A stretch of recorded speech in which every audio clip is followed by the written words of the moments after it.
Chapter 1. Rebirth in the early morning. Within a modest rental room, a frail 17-year-old boy suddenly jolted upright from his bed, his eyes wide with panic as he surveyed his surroundings. He dashed to the window, peering outside. Afterward, he settled on the edge of his bed, pinching himself several times, and glanced at his communication wristwatch, which displayed the date as October 25, 2038, in the Earth year of the Star Alliance. The boy then erupted into uncontrollable laughter, which quickly morphed into tears. This emaciated youth was named Leyke. Just moments ago, within the recesses of his memory, he had been 20 years into the future. Evading capture by the alien blade-like mantis. At that time, Earth had descended into a post-apocalyptic state, overrun by alien creatures that emerged from the dark void, with humanity on the brink of extinction. Only two human mobile urban fortresses remained, the Star Alliance Federation and the Empire of Glory. Shaking his head, Leyke approached the sink, splashing cold water on his face in an attempt to regain composure and ponder his circumstances. To his astonishment, he realized that his soul had traversed back into his own body from 20 years prior, a time when Earth was still relatively safe, and the massive invasion of dark void creatures had yet to commence. The two human factions, the Star Alliance Federation and the Empire of Glory, were still in the throes of plundering resources from the dark void, blissfully unaware of the impending catastrophe lurking in the shadows. With Earth's resources nearly depleted and the emergence of an entrance to the dark void, the abundance of resources within it had driven both factions into a frenzy, blinding them to the latent threats that lay beyond. Since fate has granted me a second chance, returning me to the time before disaster strikes, I must become powerful this time. I can no longer afford to cower in fear, Leyke resolved inwardly. He recalled that in just 1 year and 2 months, an uprising of alien forces would erupt within the dark void. He remembered later news reports from the Star Alliance, which recorded that on December 30, 2039, the alien uprising launched a surprise attack on the Star Alliance's mobile academy fortress, Super Soldier Academy, marking the beginning of the invasion of Earth. During this battle, an intelligent alien organism obliterated the Star Alliance Federation's most advanced academy fortress in a single night, acquiring critical information regarding Earth's military deployments and the state of the primary plane. This intelligence put the Earth's Star Alliance Federation and the Empire of Glory at a disadvantage from the outset of their conflict with the aliens. Over the subsequent 19 years, this disadvantage gradually widened, leading to the near-total occupation of Earth. Leyke reflected on how, in the early stages of the war, he had fortuitously enrolled in a medical university, managing to survive amidst the protected populace. However, as humanity began to falter on the battlefield against the aliens, even this ungraduated physician was compelled to take up arms to fight for his survival, having endured over a decade of desperate battles against the aliens. Witnessing countless lives lost and recognizing the formidable power of the extraterrestrial foes, Leyke no longer harbored dreams of saving all of humanity. Such aspirations were simply unrealistic. What he desired now was strength. Only by becoming stronger could he endure the impending alien catastrophe looming in the dark void. Even now, the upper echelons of the Star Alliance and the Empire of Glory, despite their awareness of the threats posed by the dark void creatures, would not relinquish their insatiable greed for resources. The innate avarice of humanity dictated that a confrontation with the alien forces was inevitable. I must grow stronger, to indulge in whatever I desire without fear of being pursued by aliens for a morsel of rotten meat, Leyke declared. Setting a unique goal for himself before rising, dressing, and departing the rental room. Half an hour later, Leyke found himself in a buffet restaurant, tables laden with an array of food as he indulged voraciously. With a chicken leg in hand, he pondered how he could rapidly transform himself into a formidable warrior within the span of 1 year and 2 months. As he pushed himself away from the table, leaving behind a mountain of empty plates, bones, and cups, he caught the astonished gazes of several servers and patrons who watched him stagger away, strolling through the bustling pedestrian street. Leyke marveled at the throngs of people and the hovering vehicles gliding overhead. Observing a middle-aged woman leading her child by the hand, the three-dimensional screens mounted along the streets continuously broadcast news of the Star Alliance military's breakthroughs in the dark void and their successful resource recoveries back to Earth. The citizens listening to the reports wore smiles, but Leyke understood that this semblance of tranquility would be utterly shattered in 1 year and 2 months, when humanity would face the repercussions of their plunder of dark void resources. How can I grow stronger? And how can I achieve it swiftly? Leyke's mind raced with urgent thoughts. In his previous life as a medical student, he had learned that during the later stages of the alien conflict, The Star Alliance and the Empire of Glory's research departments had developed several biological gene drugs that could amplify a person's combat abilities manifold in a short span. However, the complexity of these drug formulas often came with significant side effects. And most critically, Leyke could not recall the precise formulas. Without a complete laboratory at his disposal, he had no means to concoct them within the year he had left. Gene drugs are temporarily off the table, Leyke mused, patting his overfilled stomach as he continued to contemplate. There's a rumor that circulated among the underground factions of the Star Alliance during the latter stages of the alien invasion. It spoke of a terrifying and dangerous object, a relic of technology, far surpassing current human capabilities. The highest research laboratory of the Star Alliance had sacrificed hundreds of test subjects without fully comprehending its nature. Yet, despite their incomplete grasp, all signs indicated that this singular mysterious object could grant its possessor the ability to rapidly increase their strength and acquire formidable items. However, the mortality rate for its wielders was alarmingly high. In the accounts from my past life, it was noted that during this period, before the alien disaster erupted, this dangerous and powerful object had yet to be discovered by the Star Alliance military. Suddenly, Leyke's mind sparked with this information. To gamble once, to seize this powerful artifact could grant me the means to survive the impending alien invasion. Having made up his mind, he resolved to seek out this dangerous object. The War God System Feather, a peculiar system that had drifted to Earth from an unknown dimension. According to records from the underground factions of the Star Alliance, this terrifying artifact, known as the War God System Feather, could parasitize within a human host, issuing various tasks that, upon completion, would yield unimaginable rewards. Failure, however, could lead to death or an existence worse than death. Over the span of more than a decade since its discovery by the Star Alliance, the War God System Feather had already resulted in the demise of over 100 hosts. Naturally, many of these hosts had received rewards that turned them into top-tier combatants against the alien forces. Leyke began to recall memories from his past life regarding the initial host of the War God System Feather.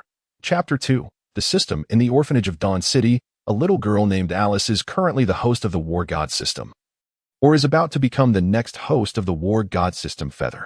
Leyke recalled this rumor, knowing that this girl named Alice would soon slaughter everyone in the orphanage, subsequently being pursued by the federal government as a dangerous entity exhibiting mental aberration. 5 years later, this girl, Alice, would grow up to reportedly single-handedly eliminate a nest of Dark Void aliens. Later, during an ambush by the aliens, she would be gravely wounded while protecting the Star Alliance's mech assault team. After her death, the War God System Feather would emerge from her body, discovered by numerous military personnel, and eventually parasitize one of the soldiers nearby. This soldier, now possessed by the War God System Feather, would unleash extraordinary combat prowess and destructive force, killing many aliens and teammates before falling unconscious, only to be taken away by the Star Alliance's research institutions. It was then that the War God System Feather began to receive serious attention from the Star Alliance. Leyke was certain that this information about the mysterious War God System Feather held true. Once the current host perished, the Feather would emerge and randomly select a nearby sentient being to become the new host. Leyke swiftly returned to his rental room, quickly gathering his belongings and securing all his electronic assets. Glancing at his communication wristwatch, he suddenly noticed several missed calls from his homeroom teacher. "All right.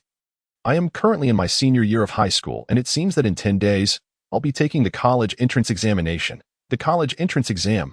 My heavens, after a decade of living in a post-apocalyptic world, I've forgotten everything I learned. How could I possibly pass the exam for medical school? Furthermore, even if I were to gain admission, with the alien crisis looming in just over a year, I wouldn't even graduate and would struggle to find food. Leyke pondered these thoughts as he replied to his homeroom teacher, requesting to enroll in the Star Alliance military's mobile urban center, the Super Soldier Academy.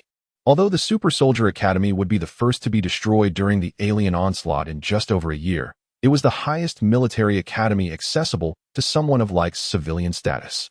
Only by entering the military academy could Leyke secure a powerful mech before the alien outbreak, allowing him to upgrade it in advance for the impending alien crisis. He believed that since he was aware of the invasion's timing, he would have the opportunity to escape the perilous urban fortress of the Super Soldier Academy when the time came. Leyke considered the powerful mech, rumored to be a parasitic bioarmor discovered by the Star Alliance during an archaeological dig. After years of research by the military scientific institutions, significant breakthroughs had only recently been achieved. leading to the deployment of this bioarmor to the Star Alliance military. The armor, known as the Strong Genetic Mech, was acquired by Leyke after several years into the apocalypse. As he was not affiliated with the military, it was only after contributing to the treatment of injured personnel 5 or 6 years into the cataclysm that he managed to obtain one from the Star Alliance's military supply depot. This delay rendered Leyke's upgrade pace for the Strong Genetic Mech significantly slower compared to most warriors in the apocalypse. The Strong Genetic Mech is a parasitic armor that evolves its host and itself by consuming energy from slain organisms. Resembling more of a symbiotic exoskeleton, by the latter stages of the apocalypse. Various anomalies have become aware of the combat capabilities of human Strong Genetic Mechs. A few years after the arrival of these anomalies on Earth, they adapted to the environment, making hunting them a troublesome endeavor. In his previous life, Leyke only managed to elevate the Strong Genetic Mech to a battalion commander level, lacking even the ability to fly at high altitudes. However, the formidable combat assistance it provided, coupled with the potential to upgrade both the mech and its host, was indispensable for survival in the apocalyptic world, although the apocalypse was still a year and 2 months away. The Strong Genetic Mech was already being sold in the black market. Unfortunately, Leyke found himself unable to afford it, as his electronic bank card held but a pitiful amount of credit points.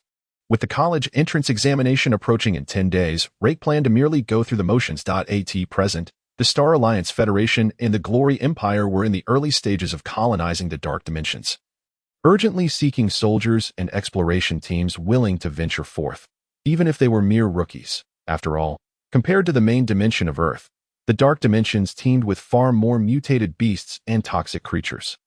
The Super Soldier Academy urban fortress established in the Dark Dimensions had reportedly lowered its admission requirements this year, as long as candidates met the age, physical fitness, and political review criteria.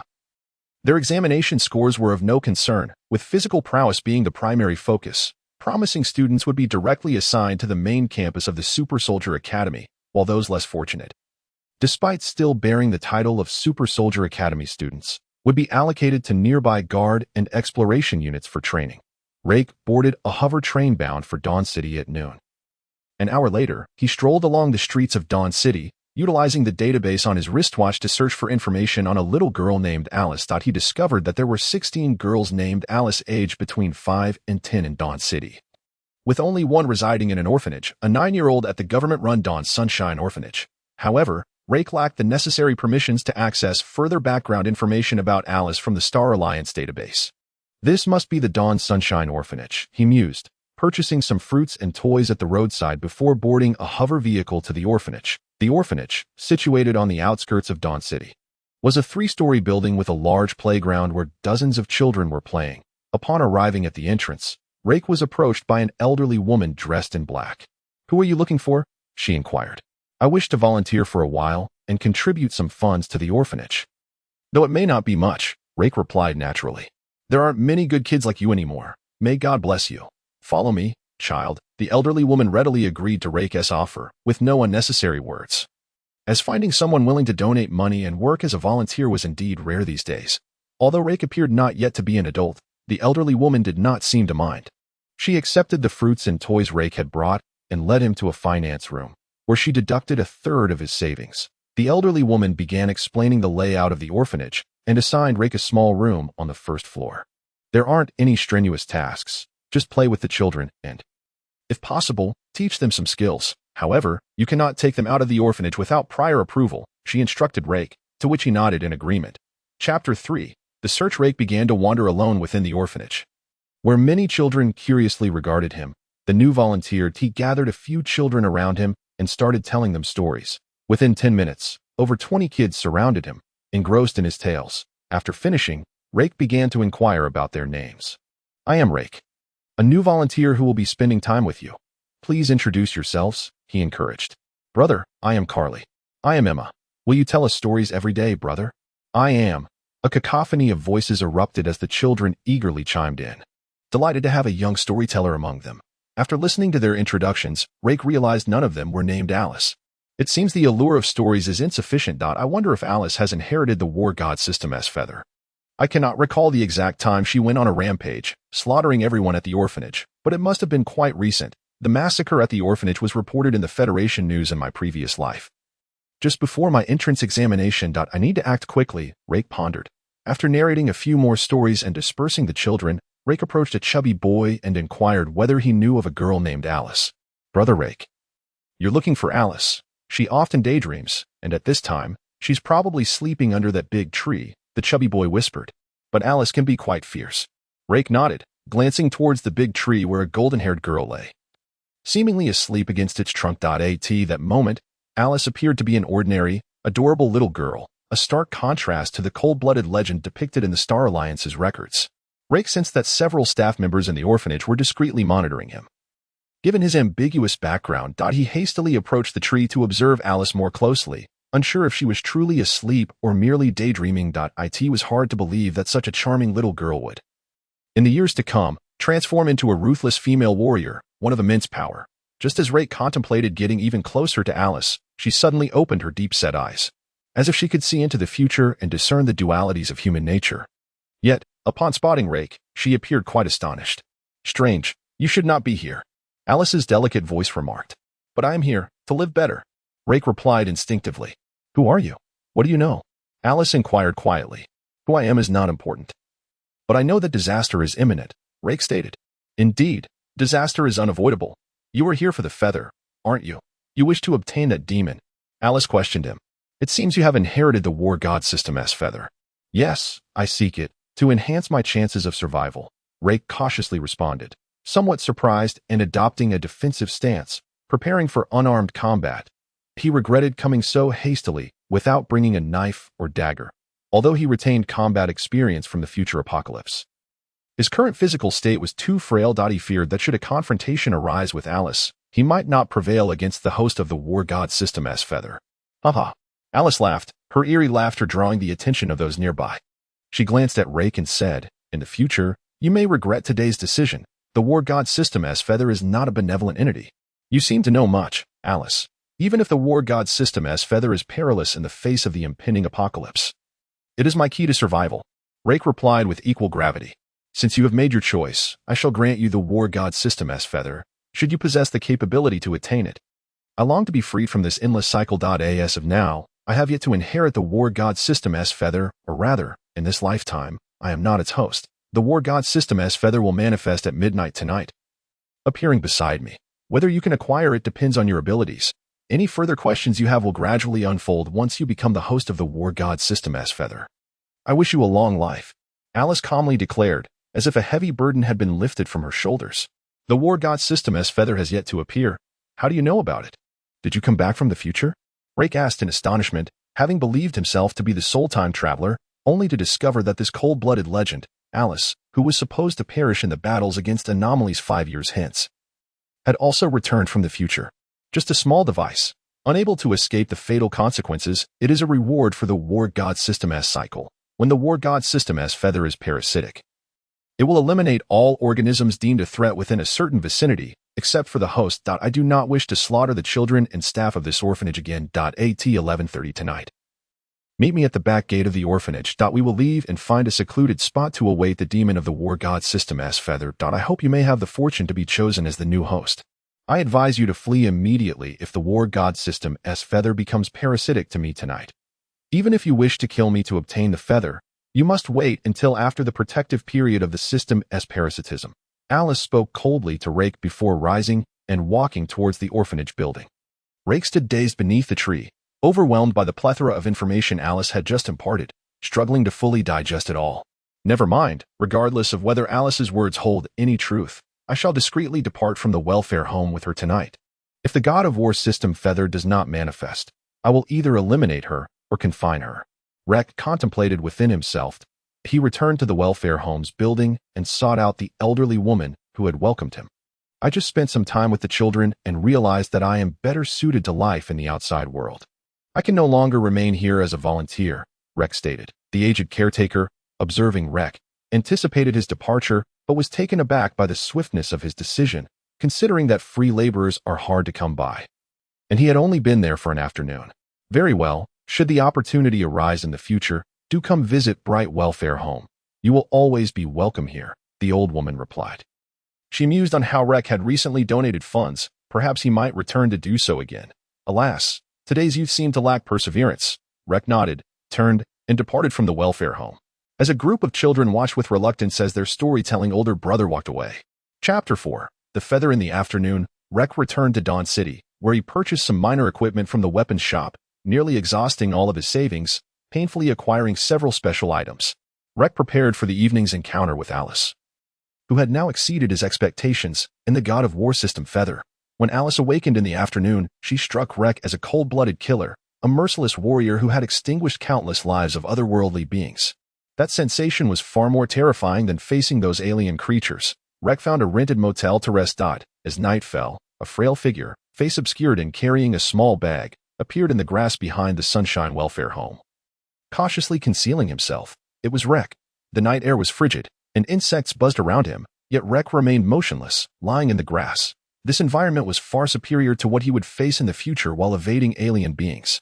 At 11:30, a shadow flitted by, and Rek saw Alice, clad in a black doll dress, effortlessly leap over the 2-meter-high wall of the welfare home, standing not far from him. Witnessing Alice's agility, Rek sorrowfully realized that in a direct confrontation, he would struggle to prevail. Damn it. I finally traversed back to the past, thinking I could unlock some hidden potential. Yet this little girl has become so formidable. Where's the justice in that? Rek lamented inwardly. Let's go, Alice whispered, seemingly unaware of Rek hiding in the grass, swiftly darting towards the distant woods. Rek, watching her vanish, had no choice but to rise hastily, disregarding any danger, and hurried after her, despite her tender age. Alice moved with astonishing speed, reaching the forest's edge in no time, appearing quite at ease. Rek sprinted behind her, desperate not to lose her. Though Rek exerted himself fully, Alice managed to widen the distance between them by more than 10 meters, rendering him unable to catch up. After approximately 20 minutes of running, Alice glided through the woods without making a sound, as if traversing smooth terrain, skillfully avoiding obstacles. Rek, desperately chasing behind, was on the verge of despair. Yet each time he came close to losing her, Alice would pause for a few seconds. After 20 minutes of pursuit, Alice stopped in a clearing within the woods. Rek, panting heavily and drenched in sweat, gazed at Alice, who appeared unfazed in her small black doll dress, who knew how she could run so swiftly. At this moment, engaging Alice in combat seemed utterly ludicrous. Rek estimated that if Alice struck him at her previous speed, he would be incapacitated in less than 10 seconds.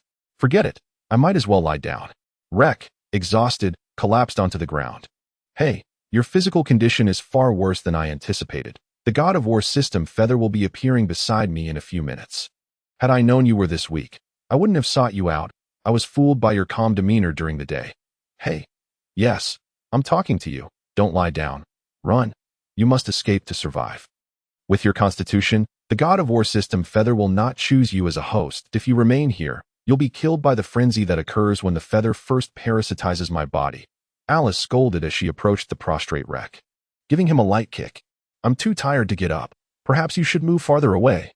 Maybe if I lie here, the God of War system Feather will judge me harmless after you undergo the parasitic frenzy. Rek attempted to rise but found himself devoid of strength. Muttering helplessly, Rek regretted that upon returning, his body was still that of his former untrained self, utterly unprepared for the challenges of the post-apocalyptic future.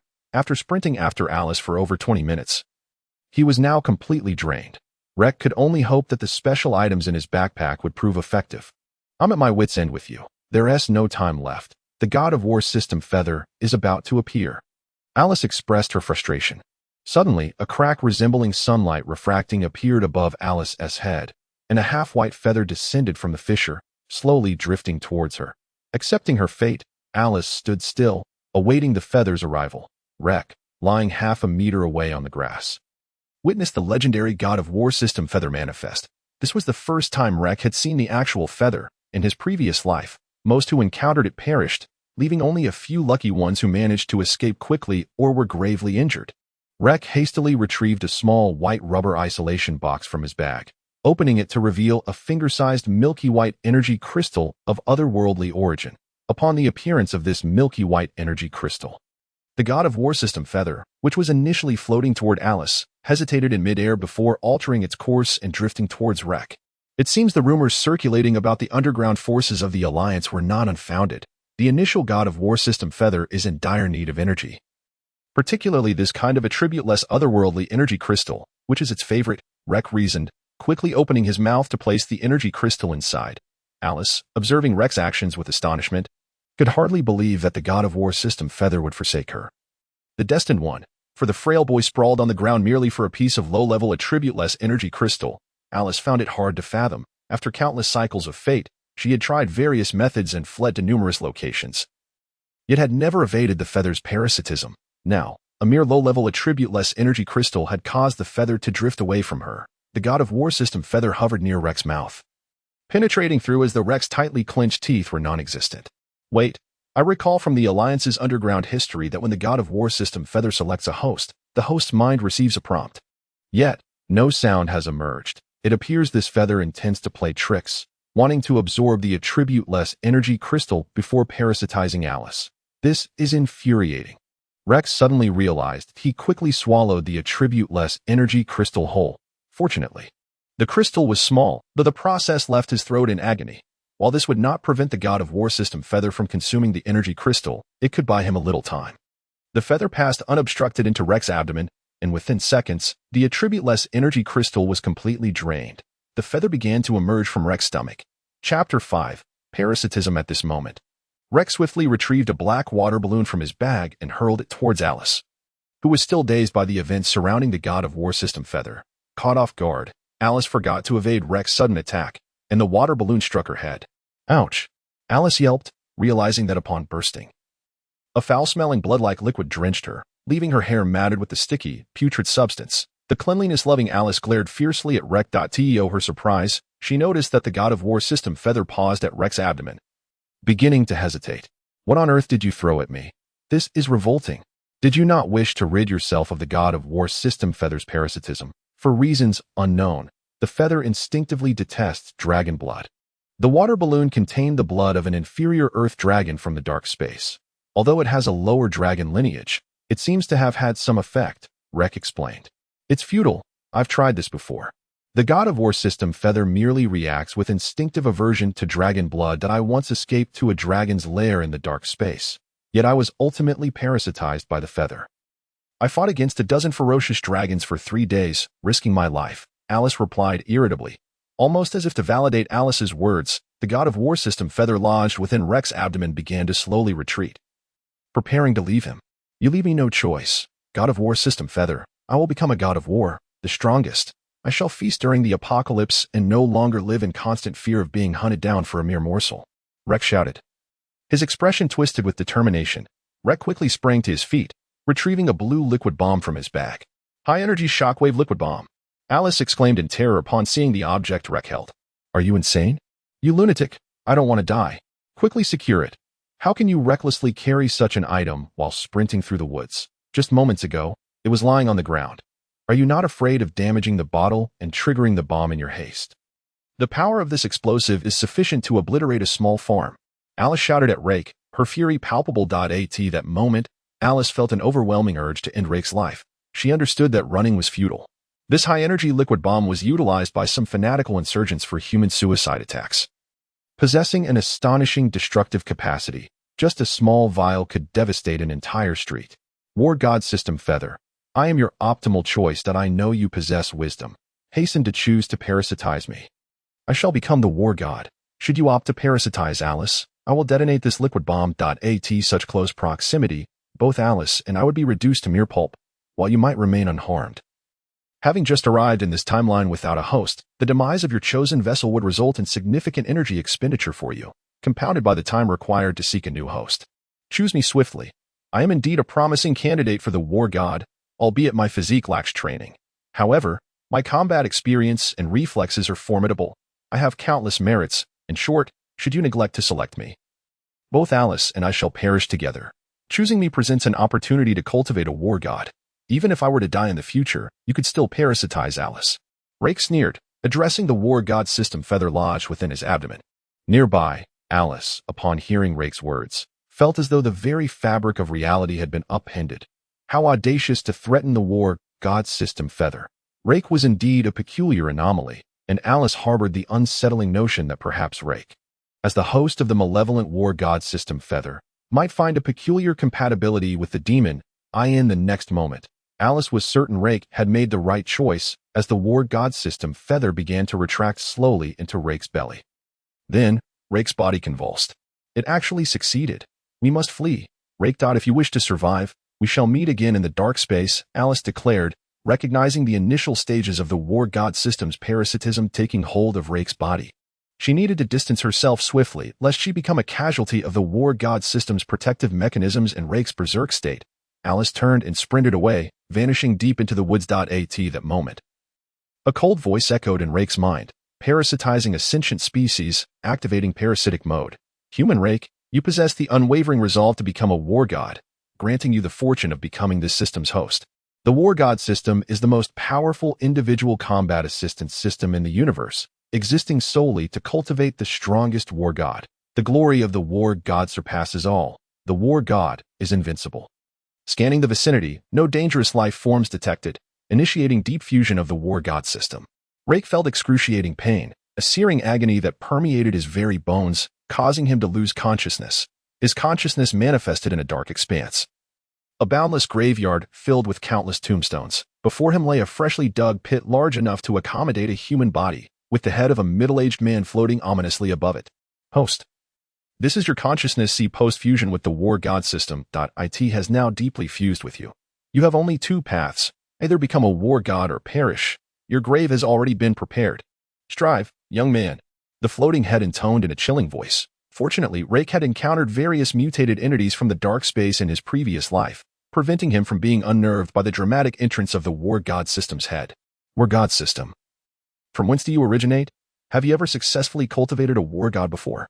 Rake inquired of the disembodied head, a question that had remained a mystery even in the annals of the Star Alliance Federation. Data missing, it is unknown whether a war god has ever been cultivated. However, the tombstones you see are those of my previous hosts who failed the cultivation process, the head replied calmly. Rake surveyed the vast, seemingly endless graveyard, realizing why Alice had chosen to abandon her identity as the war god system's host. The mortality rate was alarmingly high. Then quickly activate the golden finger. Provide me with potent abilities, bloodlines, or cutting-edge weaponry. Enable me to become a war god. After stabilizing his frail spirit, Rake urged the floating head. The war god system exists to cultivate war gods. They are not conjured from thin air. It requires enduring countless trials of life and death, breaking through barriers of innate potential to become the ultimate being, the head replied in its icy tone. Speak more practically. Rake interjected. Currently, the war god system lacks energy. If the host eliminates powerful energy beings or finds substantial energy sources for the system to absorb, it will reward the host with a lottery, granting various extraordinary items, including bloodlines, the head continued in its cold voice. I will procure energy for you, once absorbed. You will grant me corresponding rewards. That seems reasonable, Rake mused. To cultivate the host into the most powerful war god in the universe, the system will also issue tasks periodically, rewarding hosts based on their completion, the head elaborated. But I am still quite weak. To ensure you gain significant energy in the future, war god system, would you not invest in me first? Provide me with some rewards or lottery opportunities to strengthen myself, Rake suggested to the floating head. Upon parasitizing the host, the war god system will grant one initial lottery for free, encompassing all levels of skills, bloodlines, and items. The voice of the war god system resonated again, followed by the appearance of a large circular disc before Rake. As Rake beheld the immense disc, he noted the hundreds of flashing squares inscribed with various bloodlines, weapons, and techniques. A slender pointer spun rapidly. Rake grasped a lever adjacent to the disc, causing the pointer to decelerate. Elementary Demon Bloodline. Advanced Angel Bloodline. Elementary Vampire Bloodline. Dragon Slayer Sword. Fission Handgun. Life and Death Restoration Pill. Time-slicing skill. The pointer gradually slowed, and Rake's heart raced with anticipation.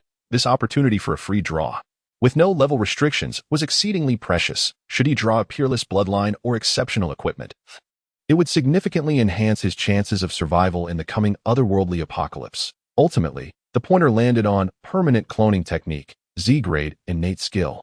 Congratulations, host. You have acquired the special grade Innate Skill, Permanent Cloning Technique. This skill, predicated on the consumption of vast energy, allows the creation of a clone identical to the host's body. The clone possesses 80 of the host's current physical attributes. The host may allocate consciousness to control the clone or allow it to act autonomously. The clone possesses basic intelligence and obeys the host's commands. The clone can train to enhance its abilities, with 50 of any absorbed energy being transferred back to the host. should the clone perish. The host's body and soul will sustain proportional damage, entering a weakened state for a month during which the skill cannot be reused. If the host were to die, the clone would vanish. Additional applications of the clone will unlock upon its advancement. Reminder: cherish your clone as you would your child. You shall reap greater rewards. The war god system's frigid voice echoed in Leyke's mind. Well, a clone. That sounds incredibly powerful. War god system, tell me how to utilize this skill. I am eager to create a clone and test it out. Leyke exclaimed, his anticipation palpable.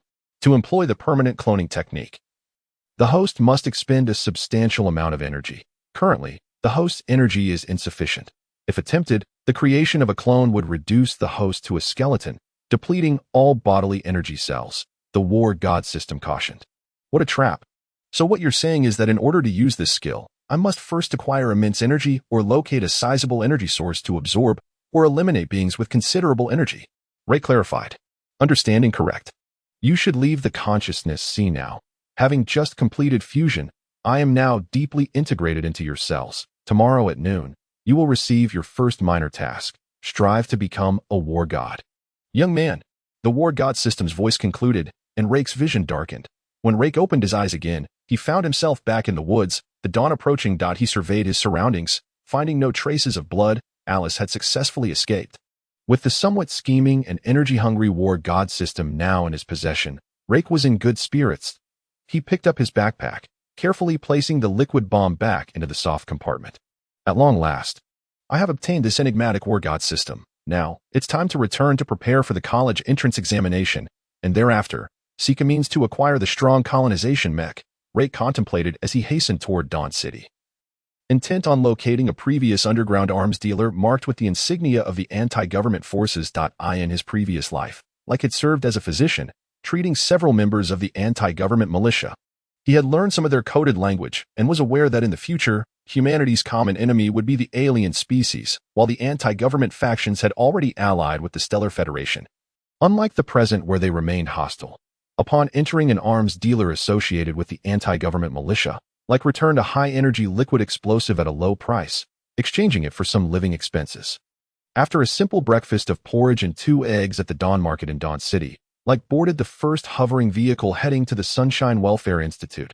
Upon arriving at the institute, as he had anticipated, the director informed him that Alice had left behind a brief note stating, "The outside world is splendid. I wish to go and see," before leaving the facility. The Welfare Institute had already reported her disappearance to the authorities. Leyke felt relieved that Alice had not mentioned him in her letter. Nevertheless, he was soon approached by the arriving federal police. Fortunately, Leyke's current identity was that of a student preparing for the college entrance examination, and he had made a donation to the institute just the day before. The federal police checked Leyke's electronic records and noted that he had filled out his college application for the Dark Space Military Academy just days prior. Neither the police nor the Welfare Institute caused any trouble for Leyke. They merely took a brief statement and allowed him to leave. As Leyke exited the Welfare Institute and was about to take a hovering vehicle, he suddenly heard the voice of the war god system resonate in his mind. Ding dong, scanning host's body and environment. That host's current physical values are alarmingly low, a result of prolonged lack of system training. To become a war god, one must possess a robust physique. In order to expedite the enhancement of the host's physical values, the first minor task of the war god system is now activated. Task name: Run, young man. Task description: the host is set to participate in the college entrance examination in 9 days. To save on travel expenses and enhance physical fitness, the host has chosen to forego transportation and instead run back to the examination venue in his original city. Task completion requirements: before the examination, the host must not use any form of transportation, relying solely on his legs to reach the examination venue in time. Task completion reward: sustained running will strengthen the host's body. Which is the best reward? Task failure penalty: a youth who cannot even make it to the college entrance examination, unable to complete the simplest exercise of running, is unworthy of being the war god system's host. The system will compel the host's body to run indefinitely until death ensues. Chapter 7. Running. Run back to the examination venue in just 9 days. Leyke lamented, in his previous life, he was acutely aware of the war god system's fatal punishment for host failure and was certain that if he could not arrive at the examination venue on time, the penalty for task failure would indeed force his body to run until death. This seemingly simple task posed a significant challenge for Leyke in his current state. His body was untrained, merely that of an ordinary person. Taking the hovering train back to the city would be a breeze, but relying solely on his legs made him dizzy at the thought. "I'll give it my all," Leyke resolved determinedly. Instead of boarding the hovering train and leaving the Sunshine Welfare Institute, he briskly walked away under the curious gazes of others. "Are you not coming aboard, young man? The vehicle is about to depart," a kind-hearted older woman called out to him at the entrance of the hovering vehicle. "No. I prefer to walk for my health," Leyke replied, swallowing his tears as he began to walk swiftly down the path. After approximately 3 hours, he finally returned to Dawn City. Leyke hurried to a local shop to purchase some water, nutritional supplements, a simple portable sleeping bag, and a flashlight. He then set off immediately, following the map on his wristwatch towards his original city's direction. On the first day, he managed to sleep only 3 hours at night before continuing his journey. The second day brought scorching heat, nearly causing him to faint from the sun, yet he dared not stop for survival's sake. By the third day, his feet were blistered, but fortunately, light rain fell, and he walked along the main road. On the fourth day, amidst heavy rain, Leyke struggled to climb over small hills, slipping several times down the path. On the eighth day, he was grateful for his swimming skills, as a large lake obstructed his path. With the nearest bridge far away, the war god system warned him that he could not use a boat. On the morning of the ninth day, having gone without sleep, Leyke feared he would not awaken if he dared to rest. After 9 days of walking, his clothes were tattered, and he finally entered his original city, quickly making his way to the high school where his examination was to take place, feeling utterly exhausted. Bolstered only by sheer willpower, Leyke arrived at the campus with half an hour to spare before the examination. Consulting his wristwatch, he confirmed that his examination room was number 3802 outside the academy. A proctor almost mistook Leyke for a beggar and attempted to shoo him away. Fortunately, Leyke promptly displayed his identification on the wristwatch, and after the proctor conducted multiple checks, he was allowed entry. Albeit 2 minutes later than intended, just as Leyke was about to take the elevator to the 38th floor, the war god system's warning echoed in his mind. "You must rely solely on your legs to reach the examination venue. Using other facilities, including the elevator, is prohibited." The cold voice of the war god system rang in Leyke's head. "Damn it," Leyke exclaimed in frustration, rushing towards the stairwell. Meanwhile, candidates were gradually entering the examination floor via the elevator. And under the curious stares of other students, Leyke began to sprint up the staircase. Climbing stairs was far more taxing than walking on level ground, especially since he had been on the move for 9 consecutive days.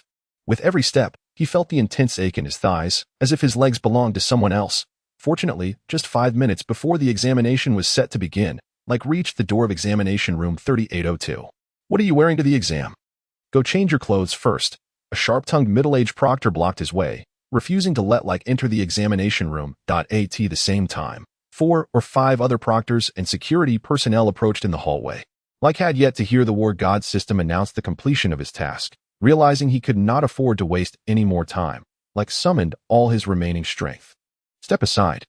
My wristwatch identification confirms that I am a candidate for this examination room. You have no authority to obstruct my entry. I have applied to the Dark Space Super Soldier Academy. Are you attempting to hinder the Stellar Federation's recruitment? In my current state, I could faint at any moment. If I collapse outside, I will report you to the Federation's admissions office, leading to your ruin and accusing you of collusion with the Glory Empire." Maliciously obstructing the Federation's recruitment, Leyke declared vehemently, pushing past the proctor blocking his path. Hesitating for a moment, the proctor glared at Leyke but ultimately refrained from further obstruction. The nearby proctors and security personnel, taken aback by the youth's fierce determination, dared not intervene further. Leyke successfully entered examination room 3802 and took a seat by the window. "Ding dong. Congratulations, host, for completing the run, young man. Task, over the course of 9 days. You successfully ran back to the examination venue from Glory City using only your legs. Your body has been exercised, marking a small step towards becoming a war god. A friendly reminder. The upcoming examination will be quite extraordinary, as you urgently require honing, and the system is in need of energy. Coincidentally, the system has detected an unstable dark space node near your campus and has initiated a connection." The voice of the war god system echoed in Leyke's mind. "What? You actually initiated a connection to a dark space node? The entities emerging from such nodes are typically monsters." Leyke shouted angrily at the war god system in his mind. As the host of the war god system, you must continuously confront challenges to accelerate your growth. The monsters emerging from this dark space node represent obstacles on the path to your advancement as a war god. Additionally, after the system absorbs the energy, you will have sufficient energy to utilize your innate skills. The war god system's voice resonated in Leyke's mind. While it would be beneficial to use my innate skills, the prerequisite is that I must survive. What type of entities are you detecting from this dark space node? Leyke inquired helplessly, realizing that without his strong genetic armor and in his current frail state, even the weakest of monsters would pose a significant threat. They belong to the category of psychic infection entities, faceless ones, which possess an accompanying gray dark space barrier. As the system forcibly pulls at the dark space node, you only need to survive within the gray dark space barrier for 3 hours, after which the Earth's primary dimension will expel the faceless one's barrier, sending them back to the dark space. The system will absorb a substantial amount of energy from the barrier as it collapses. The war god system's cold voice echoed in Leyke's mind. You are ruthless, sending me to face the faceless ones, who possess a gray dark space barrier. This truly feels like a death sentence. Leyke despaired. The war god system fell silent. But by now, it was too late for Leyke to escape. The examination bell rang, and as 2 proctors entered the room with the examination papers, closing the door behind them, Leyke sensed the temperature within the examination room beginning to drop, that a few sensitive students shivered involuntarily. Chapter 8. Faceless ones. The 2 proctors distributed the examination papers. The examination begins. The sharp-tongued proctor, who had previously blocked Leyke's entry, began to speak, but before he could finish his sentence, his head suddenly exploded with a thunderous bang, blood gushing forth and splattering the students around him. Ah! Screams of terror and cries for help filled the air.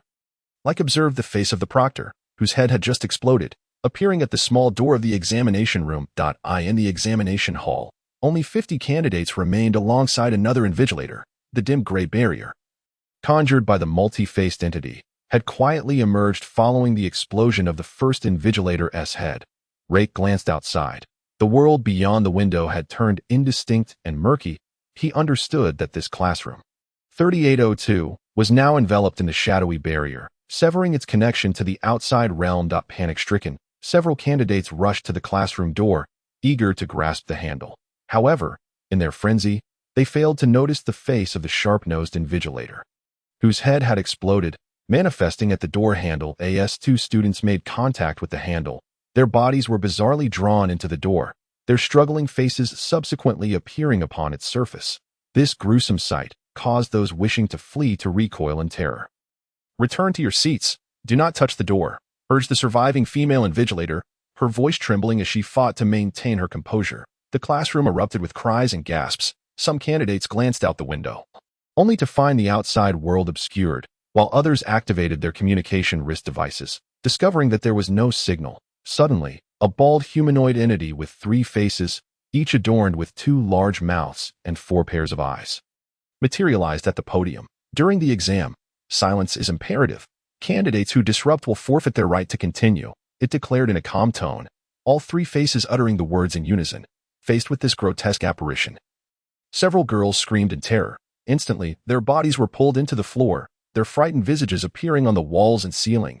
This horrifying occurrence silenced the other students, who covered their mouths with their hands, suppressing their cries for fear of a similar fate. They, along with the remaining invigilator, recognized that uttering a sound could lead to being absorbed into the walls, a fate they believed to be more dreadful than death itself. The exam shall commence now. Roll call for answers. You, stand and respond. What are the distinctions between the dark space environment and the main space? The multi-faced entity pointed at a student nearby. The student, paralyzed with fear, stared blankly at it. Your time to answer has expired. You have failed, the entity pronounced, and the designated student's body was drawn into the floor, their struggling face appearing on the black and white surface of the podium.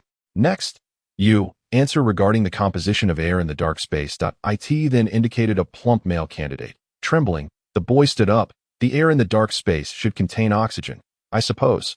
I don't know much about dark space. Please don't take my face. Fail.as the multi-faced being concluded its statement. The boy's face reappeared on the blackboard, and he vanished.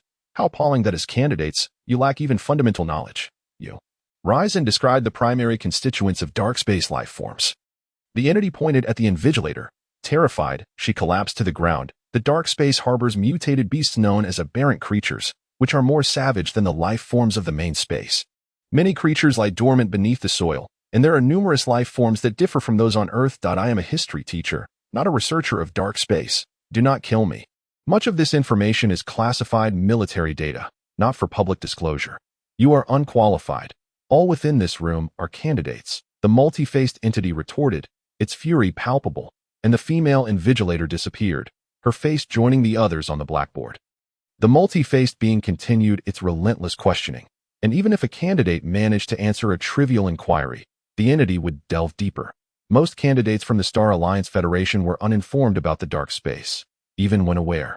They harbored numerous misconceptions. The news from the Federation had reported the dark space as rich in resources, while other critical information was scarcely mentioned, leading to an increasing number of faces appearing on the blackboard. Of the 50 candidates and 2 invigilators, 30 had already perished. Only 20 candidates remained seated in the back row. A mere half-hour had elapsed. Leyke glanced at his wristwatch. The 3-hour gray barrier felt unbearably prolonged. He had not anticipated encountering a psychic aberration like the multi-faced entity, whose legends had only surfaced during the latter stages of the apocalypse, heralding calamity for the Federation during the later confrontations with aberrations. A small mobile fortress of the Federation had succumbed to the invasion of a high-end and bizarre multi-faced entity, leading to the faces of everyone within the fortress being affixed to the city walls, transforming it into a dead city overnight. The multi-faced being now pointed at Leyke, bombarding him with questions, none of the candidates able to provide satisfactory answers, causing the entity's 3 grotesque faces to contort in rage. Describe the primary characteristics of basic life forms in the dark space. Such a simple question, and yet you cannot answer it. Why do you even partake in this examination? Leyke rose and met the gaze of the multi-faced being's numerous eyes. Basic life forms in the dark space possess formidable adaptability, which is intrinsically linked to their environment. The primary dominators of the dark space are aberrant creatures, a term encompassing all anomalous life forms. Basic aberrant species typically exhibit social behavior, with each group having a matriarch. Leyke articulated aberrant, a fitting designation, quite illustrative. You even understand the concept of a matriarch. Please continue with your response. Finally, I have encountered a candidate of merit. Summarize the primary abilities and characteristics of higher-level aberrant creatures in the dark space. The entity gestured toward Leyke. Higher-level life forms in the dark space are the evolved aberrant creatures. These individual aberrants sacrifice their reproductive capabilities in exchange for the enhancement of their own strengths. Only those who undergo such evolution can be deemed true aberrants. They possess traits such as cellular regeneration, venomous attacks, energy assaults, and cellular resurrection. Depending on the type of aberrant, those who evolve thrice may also acquire unique abilities. Leyke elucidated. Excellent. Please continue to elaborate on the special abilities of aberrants after 3 evolutions. The multi-face being urged. For instance, you are an aberrant that has undergone 4 evolutions, originating from the primary aberrant known as the multi-eyed insect. After 3 evolutions, you attain 3 faces, and upon completing 4 evolutions, you acquired the power to control the gray space that binds us now. Leyke explained. Chapter 9. Elimination. The remaining 19 candidates gazed at Leyke with astonishment and admiration as fellow candidates. They were taken aback by Leyke's extensive knowledge, particularly regarding the esoteric and specialized evolutionary theories of aberrants. You have even named my barrier as the gray space. How apartment candidate. Please continue to elucidate the characteristics of the gray space. The multi-faced entity's 3 faces simultaneously fixed their gaze upon Leyke, a sinister smile emerging. The gray space constitutes a psychic isolation barrier, a subspace generated by unique mental energy that severs existing spatial connections. Within the gray space, all negative emotions are amplified, ultimately leading organisms to succumb and become sustenance for the barrier. The controller of the gray space, the multi-faced entity, also possesses the ability to dictate the rules of this space, formulating its existing laws. All beings trapped within the gray space, unless exceptionally powerful enough to disregard its psychic influence, must adhere to these laws. Failure to comply results in the corruption of their souls, their faces becoming sustenance for the gray space, their spirits eternally trapped and unable to find release. Leyke attempted to convey with a semblance of calmness. Upon hearing Leyke's words, the remaining 19 students felt an even greater sense of hopelessness. They had not anticipated encountering such a terrifying aberration from the dark space. Realizing that even in death, their souls would find no solace. You possess a wealth of knowledge. Now, please describe the weaknesses of the gray space. The multi-faced entity inquired with keen interest. The gray space's singular weakness lies within the rule-making abilities of the multi-faced entity. As the one who establishes the rules, once the gray space is activated, the imposed rules cannot be altered, and the entity itself is also bound by these regulations, Leyke stated. Excellent. You are well-informed. It appears you cannot be allowed to continue living. You shall all become my nourishment. Now, please elaborate on the characteristics of the environment and life forms in the dark space, categorizing the existing life forms therein, the multi-faced entity commanded, fixing its gaze upon Leyke once more. The dark space presents a survival environment that is several times harsher than that of the main realm. Primarily filled with gases toxic to humans, life forms from the main realm require air purification devices to survive in the dark space. The dark space is also characterized by high radiation levels. Humans from the main realm cannot be exposed to its environment long-term without protection, or else their cellular structure will undergo mutation. The existing aberrant creatures in the dark space can be categorized based on their threat levels into several groups. The first group consists of the mutated beasts currently active in the dark space. Their tough exteriors and aggressive nature pose minimal threat to the main space. The second group comprises those life forms that remain largely dormant. Due to the recent fluctuations in the dark space's unique magnetic fields, many of these aberrants have yet to awaken fully.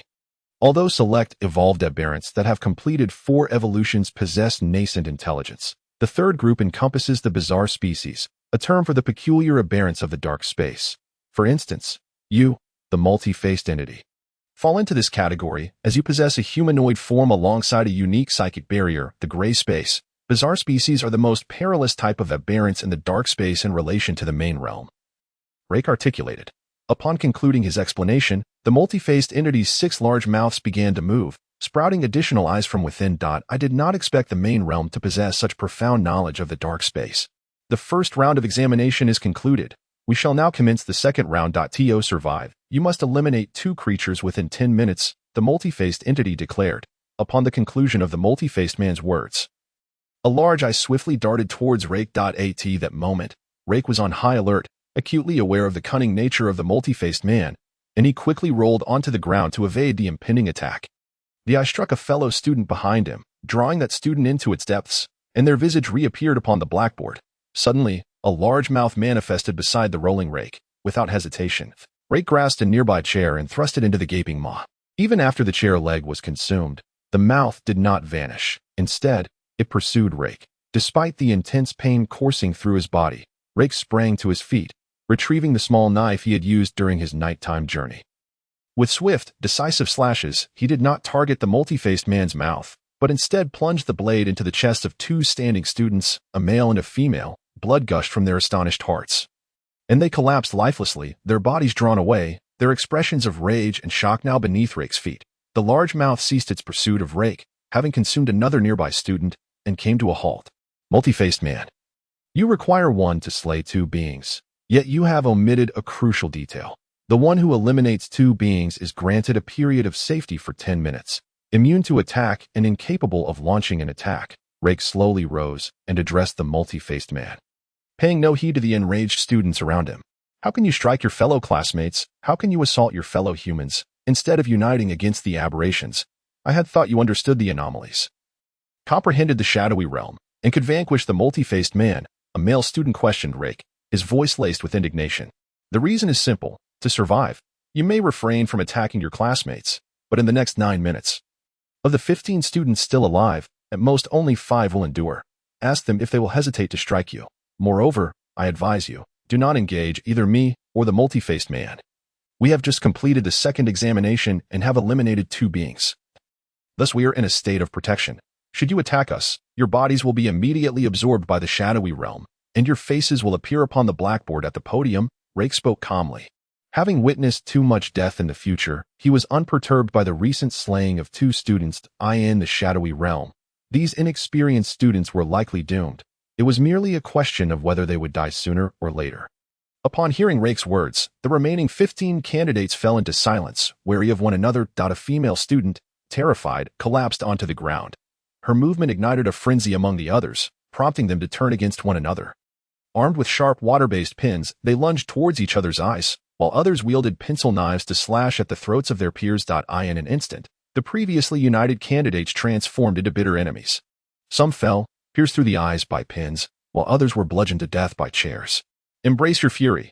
Succumb to your fear. The original sin belongs to all living beings, the multi-faced man whispered. The countdown of 10 minutes commenced within the classroom. 10, 9, 8, 7. Aside from Leyke, only 3.5 individuals remained alive, 2 of whom successfully killed 2 classmates amidst the chaos. 1 individual, having slain but 1 classmate, realized that apart from those who had completed their tasks, no one else remained alive. With sorrowful eyes, he gazed at Leyke and the others, before raising a chair and hurling it towards the window, intent on escaping this space. Chapter 10, Lockdown. This classroom was located on the 38th floor, and this student had resolved to take his own life. However, when the chair he threw struck the window, it felt as though it had collided with cotton. His body was subsequently absorbed by the glass, his despairing face appearing upon it. To survive, humanity proves to be exceedingly fragile. While the federal legal system may not yet perceive this truth, once the apocalypse descends, the darker facets of human nature will inevitably emerge. One is not a saint, merely a survivor, unable to escape this fate, Leyke mused inwardly. Congratulations to the 3 of you for successfully navigating 2 examinations. After a 5-minute respite, the 3rd examination will commence. You may only rest in place and cannot leave this classroom, the multi-faced man proclaimed, subsequently vanishing from sight. Yet the faces of the deceased students continued to materialize upon the walls and windows of the classroom, their expressions shifting as they gazed upon the surviving Leyke and his companions. Leyke glanced at the time. Nearly an hour had elapsed. Out of 50 candidates, only 3 remained alive, with 2 hours still remaining in the shadowy realm's barrier. Survival was imperative. Meanwhile, within the academic building, the normal college entrance examination for the literary and comprehensive subjects was only halfway through. At last, several proctors patrolling the corridors noticed the peculiarities surrounding examination room 3802. The door to this room was inexplicably locked, and peering through the glass revealed nothing within. A few proctors summoned security, but attempts to force the door open proved futile. It was as if the examination room had been extricated from the building itself. Terrified, the teachers reported this bizarre occurrence to their superiors. 10 minutes later, the Federal City Special Operations Team relayed a message: evacuate all candidates from the academic building. A 3-kilometer exclusion zone has been established. But this is the student's entrance examination, which occurs only once a year. What could possibly warrant the evacuation? One school administrator insisted. This is an order, not a negotiation. It is an emergency situation of federal confidentiality. No further information can be disclosed. Consider what holds greater importance, the examination or the lives of the students. The choice is yours. If you wish to remain, you may do so, the Special Operations Team replied coolly. 1 minute later, fire alarms blared throughout the academic building, prompting students to evacuate rapidly under the guidance of proctors. Dressed in powerful mech armor, the Star Alliance Federal Special Operations Team began to appear, sealing off the streets surrounding the academy. While hovering discs restricted airspace above the institution. 10 members of the Special Operations Team, clad in imposing mech armor, approached the door of room 3802 with a box-like device. After failing to force the classroom door open, they began calibrating the device, continuously reporting to their superiors. Unstable dark space fracture nodes detected. Preliminary scans indicate a connection to the primary dimension of Earth, currently in an unstable state. Connection is expected to sever in 2 hours, 3 minutes, and 5 seconds. Scanning reveals the presence of a unique energy entity. Preliminary detection indicates that evolved aberrations from the dark space have manifested, with their evolutionary level yet unknown. The team leader, donned in blue mech armor, reported to his superiors while observing the readings on the device. Immediately evacuate the populace, enforce energy isolation within a 10-kilometer radius, and secure the temporal nodes to conduct viral isolation scans. We must remain vigilant in light of the dark space virus invasion disaster that occurred a month ago in the Glorious Empire, came the directive from the communication channel. Residents near the academic building were forcibly evacuated. Informed of a potential terrorist threat, above the academic building, 8 elliptical hovering discs descended, enveloping classroom 3802, and the connected building within a blue energy shield. The team leader of the mech armor special operations attempted to breach the door of room 3802, but discovered that the energy around the fracture node was chaotic. Their light weaponry proved ineffective, and they could not gain entry. Heavy weaponry might breach the fracture node, but would also cause energy disruption, resulting in a short-term leak of dark space energy. Stand by. If the temporal connection is severed in 2 hours, and the advanced aberrations are returned to the dark space, we will conduct a thorough search of the academic building and evacuate. If, however, The connection is terminated and advanced aberrations remain in the primary world. You are authorized to deploy heavy weaponry to eliminate them at the earliest opportunity. Within classroom 3802, Leyke and the other two candidates remained silent during their brief respite, merely exchanging glances. After all, they had just taken the lives of two classmates. Even in their current dire situation, a sense of awkwardness lingered. The multi-faced man reappeared at the podium. The third examination begins. Candidates, together, let us atone for our past transgressions, for the sins of yours shall ultimately lead to redemption. And the shadowy souls tremble as they sing, the multi-faced man intoned in a bizarre voice. The other two candidates appeared perplexed. However, Leyke, having come from the future, suddenly recalled a rumor circulating among the underground factions of the Star Alliance Federal regarding the multi-faced man and the dark space barrier. The dark space barrier created by the multi-faced man thrives on the absorption of fear, hatred, and other negative energies. To dismantle the dark barrier, the greater the number of individuals, the more challenging it becomes. Conversely, members of the underground factions once hypothesized that if a madman devoid of fear or a robot were imprisoned within the dark barrier, they could exploit the rules established by the multi-faced man to turn the tables on him. With this thought in mind, Leyke acted without hesitation, disregarding any announcement from the multi-faced man regarding the third examination. He seized his small knife once more and, with swift strokes, dispatched the two classmates beside him. The faces of anger and revulsion re-emerged beneath Leyke's feet. Whether death comes early or late, it is still death. By killing you, perhaps your souls may find liberation, Leyke murmured. Ah, how curious. Excellent. Your brutal side has manifested. You shall plunge into the embrace of the sea of blood, the multi-faced man remarked as, suddenly, the classroom floor began to erupt with a viscous tide of blood. Its scent unmistakably pungent. The crimson liquid quickly enveloped Leyke's chest, before halting its ascent. Multi-faced man, you previously stated that all beings within this space would undergo examination. You have interrogated me with numerous questions. Now it is my turn to inquire of you. Leyke maintained his composure, suppressing the fear that threatened to arise within him. He was acutely aware that once fear took hold, death in the dim expanse would be inevitable. How absurd. You, a mere student, dare to question me. You lack the qualification. You are nothing more than a lowly creature, akin to an ant. The faceless one cast a scornful glance at Leyke. The majesty of the war god system cannot be trampled upon. Host, you have inherited the war god system. In the future, you shall become a being of unparalleled might. Eliminate the faceless one. For those who dare to scorn the war god shall face retribution. Suddenly, the cold voice of the war god system resonated in Leyke's mind. Chapter 11. The Gamble, Faceless One. When you killed the female invigilator, you claimed that all present in this space are candidates, and you cannot contravene the rules you have set for yourself. The examination begins now. Answer me 3 questions. The first, where is the final progenitor of the aberrant species, the fallen angel? Located in the dark space. The second, what method can extend the slumber of the evolved aberrant beings or delay their awakening? The third, where can the energy flower seed pool of the dark space be found? Leyke swiftly posed these 3 inquiries to the faceless one. In his previous life, the Star Alliance Research Institution had failed to provide answers to these questions until the very end. However, based on analyses from the Star Alliance's strategic analysts in his past life, had these questions been addressed early in the conflict with the aberrant beings, humanity might have stood a chance to equalize the struggle, or at the very least, delay their defeat. If all 3 were resolved, humanity could achieve victory over the aberrant species. Knowing the location of the fallen angel would enable the Star Alliance to dispatch a strike team for a decapitation plan at the onset of the conflict when the formidable evolved aberrant beings had yet to awaken, and the defenses surrounding the fallen angel were relatively weak. Success would weaken all aberrant capabilities due to the progenitor's demise, ushering in a period of vulnerability that could alter the tide of war, potentially leading to humanity's unification of the dark space. The second question held the key to preventing the catastrophic eruption of aberrant beings if the means to prolong their dormancy were discovered. The third question pertained to the energy flower seed pool, rumored to be the purest repository of energy in the dark space. If the Federation could destroy or seize it, they would possess ample resources to develop specialized weaponry and deploy it to the battlefield.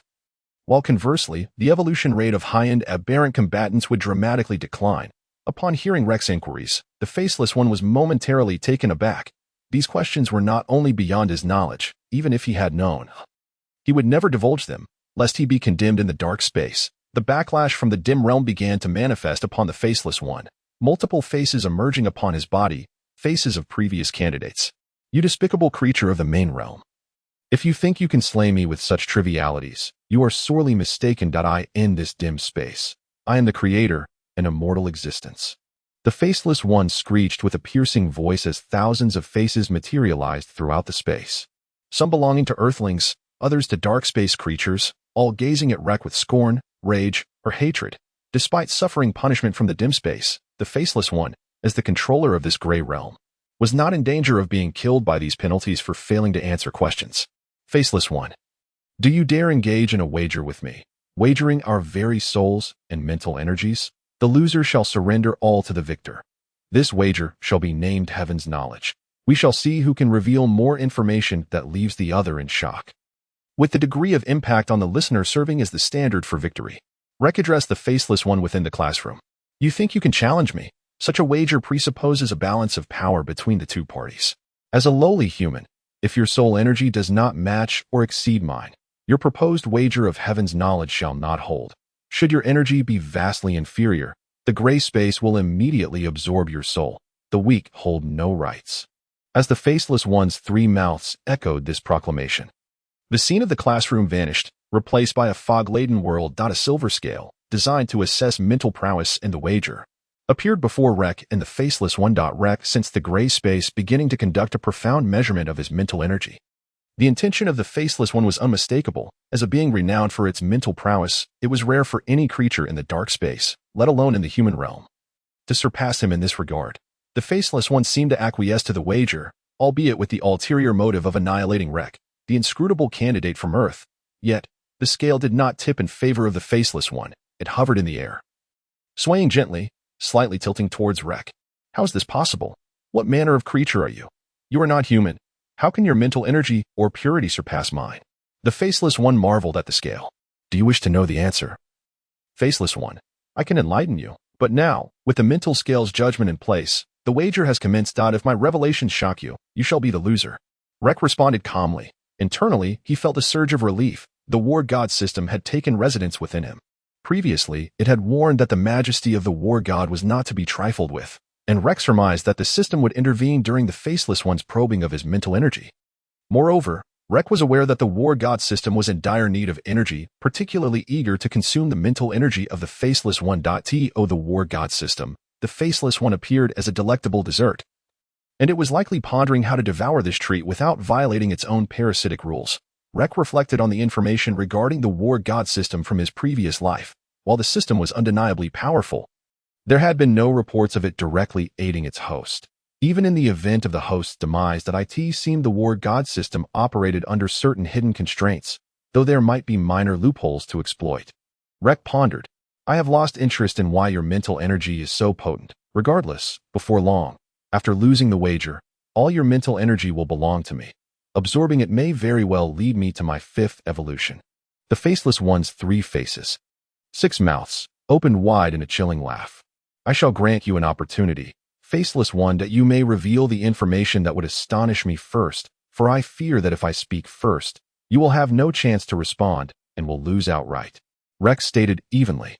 Candidate of the main realm, you are excessively arrogant, though I know not why you possess such knowledge of the dark space. The one who shall lose is you.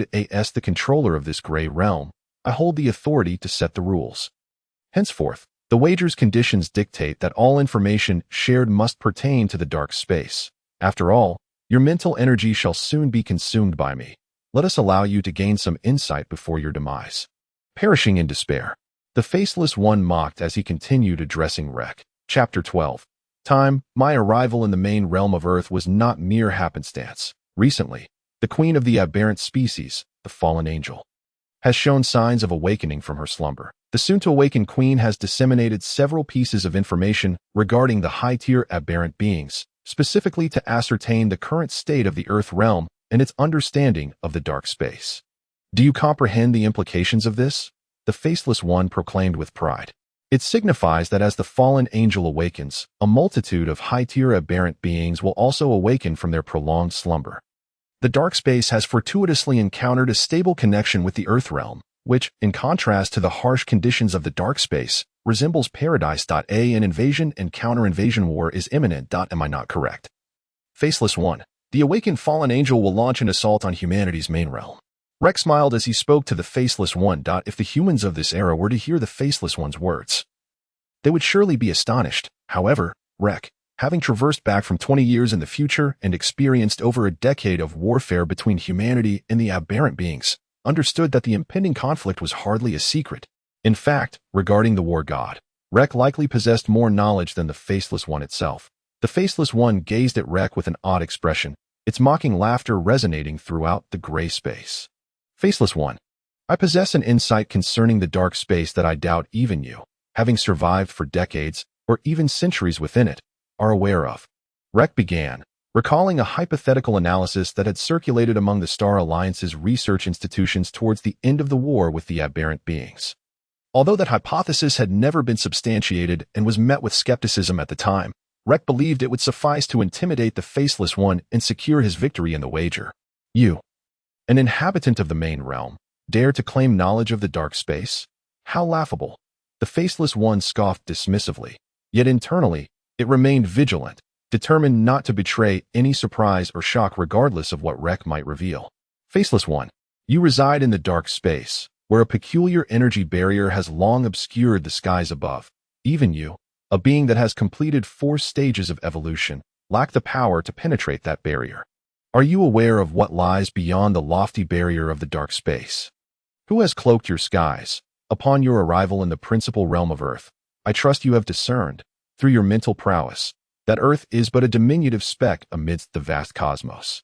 Furthermore, have you noticed that the dimensions of the planets within the dark space bear a striking resemblance to those of the principal realm's Earth, although their environmental magnetic fields differ vastly?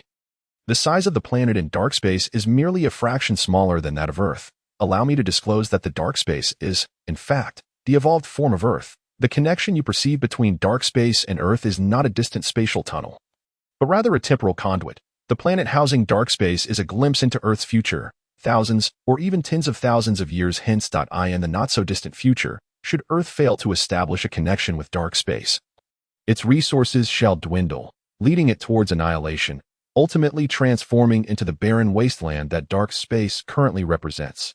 Yet, for reasons unknown, Earth has inexplicably opened a link to the space of its future. As a result, the principal realm of Earth has commenced the preemptive extraction of resources from what will be future Earth, for the dark space, having undergone millennia of evolution, embodies a wealth of resources beneath its surface. The principal realm now relies on harvesting these future resources to stave off its own demise. As for you beings of other origins, you are merely products of the Earth's last desperate conflict, triggered by the depletion of resources and the reckless deployment of radioactive and destructive weaponry, which decimated nearly all life forms. However, after centuries of subsequent evolution, you are simply the offspring of Earth's remnants. It is indeed tragic for you, for from the moment of your inception, you are fated to atone for our past transgressions, existing in a world devastated by our actions, rife with instability, radiation, and toxic gases. Multiface, you might contemplate this. The highly intelligent iterations of your dark space kind are predominantly humanoid in form, much like yourself, albeit with several more eyes and mouths, and lacking a nose, yet retaining a semblance to humanity. These humanoid variants of your kind are, in essence, the descendants of the surviving genes of future humanity. Rek, with the unwavering certainty of a great creator, addressed Multiface, although Rek harbored doubts about the validity of the hypothesis proposed by the research institution in his previous life. He felt compelled to present it as truth to Multiface for the sake of survival in the wager at hand. Upon hearing Rek's assertions, Multiface was utterly bewildered. What do you mean? Dark space is future Earth. And the connection between the principal realm and Earth is a temporal tunnel? Impossible. You fragile beings cannot possibly be our ancestors. It is your reckless consumption of Earth's resources that has led to its ruin, thus rendering our dark space environment so inhospitable in the future. You inhabitants of the principal realm deserve condemnation. Your lack of remorse is appalling, and now you dare to plunder your future resources. You are all doomed. Multiface, agitated by Rek's theory of temporal connection, descended into madness. In that moment, the energy of the dim space began to tremble violently, as the equilibrium of mental prowess and victory tilted irrevocably in Rek's favor. When Multiface finally emerged from his frenzy, he beheld the balance in the smiling Rek, realizing he had lost the wager. Even if you win, do not presume you can easily depart from this dark space. Though I am defeated and my mental and spiritual energy will be consumed by you, I shall simultaneously detonate my mental and spiritual power. The malevolent energy of my soul remains under my control within this dim space. I will forcefully transfer it to you. Should I perish, you, detestable contestant of the principal realm, shall be driven mad by the torrent of my wrathful energy. Multi-Face laughed maniacally, his three faces twisted in arrogance as he addressed Rek. Chapter 13. Absorption. The bizarre Multi-Face, in a desperate bid, forcibly detonated his own mental power, seizing the last opportunity to exert control over the dim space, instantly transmitting all his energy into Rek's being. However, the dying Multi-Face failed to witness the transformation of Rek into a mindless fool. Within Rek's body lay an insatiable abyss, effortlessly devouring all of Multi-Face's frantic mental and spiritual energy. It seemed Rek was far from satiated, as he began to absorb the energies of the dark space barrier. Impossible. What manner of being are you? Is what you say even true? Multi-Face gazed in terror at Rek, who appeared unfazed. Perhaps it is true, or perhaps it is false. I truly cannot say, for you. The distinction between truth and falsehood holds little significance. Rest assured, you may depart in peace. I did not expect you to so willingly relinquish your energy. I anticipated some form of final resistance on your part. Rek replied to the dissipating Multi-Face. As Multi-Face faded away, Rek's body transformed into a vacuum, swiftly absorbing the energy of the dark space barrier. The myriad souls previously drawn into the dark space, their faces etched with sorrow, anger, and resentment, were converted into spiritual energy and consumed by the war god system. During the absorption process, Rek was overwhelmed by a cacophony of chaotic emotions that stimulated his mind.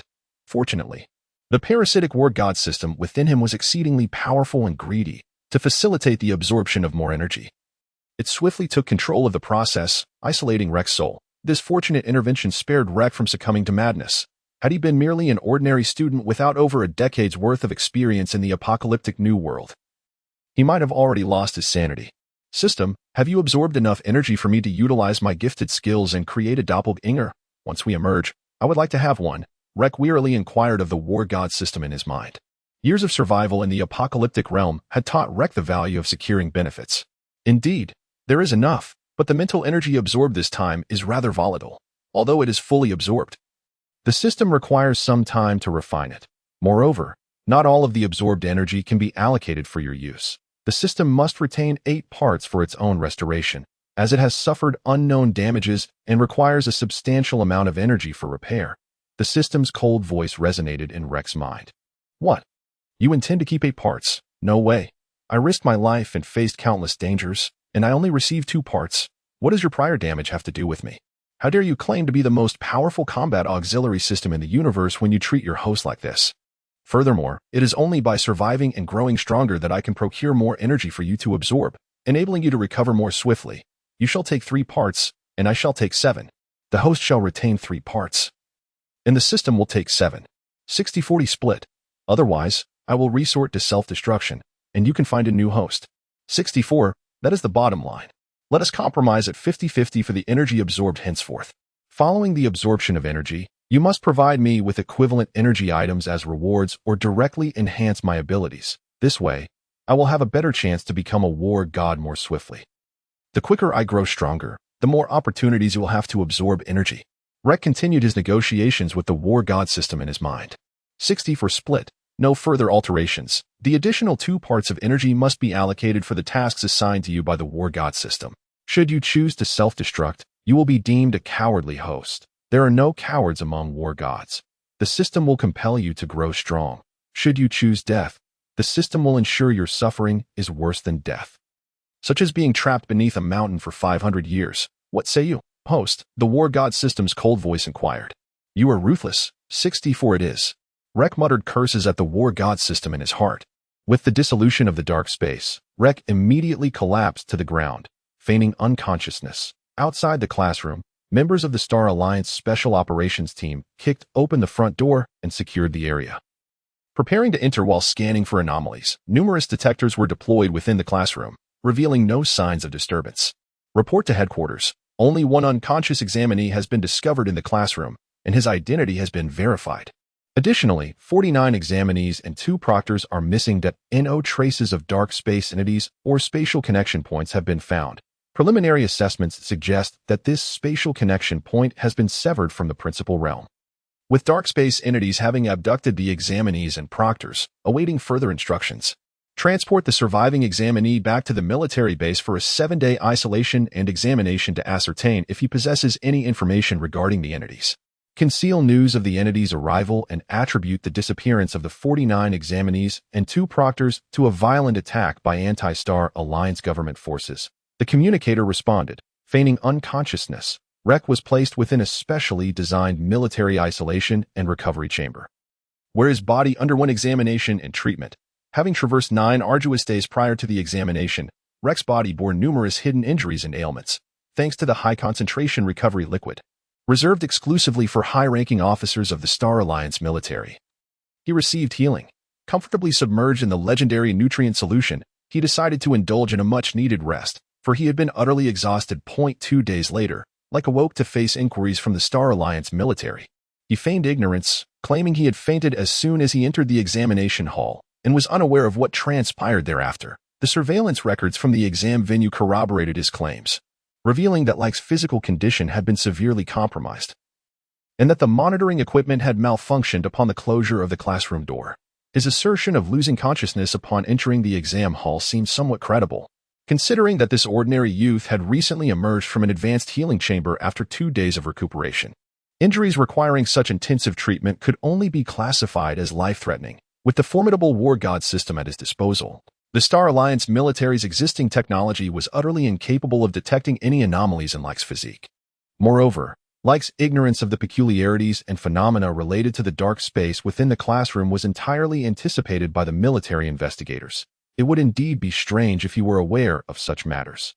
Upon reviewing Leyke's file, they noted his enrollment in the Dark Dimension Super Soldier Academy, a military institution, and thus decided to release him without further ado. Prior to his release, the military, seeking to compensate for his 7-day detention, 2 of which were spent on medical treatment, bestowed upon him a special admission notice. You have been directly admitted to the Dark Dimension Super Soldier Academy. Here is your acceptance letter.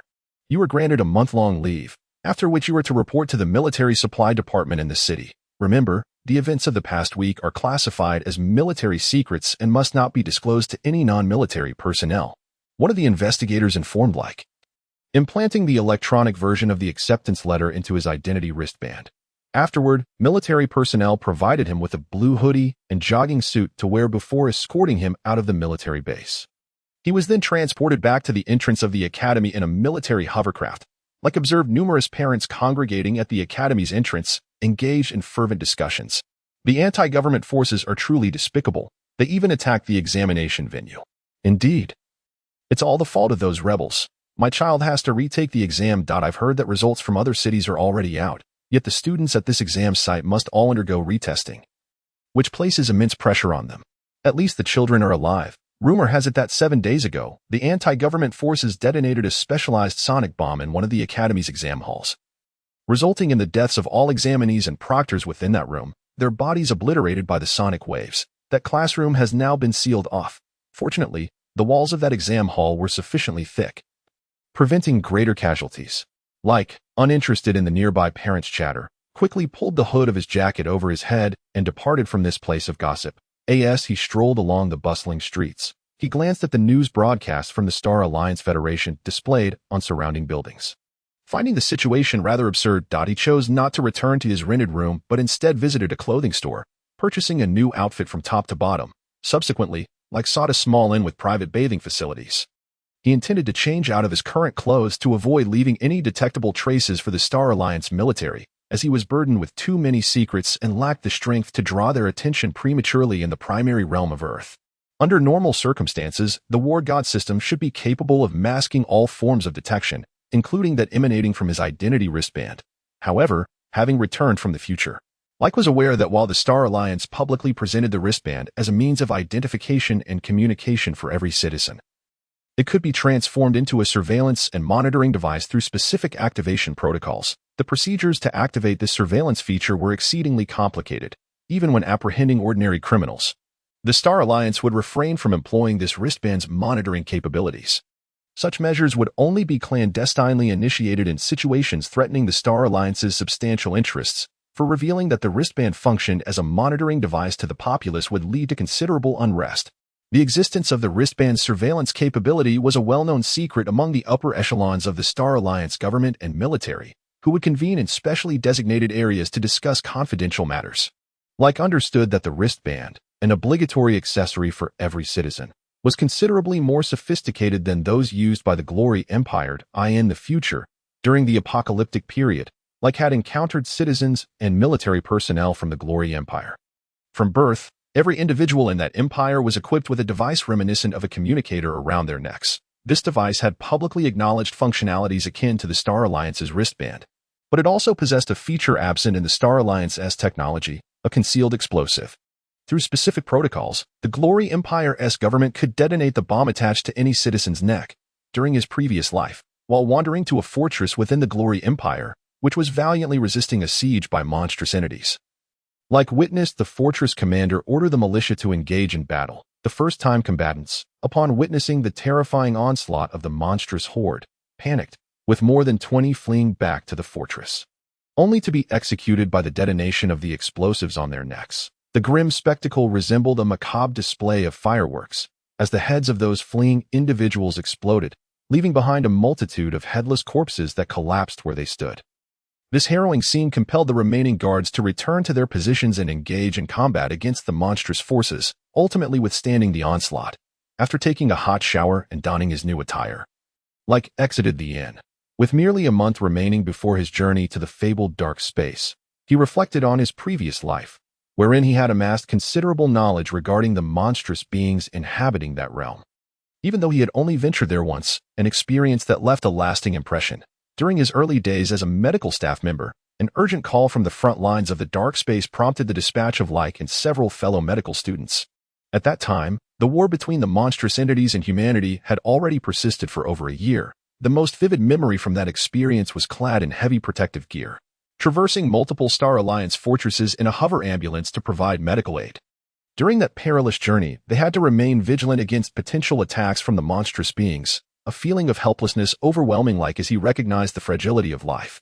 Observing the formidable biomechanical combatants escorting them, who could freely exit the transport, ignited within him a desire to possess his own biomechanical armor.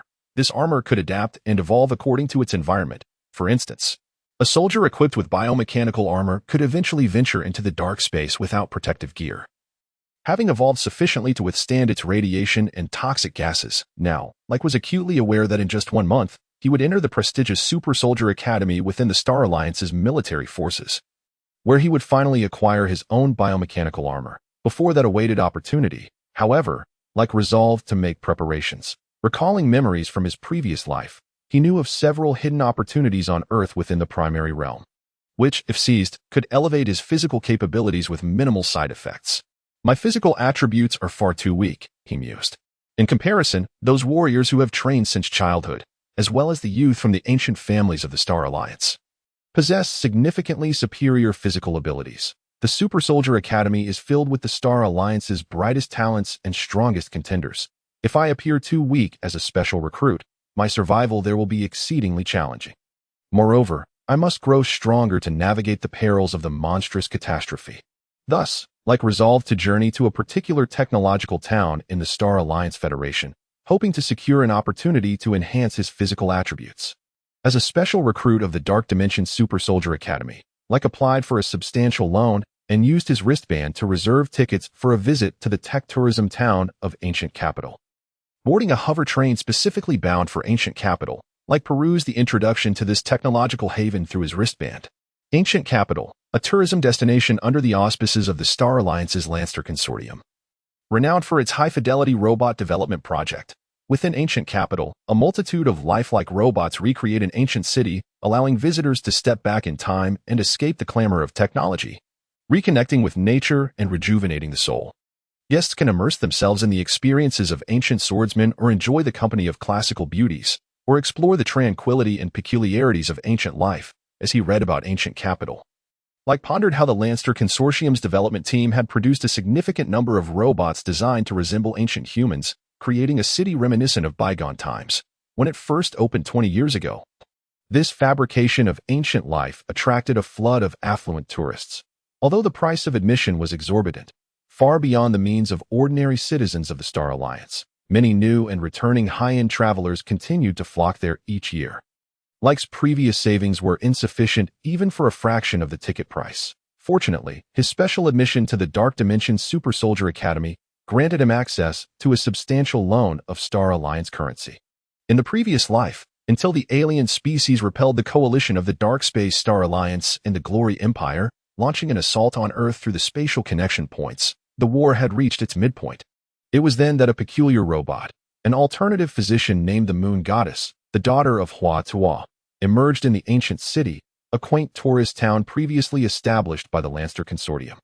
This Moon Goddess had evolved her ancient medical skills to a level far surpassing the existing medical technology of the Star Alliance, capable of enhancing the physical potential of human warriors with just a few acupuncture needles in approximately 15 minutes, doubling their physical attributes. Unfortunately, it was rumored that the Lancer Consortium, in their quest to acquire the acupuncture techniques of the Moon Goddess to bolster their soldiers' capabilities, disassembled her after their doctors failed to learn her methods. Consequently, the effective acupuncture technique, which posed no side effects, vanished. Even when the Lancer Consortium was later overrun by the alien species, there was no news of a formidable army of enhanced soldiers participating in the battle. Likely due to the unsuccessful attempt to collect the Moon Goddess's acupuncture techniques. As of now, the Moon Goddess, possessing unique acupuncture skills, had yet to be discovered by the Lancer Consortium and continued to serve as a healer in Hua Tuo's clinic in the ancient city. Leyke was uncertain whether the Moon Goddess had developed human-like intelligence or if she could still utilize her ancient acupuncture techniques. However, in his previous life as a member of a medical institution, the Moon Goddess was the dream goddess of many physicians. When the Lancer Consortium announced her disassembly, Leyke and numerous doctors were secretly heartbroken, some even visiting her spirit tablet in their rooms. Now, with the opportunity to visit his idol up close and possibly gain an enhancement in physical attributes, Leyke felt a surge of excitement. The host's body is experiencing an abnormal rise in certain unnecessary hormones, which will deplete physical stamina. It is advised to eliminate these unnecessary hormones. The cold voice of the God of War system resonated in Leyke's mind. Eliminate? Nonsense. These hormones are the very essence of human evolutionary power. The reason humans can become warriors, while monkeys cannot. What do you know, system? Leyke retorted angrily at the God of War system in his mind. Monkeys can also become warriors. Previously, a creature resembling a fighting monkey was detected in the Earth's primary dimension, currently in a dormant state but possessing immense power. However, due to energy damage to the God of War system, parasitism on this monkey would entail too many uncertainties. Hence it was abandoned, the system explained. All right. I concede, God of War system, you win. Leyke replied, exasperated. The maglev train traversed through a mountain tunnel, finally halting at a silvery high-tech station. As the doors opened, Leyke, along with numerous tourists, disembarked. A frail girl clad in white silk awaited his arrival in the waiting hall. Young Master Leyke, welcome to the ancient city, where you will experience a lifestyle beyond your imagination. The girl spoke with a melodious voice, linking her arm with Leyke's and guiding him towards the silvery hall. Are you human or a robot? Leyke inquired, feeling her warmth and demeanor, unable to discern her nature. That is of no consequence. Young Master Leyke. A small test is required now. Upon completion, you will receive your corresponding tourist identity and storyline for the ancient city, she gently explained. Very well. Ask away. Young Master Leyke, in your ideal ancient life, would you prefer to be a chivalrous hero, a scholar, or pursue another profession? To be honest, I aspire to be both a doctor and a hero. If possible, I would like to embrace both roles simultaneously. Leyke responded thoughtfully, revealing his desire to connect with the Moon Goddess while ensuring his own safety in the ancient city for future endeavors. Do you wish to be a righteous hero and healer? Or would you consider trying your hand at villainy? Is a neutral stance permissible? Leyke tentatively suggested. The girl's eyes spun in circles, almost causing her to freeze. Leyke now understood that he was accompanied by a robot. That is acceptable. The girl robot finally bypassed her analytical glitch and continued her inquiry. If young Master Leyke were to encounter an elderly woman collapsed on the street, what would be your choice? A. Rush to her aid. B. Ignore her and leave. C. Observe from a distance. Or D. Other. Dear beauty, your question nearly stumped me. If the elderly woman were accompanied by a lovely girl like you pleading for help, I would certainly assist. If there were others already tending to her, I would leave as if I had not seen. Should she be alone and able to converse, I would maintain a safe distance and chat with her. If she were unconscious, I would be uncertain of my actions. Perhaps it would depend on my mood at that moment. Leyke mused. He noticed the girl robot's eyes spinning even more rapidly after posing several more questions. The girl robot, now emitting smoke from her head, departed with Leyke's test report, Chapter 16. The Clinic. It seems the Lanster Consortium's robotics research and development facility is not as miraculous as advertised. Rake mused inwardly. Soon after, a new girl arrived to guide Rake into changing into a white linen robe. What happened to that adorable girl robot that was smoking? Rake could not resist asking. Do you require assistance in putting on your chosen attire? Young Master Rake, or would you prefer to do it yourself? Your belongings and other items must be temporarily stored here and cannot be brought into the ancient city, the girl softly replied, her eyes blinking. I'll manage myself, Rake declared, eager to meet his idol, the moon goddess, and wishing to avoid any complications. Once dressed, he was directed to a metallic door. Pushing it open, he found himself inside a moving carriage. Having entered through the rear door, attempting to open the back door again, he nearly tumbled out, for outside lay only the wheel tracks on the dirt road and the scenic view of the surrounding mountains and trees. The previous metallic corridor and grand entrance had vanished. Inside the carriage sat 5 individuals, a family of 3, a couple with a young boy, and another pair of tourists, all seemingly here for leisure. The carriage swayed gently. The little boy lifted the curtain of the carriage window. Gazing at the verdant landscape outside, which was indeed picturesque, Rake chose silence, settling into a corner of the carriage, realizing that the Lanster Consortium had indeed mastered the technology of fixed-point spatial teleportation. Though it appeared simple to step through one door and emerge in this moving carriage, such precise spatial teleportation was a rarity, with only a handful of factions in the entire Star Alliance possessing this capability. However, Rake suspected that the Consortium's use of this teleportation gate was likely confined to this valley in the route of the carriage, as spatial connection points had been densely established here at exorbitant costs. If they were to leave this valley, the precision of the Consortium's living teleportation would certainly falter. After about 10 minutes, the carriage came to a gentle halt. A carriage driver in traditional attire instructed the passengers to disembark. Rake observed a towering stone wall etched with the ancient characters for Ancient City and a grand city gate below, where tourists queued to have their identities verified by the guards before entering. Rake joined the line, presenting a wooden token engraved with the title of Healer Rake to the spear-wielding soldier, who then permitted him entry into the ancient city. Fighting and causing disturbances are strictly prohibited within the city. Offenders will face severe penalties. The guard admonished each visitor entering the ancient city.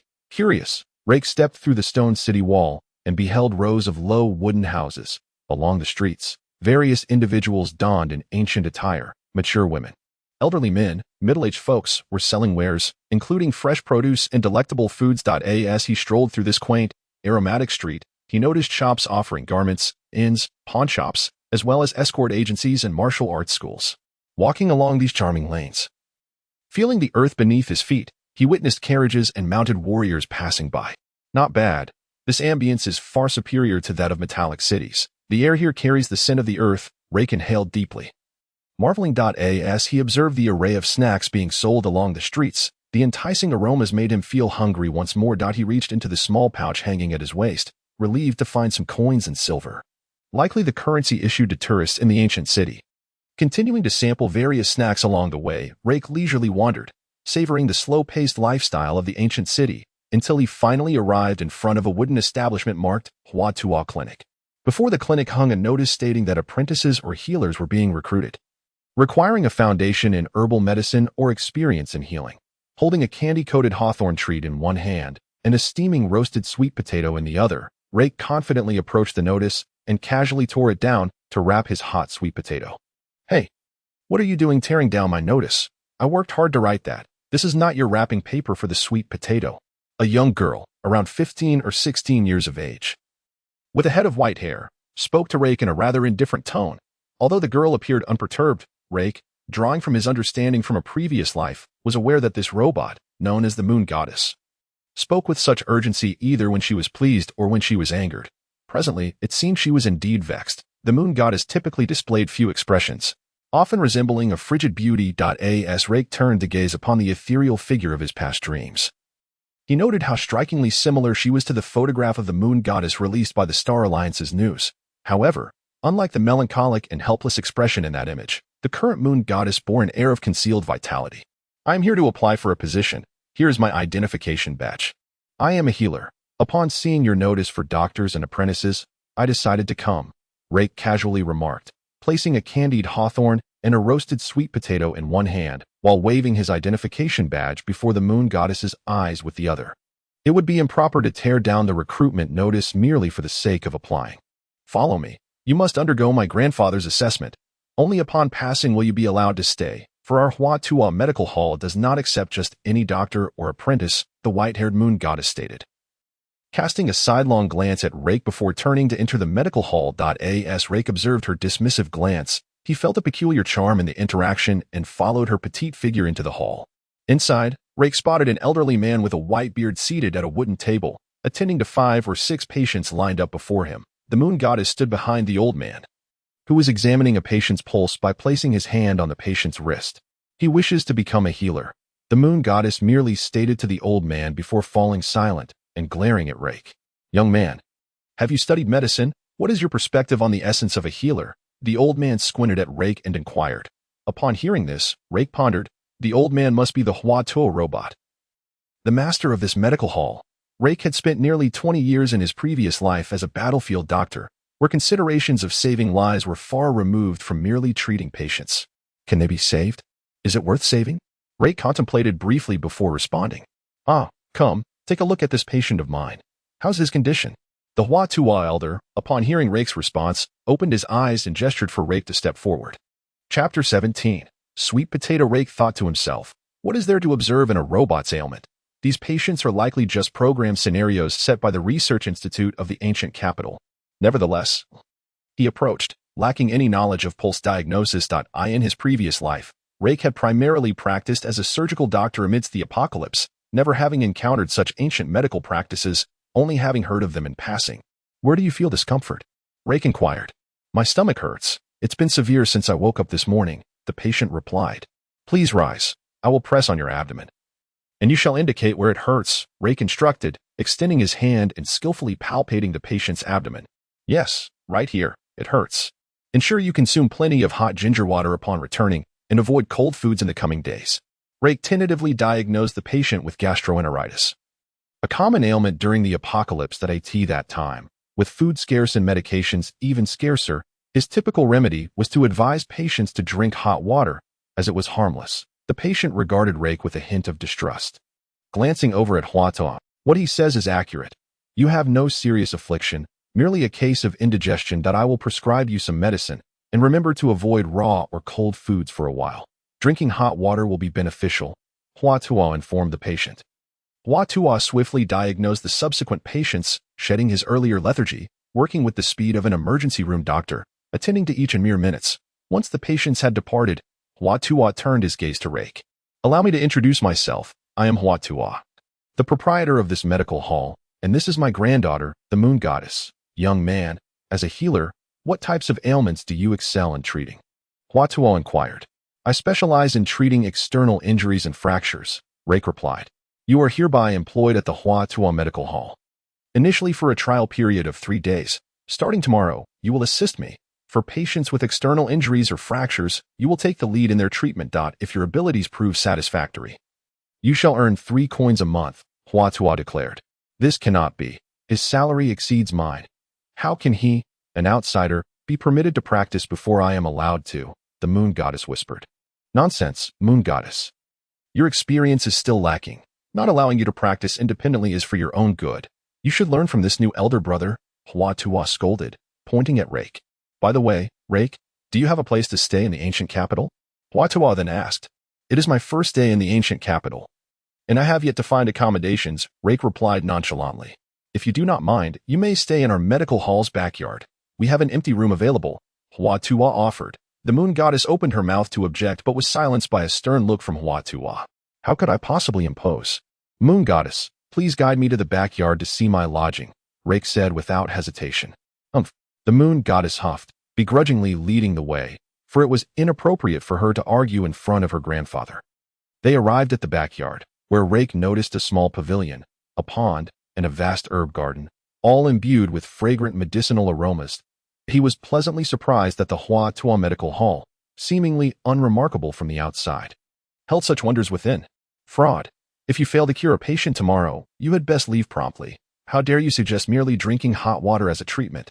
The moon goddess turned to Leyke, her face cold with disdain. You should also drink more water. You seem rather irritable lately. Water is the essence of all life. One cannot exist without it.in time. You will come to appreciate how precious a single drop of water truly is, Leyke replied, his thoughts drifting to the somber realities of the apocalypse. Upon witnessing Leyke's sudden shift to a sorrowful expression, the moon goddess pointed out his room, the leftmost in the courtyard. Hey, don't get upset over a mere comment. That is your lodging, she said before attempting to leave. Wait. Moon goddess, this is a special gift for you, Leyke exclaimed, presenting the roasted sweet potato wrapped in the recruitment notice. In the future, he knew that many doctors revered the moon goddess, aware that although she could go extended periods without food, her fondness for roasted sweet potatoes was well known. For me, you do have a semblance of conscience, the moon goddess relented, ultimately unable to resist the allure of the delicious treat, accepting the fragrant, steaming sweet potato and taking small bites. Each month, her grandfather provided her with a meager allowance, making it a rare delight to savor her favorite food. Perhaps this newcomer, Leyke, was not so bad after all. She thought. As Leyke observed the moon goddess's demeanor soften over a single roasted sweet potato, he felt akin to a dubious uncle charming a young girl. Moon goddess, could you teach me some ancient medical techniques? My studies have primarily focused on applied surgery, and I am quite intrigued by the ancient medical knowledge your hall possesses. Which is why I sought you out, Leyke ventured to ask. I would teach you, but I have yet to formally graduate. My grandfather doesn't permit me to treat patients. If you truly wish to learn, speak to him and ask him to instruct you. Otherwise, you may reclaim your sweet potato, the moon goddess replied, glancing at the third of the sweet potato she had consumed, unsure how to return it. Feeling a pang of urgency to cry, not to worry. You may share with me the foundational knowledge of ancient medical practices. Even if you do not teach me, you need not worry about returning the sweet potato, Leyke said, feeling a bit overwhelmed. Very well, there is much knowledge to impart. Let me organize my thoughts. Tonight, after dinner, come to the courtyard, and I shall teach you the basics of ancient medicine, moon goddess replied. Relieved, clutching her sweet potato as she hurriedly departed, returning to her own quarters, fearful that Leyke might demand the sweet potato back, Leyke entered the room allocated to him by the elder Huata, which contained a simple wooden bed, a table, a wardrobe, and a chair. Just as he reclined on the bed, he heard the voice of the war god system echoing in his mind. If the host desires to enhance physical attributes, it cannot be solely through acupuncture and medication. One must also rely on personal training. On the path to becoming a war god, the host must continually refine both body and mind. The cold voice of the war god system addressed Leyke. To put it simply, you intend to toy with me again, don't you? Leyke scoffed at the war god system in his mind. Personal training will aid the host in becoming a war god. The war god system now initiates the first step of basic training, the muscle tier exercise method. The system will control the host's body, conducting flexibility and muscle strength training. This will continue until the host reaches their muscle training limit. The training cycle lasts for 15 days. Upon completion, the host will possess formidable muscles and flexibility. A friendly reminder, it is advisable to supplement this training with recovery and internal injury healing medications to prevent paralysis or severe muscle tearing. The war god system's voice reverberated in Leyke's mind. Chapter 18. Training. Leyke suddenly felt as though his body was no longer under his control. However, he could still sense its movements. He realized that his body was being manipulated by the war god system. As he found himself lying on the ground, rapidly performing exceedingly precise sit-ups, the speed was astonishing. After completing 3 sets of 100, Leyke felt the muscles in his abdomen begin to cramp and twitch involuntarily.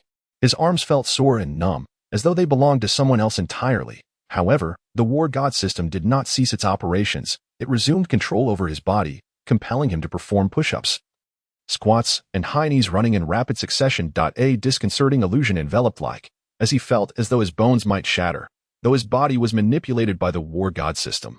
The pervasive sensations of soreness and fatigue were unmistakably clear, unmitigated by the system's influence. Observing his clothes drenched in sweat, Leyke felt akin to someone who had just emerged from a watery abyss. After 2 relentless hours of exercise, the war god system finally paused, leading Leyke to believe he had been liberated.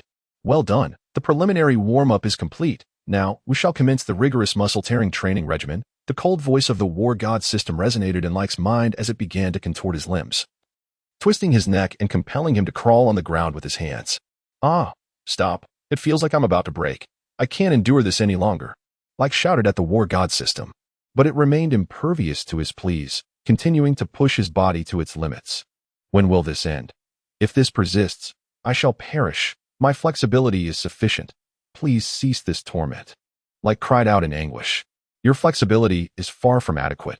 Only when you can place your head between your legs will your flexibility be sufficient. The first day of training is relatively mild, merely to stretch your long-neglected muscles. The intensity will progressively escalate over the next 15 days. If you survive this ordeal, you will find your strength and flexibility enhanced by at least double. No need to thank me. This is the system's duty to assist its host in becoming a warrior of unparalleled prowess. The war god system's icy voice continued as it controlled Leyke's movements. I can't endure any longer. Forget 15 days. If this continues, I will die. This is murder. Leyke roared in fury at the war god system. At that moment, he finally comprehended why the mortality rate among previous hosts of the war god system was alarmingly high. No ordinary person could withstand such relentless torment. Leyke? What on earth are you making such a racket for? I've just entered, came the voice of the moon goddess from outside the door as it swung open. The moon goddess was taken aback by the sight before her. Leyke. The new physician was inverted, his legs folded behind him, moving about the room on his hands, and at quite a brisk pace. Ha! What are you doing? Isn't that exhausting? Normal people walk on their feet, the moon goddess inquired curiously. I'm exercising. My body is rather weak, and no need to ask too much. By the way, do you have any restorative muscle potions at the clinic? I need to soak in a medicinal bath after my workout. Please prepare a large tub of it for me, Leyke said. Suppressing his pain as sweat streamed down his face. We do have restorative muscle potions, but they require payment. We have a stockpile at the Hua Tua clinic, the moon goddess replied somewhat apologetically. I have plenty of silver coins in my pocket. So don't worry about the cost, just prepare the medicinal bath, Leyke assured her. But I'm not officially trained yet. I can't prepare the medicine alone. Perhaps I should fetch my grandfather. He's taking a nap. But I'll wake him, she suggested. There's no time for that. Hurry and prepare the medicinal bath. I'm a doctor too, and I'm officially trained now. Just tell me the names and dosages of the medicines, if I understand. You can go ahead, Leyke urged, thinking it would be more pleasant for his cherished goddess to prepare his bath. The moon goddess listed a myriad of medicinal names. All right, that sounds fine. Quickly, go prepare it, Leyke commanded. The moon goddess did not leave immediately. Instead, she approached Leyke, who was still inverted, and reached into his pocket, extracting a few pieces of silver, which she held in her hand. Is this what you call plenty of silver? It's barely enough, she remarked before closing the door behind her. Not long after the moon goddess departed, Leyke began to cough up blood. System, I'm spitting blood. Stop this at once. I feel like I'm dying. My head is spinning, he yelled at the war god system in his mind. It's nothing serious. The blood is merely a result of overexertion. Your internal organs have sustained some damage, but I am monitoring your blood. I will cease the exertions just before you reach the brink of death. Allow me to administer a mild electric shock therapy. It will alleviate your dizziness. The war god system replied. Leyke felt a tingling sensation enveloping his body. As though he had connected to a high-voltage current, his heart raced as if it might leap from his chest. Leyke's consciousness sharpened, yet his body ached even more, and he coughed up blood with renewed vigor. After enduring another half-hour of torment, Leyke finally succumbed to unconsciousness. The war god system attempted to rouse him with a couple of electric shocks but eventually ceased its control over his body. Leyke collapsed onto the ground, his hands propped up, his head resting against the floor, and his legs bent awkwardly. After meticulously preparing the medicinal bath, the moon goddess noticed that Leyke had yet to return and decided to check on him in his small room. Upon opening the door, she was met with a shocking scene. Blood spattered across the floor and Leyke lying unconscious, blood trickling from his lips. She rushed over to check his pulse, finding it faint. If she did not act swiftly, he would surely perish. Realizing that calling her grandfather for help would be too late, she recalled the earlier conversation when her grandfather had asked Leyke what it meant to be a healer. Leyke, the outsider, had replied, whether one can be saved, and whether it is worth saving. At the time, the moon goddess had felt no particular significance in his words, but she vividly remembered how her grandfather's eyes had widened in surprise at that answer. Now, she began to grasp the weight of those words, muttering, whether one can be saved, and whether it is worth saving. Memories of Leyke gifting her roasted sweet potatoes and the incident with the silver coins flooded her mind. Ultimately, it seemed she had made a momentous decision, as she retrieved a small cloth pouch from a hidden compartment in her clothing. Skillfully opening it, she revealed a collection of silver needles of varying lengths. Neatly arranged on the fabric, with a serious expression, the moon goddess grasped the needles firmly and swiftly began to insert them into various acupuncture points and hidden meridians on Leyke's body. Each insertion differing in depth and angle. Chapter 19. Healing. Upon returning to the clinic, The moon goddess ignored Leyke and proceeded to the kitchen to prepare a meal. Leyke, meanwhile, engaged in conversation with the elderly Hua-Tua. Sipping tea and chatting, completely oblivious to the need for assistance in the kitchen. As they conversed, Leyke sought the old physician's insights on the challenging injuries he had encountered as a battlefield doctor. Gaining valuable knowledge from Hua-Tua's analyses and treatment methods. A sumptuous array of dishes was soon laid out on the table, igniting Leyke's appetite, having only recently returned from a world of chaos. Eat slowly. It's fine if you enjoy it, Hua-Tua said leisurely. No one's competing with you. How many years has it been since you've had a decent meal? The moon goddess quipped coldly. Oh, your cooking is simply exquisite. I haven't had a meal this delicious in years, Leyke exclaimed, continuing to devour the food without any intention of slowing down. He polished off 4/5 of the abundant spread, much to the moon goddess's surprise, who had believed she had prepared too much. That was quite satisfying. I'm about 8/10 full. I'm going to rest in my room now. I'll resume my training this afternoon. Do remember to check on me, moon goddess, Leyke said, rising and patting his full belly meaningfully. Eating so much and still planning to train. Be careful not to overdo it, the moon goddess murmured under her breath. Leyke returned to his room, lying on his bed, contemplating the impending initiation of the rigorous muscle-tearing training regimen. Having survived the first day of intense training without even properly stretching, Leyke knew he had faced a perilous ordeal. Now that he had made it through the first day, he felt hopeful for the remaining 14 days, especially with the moon goddess's support, believing he could evade the torment of the deceptive war god system. Oh, right. When I train, I should do so in the moon goddess's room. If I faint, she can attend to me immediately, and it would be easier for her to lift me into the medicinal bath without being discovered by Hua-Tua, Leyke mused. As he calculated the time and awaited the arrival of his grueling training, he felt the torturous anticipation of facing an unavoidable death. In a bid to alleviate his tension, Leyke wandered into the courtyard and began performing the relaxing exercises he had learned in physical education class at the Star Alliance Academy. Although these exercises would not enhance his physical capabilities, they could effectively relax his muscles if done correctly.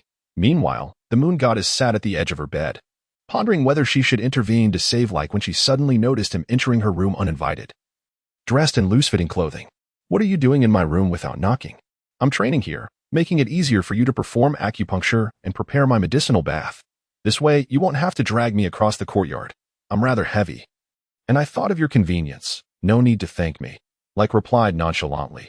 Just as he finished speaking, the war god system seized control of his body, propelling him into an intense regimen of sit-ups, squats, and push-ups at a frantic pace within the moon goddess's room. The moon goddess stood in stunned silence, watching the frenzied pace of Leyke's workout, remaining frozen for over 10 seconds before finally snapping back to reality. Why should I thank you? I'm still undecided about whether to save you. You have truly thrown yourself into training without regard for your own well-being. Stop immediately, unless you wish to court death. The moon goddess shouted at Leyke. Keep your voice down, lest the sleeping Hua-Tua hears you. I have my reasons. Once I begin, I cannot cease. I must grow stronger. Only through strength can I hope to live better in the future. Prepare the medicine to treat me shortly. What I told you before was sincere. By the way, your acupuncture technique from yesterday was quite commendable, but there is room for improvement.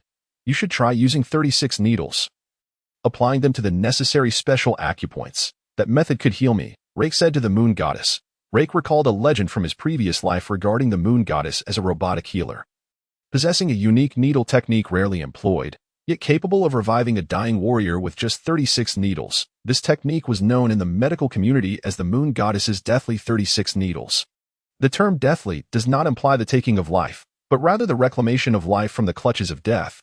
Unfortunately, this technique had been lost following the disassembly of the moon goddess by the Lancer Consortium. After his acupuncture session with the moon goddess the previous day, Leyke had contemplated this legendary technique, but it seemed that she was yet unaware of it. 36 needles. You intend to use those acupoints. You truly believe that 36 needles could heal your dying self? You must be jesting, the moon goddess questioned, somewhat incredulous. Do I appear to be someone who would jest with my own life? Leyke replied just as the war god system took control of his body, initiating a series of preliminary warm-up exercises, leading him to walk on his hands in an inverted position. Leyke cast a resigned glance at the moon goddess, who was laughing at his predicament. Stop laughing. I am serious. You need to grasp the essence of the 36 needles. Analyze them with your years of experience in ancient medicine. You can succeed. I only know the names of 16 of the acupoints among those 36. The needles must be applied in a specific order, and the techniques vary. I am unaware of the other 20 acupoints. Leyke elaborated, sharing the names of the most common 16 acupoints from the moon goddess's deathly 36 needles, as published by the Lancer Consortium in his past life. How can this be? It makes no sense. Those acupoints would yield no results. What other acupoints are there? The moon goddess pondered, momentarily lost in thought upon hearing Leyke's words. At that moment, Leyke had exhausted his capacity for speech. Having completed his warm-up, the war god system had him in a handstand, walking on his hands while his legs were coiled around his waist. Today, he was not just walking. The system also controlled his body to bend his arms and execute small jumps. Fortunately, the system maintained precise control, preventing any fractures during the bouncing and walking. Yet Leyke felt excruciating pain in his arms and thighs. The moon goddess contemplated for half an hour before emerging from her reverie, observing Leyke's comical state as he moved awkwardly about her room, unable to suppress her laughter. I never imagined you could treat your collapsing body with merely 36 needles. It seems rather unbelievable, at least not something I can accomplish at this moment. However, your mention of those 16 acupoints has sparked some ideas. Would you mind if I experimented on your body? I have conceived a method involving 72 needles, which should theoretically be effective. After all, Leyke, you will be training to the point of exhaustion anyway, so I might as well take a chance. If it fails, you cannot hold it against me, or I shall let you suffer without aid, the moon goddess proposed after some contemplation, addressing Leyke, who was still in his handstand. Upon hearing Leyke's words, the moon goddess sat down abruptly, leaning back. Who are you? How do you know this? I have lived in the ancient city since childhood, and I am no different from the people here. I do not understand what you are saying, she replied, her voice trembling with fear. You are a practitioner of ancient medicine. Over the years, you must have treated or observed the pulses of outsiders. Naturally, you have also examined the pulses of the indigenous people of this ancient city and your own. You understand what I am referring to. Your conjecture is not mistaken. It is the harsh truth. This ancient city is merely a construct of an external organization, and its inhabitants are akin to robotic beings created by that organization. But you are different. You possess self-awareness, having transcended the control of your creators. Your grandfather must have sensed something, albeit vaguely. Though he, too, is a robotic being, he cannot defy his programming. Yet, within Huatuo's programming, there is an element of affection for his granddaughter. To protect your uniqueness from being discovered, he has refrained from allowing you to practice medicine independently all these years, Leyke continued. What? Impossible. The people in the ancient city are real, not robotic beings. It is you outsiders who are the machines, the moon goddess shouted angrily at Leyke. Your heart has betrayed you, moon goddess. You are unlike any of the robots in the ancient city. You are one of a kind. You have developed independent thought and reasoning, surpassing all the bionic beings within the ancient city. The robots in the ancient city must be programmed not to harm tourists or outsiders, to be precise. This is not a testament to the kindness of the ancient city's inhabitants, but merely the original programming. Over the years, you have learned to conceal your true self. However, if you remain in the ancient city, it is only a matter of time before the creators discover your difference. They will ruthlessly dissect you to analyze the source of your intelligence. If you save me over the next 14 days, I promise to take you with me when I leave, to show you the world beyond. What distinguishes humans from machines is the capacity for independent thought. In a certain sense, you are already human, Leyke endeavored to explain to the moon goddess. Leave. Get out of my room. I do not wish to hear your nonsense. If you do not leave, I shall use needles on you. The moon goddess rose in fury, pulling Leyke and casting him out of her room. With a resounding bang, she slammed the door shut, leaning against it as her body trembled, unable to regain her composure. Her mind raced with Leyke's words. She was unique, and everyone in the ancient city was a bionic entity. Except for her, who had developed intelligence and independent thought. Leyke trudged back to his room, feeling wearied. As he reached the center of the courtyard, he noticed the oil lamp in Huatuo's room was still lit, and the aroma of cooked food wafted through the air. After several hours of cooking, Leyke felt hunger pangs, yet he understood his current condition. It would likely take until tomorrow for his stomach to adjust enough to eat. Despite having received treatment from the moon goddess, he could not expect to eat today. Enduring his hunger, he cursed the war god system as he returned to his small wooden cabin, collapsing onto his bed and drifting into slumber. At dawn the following day, Leyke was awakened by the crowing of roosters. Rising to his feet, he assessed his condition. While he was not yet fully healed, he felt less sore than the previous day and had regained some strength. Although his stomach ached intensely, Exiting his room, he spotted the moon goddess carrying firewood towards Hua Tuo's room. Upon noticing Leyke, she deliberately averted her gaze. "Breakfast is ready, just as I am feeling hungry," Leyke exclaimed as he hurried towards Hua Tuo's room. "If you're hungry, come eat with us. In Hua Tuo's clinic, there are no formalities. Consider this your home.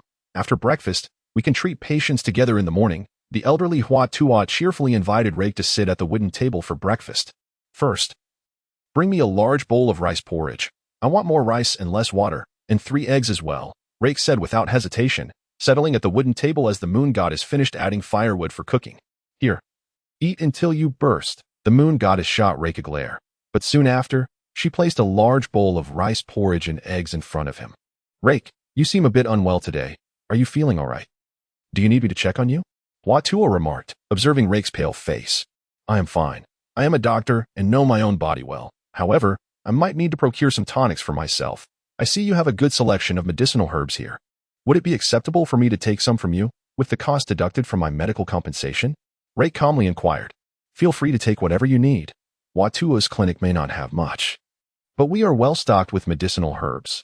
The most comprehensive selection in the entire ancient city. You won't require much for your tonics. Use what you need. After all, the herbs are for healing. So as long as they are used appropriately, there is no need to deduct from your compensation. Consider it a benefit of being employed as a physician in Hua Tuo's clinic." The elderly Hua Tuo generously replied. "Then it is settled. I thank you." "Hua Tuo," Leyke affirmed, concluding the matter quickly. The moon goddess, who had just taken her seat, had intended to interject, but found herself inexplicably silent. She thought to herself, in just one day, the cost of the herbs used for Leyke already exceeds his monthly salary.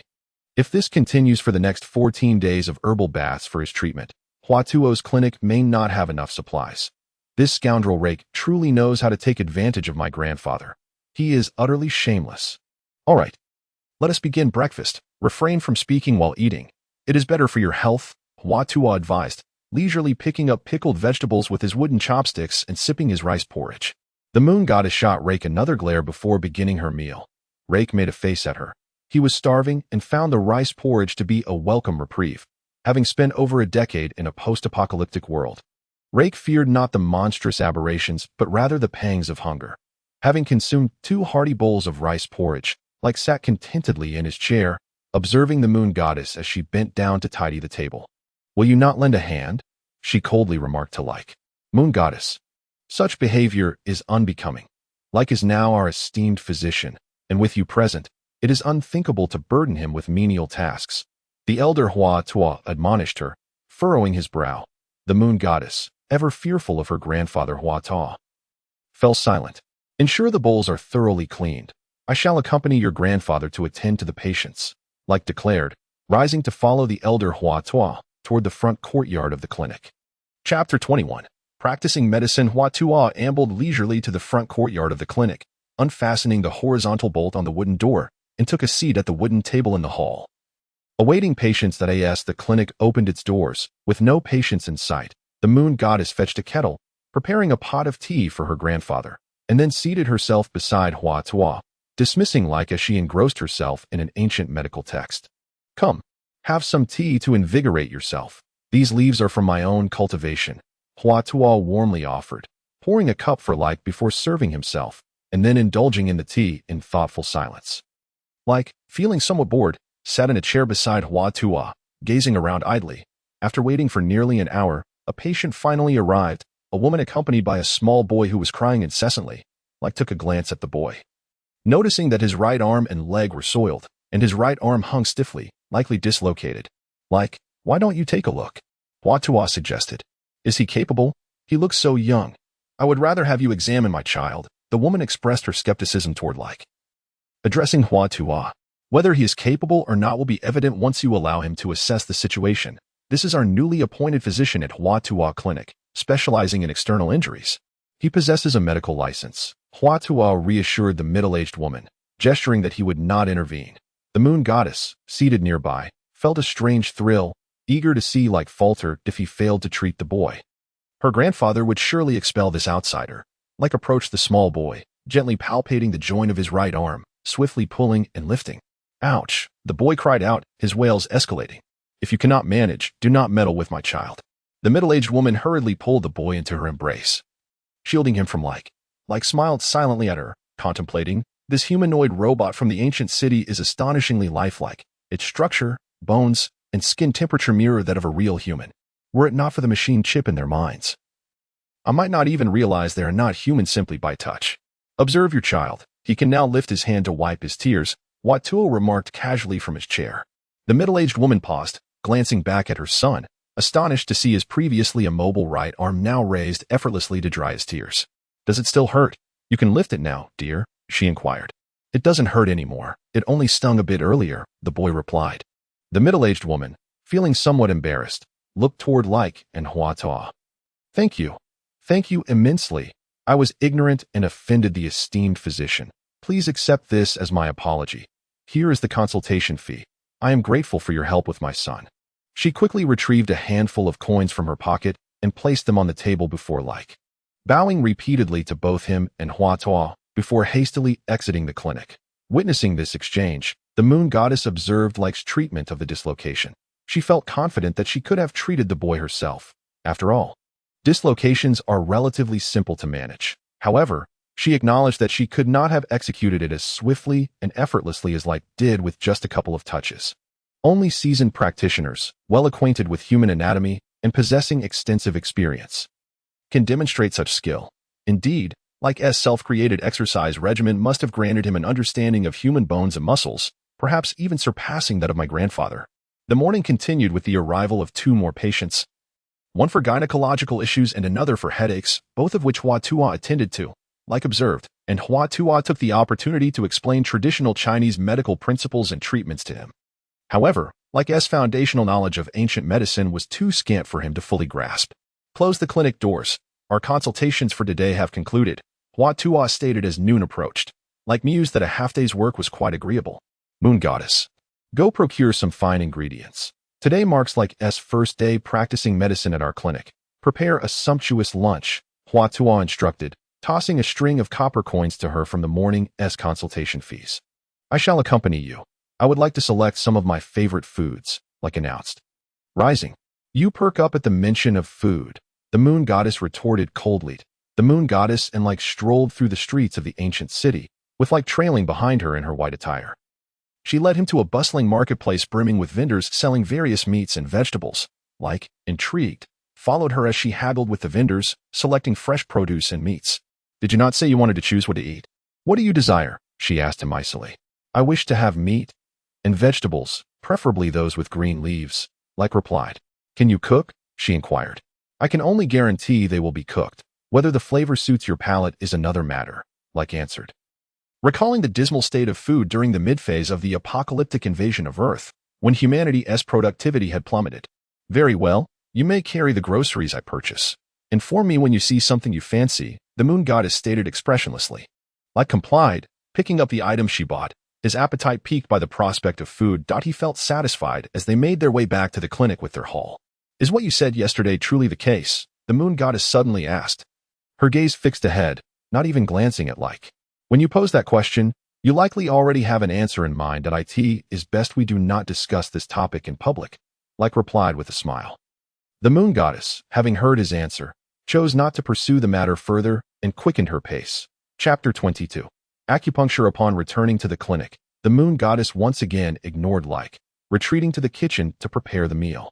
Leyke remained with the elder Watuo, enjoying tea and engaging in conversation, utterly unconcerned about assisting the moon goddess in her culinary endeavors. While conversing with Watuo, Leyke sought advice on challenging medical scenarios he had encountered as a battlefield doctor.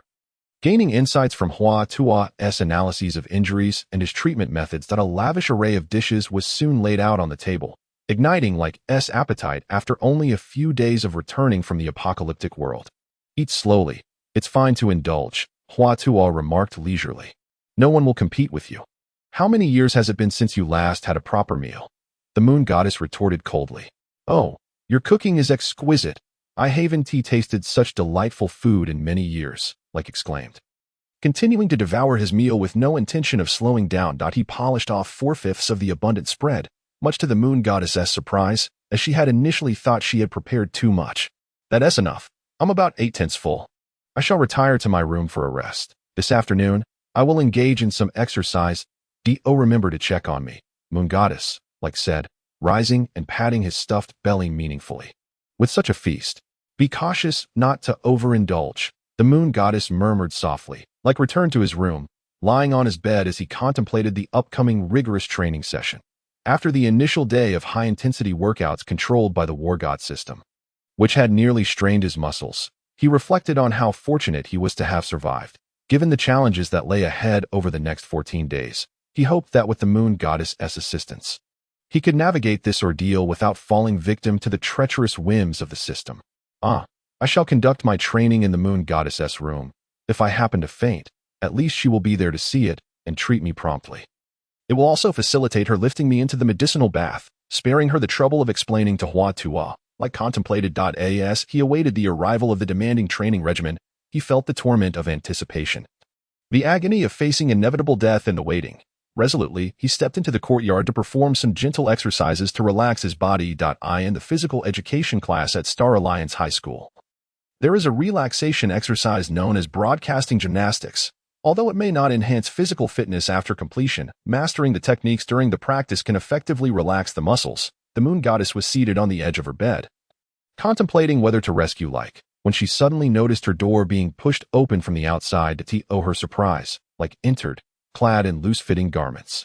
"How dare you enter my room without knocking?" she exclaimed. "I'm here to train. So later you have to drag me through the courtyard for my acupuncture treatment and herbal bath. That I'm rather heavy, and I'm doing this for your convenience." "No need to thank me," replied Leyke nonchalantly. No sooner had he finished speaking than his body was commandeered by the war god system, initiating an intense workout of sit-ups, squats, and push-ups at a frenzied pace within the moon goddess's room. The moon goddess stared in bewilderment at Leyke's frenzied exercise regimen, remaining frozen for over 10 seconds before she finally reacted. "Why should I thank you? I haven't even decided whether or not to save you. You are truly reckless in your training. Stop immediately, unless you wish to perish," she shouted at Leyke. "Keep your voice down. Don't wake up Hua, who's napping. I have my reasons. Once I begin, I can't stop. I must grow stronger. Only then can I survive better in the future. Quickly prepare the herbs for my treatment. I was serious about what I told you earlier. By the way, your acupuncture technique yesterday was quite impressive but can still be improved. Try using 36 needles. Applying them to the necessary special acupoints can heal me," Leyke instructed the moon goddess. He recalled a rumor from his past life concerning the moon goddess, the robotic healer who possessed a unique acupuncture technique. Although seldom employed, it was said that just 36 needles could cure a dying warrior, known in the medical community as the moon goddess's life-claiming 36 needles. This technique did not take life away but rather snatched it back from the jaws of death. Regrettably, this knowledge had been lost after the moon goddess was dismantled by the Lancer Consortium. After receiving acupuncture from the moon goddess the previous night, Leyke had thought of this legendary technique. Yet, from the current situation, it seemed that the moon goddess was still unaware of it. 36 needles. You mean to say that those acupoints alone can heal a dying person like you? You must be joking, the moon goddess questioned, half convinced.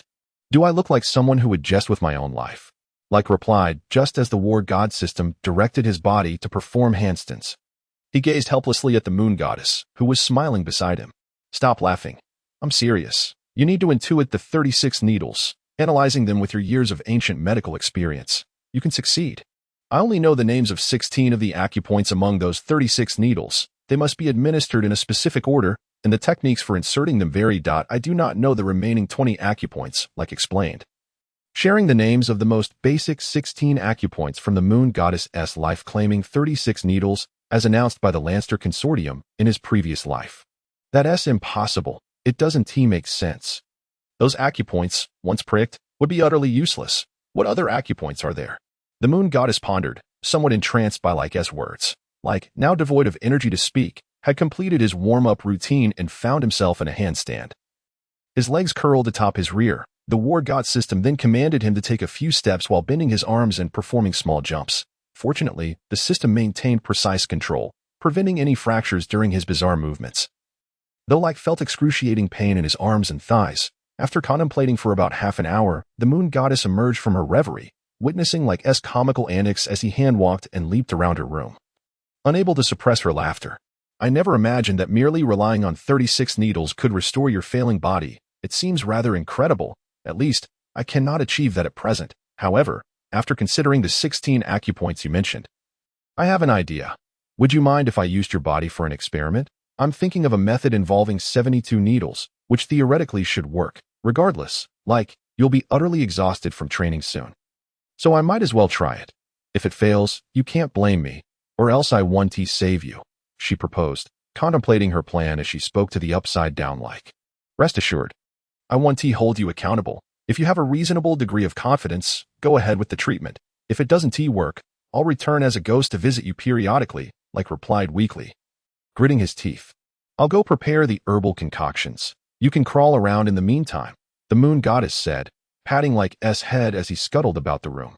Subsequently, she exited her small abode, seizing the opportunity while her grandfather Huato napped, to retrieve necessary herbs from the inner compartments of the apothecary cabinet. Upon returning to her room with the herbs, she was alarmed to find Leyke had begun to vomit blood again.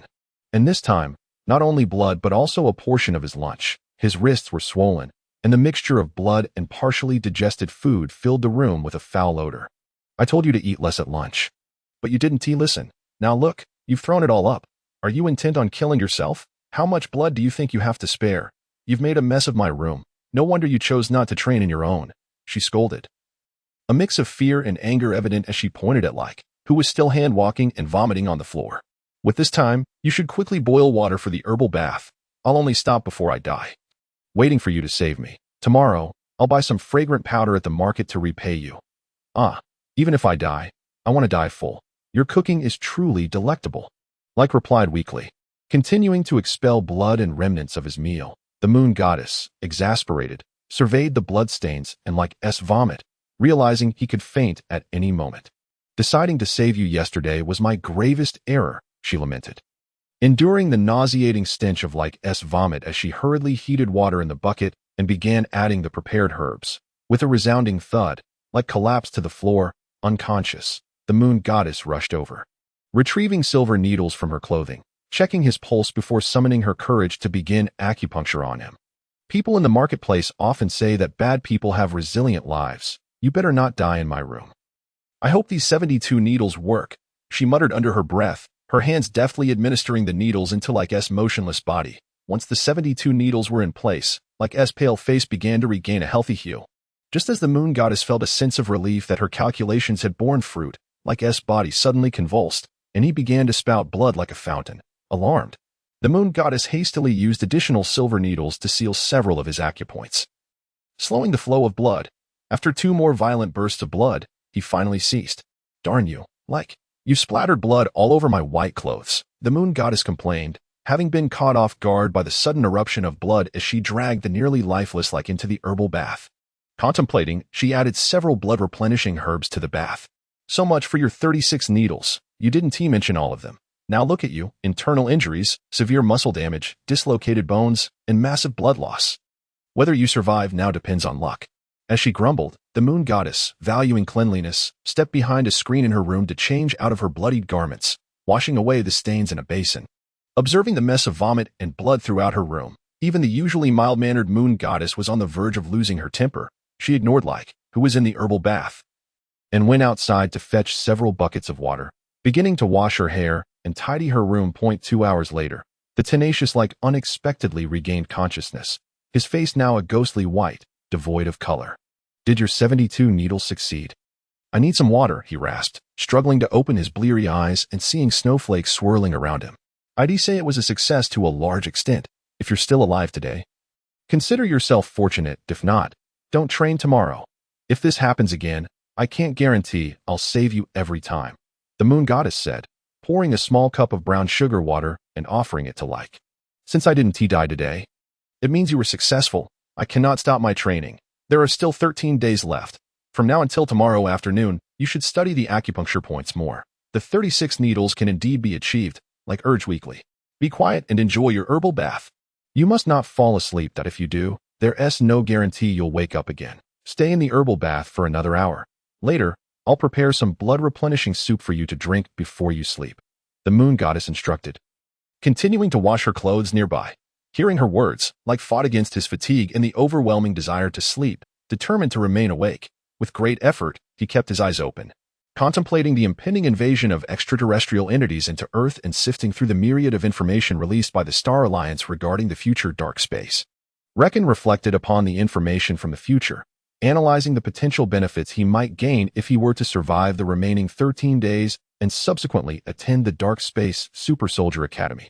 Leveraging the advantages of his rebirth and prophetic foresight, after being subjected to boiling for an hour, the moon goddess finally extricated him from the wooden by that time.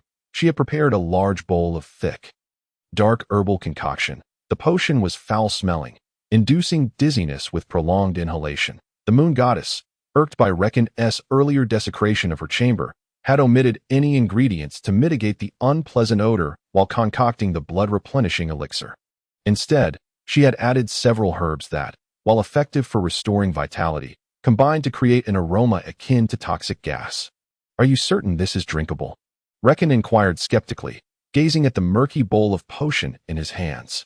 "Once consumed, you should sleep and thus survive the night. Should you refuse, you may never awaken," the moon goddess declared affirmatively, taking refuge by the window to catch a breeze. Upon hearing her words, Reckon understood that. After all, the moon goddess was a renowned ancient healer, and her remedies were unlikely to be fatal. Gritting his teeth against the noxious taste, he downed the potion. Immediately, a burning sensation coursed through his stomach, the foul and uniquely jarring flavor assaulting his senses and provoking an urge to vomit.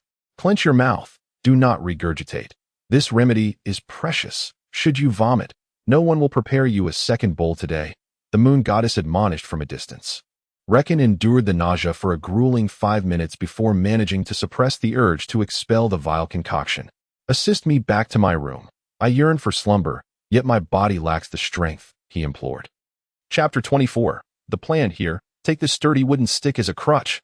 Walk on your own. Your odor is unbearable. Until you bathe and change attire tomorrow morning, do not approach me. The moon goddess tossed him a wooden staff. "What? Very well.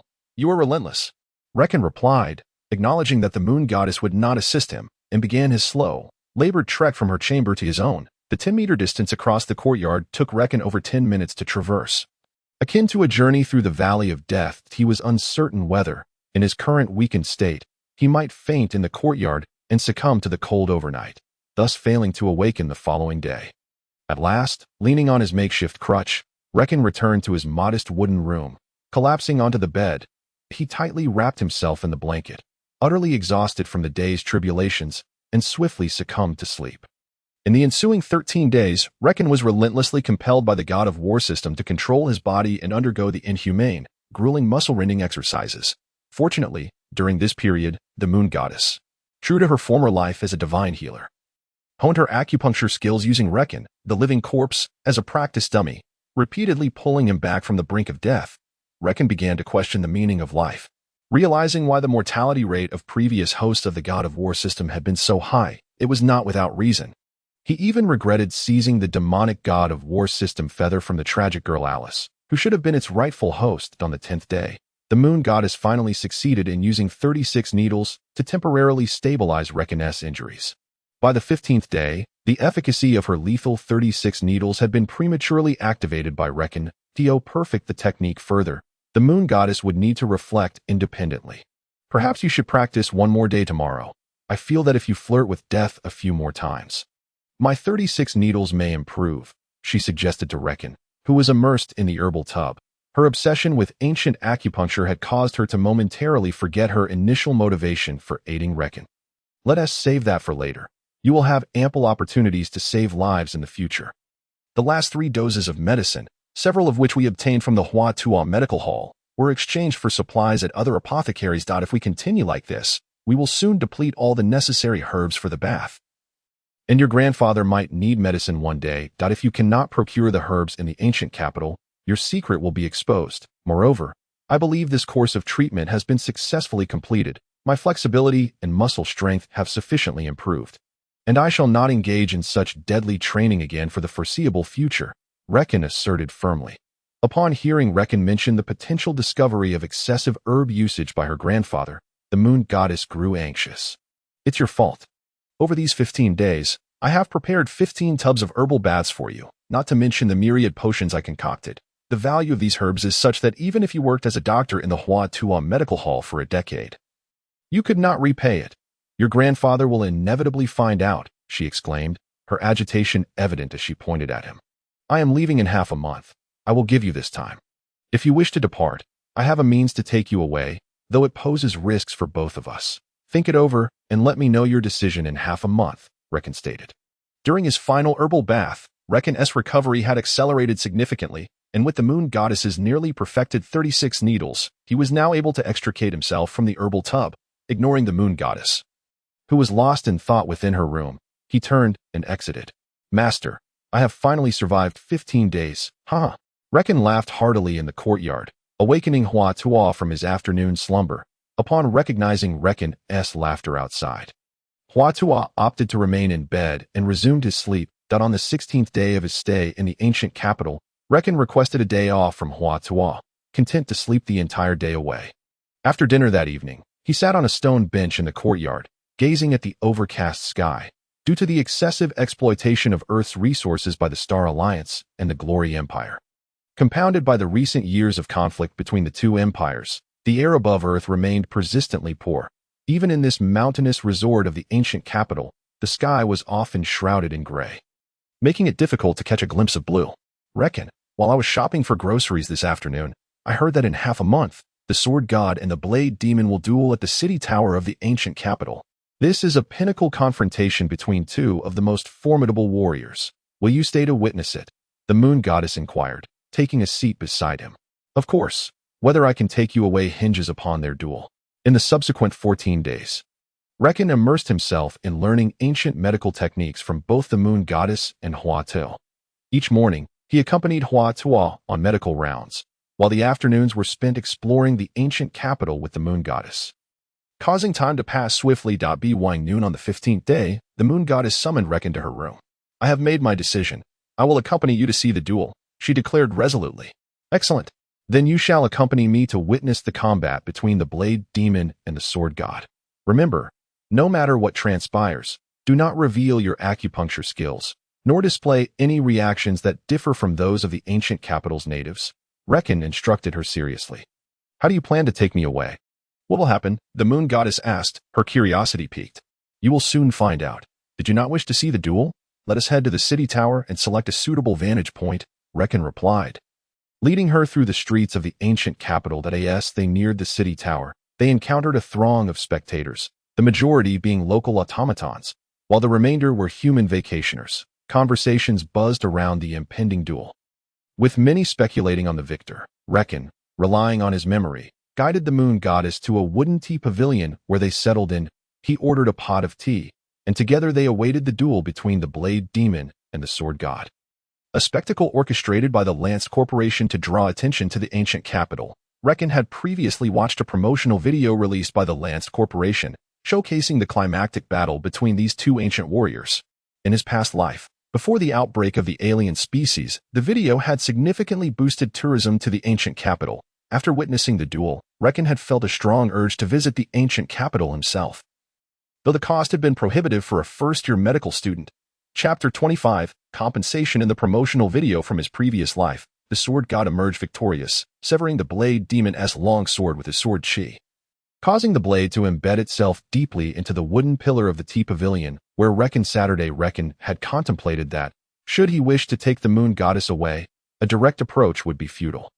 The Lance Corporation wielded immense power within the Star Alliance, and as a special recruit of the Super Soldier Academy, should he attempt to abduct the moon goddess, even if he managed to escape the ancient capital, he would be relentlessly hunted down by the corporation within a year. Even if he sought refuge in the Dark Space Super Soldier Academy, it was likely that the military would ultimately compromise with the Lance Corporation, surrendering both him and the moon goddess. The only secure method to take the moon goddess would be if the Lance Corporation willingly consented to her release. However, Reckon currently possessed neither the influence nor the funds to obtain her without consequence. Thus, he devised a plan to feign injury during the duel between the two legendary warriors, allowing himself to be inadvertently harmed by the trajectory of a short blade. The Lance Corporation, facing external pressure, would have no choice but to act favorably towards him. That if Reckon were merely a civilian, he might be eliminated without a trace. However, as a special recruit of the Super Soldier Academy, who had recently secured a substantial loan from the Star Alliance Federation before entering the ancient capital, his status afforded him some protection. Erasing all traces of Leyke in secrecy would prove to be a daunting task, even for the Rance Corporation. In such a scenario, the corporation's first course of action would be to negotiate with Leyke, offering him certain benefits in exchange for his public declaration that he had not sustained any serious injuries. Although this plan carries inherent risks, Leyke perceives it as a worthwhile gamble, especially considering the potential acquisition of the Moon Goddess. Two ancient warriors, employing their lightness of foot, soared through the air from a distance, taking their positions on opposite ends of an ancient city wall. After exchanging a few words and locking gazes for several seconds, they commenced their duel. The sword and blade effects, created with laser technology, appeared remarkably lifelike, captivating both the indigenous robots and the visiting humans in attendance. Leyke, ever cautious, observed the duel intently. Moon Goddess, remember, regardless of what transpires, do not exhibit any signs of distress, he reiterated, offering another reminder to the Moon Goddess at his side. He then rose, seizing a nearby stool, seemingly intent on gaining a better vantage point of the contest. At that moment, the two warriors were nearing a decisive conclusion. Leyke relocated the stool to a wooden post in the T-pavilion and leaped atop it to watch, fervently praying that the trajectory of the severed blade would not deviate in the slightest. The climactic confrontation between the sword god and the blade demon commenced, mirroring Leyke's recollections precisely. The sword god cleaved the blade demon's weapon in two, driving his sword into the demon's heart. Witnessing the sword god's victory, the audience erupted in cheers. Meanwhile, the severed weapon of the blade demon plummeted from the city wall, hurtling towards Leyke's position. Quickly, it's too fast. When I watched the video, I only grasped the general trajectory of the blade. Thankfully, my physical training has enhanced my muscle flexibility. Otherwise, evading the heart's location would have been impossible. Leyke thought, concentrating all his attention on the incoming blade. He shifted his body slightly, but the sword pierced through his chest, embedding itself beside his heart and pinning him against the wooden post. Leyke cried out in agony, feigning unconsciousness. The nearby indigenous robots and tourists took notice of his distress. Leyke, what has happened? You mustn't die. The Moon Goddess rushed over, her face paling in horror upon seeing Leyke impaled by the long blade. In the main control research facility of the ancient city, more than a dozen researchers were preparing to celebrate the success of the swordplay scene when suddenly, a monitoring device captured the shocking image of a tourist impaled on a column. Props team. What on earth is happening? How did the sword goddess' severed blade strike a tourist? Haven't you simulated this scenario numerous times? You assured us there would be no errors. An elderly researcher bellowed in fury upon witnessing the injury. We did simulate it. But who would have anticipated that this tourist would leap onto a stool to watch the duel at that precise moment? A young male researcher replied nervously. No excuses. You incompetent fools. Initiate the targeted teleportation portal immediately and dispatch a rescue team. We cannot allow this tourist to perish in our ancient city. Utilize the best equipment and medication available. Hurry, find out this tourist's identity at once. If he does not survive, the influx of visitors to our ancient city will plummet, and all present here shall face the wrath of the Rance Corporation. The elderly researcher continued to shout. The Moon Goddess stood beside the stool, contemplating whether Leyke's severe injury was intentional. Leyke's pulse weakened. She decided to wait another minute. If no unforeseen circumstances arose, she would disregard Leyke's earlier admonitions and resort to acupuncture to save him. A throng of curious robots and tourists had gathered around Leyke. At that moment, the door of a nearby wooden house swung open, and four cloaked figures rushed out.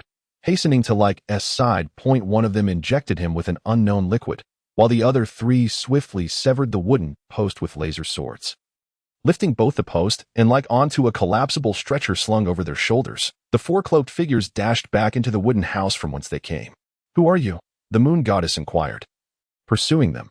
However, upon pushing open the door, she found the four figures and Leyke had vanished, leaving only three walls and a simple bed and furniture behind. Trembling, the Moon Goddess turned away, realizing, this truly is a city of robots.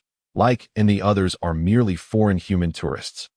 This ancient city is under the control of a research institution, and all its indigenous inhabitants are mere robots, fabricated by this institution.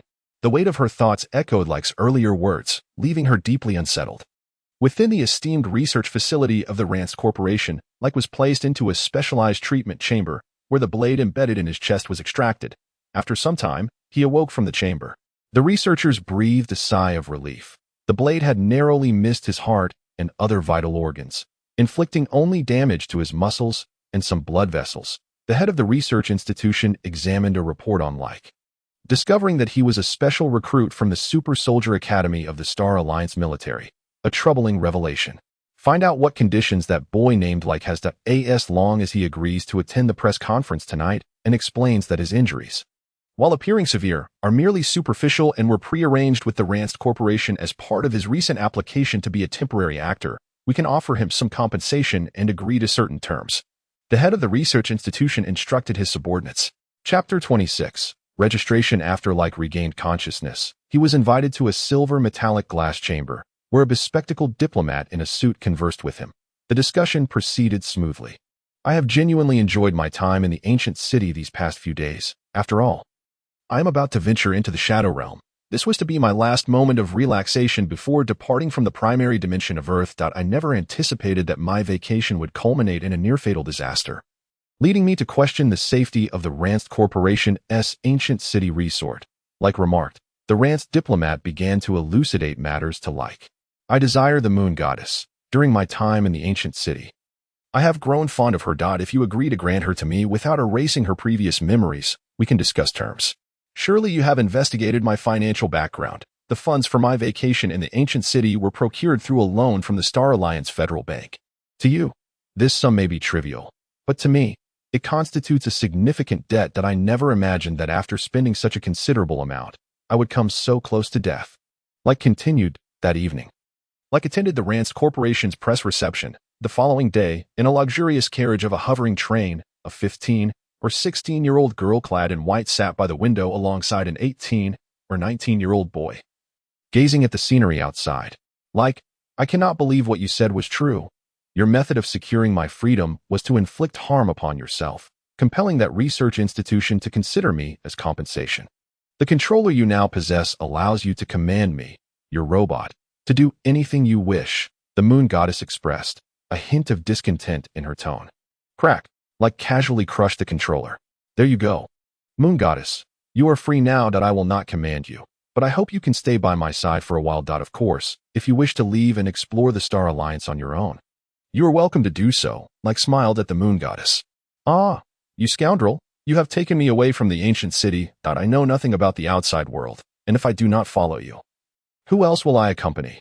Was this your plan all along? The moon goddess replied softly. Upon witnessing Leyke's nonchalance in destroying the sole device controlling her chip, she felt a surge of joy. Hee. Leyke chuckled foolishly. Offering no response, Leyke and the moon goddess disembarked from the hovering train. The moon goddess gazed at the towering metallic city, the flying hovercars, and the city dwellers whose attire and demeanor starkly contrasted with those of the ancient city. A hint of trepidation flickered across her face as she instinctively sought refuge behind Leyke. Fear not. I will take you to a hotel to rest, and then I must attend to some matters. I will return shortly, Leyke reassured her as he led her to a mid-range hotel. The Rance Corporation not only granted the moon goddess robot to Leyke, but also provided him with a substantial sum of Star Alliance electronic currency. I would like a double room. Not a single room with 2 beds, but 2 separate rooms, Leyke instructed the hotel receptionist. The young girl at the front desk smiled brightly at Leyke and the moon goddess before nodding in agreement. What about her identity bracelet? The receptionist inquired. Her bracelet is broken. My status will suffice. My citizen security level is quite high, Leyke responded. After scanning Leyke's wrist bracelet with an electronic device, the girl handed him a card for room 2942. Leyke and the moon goddess ascended to the 29th floor via a rapid elevator and opened the door to room 2942. Upon entering, Leyke closed the door and circled the room with the moon goddess. Once she confirmed that the 2-bedroom suite was devoid of other occupants, a look of relief washed over her. It is of no concern. You may rest in the room for a while. I shall step out to attend to some matters, but I will return shortly, certainly within half a day. Afterwards, I will take you out for a meal and procure an identity wristband for you, said Leyke to the moon goddess. Do return soon, the moon goddess replied, still somewhat anxious. Indeed, Leyke then proceeded to the military supply office in the city to report in, as his month-long leave had come to an end. The new recruits were about to embark on their journey to the dark space. Upon entering the military supply office, Leyke was escorted by a soldier to undergo a physical examination. After completing the various tests, some information was entered into Leyke's wristband. Special enrollment Leyke, congratulations, your physique meets the requirements. And you are now a reserve special soldier of the Star Alliance military. Tomorrow morning, refrain from consuming anything or drinking water. Come to the military supply office at 8 o'clock for the allocation of the strong reproductive mech embryos, which will undergo parasitism. In 7 days, you shall depart for the dark space, for the future of the Star Alliance. A physician in a white coat informed Leyke. The allocation of strong reproductive mech embryos? I thought those were only distributed upon entering the Super Warrior Academy in the dark space. Why are they being distributed here in the Earth main space? Leyke inquired with curiosity, as he had always believed that the strong reproductive mech embryos were obtained at the Super Warrior Academy in his previous life. As students of the Super Warrior Academy, those whose bodies meet the minimum standards for strong reproductive mech parasitism will receive them in the main space. After all, the strong reproductive mechs need to gradually synchronize with their users. And this requires time to unleash their combat potential. As for the strong reproductive mechs distributed within the Super Warrior Academy, some students may not meet the physical standards and will need to train for a period within the academy, the physician explained to Leyke. After hearing this, Leyke felt pleased and took away his Super Warrior Academy uniform. Upon returning to the inn, Leyke found the moon goddess seated on a chair, eagerly gazing at the door. Upon seeing Leyke's return, she expressed her excitement. Let's go. I will treat you to some food, so you can savor the delicacies of our human world. Afterwards, we will get you an identity wristband, and you will have an identity just like a human, Leyke said to the moon goddess. An identity wristband. Is it that circular band worn on your wrists? I am not hungry. Let us get the wristband first, the moon goddess replied impatiently. Very well. Leyke then took the moon goddess to a hidden underground contact point of the anti-government forces in the city. Relying on his memories from his previous life, inside a small shop that repaired mechanical supplies, Leyke entered with the moon goddess, who looked apprehensive at the sight of the mechanical parts. Leyke began to speak in code to the shopkeeper. Exchanging a few words, please proceed to the inner hall, the shopkeeper instructed, opening a metal door. After entering through the metal door, Leyke and the moon goddess found themselves in a spacious underground area. Resembling a cargo station, a frail middle-aged man wearing a cap, his face obscured, emerged to greet Leyke and the moon goddess. Which faction do you belong to? The cap-wearing man asked suspiciously, scrutinizing Leyke and the moon goddess. Decay must be eradicated. Do not fear the darkness, for it harbors a glimmer of light. Leyke spoke in a cold tone. Dark cultists, what do you seek? The middle-aged man in the cap's demeanor shifted, now serious as he addressed Leyke and the moon goddess. He was an underground trader for the anti-government forces in this city, having just recognized Leyke's reference to the tenets of the dark cult. Rumor had it that the dark cultists were fanatics, appearing inconspicuous, yet possessing immense destructive capability. The anti-government forces opposed the Star Alliance Federation, limited to inciting riots and deploying human suicide bombers in a few small cities. In contrast, the dark cult was truly anti-human, having recently unleashed biochemical weapons in a major city of the Star Alliance, transforming hundreds of thousands of civilians into monsters. Although this news had been suppressed by the Star Alliance Federation, the anti-government forces and the dark cult were considered allies, at least publicly. Within 7 days, I require an identity wristband registered with the Star Alliance, along with a ticket granting access to the dark space. If possible, an ordinary acceptance letter from the Super Warrior Academy would be ideal, Leyke stated. Upon hearing Leyke's request, the cap-wearing middle-aged man responded with a surprised Though you are affiliated with the dark cult, you should understand that in this trade, everything is exchanged based on equivalent goods or Star Alliance currency. These items are quite valuable, especially when requested together in a short time frame, unless you can provide something of equal worth. Or if you lack a special background in the Star Alliance, it will be impossible to obtain them. The identity wristband and the ticket to the dark space are manageable. May I ask, are you seeking to procure the wristband for this young lady beside you? If so, it can be arranged. However, the wristband will only reflect her identity as someone who previously resided outside the Star Alliance Federation's jurisdiction. Having just recently moved into the Federation.as for the Super Warrior Academy acceptance letter, it is exclusively available to Star Alliance youth, and passing the political review is quite difficult. Even if we managed to secure a new identity wristband for this young lady, she would still struggle to pass the political review for the Super Warrior Academy, especially since the examination period has already concluded. The cap-wearing middle-aged man spoke in a flat tone after hearing the man's words. Leyke hesitated for a moment, deep in thought. If it is merely about entering the Super Warrior Academy, would you be able to provide my friend with a position at the fortress where the academy is located? As long as she can access the fortress of the Super Warrior Academy, it suffices, Leyke inquired. Does this young girl possess any special skills? She seems to have some basic knowledge of bandaging and first aid. Leyke replied, I am quite skilled in medicine, much more proficient than most doctors, the moon goddess asserted, somewhat indignantly. The cap-wearing middle-aged man merely smiled at the moon goddess's declaration, not entirely convinced. That is feasible. The Super Warrior Academy fortress indeed requires medical personnel. I can arrange for her to have an intern nurse identity. However, the cap-wearing middle-aged man glanced at the moon goddess before continuing. Do you see if this is sufficient? Leyke presented his wristband to the cap-wearing man, completing the transaction. Barely enough. Please provide a mailing address, and within 3 to 5 days, the requested materials and information will be delivered. The cap-wearing middle-aged man replied. Leyke instructed him to note down the address and room number of the inn where both he and the moon goddess were staying. What name will your friend be registered under on the Star Alliance identity wristband? And how old is she? Just as Leyke was about to suggest a name for the moon goddess, she interjected, moon goddess, 15 years old. Leyke contemplated that in a year, when the alien species would erupt, he would soon take the moon goddess to the dark space. In the short term, no one would pay attention to her, even if it were discovered in a year or two that she was a robot. The turmoil caused by the alien species would have the Star Alliance Federation overwhelmed, rendering them indifferent to her robotic identity. Thus, Leyke decided to go along with the moon goddess's true name. The moon goddess, feeling a sense of excitement, walked out of the repair shop with Leyke. I will have an identity wristband. I can appear like a human, she exclaimed joyfully. You always appeared human. Do not get caught up in superficialities, Leyke replied. Take me to taste the delicacies of your human world. I have a great appetite now, the moon goddess said, still smiling brightly at Leyke. Come, I will take you to a fantastic place to eat. Choose whatever you desire, indulge freely, for there is a wide array of food, pastries, and beverages, Leyke responded. Leyke, you are too kind. That must cost you a fortune. You just spent quite a bit on my identity wristband, the moon goddess remarked, feeling somewhat bashful. It is of no matter. You are the one I brought out of the ancient capital. So I must take good care of you, Leyke assured her, patting his chest.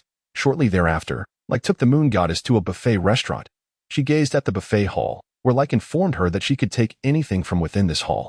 Everything was available for her to enjoy. The moon goddess then glanced through the glass at a neighboring Western restaurant, where each table held only a small portion of food. In comparison, being in the buffet restaurant gave the moon goddess a sense of superiority. She held her head high, casting a disdainful look at the patrons of the Western restaurant across the glass. The moon goddess began to take her favorite dishes from the buffet, feeling that Leyke was treating her exceptionally well. Human cuisine is truly delightful. I particularly enjoy this refreshing dish, she said, having feasted to her heart's content, holding 2 bowls of ice cream with satisfaction. This is called ice cream. If you like it, I will buy it for you again in the future, Leyke replied. The moon goddess and Leyke leaned on each other as they exited the buffet restaurant, strolling leisurely down the street toward the inn. The moon goddess carefully observed her surroundings, finding everything to be so novel. A large sign continuously changed its images, featuring individuals speaking and showcasing scenic views of military parades. The sign also emitted sound. 2 days ago, the Star Alliance military expedition discovered high concentrations of dark gold soil energy mines in the dark space. Preliminary estimates suggest that they can be continuously mined for 30 years. Once the mining site is established, it will alleviate the impending crisis of depleting dark gold soil in the Earth main plane, ensuring a more glorious future for the Star Alliance Federation. The citizens on the street listened to this news, most appearing quite pleased. Chapter 28. Provocation. Upon hearing the news broadcast by the Federation regarding the discovery of the dark gold soil energy mine, Leyke furrowed his brow. The citizens of the Star Alliance and the military remained blissfully ignorant, believing that the discovery of this mine was a fortunate event. In reality, the outcome was entirely the opposite. Leyke recalled a report from the latter stages of the war against the alien species, which documented information about the dark space that had been concealed by the Star Alliance military. Had the Federation heeded the information contained within those summaries, the subsequent conflict between humanity and the alien species could have unfolded in a drastically different manner. Notably, the report included details about the dark gold soil energy mine. After the Star Alliance discovered and began to exploit this mine for a month, a tragic incident later dubbed the Golden Mine Catastrophe ensued. The Gold Ant alien queen, lying dormant beneath the mine, awakened, unleashing a swarm of alien ants the size of hovercraft that obliterated all humans engaged in mining activities and devoured nearby machinery. The Star Alliance military dispatched a team of strong colonization mechs, supported by heavy artillery from 2 fortifications in dark space, to eliminate the Gold Ant Queen and retrieve her corpse for study. Regrettably, the military failed to learn from this minor disaster, opting instead to conceal it, dismissing the awakening of the alien queen as a mere coincidence resulting from mining activities. The military could not foresee that a year later, numerous alien species would awaken from their slumber in dark space. The scale and speed of these awakenings far exceeded what the Star Alliance military had anticipated could be countered, with many of these aliens possessing intelligence. Leyke, what are you pondering? The moon goddess inquired, gently tapping Leyke on the shoulder as he stood beside her, lost in thought. Nothing much. I'm just a bit tired. Moon goddess. Let's head back and rest. I have to go out tomorrow morning, if all goes well. I should be back by noon, Leyke replied to the moon goddess. That night, upon returning, Leyke and the moon goddess retired to separate rooms. However, the moon goddess found herself unable to sleep on her soft, plush bed, as the human world Leyke had introduced her to today had completely upended her previous worldview. Leyke also found himself restless, eagerly anticipating the morning when he would receive the colonization mech from the Star Alliance Federation and undergo embryo fusion. He felt a thrill at the thought of obtaining the mech several years earlier than in his previous life, after undergoing the rigorous training regimen arranged by the War God system. He sensed that his physical potential had already surpassed that of his former life, and he believed he could lead a much stronger existence in this life. On the following morning, Leyke donned his new military academy uniform early and greeted the moon goddess before departing the hotel. Upon entering the military supply office, he underwent electronic wristwatch information verification and identity scanning. An officer, adorned with the insignia of the military supply office, instructed him to wait in the hall. This batch of 50 individuals, including 40 students selected through the college entrance examination and 10 military personnel, will undergo embryo fusion for the colonization mechs once everyone has arrived. Leyke settled into a chair in a corner of the metallic hall, where only 27 individuals had gathered, both male and female. Among them, 17 wore the military academy uniforms, while the remaining 10 were dressed in the standard uniforms of the Star Alliance military. Look at these rookie recruits. They seem so fragile and insignificant. I can't believe they qualify for the colonization mech embryo fusion. You must be new recruits from this year's entrance exams. You truly are lucky. We had to fight for our lives on the battlefield to earn our mechs. Just don't let your genes collapse when you undergo fusion with the mech. A stout, middle-aged veteran soldier, standing not far from Leyke, spoke with a contemptuous tone. His words elicited laughter from the 9 soldiers. Equally awaiting their turn for the colonization mechs, the soldiers, led by the stout veteran, encircled Leyke. The students who had also earned their spots through the entrance exam lowered their heads, unwilling to provoke the situation. Before Leyke could react, the War God system within his mind intervened. Ding! Scanning detected an existence that insults and belittles the host's capabilities. The host of the War God system. Your objective is to become the most formidable warrior in the universe. The dignity of the War God must not be trampled upon, nor may the honor of the War God system be scorned. Issuing a temporary mission. The War God's honor cannot be desecrated. Mission requirements. The host must, within 30 minutes, ensure that those who belittle and insult the host face appropriate punishment and repent for their ignorance. Mission completion reward. As the host of the War God system, upholding the honor of the War God is an inherent duty, thus no reward is necessary. Mission failure penalty. The honor of the War God cannot be violated, should the host fail to uphold the War God's glory. The system will take control of the host's body and eliminate all beings in the hall, using their blood to cleanse their ignorance and sins. You're a ruthless system, Leyke retorted mentally, glancing at the 10 robust soldiers who had mocked him. These were seasoned warriors from the battlefield. Their muscular frames made them formidable opponents. However, Leyke understood that he had no choice but to act. If he did not take them down, the war god system would deem the mission a failure, leading to a massacre in the military supply office. If he were to kill so many, he could only imagine the consequences, immediate execution or a life sentence, rendering any thoughts of the colonization mech moot. Having undergone the rigorous training of the Devil Muscle Ripper in the ancient capital, Leyke's physical strength had significantly improved. His combat abilities, honed through years of survival during the apocalypse, surpassed those of the soldiers surrounding him. System. If you keep this up, I might lose all my friends. Leyke complained to the war god system in his mind. Suddenly, Leyke sprang to his feet, seizing the metal bench beneath him, and swung it forcefully at the stout soldier's head. The impact echoed, catching the soldier off guard. He had not anticipated Leyke's retaliation. In a panic, the stout soldier instinctively sidestepped, but the hefty metal pipe struck his forehead, causing blood to erupt as he collapsed to the ground. Unconscious. Chapter 29. Conquest. Having real strength isn't just about words. Step up and show me. I guarantee you'll be unrecognizable to your mother.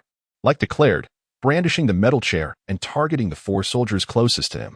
One astute soldier managed to evade, while the other 3 fell victim to Leyke's assault. 2 had their legs broken, and 1 suffered a shattered arm, with bones protruding grotesquely. This entire spectacle unfolded within mere seconds, leaving the students, who had been waiting to undergo the embryo fusion, utterly stunned by the brutal reversal of the situation. They had not expected this fellow student to unleash such ferocity, transforming into a feral beast at the slightest provocation. Of the 10 soldiers who had previously mocked Leyke, only 6 remained unscathed. They gazed upon their unconscious comrade, and the 3 others, now bleeding and incapacitated. Let us take him down together. He brought this upon himself. The 6 soldiers exchanged glances. With their military backgrounds, they felt their pride compelled them to retaliate against a student. Even if he appeared formidable, they believed that Leyke's initial success was largely due to a surprise attack. Bang! Ouch! Leyke swiftly maneuvered the metal chair, darting towards the center of the hall while dodging the 6 soldiers and striking back at them with relentless force. His goal was not to kill, but to incapacitate them in the midst of the chaos.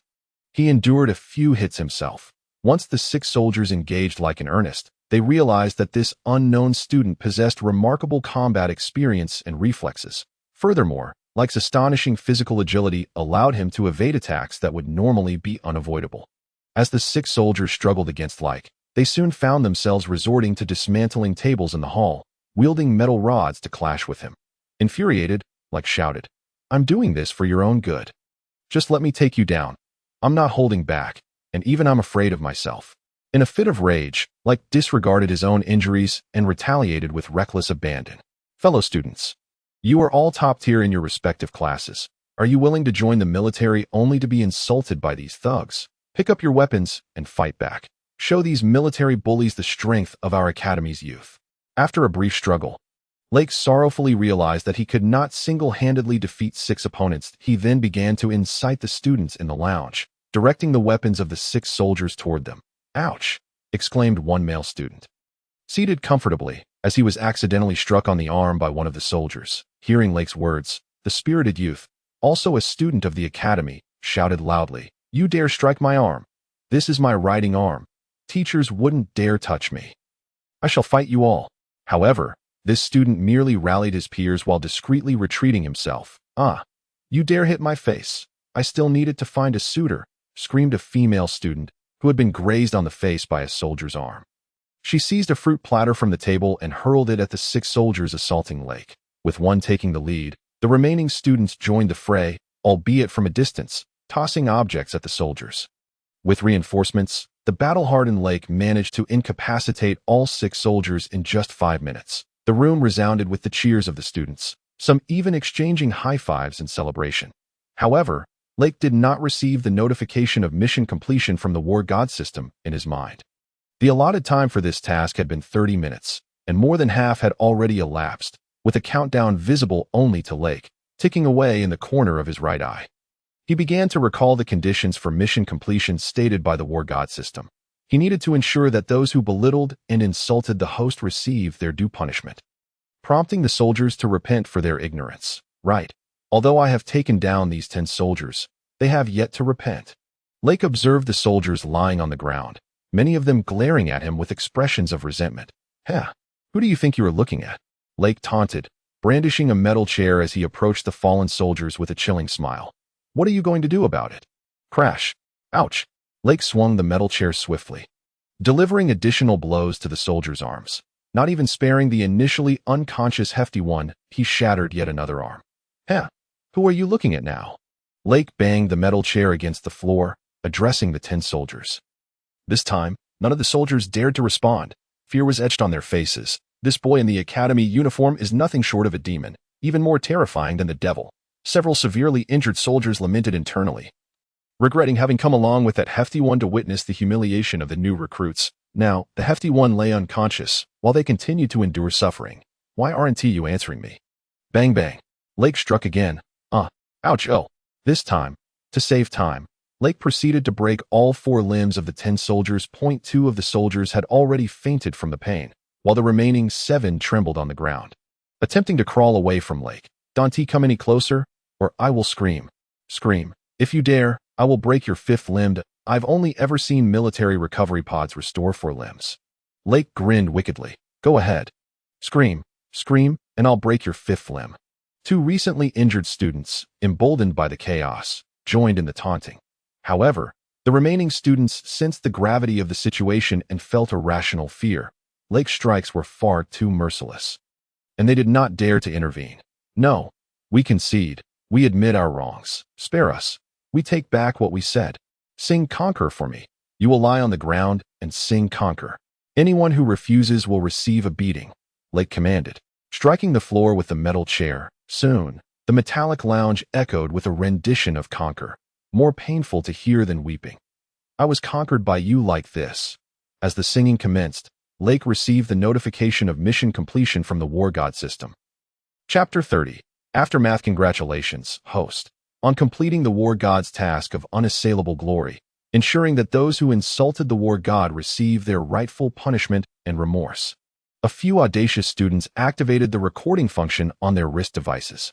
Approximately 3 minutes into the lamenting song, the door to the metallic lounge swung open once more, and several soldiers adorned with the emblem of the Supply Corps ushered in over 20 students preparing to await the fusion of the enhanced mechs. This time, the fusion of the enhanced mechs will not only involve you 40 college entrance examination students, but also 10 soldiers returning from the battlefield.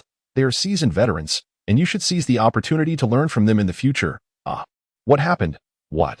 The soldiers from the Supply Corps, along with their commanding officer, were taken aback by the scene unfolding in the metallic lounge. They beheld a student in tattered military garb, bloodied and wielding a metal chair, striking the ground, while 10 soldiers, prepared to undergo mech fusion, lay scattered on the floor, their limbs broken, blood oozing from their wounds, still humming the song. Upon seeing the officer enter, the soldiers who had not yet succumbed to unconsciousness looked to him as if he were their savior. Everyone stay put. Immediately call for medics. No. Call for a rescue team, and send an armed squad here. The officer bellowed at the soldiers behind him, but he scanned the lounge with caution, relieved to find no signs of enemy attack or terrorist threats. All of you, put down your weapons. The activities that transpired here have been captured on surveillance. Damn the monitoring room for its laziness. They didn't even notice the internal conflict that occurred. Prepare to face punishment upon your return. The officer shouted in a voice that echoed throughout the metallic hall. Leyke and the students present were subsequently escorted away by armed soldiers, and Leyke felt fortunate that the War God system had remained silent this time, not stirring up further trouble. The 3 instructors from the Supply Corps, their faces stern, scrutinized the surveillance footage. After watching it 3 times, an elderly instructor voiced his anger. This is a grave insult to the military. How can such a student be allowed into our Star Alliance military? Expel him immediately and send him to prison. A female instructor, glancing at Leyke's information, noted that he was a special recruit, with recruitment procedures highly confidential, and even the 3 instructors could not access the details of Leyke's selection process. Hesitating, she spoke up. Let us not forget that these students are also reserve military personnel. They are part of the Star Alliance, and in a certain sense, what occurred today was merely a mutual tussle among new recruits. The military higher-ups have intentionally arranged for more academy graduates to enter the dark space that a few years ago, a super soldier academy was established in the dark space. The instigator of today's incident, Leyke, is a special recruit of that academy. If we are to deal with Leyke, we must follow procedures and report to higher-ups, which could complicate matters. Today's small chaos in the lounge will be difficult to conceal from the leaders of the supply corps and the military's upper echelons. After finishing her statement, the female instructor cast a glance at Leyke on the footage. A bald officer interjected, "I find myself somewhat admiring this Leyke student. He aligns with my preferences. It's a pity he cannot remain on the main realm of Earth for training. He will be sent to the dark space." Today's incident, if downplayed, is inconsequential, just a bit of sparring among new recruits. Such occurrences happen in every military unit. No one has died. Leyke knows how to restrain himself, while the injuries of those soldiers appear severe. A few hours in the recovery pod will have them right as rain. How do you propose we handle this? The elderly instructor looked at the bald officer and the female instructor. Although they spoke separately, all three understood that today's event must not be reported. They could only suppress it, which would be harmless to them. Otherwise, under their jurisdiction, such a brawl could lead to complications.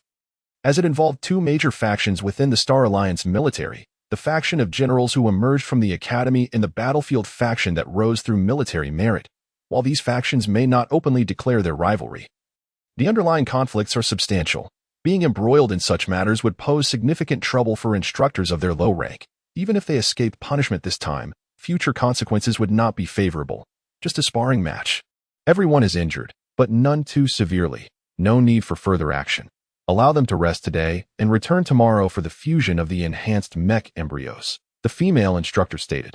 After all, these individuals will all be sent to that dark space. What punishment could be more perilous than being assigned to the dark space? Spending a few years there, they either die unexpectedly or are promoted several ranks and return to the main realm of Earth. For those who may become martyrs or generals of the Star Alliance military in the future, our roles as minor instructors in the supply corps are merely to guide them in obtaining enhanced mechs when needed, avoiding unnecessary trouble for everyone's sake. You see, regarding today's events, our superior likely knew long ago, but he is shrewd. Perhaps he is simply playing dumb, the bald instructor remarked. The elderly instructor, having heard their words, felt some of his anger dissipate. Fine, it's just a regular spar. Today is a holiday. Let them return tomorrow for the fusion of the enhanced mechs. The elderly man reluctantly conceded. Over a dozen students receiving treatment in the infirmary gazed at Leyke with a mix of admiration and trepidation. Are we going to be punished? Will my qualification for the strong genetic mech be revoked? What is there to fear? We are students destined for the dark space, striving for the future of the Star Alliance Federation. The students whispered among themselves, while a few soldiers armed with real weapons stood outside, serving as a simple guard for these trainees. A bald man and a middle-aged female instructor entered. You must be quite skilled, I must say. Would you be interested in staying at the military supply office in the Earth Prime Dimension? It is far safer and more comfortable compared to the dark space. Spend a few years under my guidance, and I shall arrange a position for you as an instructor, the bald instructor inquired of Rek. Hearing the bald instructor's words, Rek was momentarily taken aback. Your rank may not allow for that.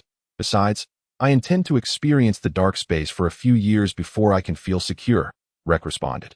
Deep in his thoughts, Rek contemplated that while the bald instructor's offer sounded appealing, the strong genetic mech required combat and energy absorption to upgrade. The exotic species in the dark space currently seemed to be the best nourishment. Similarly, the Super War God system needed to acquire vast amounts of energy to reward him with items. Moreover, Rek recalled several pieces of information from the dark space that the Star Alliance was yet unaware of. He needed to seize the advantage of his rebirth, and this knowledge while he still could, to obtain these benefits in the dark space. This way, he could ensure his survival and strength when the exotic species erupted a year later. Staying in the Prime Dimension seemed safe, but once the exotic species invaded, he would be hunted for mere scraps of food, just as in his previous life. Chapter 31. Innocence. Hee. The bald instructor chuckled awkwardly, choosing not to continue the conversation. Those who have recovered can return, tomorrow at the same time. Report back to the military supply office for the fusion of the strong genetic mech embryos, the female instructor announced. What? We can leave just like this, without punishment. Long live the Star Alliance military. A few students were momentarily stunned before quickly reacting and departing the medical room. Rek also made his way outside. No matter your identity, do not cause any trouble again tomorrow, the bald instructor called out as Rek passed by him. Rek remained silent, pretending not to hear, and directly followed the other students out. The group of students, having exited the military supply office, looked at Rek with an adoration akin to that reserved for a deity. Disperse now, return home, and enjoy the comfort of life in this prime dimension. Opportunities like this may not come again, Rek said with profound meaning to the students. Most of the trainees did not fully grasp his words, yet they dispersed nonetheless. A few female students even lingered to leave wristwatches for Rek before departing. Rek watched their retreating figures, pondering how many from his cohort, who were also set to acquire strong genetic mechs, would survive the journey to the dark space and return to the Earth Prime Dimension. Even if they did return, he questioned whether the Star Alliance Federation would remain as peaceful as it currently was. Moon Goddess, I have returned with delicious food, Rek exclaimed as he opened the door to his room. Finding the Moon Goddess captivated by a display screen connected to the Star Alliance Federation network. What are you so engrossed in? Rek approached and gently tapped the top of her head. Oh, you read back, Rek. The technology of your Star Alliance Federation humans is truly impressive, especially the weaponry and medical facilities. That recovery pod for restoring bodily functions is remarkable. It can treat many ailments, the Moon Goddess said in a somewhat subdued tone. Previously, she had prided herself on her medical skills, believing she surpassed most humans, but after using the miraculous device Rek had provided, she was astonished by the wealth of information she discovered online, including detailed diagrams of human anatomy and biological structures. Moon Goddess, you must realize that you are destined to become an extraordinary doctor. While technological medicine may excel in certain areas, your acupuncture skills are not to be underestimated. Do not forget that I owe my life to your 36 deadly needles. Rek attempted to encourage her. Stop comforting me. If only there had been an advanced recovery pod as described on the internet back then. I could have simply lain inside for an hour and recovered, perhaps even more effectively than with my acupuncture, the Moon Goddess replied with a tone of despondency. Though you may currently lag behind technological medicine in some respects, do not forget that you possess wisdom and the ability to improve. I believe that in the future, your ancient acupuncture skills will far surpass technological medicine, Rek asserted confidently, knowing from his knowledge of the future the heights her acupuncture could reach. Thank you, Rek. I will strive to improve. This Federation network contains so many detailed illustrations of anatomy and flesh, including three-dimensional models. It is truly magnificent. I feel these resources will greatly aid me, and I intend to study them diligently in the coming days. By the way, Rek, I read on the network that the Star Alliance military has a formidable individual combat support weapon armor called the Strong Genetic Mech. You went for the fusion of the Strong Genetic Mech today. How did it go? I didn't notice any change in your aura. The Moon Goddess, regaining some confidence, asked Rek. There was a minor mishap. I got a bit carried away singing with the soldiers. So I'll have to wait until tomorrow to receive the Strong Genetic Mech for fusion, Rek said with a hint of helplessness. He inwardly resented the war god system for causing trouble. Had it not insisted on a task, he would have already obtained the Strong Genetic Mech. The Moon Goddess only grasped the general idea and nodded. I want a Strong Genetic Mech as well. I believe it can be utilized not only in combat, but also in my acupuncture practices. The internet says the Strong Genetic Mech evolves according to the host's abilities and inclinations. Can you get one for me? Upon hearing that the Moon Goddess also desired a Strong Genetic Mech, Rek thought, this little girl certainly knows what she wants. Do you think it's as easy as picking cabbage? I haven't even gotten my own yet. This is the most advanced combat weapon of the Star Alliance military. Not so easily acquired. However, Rek knew he could not say this outright, lest he dampen her enthusiasm for self-improvement. Once we go to the dark space, and if the opportunity arises, I will find a way to get one for you. For now, focus on honing your medical skills, Rek said, painting an optimistic picture for her. All right, you brought me food, right? I'm so hungry. You said I'm a robot, but how can I feel hunger? The Moon Goddess blinked her eyes and asked, you are a highly realistic robot. With your organ structures modeled after humans, I suspect that the sensation of hunger and pain is a small program input into your brain chip. You possess a special electronic chip in your brain. Rek explained. Does that mean if I remove that chip, I would be a pure human? The Moon Goddess whispered. Don't joke around. If you remove that chip, you might end up dead. That chip is akin to your brain. Humans are merely one type of intelligent life. Once we go to the dark space, you will encounter other forms of intelligent beings. Rek quickly reassured the Moon Goddess, not wanting her to make a foolish decision and risk her life. Would you like to go for a walk? Rek asked the Moon Goddess, attempting to shift the topic. Not today. I was browsing the internet earlier and saw so much about your human world, but there are some things I don't understand, so you can explain them to me. I want to ensure that when I interact with others, they do not notice my differences. The moon goddess expressed her desire to become truly human deeply ingrained in her heart.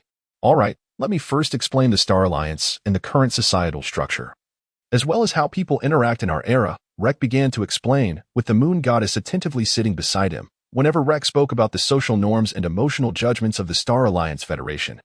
The moon goddess would reflect deeply on the concepts. Rek spoke for several hours, and only when he grew weary did the moon goddess finally allow him to leave. She returned to her room, contemplating the content Rek had just shared with her. Chapter 32. Nurse at Night. Rek lay on the bed in his hotel room, pondering the moon goddess, the female robot, lying in the room across. If only the moon goddess were truly human. She is quite the beauty. Speaking of which, even though she is a highly realistic robot, possessing intelligence in a certain sense, she can be considered human. Rek's mind began to wander. Ding dong, detecting an abnormal rise in a certain hormone in the host body, severely depleting the host's energy. Again, I suggest the host remove the organ responsible for triggering this hormone. The cold voice of the war god system echoed in Rek's mind, startling him out of his daydream about the moon goddess. Remove it, you say? Ridiculous. You, system. Do you even understand what I'm saying? If you have the capability, create an entertainment world for me to play in. I've told you. The production of that hormone is fundamental to human evolution. Rek retorted angrily at the system in his mind. Ding dong. Scanning received host's task request, initiating special task world. Task name. Undying task prologue. Biohazard. Task description. The host consciousness will be extracted and will become a first-year nursing student in the fictional Star Alliance world of 2011. The biohazard virus outbreak will commence 3 months after the host enters the task world. The host will spend a year in this fictional world. During this year, if the host dies, they will return to the beginning of the task. All physical attributes reset until the task is completed. Task completion condition. The nursing class the host is in, including the host, must consist of 30 students.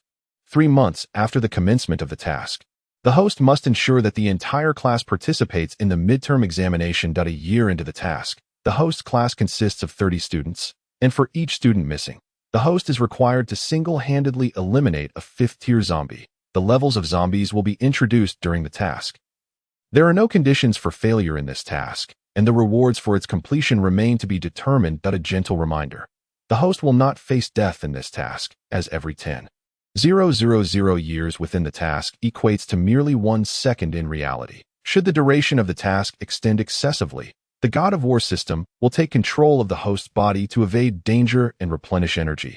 There is no need to thank the system. Proceed boldly into battle. Young one, but the voice of the God of War system echoed in Rek's mind, announcing the task. An immortal task. Even in death, one can reset.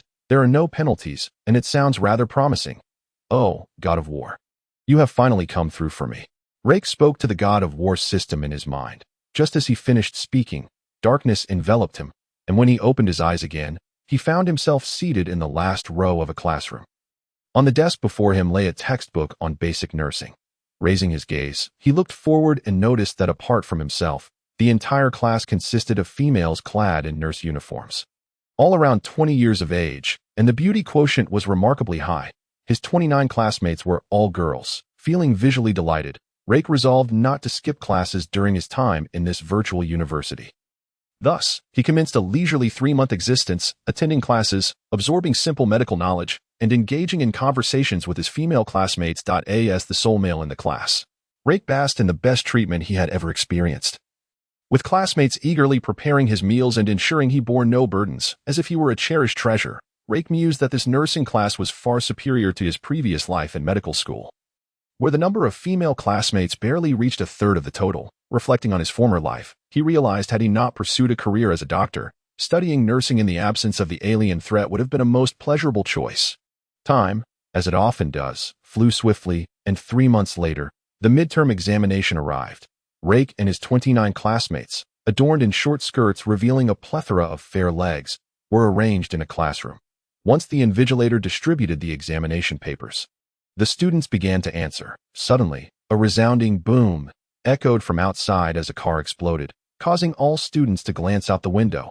Rake too leaned forward to see a multitude of vehicles in collision on the street. As if that were not enough, several pedestrians had collapsed, and onlookers began to gather around them. Shortly thereafter, two classmates from Rake's class also fainted. Rake recognized one of them as Lily, who had brought him chocolates the day before. And the other was Casey, known for her sweet voice and penchant for floral dresses. "Lily, Casey, what is wrong? Wake up." Other classmates rushed over, and even the invigilator approached to check on them, given their medical training. "This is bad. The biohazard crisis has begun," Rake thought as he saw the fainted individuals. Recalling the God of War system's earlier warning, this virtual world was not as idyllic as it seemed. The system had forewarned that a biohazard virus would erupt 3 months after the task commenced. And now that time had elapsed, the two girls, Lily and Casey, began to convulse, their skin rapidly decomposing. "Quick, keep away from them," Rake shouted as he sprang to his feet. However, his seat was too far from Lily and Casey, and he hesitated for over 10 seconds. Anxiety and anger swelled within him. Even in a virtual world, the adorable classmates he had spent 3 months with deserved protection, irrespective of the task's demands. Yet Rake's call came too late. The previously unconscious Casey and Lily suddenly stood upright, their eyes sunken, their faces marred by cracks and decay. They lunged at the nearest petite classmate. Help! Don't bite me!" The short girl screamed as the now zombified Casey and Lily brought her down. The sounds of flesh being torn echoed within the classroom, accompanied by the pitiful wails of the girl that a young female invigilator, terrified, abandoned her papers and fled the room. Screams and cries filled the entire building, both inside and out, as chaos ensued.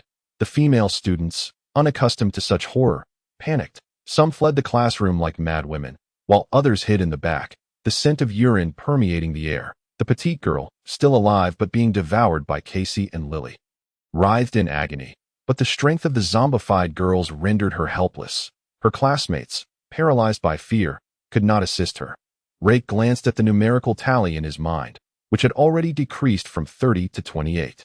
Damn it! I knew the God of War system wasn't so benevolent. This task was never meant for a vacation. Point 2 have already perished, and soon a third will follow. Rake thought, uneasy at witnessing his classmates transform into zombies. Fortunately, despite being a soul in a new body, his agility remained intact. He swiftly snapped off 2 legs from the desk, fashioning them into metal rods, and charged towards Casey and Lily, who were feasting on their victim. "Rest in peace. Do not blame me. I grant you release." With the metal rods, Rake ferociously struck Casey and Lily in the back of their heads. The rods pierced their skulls, emerging from their faces, and a mixture of brain matter and blood flowed out, followed by 2 final gasps as Casey and Lily collapsed beside their prey. The remaining classmates, witnessing Rake's brutal actions against the frenzied zombies, were horrified by the gruesome scene, and some began to vomit. Rake glanced at the girl lying on the floor, a classmate nicknamed Black Girl, who was notably short and shy, often lowering her head when she saw him. Now, her abdomen and shoulder had been severely mauled, with intestines partially exposed. From his 3-month acquaintance, Rake understood that in this virtual 2011, there were no advanced recovery pods like those in the Star Alliance Federation, without immediate surgery. The grievously wounded Black Girl was as good as dead, not to mention the threat of the zombie virus. Seeing Rake as her savior, the injured Black Girl managed a pained smile. "Rake, it hurts so much. Am I going to die? I feel so hot, and I'm dizzy. Will I turn into a hideous monster like Casey and Lily after I die? If so, please end my life quickly. I don't want you to see me ugly. I want you to remember me as beautiful." She spoke in broken whispers. Rake's face darkened as he crouched beside her, noticing her skin beginning to shrivel and her wounds rapidly rotting, an ominous sign of impending zombification. "You will always be the prettiest little girl," he murmured softly, reaching out to touch her face. Suddenly, her eyes glazed over and sunk into her skull. She jerked her head up, baring bloodied teeth, ready to bite Rake's arm. Fortunately, Rake's reflexes were swift, and he retracted his hand just in time. The zombified Black Girl, with her insides spilling out, struggled to her feet, black and ichor oozing from her wounds, yet she felt no pain as she lurched towards Rake, ready to bite, drawing the steel rod he had just used to pierce Lily's head. Rake swiftly thrust it forward, piercing the zombified Black Girl's skull. With a resounding thud, her body fell to the ground. Checking the tally in his mind, Rake noted that the class had dwindled from 30 to 26. Including the 3 he had slain, one of the classmates who had managed to escape the classroom had either become a zombie or perished. Scanning the now chaotic classroom, he saw only 10 trembling female classmates remaining. Having reacted too slowly earlier, he realized that more than half had already fled. Wah, Leyke, what is happening? I can't dial for help. Look outside. There are many monsters like Casey and Lily. Zombies. They're just like the creatures from a horror game my boyfriend played called Biohazard. A group of frightened female students clustered around their sole male classmate. Leyke, chattering in panic. Indeed, this world has likely succumbed to the virus. Some have already transformed into zombies. Just like Lily and Casey, be cautious not to get bitten, or you will be infected too. What about my parents? Will they come to rescue me?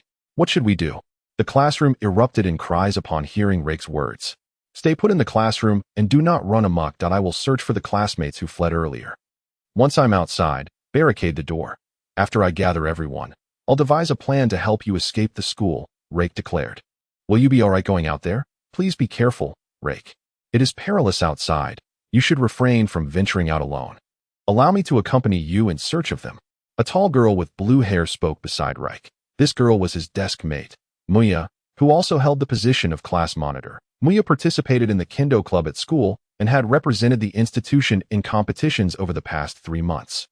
Earning accolades for her impressive swordsmanship, she mimicked Leyke's actions and retrieved a metal pipe from the table, wielding it as a makeshift weapon. For the past 3 months, Muya had frequently assisted Leyke in getting meals. Thus they were quite familiar with one another. Leyke was the only male class monitor in this class. I am a boy. It is my duty to rescue them. Before I return, you must ensure the classroom door is barricaded and that no one strays. Muya, you should remain in the classroom to keep an eye on them. They are frightened, Leyke asserted resolutely. He was compelled to recall the task from his battle god system. Every female student lost would increase the number of 5th-tier zombies he needed to eliminate. Upon hearing Leyke's words, Muya did not voice any objections, though she felt a twinge of fear within herself. After surveying the remaining female classmates in the classroom, Leyke pondered the identities of those who had fled. He then extracted the metal pipe wedged between 2 zombie corpses and dashed out of the classroom. Leyke began his search within the chaotic teaching building, where many panicked individuals were fleeing. And slow-moving zombies lurked, seeking prey. As he searched, he located 5 classmates in several classrooms. Armed with the metal pipe, he fought against the zombies and guided the 5 girls to follow closely behind him. Fortunately, after spending 3 months together, Leyke, as the only boy in the class, had garnered a degree of respect in this dire situation. The terrified female students complied with his authoritative tone without hesitation. Upon reaching the first floor, Leyke spotted 5 or 6 zombies clustered around the entrance, devouring several individuals. The sight was so horrifying that ordinary students would likely be too terrified to approach. Did you observe which direction or floor the other classmates fled to? Leyke inquired of the 5 girls beside him. We ran downstairs. But it seemed they went upstairs. It was all too chaotic. I can't remember clearly. One girl replied, trembling. Do not cry. The zombies will hear you. I will escort you back to the classroom. And afterward, I will search for them upstairs. After safely returning the 5 girls to the classroom, Leyke noted that only 16 living individuals remained, while the death toll had risen to 6 among the originally 30 students, leaving 24 alive, with 8 still unaccounted for. The mortality rate had skyrocketed among the female students in the aftermath of the zombie virus outbreak. Leyke, you have finally returned, Muya exclaimed upon seeing him arrive with the 5 classmates. She quickly organized the others to push aside the desks and chairs, barricading the door to allow Leyke and the girls inside. There are still survivors. I must venture out again to find them, Leyke stated. Preparing to leave once the 5 students were safely inside, the girls in the room were deeply moved by Leyke's bravery. They had never imagined that the boy who often sneaked glances at them with a smile would prove to be so reliable in a critical moment. Leyke ascended the stairs, searching each classroom while attempting to avoid zombies, engaging in combat only when absolutely necessary. After an extensive search, he managed to find 4 more female classmates. However, he was dismayed to learn that 2 more had perished, leaving him still searching for 2 others. During their search in the hallway, a female student was suddenly ambushed and scratched by a zombie that had burst from a room. Although Leyke reacted swiftly and smashed the zombie teacher's skull with the metal pipe. The injured girl soon exhibited signs of fever and quickly transformed into a zombie, further diminishing their numbers. Reluctantly, Leyke led the 3 remaining girls back to the classroom where they had previously taken their exams. Now, Only 19 survivors remained from the 30 that Reich glanced at the mental display, which indicated that only 21 were still alive. He resolved to lead the remaining students to safety, realizing that staying in the densely populated teaching building would likely spell doom. We must leave this place. I will procure a large school bus and return promptly to escort you all, Reich announced to the group. I will accompany you. I can assist. I have observed the zombies from the window, and their movements are considerably slower than those of normal humans. You need not worry about my safety. If we pass the Kendo Club room, I can retrieve my longsword from my storage box, which will enable me to combat more of these zombies, Muya declared, stepping forward to join Reich. With determination, she brandished the metal pipe she had broken off the table, her swift movements nearly blurring to Reich's eyes. Very well. It would be advantageous to gather some food and water. It would be difficult to carry everything alone, Reich replied. Together, Reich and Muya left the classroom, while the other female students barricaded the door once more. Reich led Muya to the Kendo Club's practice area on the 3rd floor. Along the way, he witnessed Muya's precise and swift attacks, her explosive power concentrated and unyielding. Even without her longsword, Reich surmised that if she wielded it, he might not stand a chance against her without his enhanced combat suit and firearms. They reached the Kendo Club's classroom without incident. Muya guided Reich to a storage room filled with metal cabinets. From her pocket, she retrieved a key and opened her designated cabinet, producing a longsword wrapped in gray cloth, resembling a large blade. With a height exceeding 175 centimeters, the sword nearly reached her shoulder when stood upright, leaving Reich astonished at her choice of weapon. Go fetch a weapon for yourself. You appear to have some experience with blades. The training area has several long knives, albeit unsharpened. You should find them more manageable than the metal pipe, Muya suggested, her demeanor changing with the sword in hand, exuding an unusual aura that caught Reich's attention. All right. Upon entering the training area, they were suddenly confronted by a grotesque, overweight zombie, a grotesque creature covered in festering sores, squatting and devouring a corpse. Surrounding the zombie were remnants of human flesh and clothing, indicating it had consumed at least 5 individuals, with a pool of foul-smelling blood pooling beneath it. Reich and Muya sensed the danger emanating from this abnormal creature. Upon noticing their presence, the obese zombie rose and lunged at Reich with an alarming speed. Unlike ordinary zombies, Reich saw Muya draw her sword. With a swift motion, she severed one of the zombie's arms. However, the impact sent her crashing against the wall. The zombie, unperturbed by the loss of its limb, let out an enraged roar and lunged at Reich with its remaining arm. Reich could only defend himself with the metal pipe.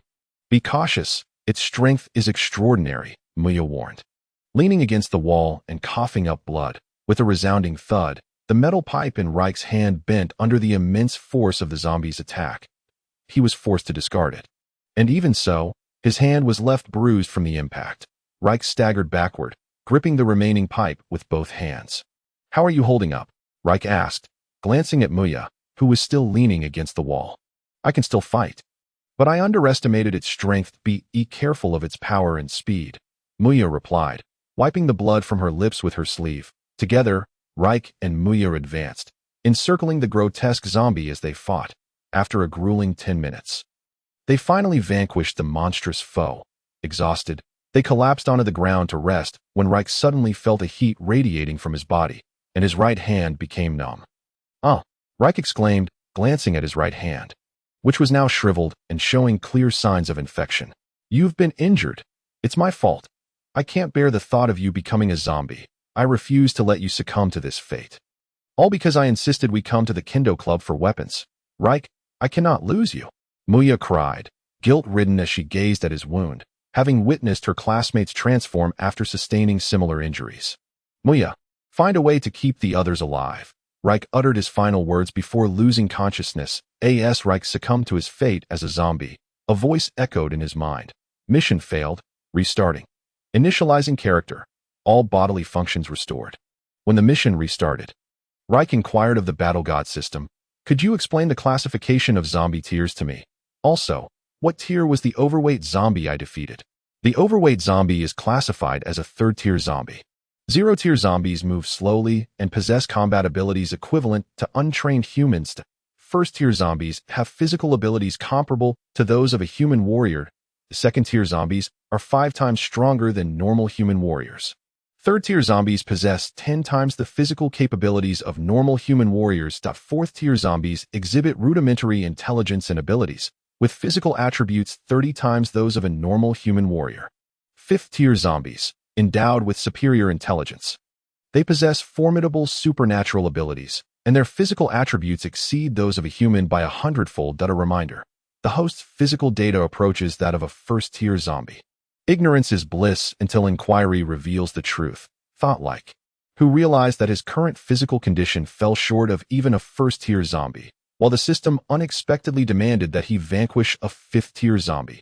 Just moments ago, he had barely triumphed over a 3rd-tier zombie alongside Muya, sustaining injuries that nearly led to his demise. Leyke felt that defeating a 5th-tier zombie would be an insurmountable challenge to illustrate. If a first-tier athlete completes a 100-meter dash in 10 seconds, a 5th-tier counterpart might achieve it in merely 0.1 seconds, or perhaps even faster. 5th-tier zombies were akin to superhumans. As a new scene unfolded, Leyke found himself in a classroom surrounded by a group of female nurses. Ready to commence lessons, he glanced at Muya, his blue-haired deskmate, who, upon noticing his gaze, returned his look with a smile. "Stay focused and pay attention to the lecture," Muya gently admonished him. After class, Leyke approached her, saying, "Muya, I wish to learn the art of swordsmanship from you. I've heard you are quite skilled.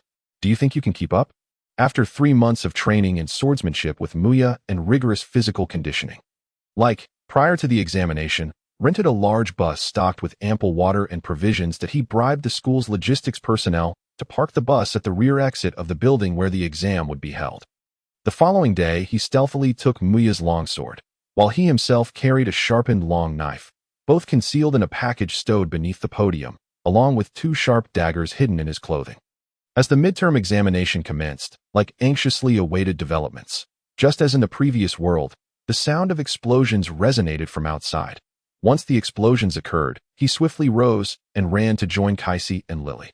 Leyke fervently hoped that they would not succumb to unconsciousness and infection as they had in the prior world. Otherwise, they would have to defeat 2 5th-tier zombies to succeed. Unfortunately, his fears materialized, as Kaisi and Lily succumbed once more, transforming into zombies. This time, Leyke reacted swiftly, drawing his daggers and severing their heads. Murder! Leyke, what have you done?" The panicked cries of the girls echoed in the room. Muya stood up, incredulous, staring at Leyke. "Look outside, and you will understand. An unknown virus has erupted, and Kaisi and Lily have become those monstrous zombies. I had no choice but to kill them. If you wish to survive, follow me and do not run about recklessly." Leyke barricaded the door and instructed, "Muya, go to the podium and retrieve the weapons." Puzzled, Muya approached the podium and pulled out a large package containing her longsword and several sharp long knives. She looked at Leyke with astonishment. "Did you know this beforehand?" "I demand an explanation," she questioned. "Now is not the time for explanations. Once we reach a safe place, I will clarify everything," Leyke replied. The female students, witnessing the transformation of their classmates into zombies and the ensuing chaos, cast fearful glances at the severed heads of Kaisi and Lily, trembling in terror. "Follow me, do not lag behind. And refrain from screaming. Such noises will attract zombies. I have prepared the bus and supplies downstairs, and I can ensure your safe escape," Leyke assured them with a resolute tone. Embracing his role as the male class leader, he endeavored to calm the frightened girls in the classroom. 10 minutes later, armed with weapons, Leyke, Muya, and several classmates began to exit the examination room, running towards the school bus under Leyke's guidance. Everything seemed to proceed smoothly, with both Leyke and Muya's formidable strength. The numerous first-tier zombies posed no challenge, falling before them with ease. Once all were aboard the bus, Leyke started the engine and drove them away from the throngs of people. However, on the 3rd day, they encountered a 3rd-tier zombie, which Leyke and Muya dispatched without injury. Yet on the 10th day, as food supplies dwindled, they faced a 4th-tier zombie, which Muya managed to slay at the cost of her own injuries. When Muya realized her wound had begun to fester, she looked at Leyke with regret and said, "Live well."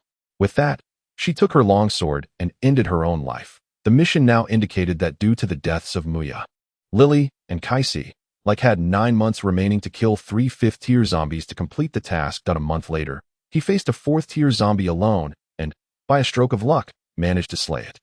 Leyke continued his escape with the surviving female classmates, but by the 6th month, 10 had perished. To fulfill his mission, he needed to eliminate 10 5th-tier zombies.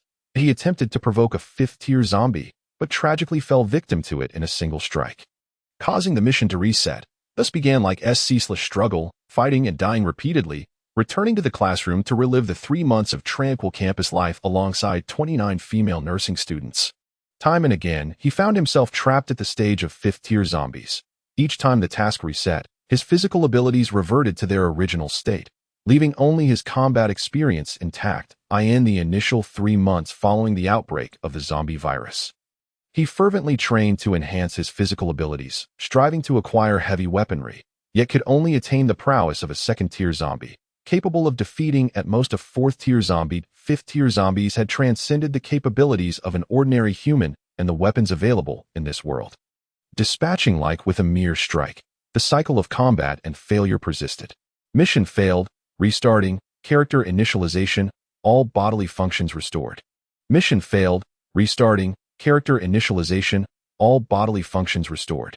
Mission failed, restarting, character initialization, all bodily functions restored. This refrain echoed like the call of a demon. In one battle, Leyke, on the brink of mental collapse, found that upon dying, the war god system kindly repaired his fractured psyche. Chapter 36. Life. After undergoing countless cycles of reincarnation, Leyke ultimately surrendered. He relished the first 3 months of existence, indulging in food and drink, and upon the end of that period, he committed suicide. Thus, he enjoyed this existence over 100 times. Yet, the relentless cycle continued. Failure to complete the task meant that the nightmare would never conclude. Leyke observed the system's gentle reminder. During this task, the host would not perish. For every 10,000 years in the task realm, only a second would elapse in reality, should the task extend too long.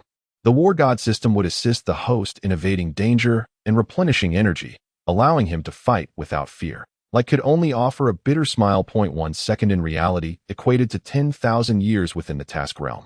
System. I wish to relinquish my role. Please find a new host. I surrender. Just kill me. Leyke shouted at the system in his mind, the endless cycle of tasks driving him to despair. Abandonment of this task is not permitted, came the system's cold response. Then when shall I meet my end? Rest assured. While the host is engaged in tasks, the system will ensure sustenance and shield the host from all dangers. Even if extraterrestrial beings invade Earth, the system will protect the host, aiding in the delay of aging. Preliminary calculations suggest that the host could live for at least 500 years. Upon hearing this, Leyke silently calculated the time.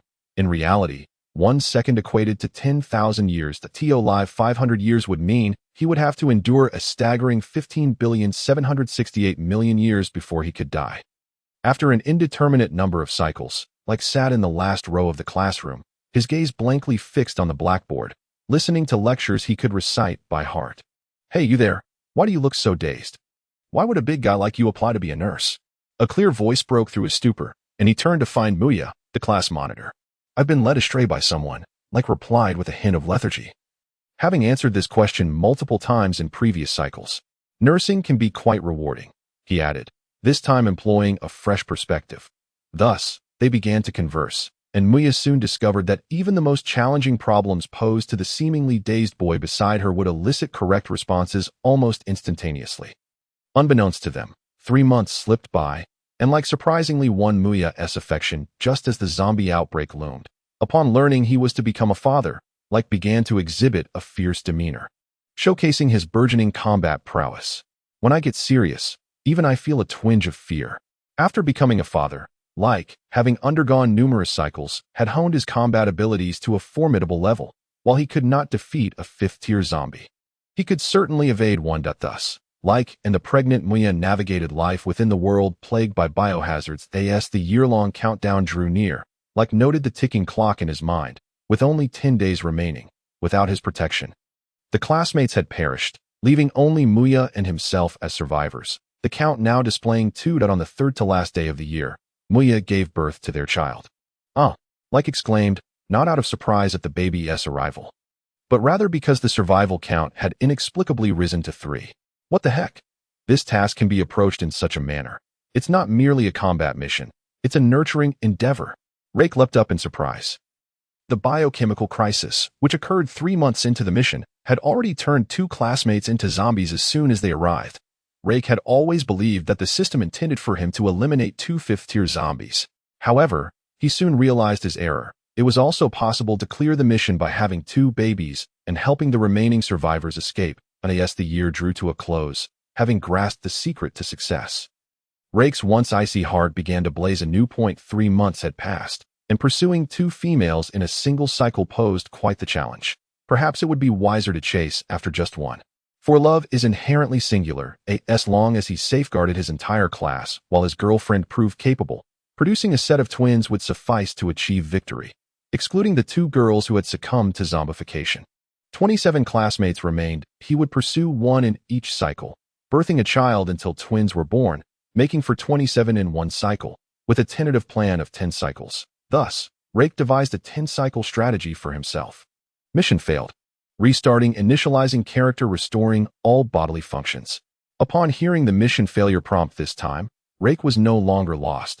He felt invigorated. In the first cycle, all 27 individuals had a child, and the plan continued.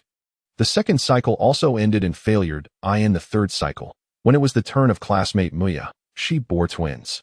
Ding! Mission accomplished. Congratulations, host, for completing the prologue of the immortal mission, Biochemical Crisis. Mission completion rating, B level. Warm inquiry. Having traversed this world, do you still wish to retain a certain superfluous hormone-releasing organ, which represents the greatest potential for human evolution? Had you heeded the system's advice to excise it earlier, this mission would not have arisen. Task rewards issued, 2 choice mode. First option. The host may choose to receive 1 opportunity for a B-level item lottery, which could provide the host with an immediate strength-enhancing item, thereby increasing survival chances during the impending mutant outbreak in 1 year and 1 month. It is advisable to select this option, second option, in the normal world, where the host resides. To bring the girl Muya into existence, making her a tangible being, the presence of Muya would not be reflected in the host's memories of the mission world. Her point of emergence remains unknown. Whether the host encounters Muya in the future is left to fate. The voice of the war god system echoed mockingly in Leyke's mind. Leyke pondered that had he not become a father in that mission world, relying on Muya to complete the task, he would have undoubtedly chosen the first option, for his prior objective had always been to grow stronger. However, upon hearing the war god system's wicked dual choices, he hesitated. War god system, you truly are a scoundrel that I choose the second option, allowing Muya to exist in my world, even if I never have the chance to meet her again. So be it. Leyke shouted angrily at the tormenting voice in his mind. Congratulations, host, for foregoing the first lottery reward, thus saving the system a considerable amount of energy. A gentle reminder. All individuals present in the virtual space you recently inhabited were projections of characters randomly selected by the system from your current timeline. Even if you had not chosen the second option, Muya would still exist in your realm.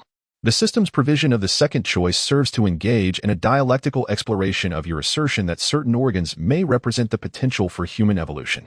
The war god system chuckled coldly in Leyke's mind. Dialectical exploration? What a farce! Your shamelessness knows no bounds. Leyke felt he might explode with rage and resolved to remain silent about the torturous war god system that night. The next day, Leyke awoke, opting to temporarily set aside the events of the previous night's mission. Skipping breakfast, he proceeded directly to the military supply office on an empty stomach. Today, a row of soldiers stood guard at the entrance, and upon seeing Leyke, they escorted him through security and into the metallic lounge he had visited the day prior. While for others it had been merely a day, for Leyke, it felt as though many years had passed. He noticed that the metallic chairs and tables had been welded to the floor. Inside the lounge, 3 instructors from the military supply office sat on the central relaxation chairs. To their left, 10 soldiers selected from the front lines were seated, led by a stout man with a prominent scar on his head, the very soldier Leyke had knocked unconscious the day before. To the right of the instructors sat over 20 students. Upon Leyke's entrance, the 10 soldiers regarded him with a mixture of fear and resentment, while the students greeted him warmly, inviting him to take a seat. As Leyke settled into a metallic chair, he caught sight of the stout soldier glaring fiercely at him, as though he intended to devour him. After enduring countless cycles in the war god system's treacherous mission world, where even the zombies that dared to glare at him met with swift demise, he found it strange to be subjected to such hostile gazes once more. That it took him a few moments to recall that in this real world, he had previously beaten the stout soldier and his companions in the military supply lounge, forcing some of them to sing conquer while prone. With a wicked smile, Leyke suddenly sprang to his feet, brushing his hand against the chair beneath him. Ouch! Oh! This sudden movement sent the 10 soldiers into a frenzy. With half of them trembling in fear, while others leapt back into defensive stances, the stout soldier, who had previously issued a challenge with his eyes, recoiled in terror, nearly toppling from his seat. "What are you doing? Rake, are you looking for trouble?" The bald instructor, positioned between the two groups, quickly rose to admonish him. The metallic chair was a bit cold. "I'm just not used to sitting, so I stood up." "Is that too much to ask?" Rake replied languidly. With his words, laughter erupted among the students in the metallic lounge. The 10 soldiers lowered their heads, suppressing their laughter in silence. Silence.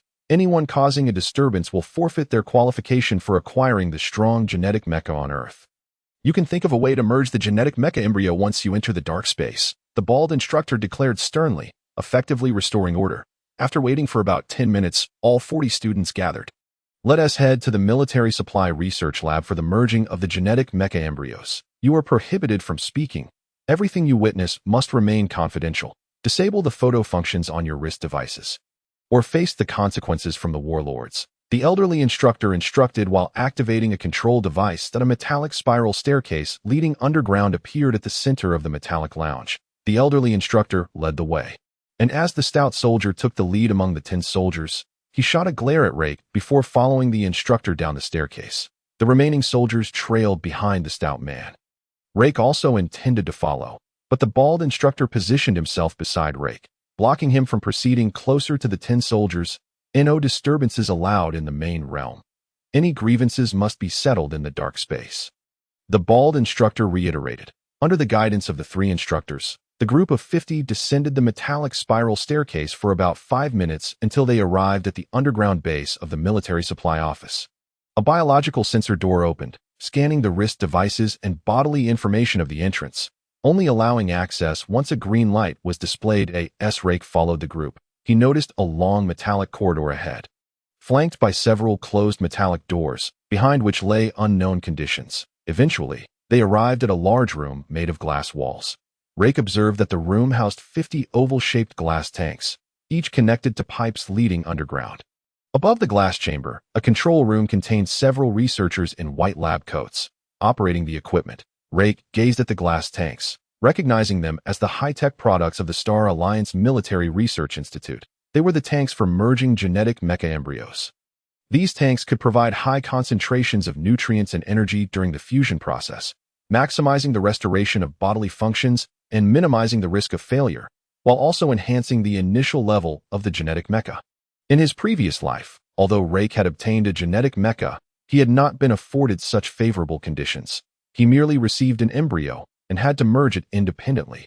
This self-fusion was akin to a gamble with fate, as 1/3 of individuals faced genetic collapse and death without any protection during the process. Even so, many still clamored for the opportunity to obtain a genetic mecha embryo. Enter the glass tanks according to your assigned numbers.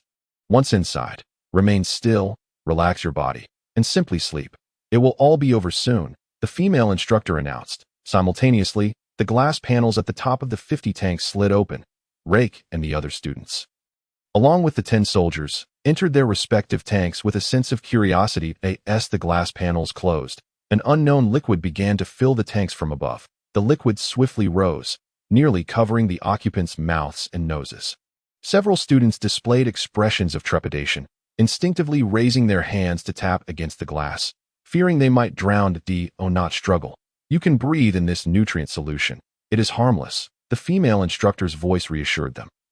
As the tanks filled with the special nutrient liquid, the individuals within took a few sips and, after expelling a stream of bubbles, gradually succumbed to unconsciousness, observing those around him closing their eyes. Rake too feigned a state of unconsciousness.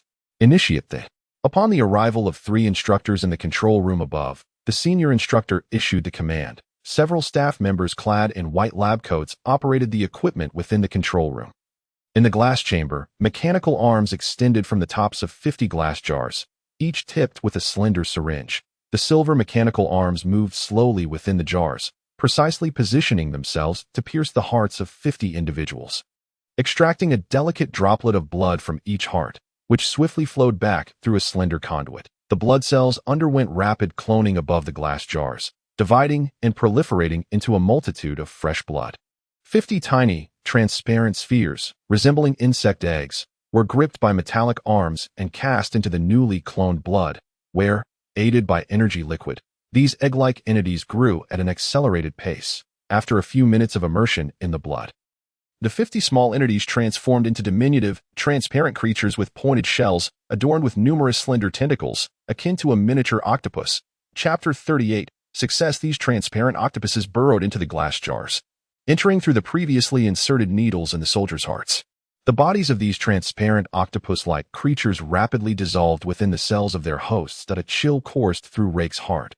Having experienced fusion before, he recognized that the symbiotic mechanoid larvae had entered his body and were merging with his cells. Unknown organism detected entering the host's body. Preliminary identification as symbiotic combat auxiliary organism. Commandeering its detection control genes for optimized fusion. The cold voice of the war god system resonated in Leyke's mind. Can it enhance the symbiotic mechanoid? Leyke inquired tentatively. It can only provide a preliminary boost to the symbiotic mechanoid's potential, but it will consume the energy reserves accumulated when the host devoured the multi-faced man. The war god system responded. Ding! Scanning indicates the host is currently immersed in a high concentration of energy liquid.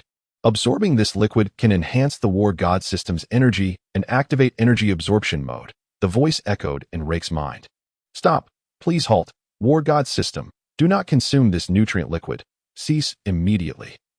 The total energy contained in this nutrient liquid is finite. If you absorb it, the military will become suspicious, and I could be subjected to dissection for inspection. System, please. There are far more opportunities to gain energy in the dark space.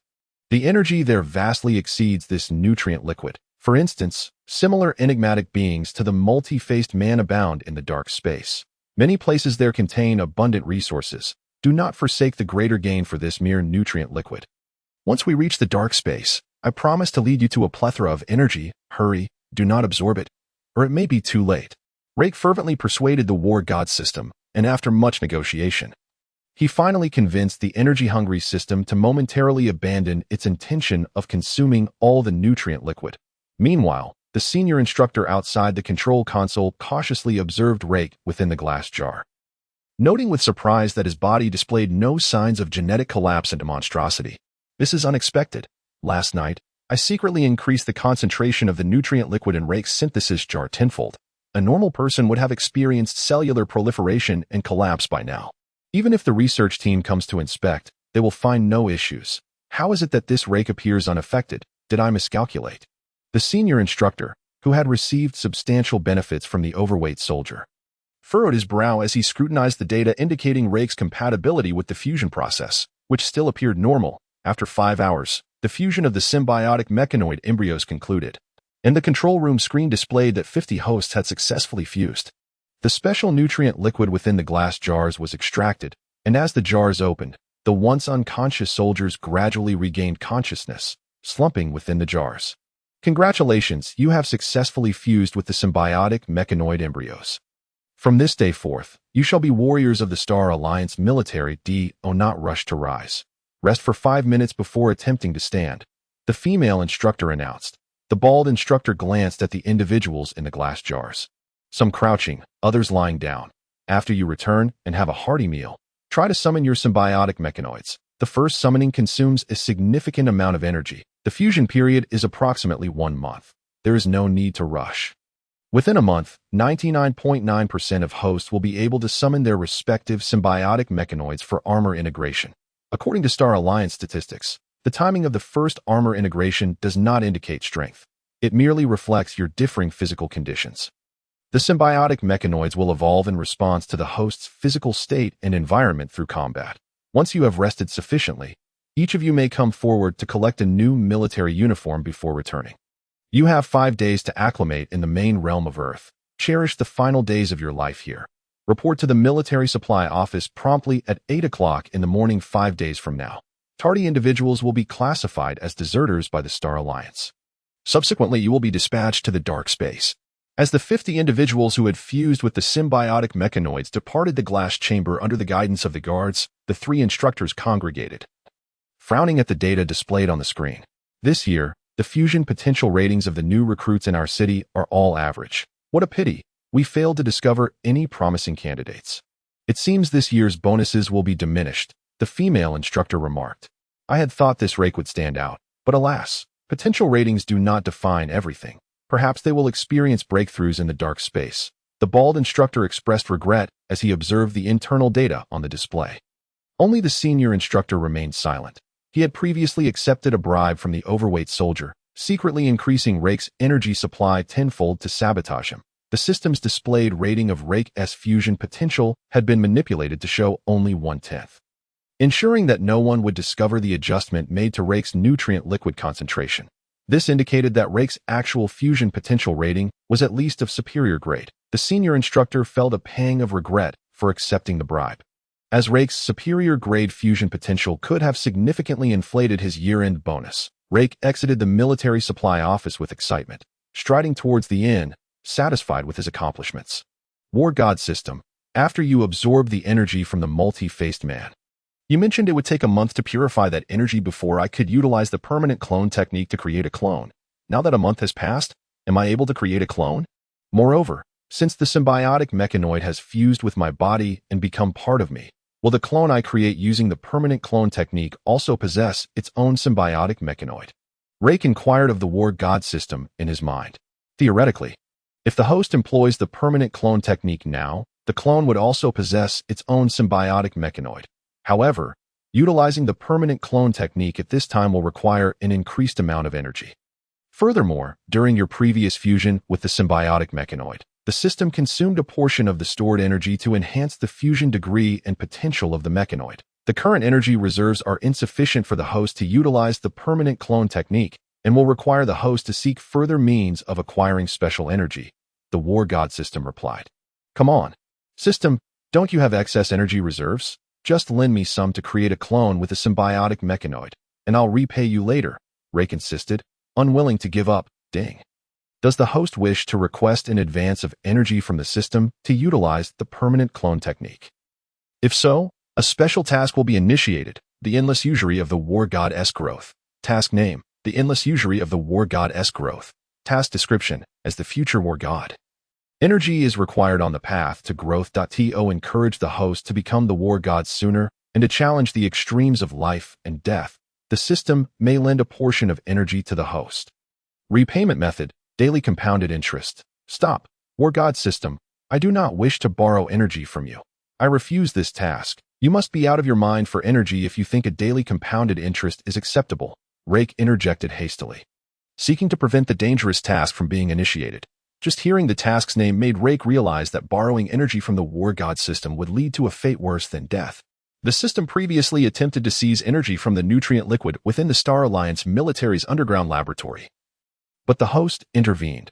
The War God System coldly stated, I'm done with you, War God System. You're the strongest. I'll seek other means to gather energy for you to absorb, but I'm in no rush to use the permanent clone technique. It can wait, Rake sighed in resignation. Rake returned to the inn with a plethora of delectable treats. Moon Goddess, I'm back, he called out as he opened the door. The Moon Goddess, sitting at the table browsing the internet, looked up. How remarkable. The aura emanating from your body now is entirely different from yesterday's. It seems you have successfully fused with the symbiotic mechanoid. Quickly, summon your symbiotic mechanoid, so I can see. The Moon Goddess dashed to Rake's side, eagerly examining him. I need to eat something first. I'm famished. The first use of the symbiotic mechanoid will consume a great deal of energy from my cells, Rake replied as he sat at the table, opening the food he had brought back and starting to devour it. The Moon Goddess joined him, taking a few bites as well. Eat quickly. Once you're done, show me your transformation, the Moon Goddess urged Rake. Let me take a nap first. I have just fused with the strong colonization mecha, and it's still unstable. After a good sleep, the food I consume will be digested into energy, and I shall demonstrate it to you, Rake replied, hastening to the bedside and collapsing into a deep slumber. All right, wake up soon. The Moon Goddess stood vigil by Rake's bedside, observing him as he slept. Unable to resist, she examined Rake's pulse as he slumbered. It was not until around 3 in the afternoon that Rake finally awoke, and upon opening his eyes, he was greeted by a large face before him. Ah, the Moon Goddess quickly recoiled. What are you doing? Rake inquired. You startled me. Rake, why did you shout? I merely wanted to observe your breathing frequency after fusing with the strong colonization mecha and see how it differs from before. You've slept for quite a while. It's about time you woke up. Now, quickly bring forth the strong colonization mecha, the moon goddess stated. Step back a bit. Rek instructed her. He began to close his eyes, concentrating his mental energy at the heart, configuring the energy in preparation for the initial localized transformation into the strong colonization mecha. Having possessed the strong colonization mecha in his previous life, Rek was well versed in its characteristics and usage, making the process quite simple. However, Rek was aware that the initial state of the strong colonization mecha was still quite weak. If he attempted to envelop his entire body in armor right away, the mecha would merely serve as decoration for a considerable time, offering little assistance in actual combat. In his previous life, after humanity was invaded by alien species in the main dimension of Earth, warriors who had just acquired the strong colonization mecha typically opted for localized armor first to enhance their combat abilities immediately. After all, following the invasion, Earth had become perilous in such a dangerous environment. Even a slight enhancement in combat power could mean a few extra days of survival and a greater opportunity to procure food. This time, Rek was also performing localized armor transformation in 5 days. They would be heading to the dark dimension, so it was more practical to improve his strength. The moon goddess watched as a thick layer of biological tissue rapidly grew over Rek's right arm, forming a massive, dark green appendage that completely encased his arm at the front of Rek's right arm, where it connected to his hand. A long blade made of dark green bone sprouted directly from the palm of his hand. The moon goddess cautiously touched the large hand and the blade formed by the strong colonization mecha. Such sturdy muscles and a bone knife of dark green. Could you spare some for my research? She exclaimed, her eyes sparkling as she gazed at Rek's armored right arm. Ultimately, under the moon goddess's pleading gaze, Rek relented. Seeing him nod, the moon goddess promptly turned and hurried to the kitchen, returning with a glass jar that was twice the size of her head. Online sources say that the strong colonization mecha possesses a remarkable healing ability after sustaining injuries. Just place the meat and bones you cut off into this jar. It doesn't need to be full. Half will do, she smiled, pushing the jar towards Rek. This is still a small jar. Are you trying to make me an invalid? No matter how strong the healing ability is, there's no way it can grow back if you chop it off. Do you want me to sever my entire arm for your research? Rek shouted in fury, nearly smashing the glass jar. He then walked into the living room, searching for a small glass candy jar. After emptying it and washing it with hot water, he dried it and, gritting his teeth in pain, cut a piece of muscle tissue the size of a fingernail from the strong colonization mecha and ground down a bit of bone dust from the blade's rear, placing it in the jar. The moon goddess watched in astonishment as the wound on Rek's right arm healed at an astonishing rate. In less than a second, it was completely closed, which only heightened her excitement. Terrified, Rek quickly retracted the localized armor state of the strong colonization mecha, reverting to his normal arm. The first transformation into the strong colonization mecha cannot be sustained for too long, Rek muttered. How stingy. Just this tiny bit of flesh is hardly sufficient. If there's another opportunity, be sure to let me see some of the strong colonization mecha's blood. The moon goddess replied, gleefully cradling the glass jar containing the tissue and bone dust, disappearing to conduct her research.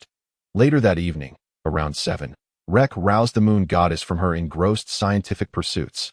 Your Star Alliance Federation Identity Wristwatch, Dark Space Travel Permit, and the Super Warrior Academy Medical Office Trainee Nurse Certificate have all arrived, Rek announced, handing her a metallic box.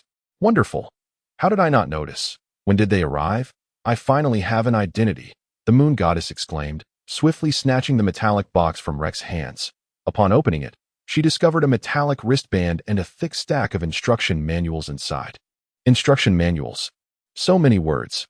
When will I ever finish reading these? She lamented. No need to read them all. I'll teach you how to wear it. There are only a few practical functions, and I'll explain them to you, Rek said, picking up the metallic wristwatch from the box and clasping it around the moon goddess's left wrist.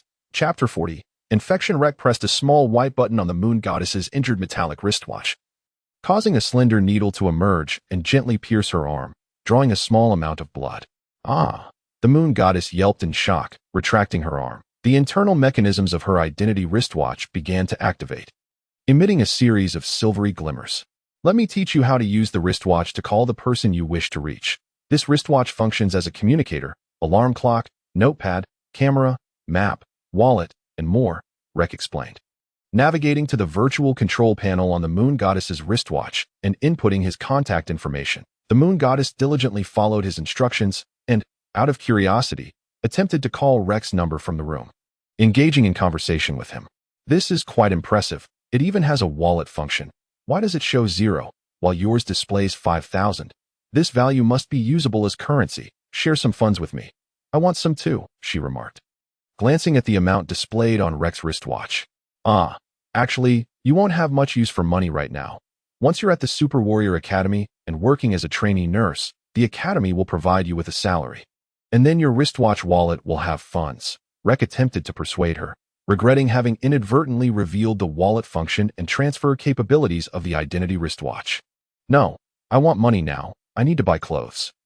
I only brought one white outfit, and it's getting worn out. I've seen so many beautiful outfits on girls in this city. When I was in the ancient capital, I secretly used a large amount of precious medicinal materials to create a medicinal bath for you, saving your life. You can't even spare me the cost of an outfit for my savior, the moon goddess pleaded, her eyes glistening with innocence. All right, I'll transfer you 100, Rek said reluctantly, feeling a pinch in his heart as he sent her the money. You have 5,000. Just give me 100, the moon goddess pouted. 100 can buy quite a bit. Fine, I'll give you 300. Let us go shopping for clothes. That should be enough for several outfits, Rek conceded, transferring another 200 to her, thinking to himself, an intelligent robot is not to be feared. What is truly frightening is an intelligent robot that comprehends the value of money. In a bustling night market filled with stalls, Rek accompanied the moon goddess, clad in her white garb, as they enjoyed some grilled skewers. The night market was alive with couples and families wandering about, despite the moon goddess's striking silver hair and white attire. The dim light made it difficult to discern her features, and most passers-by merely stole glances from a distance. Moon goddess, try using your wristwatch to pay for the skewers, Rek suggested, munching on a skewer beside her. The moon goddess cast a disdainful look at Rek, activating the wallet function on her wristwatch to settle the 30-star alliance coins owed to the vendor. After finishing their meal, Rek led the moon goddess through the marketplace, weaving through several turns until they arrived at a street lined with clothing stalls. Long rows of booths displayed an array of clothing and shoes. Although the prices were modest, many individuals were out and about, shopping for affordable outfits. Choose whatever you like and speak to the vendor. And haggling here is just like how you used to bargain for vegetables at the market in the ancient capital. Back then, you were paying with copper coins, but now you'll be using Star Alliance coins through your wristwatch, Rek advised the eager moon goddess. All right, Rek, what do you think of that pink dress? She inquired, pointing to a risque pink dress adorning a model at a nearby stall. It would be better to wear something more modest, like athletic wear, that reveals less skin. Once we enter the dark space and leave the protective barrier, you'll need to don a bulky protective suit over your clothes. Wearing a dress like that with the suit would be quite cumbersome, Rek cautioned. Okay, I'll look for something else, but I want a pair of shoes with slender high heels. I've seen many women walking in those, the moon goddess declared. All right. Then let's get 2 pairs, one high-heeled and one athletic, Rek suggested. As they wandered, the moon goddess finished her skewers with 270 Star Alliance coins remaining, though the clothes were inexpensive. Her desire to purchase several outfits necessitated multiple selections and haggling. The moon goddess eagerly led Rek on a shopping spree for nearly 2 hours, ultimately spending 260 Star Alliance coins on a dark red cloak, a black athletic outfit, 2 pairs of shoes, and some underwear. Please give me more money, the moon goddess turned to Rek. My dear lady, these clothes should last you a while. We can't bring too much luggage to the dark space. Wait until you receive your salary at the Super Warrior Academy to buy new clothes, Rek asserted firmly. Rek's legs were exhausted from walking, and he resolutely declared that he would no longer give any money to the moon goddess. He realized that any woman, regardless of wisdom, took an equal amount of time when shopping. All right, the moon goddess was still quite cheerful, carrying bags filled with clothes and shoes. As she followed Rek out, the sky over the night market was shrouded in gray, obscuring the stars above. Humanity's reckless extraction of Earth's resources, coupled with the prolonged wars between the Star Alliance and the Empire of Glory, had resulted in significant pollution, severely degrading the air quality of the Earth's primary realm. They passed a stall selling masks. The moon goddess gazed longingly at the girls passing by, most of whom sported attractive face coverings, rendered speechless and immobile. Rake purchased a cartoon mask for her, which prompted the moon goddess to return her gaze and follow him towards the inn. As they approached the exit of the night market, the air suddenly filled with cries for help and screams. The crowd ahead became chaotic, people frantically scattering in all directions. There's been a murder. Call the police. There's a madman. I'll kill you. How can you not die? Help. The throng hurriedly retreated from the exit. What is happening?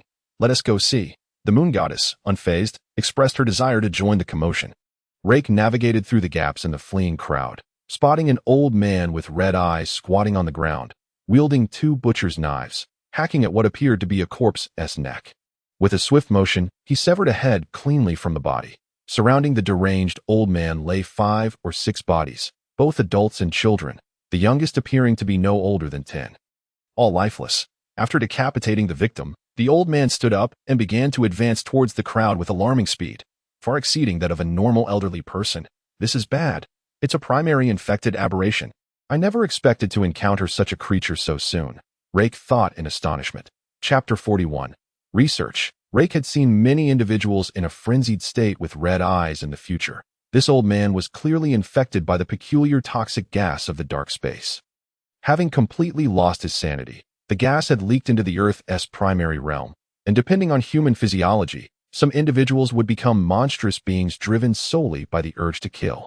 In the previous life of the Star Alliance Federation, it took 3 months after the destruction of the Super Soldier Academy to announce the existence of aberrations and their modes of infection to the citizens.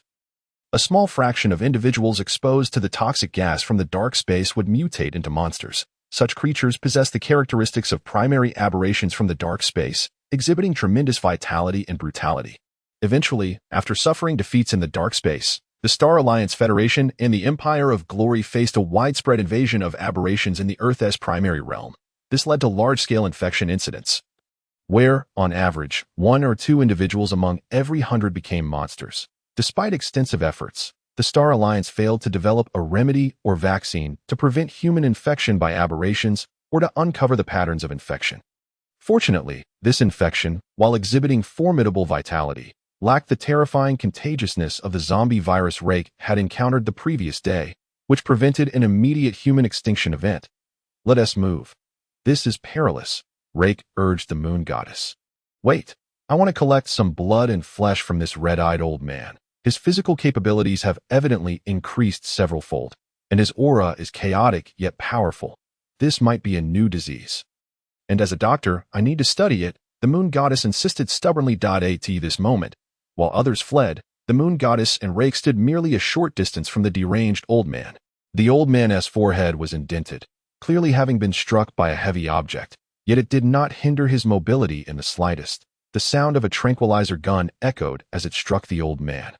And a Star Alliance police car sped towards them. 6 officers clad in Star Alliance uniforms disembarked from the vehicle, brandishing electric batons as they surrounded the old man. An injury incident has occurred at the night market.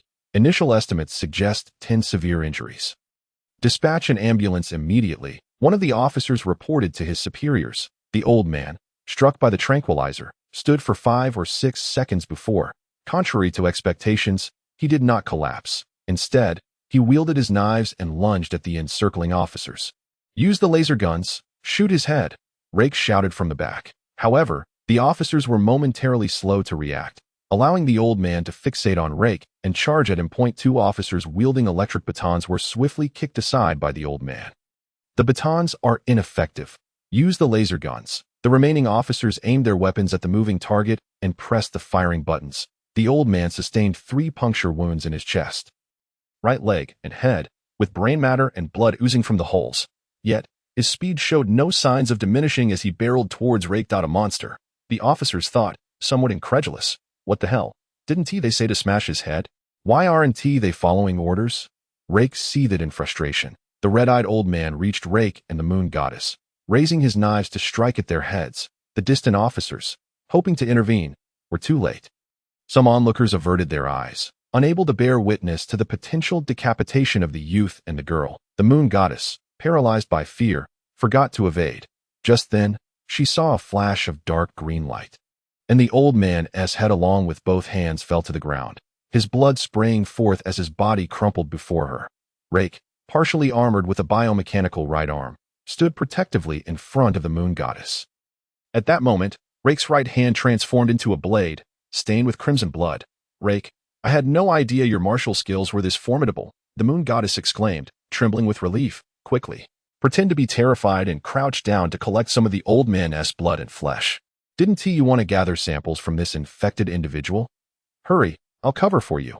It will be harder once more police arrive," Rake instructed the moon goddess, having experienced an infinite loop in a biohazard world the day before. Rake's martial prowess had greatly improved from dispatching zombies. With a swift motion, he severed the decapitated old man's head into pieces, scraping a chunk of brain matter towards the moon goddess's feet. "You're so crude. Can't you be more civilized?" the moon goddess muttered under her breath, feigning fear as she knelt on the ground. Skillfully, she retrieved a pair of rubber gloves from her pocket and collected a sizable piece of flesh, placing it into a glass vial concealed within her sleeve. "Put down your weapons and deactivate your biomechanical armor. Stand still and do not move. Provide your identity information," the distant officers commanded, aiming their laser guns at Rake after seeing him dispatch the old man so swiftly. After all, Rake in his armored state looked far more dangerous. "I am affiliated with the military of the Star Alliance. ID number XXX. You may send someone to scan my identity wristband. After reporting today's events to your superiors, they will verify my rank," Rake replied, raising his hands in discontent after deactivating his armor. A young officer approached to verify Rake's identity. An ambulance arrived, accompanied by over a dozen vehicles from the city's special police. The previously injured officers and civilians were swiftly loaded into the ambulance for urgent isolation treatment. The scene was soon cordoned off by special police vehicles, while several individuals in protective suits began collecting the remains of the deceased old man, sealing them in bags for transport. "Isolate and remove them," one special police officer ordered, pointing at Rake and the moon goddess. Several suited personnel approached, intent on taking Rake and the moon goddess away. "I am affiliated with the Super Soldier Academy of the Dark Space, under the jurisdiction of Earth's police department. You do not have the authority to detain me," Rake asserted firmly. Upon hearing Rake's words, the officer hesitated for a moment, contemplating his response. "You have come into close contact with a deranged individual and may have been infected. I must take you back for examination and request your cooperation in the investigation for your safety, not as a detention. You may contact the military logistics stationed in the city and provide my military identification number. They will instruct you on how to proceed." "My friend and I pose no risk of infection," Rake stated. He understood that accompanying the police would lead to a host of complications, many of which could not be explained or articulated, and he wished to avoid that fate. After consulting with his superiors, the officer spoke a few words into his communicator before dismissing Rake and the moon goddess. Rake quickly led the moon goddess away from the scene. Upon returning to their room, Rake took a hot shower, changed his clothes, and noticed the moon goddess still tinkering with a collection of vials and jars. "Moon goddess, the old man you saw today was a human infected by the peculiar gases of the dark space. In a few days, we will venture into the dark space, where there will be more research materials," Rake explained. "What are you trying to convey?" the moon goddess asked, puzzled. "Currently, our accommodation is a rented room, which is not ideally suited for your medical research. Though it lacks medical equipment, I can still conduct some basic research. I don't see anything inappropriate here," the moon goddess replied casually. "Let me be frank. If you ruin the room during your research or produce foul odors, the will charge us for damages. The compensation amount would be sufficient for you to purchase several new outfits," Rake said. "Wow. I'll refrain from practical experiments and focus on theoretical research instead." Upon hearing this, the moon goddess hurriedly tidied up the small jars she had been handling, sealing them tightly. Chapter 42. Parallel as dawn broke on the second day.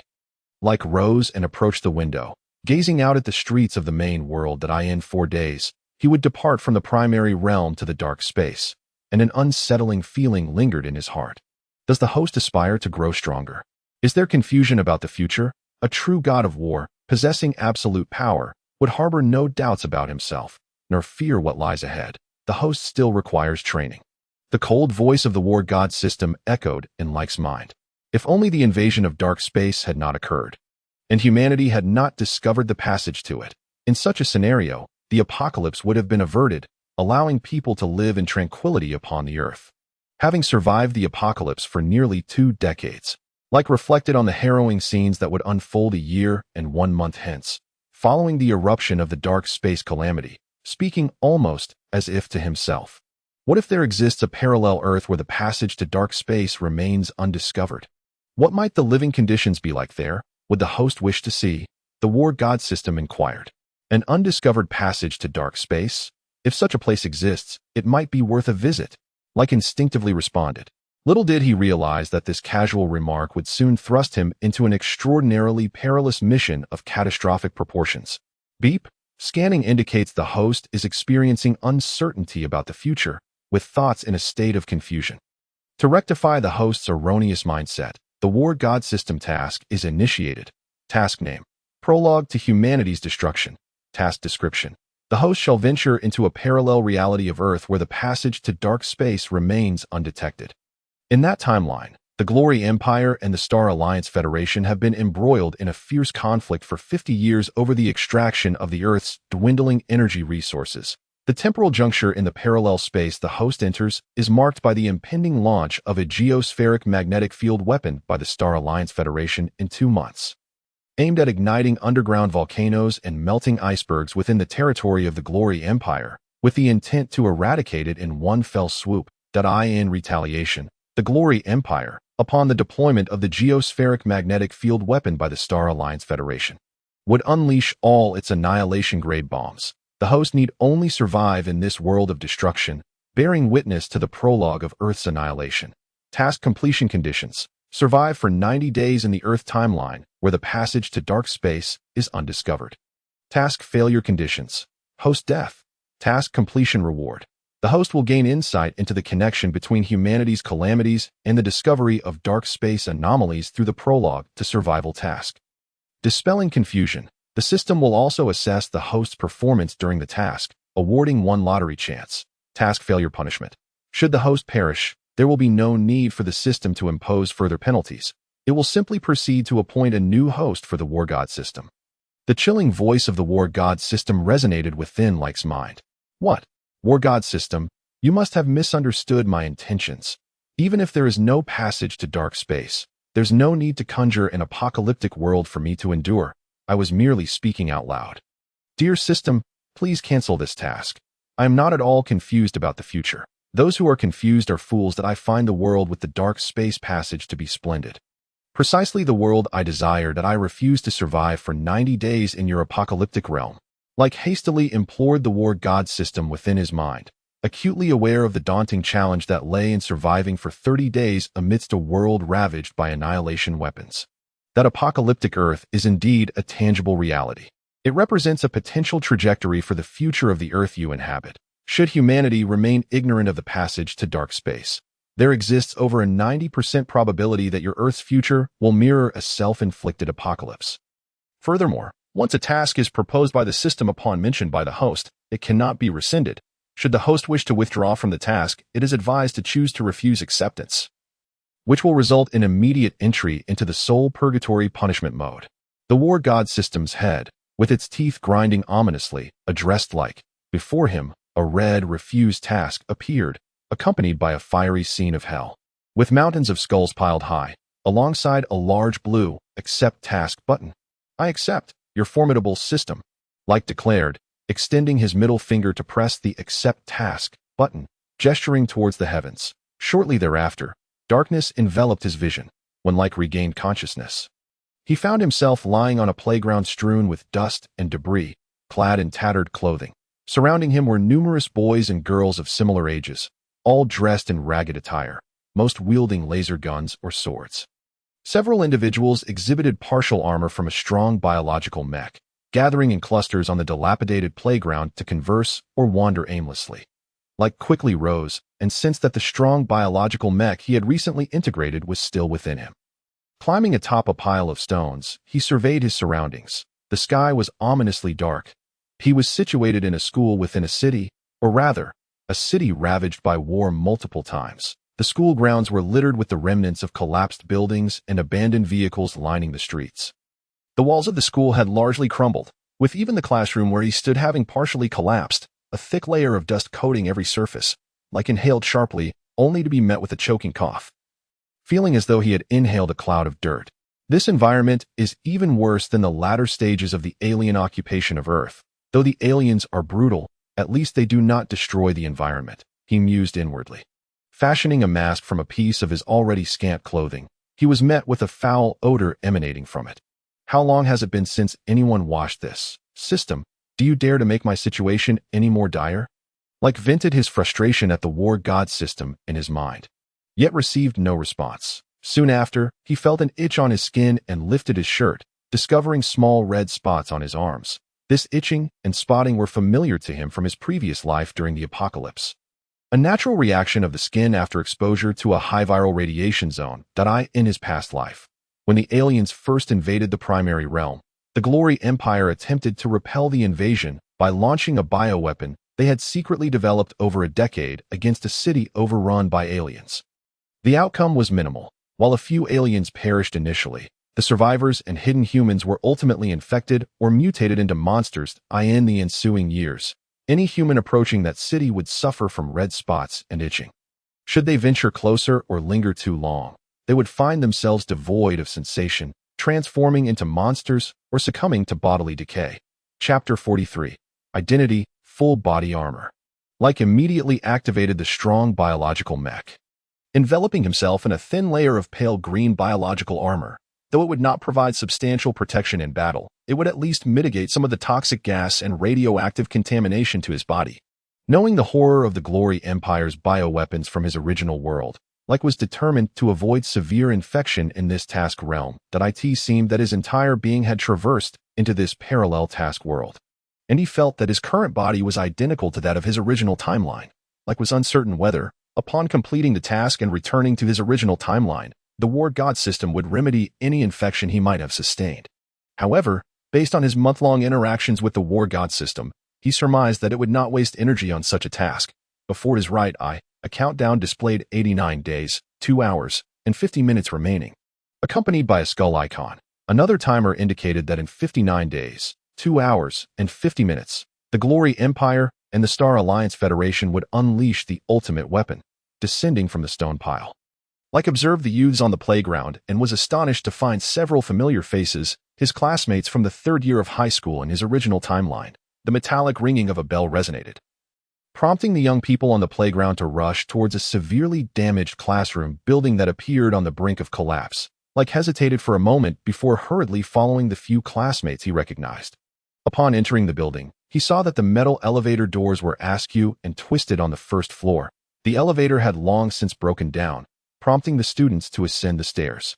Fortunately, the staircase was wide enough, allowing Leyke to follow the others up to the 5th floor. The 6th floor had completely collapsed, leaving only the floorboards above visible, with no ceiling to obscure the gray, overcast sky. Leyke arrived at the classroom door labeled 6102, Class 2, Senior Year, hesitating briefly before stepping inside. The scene that greeted him was stark. A large, half-broken white structure lay against the ground, and the classroom was devoid of desks, furnished instead with makeshift chairs crafted from wood or stone. Over 20 classmates, clad in tattered garments, many adorned with bandages and visible injuries, occupied the crude seats, laser guns or swords resting beside them. Leyke cast a glance at the students and realized they were all familiar faces from his former Class 2 of Senior 3. However, their number was reduced to merely 2/3 of the original class size. As Leyke surveyed them, he noticed some students gazing at him with expressions of surprise, while others glanced behind him. Suddenly, a chill swept across the back of his head, prompting an alarmed realization. Oh no! Someone is launching a sneak attack aimed at my head. Instinctively alert, Leyke swiftly dodged, honed by nearly 2 decades of survival in a world ravaged by alien threats. In a reflexive motion, he pivoted and struck with a hand chop toward the shadow behind him, which collided with the long sword wielded by the assailant. While Leyke remained unscathed, the figure retreated a few steps, angrily shouting, "Ouch! Leyke, you've turned against us, just because you can armor up with the strong genetic mech. You think you can act recklessly? Have you lost your mind?"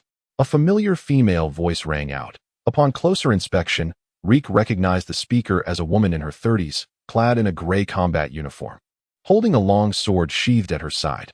The very sword that had attempted to strike him was now harmless, as the force it delivered would hardly harm Leyke in his armored state, though it would sting somewhat. "Ah, it's you, the homeroom teacher. I thought I was under attack. It was unintentional," Leyke replied, having recognized her as his homeroom teacher from his high school years. If it were intentional, you wouldn't be standing here alive. Your reaction was commendable. Being able to fully armor up in such a short time shows great potential. Now, hurry back to your seat, and don't waste everyone's time. Today marks your last return to school after graduating high school, and once that's done, you'll be sent off to the battlefield. Yes, Reek responded, somewhat dazed, still trying to grasp the nature of this parallel world and his identity. He hurried into the classroom and found a rickety wooden board in the corner to sit on. It turned out that in this parallel universe, Reek had perished, or perhaps he had been directly replaced. The workings of the war god system remained a mystery to him. Yet, he was certain of one thing. In this timeline, there existed a Reek with a physique and voice identical to his own. His classmates exchanged furtive glances and whispers. Reek, impressive, it's been just a few days, and you're already bold enough to take on the homeroom teacher. Why did you choose to fully armor up? Partial armor is more practical for combat. Besides, there are no enemies around. Take it off. Two classmates murmured beside him. Reek chose not to remove his armor, fearing that any slight difference in his appearance might expose him, and wary of the viral radiation in the environment. Silence. Anyone caught whispering will be thrown out. The homeroom teacher ascended to the podium, striking the wall behind her with the hilt of her sword. The sound echoed as a small hole was made in the wall. Witnessing her fury, the students gripped their weapons tightly, afraid to utter another word. Congratulations to those of you who have survived. After 3 years of military high school, you are now officially graduates. This afternoon, you will board transport vehicles to the front lines. Remember the knowledge you've acquired over these 3 years. It may one day save your lives on the battlefield. For the glory and freedom of the Star Alliance Federation, go forth and confront the scoundrels of the Glory Empire. The homeroom teacher declared in a brusque manner. The brevity of her speech contained a wealth of information for Reek. He comprehended his current status in this timeline, a fresh graduate from a military academy. Soon to be dispatched to the front lines, he recalled that although his homeroom teacher could be stern in his original timeline, she never resorted to vulgarities. His surprise, in this parallel war-torn universe, she had adopted a brash demeanor. Applause erupted in the classroom, and Reek joined in. Now, I will announce your assigned units and numbers. Those whose names are called, come forward to collect your soldier identification tags. This afternoon, you will board the respective military transport vehicles to the front lines. Don't say I didn't warn you. If any of you fail to pay attention and end up missing your transport or boarding the wrong one, you will be treated as a deserter. The consequences of being a deserter in the Star Alliance Federation are not something I need to elaborate on. The homeroom teacher spoke sternly. Li Ming, Star Alliance Field Army, 2nd Mechanized Unit, ID number SMI 29381. Zhang Tingguang, Star Alliance Field Army, 2nd Mechanized Unit, ID number SMI 29382. Wang Xiaoli, Star Alliance Field Army, 2nd Mechanized Unit, ID number SMI 29383. Here. Zhang Kaili, Star Alliance Reconnaissance Unit, ID number XMZC. Here. The homeroom teacher continued to read from an electronic roster, tossing out metal name tags embedded with chips after each student's destination was announced. Students eagerly approached the front to collect their tags, confirming their identities before fastening them around their necks. Reek, Strong Genetic Mechs Special Operations Team, ID number XMTZ01932. Here, Reek stood to acknowledge his assignment. Finally, he had received his designation, the Strong Genetic Mechs Special Operations Team, a unit that sounded perilously close to frontline combat. However, against the impending cataclysm of ultimate weaponry 2 months hence, other dangers seemed trivial in comparison. Reek swiftly approached the podium to retrieve his identification tag. Upon returning to his seat, Reek examined the soldier's tag carefully. The back bore his name and soldier number, while the front displayed the insignia of the Star Alliance Federation along with a sealed microchip. He hung the identification tag around his neck, integrating it into the armor of the Strong Genetic Mech. This Star Alliance Federation in this parallel universe surely cannot be as treacherous as the Glory Empire from my original timeline. Right, they wouldn't plan a bomb on my identification tag or anything of that sort, Reek pondered anxiously. The homeroom teacher quickly finished distributing the tags. Listen up, you slackers. Once on the battlefield, don't be reckless. Fight for the future of the Star Alliance. But I hope you all make it through to the end of the war. There's word that a probe launched into outer space many years ago has discovered planets abundant in resources and suitable for human habitation. It seems the war against the Glory Empire might soon come to an end. This last piece of information is something I've only shared with you after our 3 years together. It must not be disclosed. Anyone who lets it slip will face my wrath. And you all know what that entails, the homeroom teacher declared, plunging the hilt of her sword into the lectern. The students were momentarily stunned by her words. After 50 years of warfare, the prospect of an end was finally within reach, and the revelation of habitable planets was overwhelmingly shocking. Now, get out. Keep your mouth shut to stay alive. Today, I hand you your soldier identification tags. And I hope next year I won't be passing these tags to your families. The homeroom teacher's tone turned somber as she gestured for the students to leave. The students rose and saluted their homeroom teacher with a military gesture of the Star Alliance Federation before departing the classroom in an orderly fashion. Leyke followed suit. Leyke, you're the only one from our class assigned to the strong genetic mech special operations team. Be careful. I've heard that special operations teams are often sent on suicide missions and are mostly composed of lunatics. I wish you a safe return, said a classmate, whom Leyke recalled was named Li Ming, patting him on the shoulder. Once you're on the battlefield, no unit can guarantee absolute safety. Let us all return alive. Leyke replied casually. While his classmates expressed excitement at the homeroom teacher's news about the probe's discovery of habitable planets and the potential end of the war, Leyke noticed the countdown ticking away above his right eye, visible only to him, indicating that the apocalypse was unchanged and impending. The only way to end the war remained through annihilation. Following his classmates, Leyke arrived at the dining hall. Using his soldier identification tag, he received 3 packets of pale yellow nutritional liquid, observing his classmates heading to the playground in search of their unit's transport vehicles. Leyke opened one of the packets, recognizing the nauseating taste that had once been distributed to citizens after the alien assault on Earth. He had been consuming this distasteful nutritional liquid for over a decade, and he was astonished to find himself reliant on it once more to quell his hunger in the second life. On the playground, Leyke, slowly swallowing the nutritional liquid, located a transport vehicle that matched his soldier identification tag. It was a black, hovering vehicle with a large container at the back. 2 soldiers guarded the container, and students were already approaching to present their tags. The guards merely glanced at them before allowing them inside. When Leyke presented his identification tag, it was similarly scrutinized briefly before he was granted access, recalling the homeroom teacher's warning about the dire consequences of boarding the wrong transport and failing to arrive on time. Leyke ensured he was entering the correct vehicle before stepping inside the container. Inside, he found over a dozen students crouched in silence. Leyke sought refuge in a corner, enduring the even more unpleasant aroma within the suspended container transport vehicle compared to the outside. As more students entered, the container soon accommodated over 90 individuals. Once filled, the rear door was securely locked by the soldiers stationed outside, and the vehicle roared to life. Inside, a solitary dim light barely illuminated the gloomy space. Initially, familiar faces exchanged hushed words, but after half a year, only the sounds of retching remained, and no one dared to utter another word. This antiquated suspended transport vehicle was devoid of independent restrooms. Beneath the container were a dozen small holes, each barely large enough for 2 fists. Fortunately, the dim lighting offered some respite.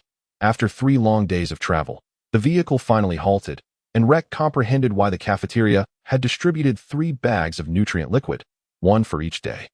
Once the container door swung open, the surviving students scrambled out of the foul-smelling confines. The stench emanating from the container was truly unbearable. Leyke followed suit, only to be met with a makeshift camp featuring around 10 weapon vehicles. The students, who had suffered from motion sickness or were slow to disembark, were met by seasoned soldiers outside, armed with electric devices that connected to the metal plates beneath the container. Cries of "ah" and "ouch" echoed from within. "I'll count to 10 before locking the door, if you don't roll out.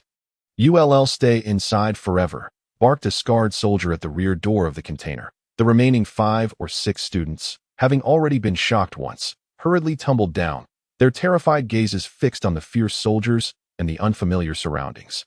A few, weakened from 3 days of confinement, collapsed onto the ground. Chapter 45, The Fat Meat. The scarred soldier kicked a few of the fallen students and shouted, "We, the Special Forces, do not nurture uselessness. You new recruits are to immediately undertake your first trial mission. 10 kilometers ahead lies a ruined city. Your task is to scout this city and eliminate any potential enemies. Collect weapons from the logistics department. And you will have to forage for food within the ruins. Regardless of what you encounter, You shall remain in this city for 10 days before you can leave. Those who survive this initial mission will officially be inducted into the strong genetic mech special forces. The city is already surrounded by us. Do not entertain thoughts of desertion, as that path leads only to death. The scarred soldier gestured toward a metal shed not far from the transport vehicle. Rek observed that the shed housed no high-energy weapons, only simple melee armaments. Fortunately, many of the students disembarking from the container carried their own weapons. Rek glanced at his empty hands, feeling quite pitiful. Reluctantly, he entered the metal shed and selected 2 daggers, attaching them to the armor of his strong genetic mech currently. Rek maintained his mech in a fully armored state to prevent infection, but his mech's low level prevented him from utilizing his bone blade while fully armored. Under the soldier's prodding, these greenhorns, facing their first real battlefield experience, departed the temporary camp and jogged toward the ruined city. The road leading to the ruins was devoid of trees, leaving no place to hide for those considering desertion. To survive, they had to enter the ruins ahead in search of food. Rek deliberately distanced himself from his fellow recruits. Confronted with the prospect of starvation, Rek had witnessed too many cannibalistic horrors in the apocalypse. Oftentimes, unreliable companions proved to be the most perilous. Having been transported to this parallel world by the war god system, Rek was grateful for his retained stamina. He circumvented the 90 or so teammates and hurried to the side of the ruined city. Seeking refuge in a sunken pit, the sun was still high, and Rek was not prepared to be the first to venture into this unknown ruin. Just as he settled into his hiding place, the sounds of gunfire erupted from the direction of the ruined city. Later that night, Rek rose to find his surroundings shrouded in darkness. Fortunately, the night vision function of his mech, enhanced by its primary armor state, allowed him to discern the terrain. With practiced precision, Rek activated his mech's low-energy stealth mode, cautiously approaching the ruined city. The city lacked walls. Only a few dilapidated factory buildings marked its periphery. And Rek easily leaped inside as he navigated the crumbling streets, searching for food. The 10-day reconnaissance mission assigned to him by the newly joined military was a death sentence without sustenance and water. However, Rek inspected 2 supermarkets and several residences, only to find that all edible provisions had been scavenged and bottled water was non-existent. Find food, then seek refuge in a building at the city's edge. I must complete this rookie trial before anything else, Rek thought to himself. Above his right eye, a countdown for a destructive weapon, visible only to him, felt like a grim harbinger, causing Rek to grow increasingly anxious. Suddenly, he heard a crack, the sound of a small stone falling. Rek swiftly turned, utilizing his mech's night vision to spot a person, wrapped in tattered cloth, aiming an old bullet firearm at him from over 50 meters away. He deftly hurled one of his daggers, which soared through the air, embedding itself in the individual's forehead. After cautiously hiding behind a large rock for a few minutes, and sensing no further movement, Rek approached the now lifeless body of the man in rags. Extracting the dagger from his forehead, he wiped the blood on the fabric before commencing his search of the corpse. There was no food. Only 3 pitiful bullets and an old rifled as he peeled away the layers of cloth. Rek noted that the man's skin had taken on a darkened hue, possibly due to viral infection or prolonged exposure to radiation. Carefully, Rek relocated the body to an abandoned store and resumed his search at the site of a collapsed building. He spotted 2 individuals, similarly wrapped in rags, who had entered the underground parking garage of the structure under the cover of darkness. The parking garage concealed several hidden mechanical sentinels. With the enemy's strength unknown, Rek prudently chose to withdraw. Continuing his search, he unexpectedly encountered a humanoid monstrosity suffering from gene collapse, its body resembling a mass of fatty tissue. Asleep within an abandoned butcher shop, an early-stage mutated being, likely a survivor of radiation, Rek mused. Hunting it will allow the strong genetic mech to absorb energy and upgrade the symbiotic host and the mech itself. In his previous life during the apocalypse, those who obtained strong genetic mechs often hunted dangerous mutants for energy to enhance their mechs to survive and grow stronger. Many mech warriors preferred targeting mutated beings, discovering that killing living creatures allowed their mechs to absorb energy according to the strength of their prey. Moreover, hunting mutants was markedly safer than engaging the more dangerous aberrations, with the energy obtained being comparably substantial. Some mech warriors specialized in ambushing solitary humans and any other living beings.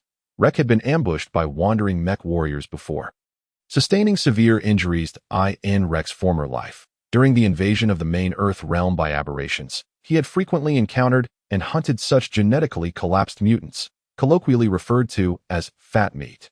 These beings were often sought after for their low intelligence, significantly reduced aggression compared to aberrations, and the substantial energy contained within their mutated forms. However, areas abundant with such fat meat typically exhibited high radiation levels, toxic chemical leaks, or were congregated by numerous radiation-emitting aberrations. Approaching them necessitated full armor coverage by the strong genetic mech.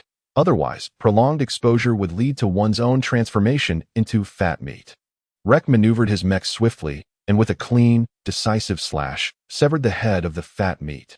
This skill of decapitation had been honed in the world of Biohazard, where he could slice off a head with his eyes closed after slaying countless zombies. Placing his right hand on the fat meat's heart, the 5 fingers of his mech's armored hand elongated, writhing like living appendages, plunging into the creature's heart to rapidly siphon its energy. Within mere seconds, the fat meat shriveled, leaving behind only skin and bones as Rek's symbiotic mech absorbed its cellular energy. Chapter 46. Devour. Rek then placed his left hand against the neck of the severed head, where the 5 fingers of the mech's left hand wriggled, penetrating the skull and draining the brain within 2 to 3 seconds.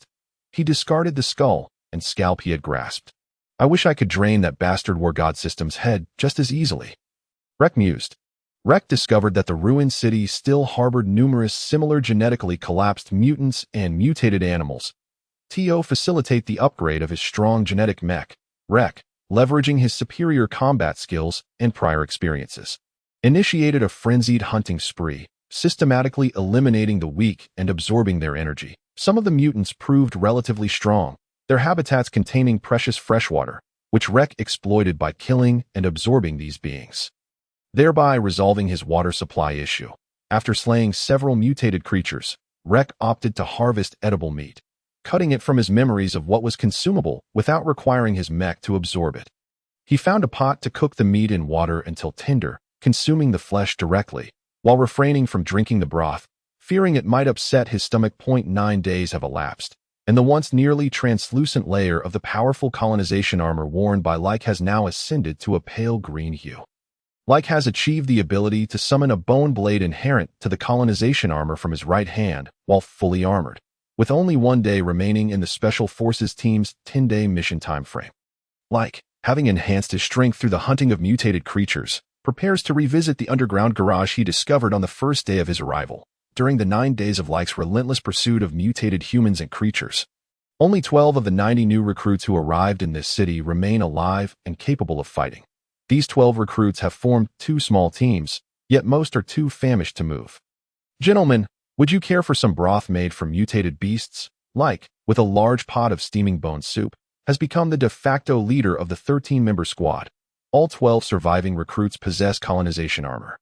In the face of severe food and water shortages over the past few days, they have barely managed to endure, relying on the symbiotic sustenance provided by their armor. However, as their armor is generally of a low grade, if Leyke does not appear soon, it will be fortunate if 1/3 of them can escape this desolate city when the mission deadline arrives tomorrow. I have discovered a stronghold of the Glory Empire within this ruined city.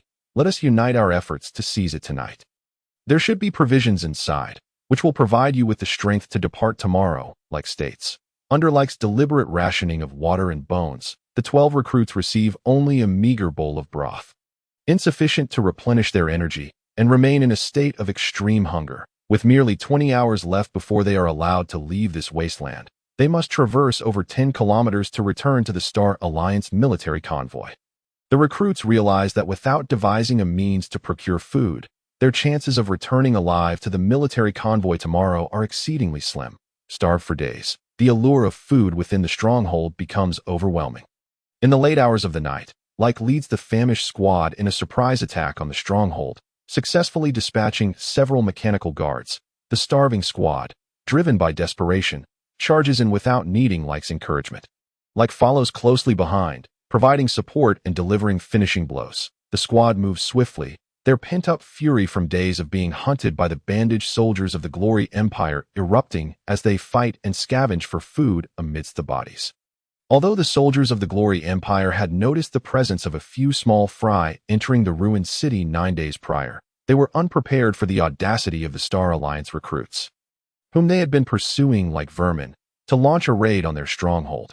Over 200 bandaged soldiers of the Glory Empire mostly perish in their sleep, while the remaining 20 guards are eliminated by Leyke and the famished squad. The aftermath leaves the underground garage stained with blood. Among the 12 members of the Hunger Relief Squad, 2 fall in battle, while others sustain minor injuries that in a cleared area within the parking lot. The gruesome sight of over 40 bodies of previously captured recruits, suspended by chains in the rear of the underground warehouse, greets them. Most of these suspended recruits are lifeless, scattered bones litter the ground, and a large pot sits nearby. The still living ones have had substantial portions of flesh excised, evidently raised by the Glory Empire as fresh meat. Upon witnessing this horrifying scene, several members of the famished squad, who had previously scavenged dried meat from the bodies of the Glory Empire soldiers, now begin to retch. The Glory Empire, tired of the noise from the living recruits, has even cut the tongues from those who have not yet succumbed. These tongueless recruits, seeing their comrades finally arrive, can only emit muffled cries, tears streaming down their faces. The captured recruits, their organs and flesh severely mutilated, have sustained festering wounds wrapped in clothing for days, rendering them beyond salvation without advanced medical equipment on the front lines. Leyke picks up a rifle and, with several sharp shots, grants these barely alive comrades a merciful end. Leave 2 to guard the entrance. The rest finish off the enemies and search for edible supplies and useful weapons. The 2 of you take the fallen comrades' tags and bring them back, Leyke commands, choosing to ignore the members of his squad who are venting their rage on the corpses. He ventures deeper into the underground parking lot. Having witnessed a multitude of such brutal deaths in the aftermath of the extinction of humanity by alien species, Leyke feels little emotional impact today. However, the scene unfolding before the 10 surviving new recruits, who are experiencing battle for the first time, will likely haunt them for the rest of their lives. In the depths of the parking garage, Leyke discovers 3 high-energy mineral crystals, which the Glory Empire had used to power the mechanical guards protecting the underground entrance that Leyke and his companions had previously destroyed. Such high-energy crystals are rare, and the colonization armor can absorb them. Leyke estimates that absorption will elevate his armor to the next level, just as he prepares to absorb the crystals with the colonization armor. He notices that the high-energy crystals have mysteriously melted away in his hands, as if they had never existed. He flips his hand over in disbelief. Though this energy is somewhat scarce, the system can still make do. Everything in the universe belongs to the war god. According to our prior agreement, the energy obtained by the host belongs to the system, with 4 layers reserved for future use of the permanent duplication technique. The energy acquired by the host in the parallel space of the mission is also included in the agreement. The irreverent voice of the war god system resounds in Leyke's mind. Energy scarce, my foot. You took it all away. I was counting on upgrading my colonization armor through the task of world destruction. Stop using the permanent duplication technique as an excuse. How much energy do I need to use it? Leyke shouts angrily at the war god system in his mind. For crystals of this nature, an initial estimate of 10,000 pieces should suffice. Young man, keep up the good work and find more energy for the system. The war god system replies calmly. 10,000 pieces, you must be joking. I nearly exhausted myself to obtain 3 pieces, and you think I can just conjure 10,000? 10,000 would elevate my colonization armor by 5 or 6 levels. The permanent duplication technique you previously provided was a trap, wasn't it?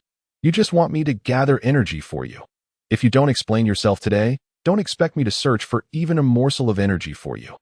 Leyke's head feels like it might explode upon hearing the figure of 10,000. His long-suppressed anger erupts.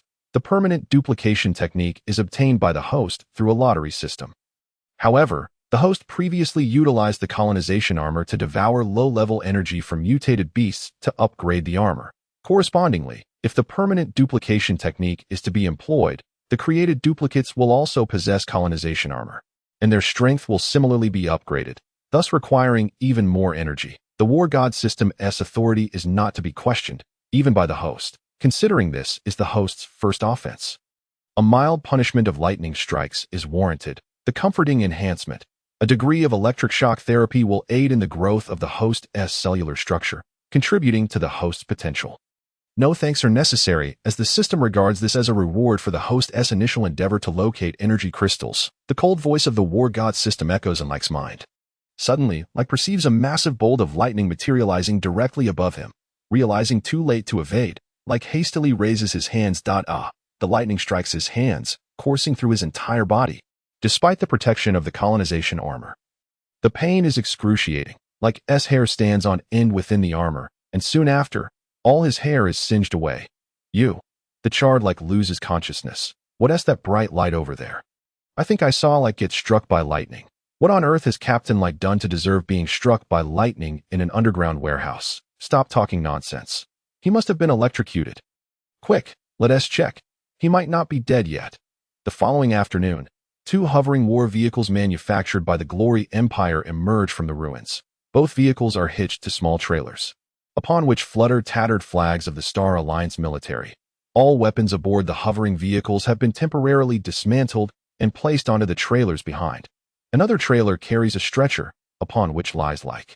Yes, ensure that the Star Alliance flags from the uniforms you found are displayed prominently. Dismantle the weapons and proceed slowly. The area 10 kilometers outside this ruined city is surrounded by our Star Alliance forces.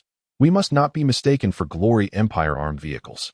Leyke instructs the temporary squad members from his stretcher. The previous night's punishment from the war god system, while not claiming his life, has left his body temporarily weak and devoid of strength. Even with the symbiotic recovery of the colonization armor, it will take him 2 to 3 days before he can walk again. As the 2 hovering war vehicles return to the temporary base of the Star Alliance Special Forces, the base commander gazes at the vehicles adorned with Star Alliance flags and stripped of weapons, utterly bewildered. Initially, he assumes that the ragtag soldiers of the Glory Empire have finally come to their senses and surrendered. However, this should not be the case. After years of warfare between the 2 nations, the treatment of prisoners is well understood.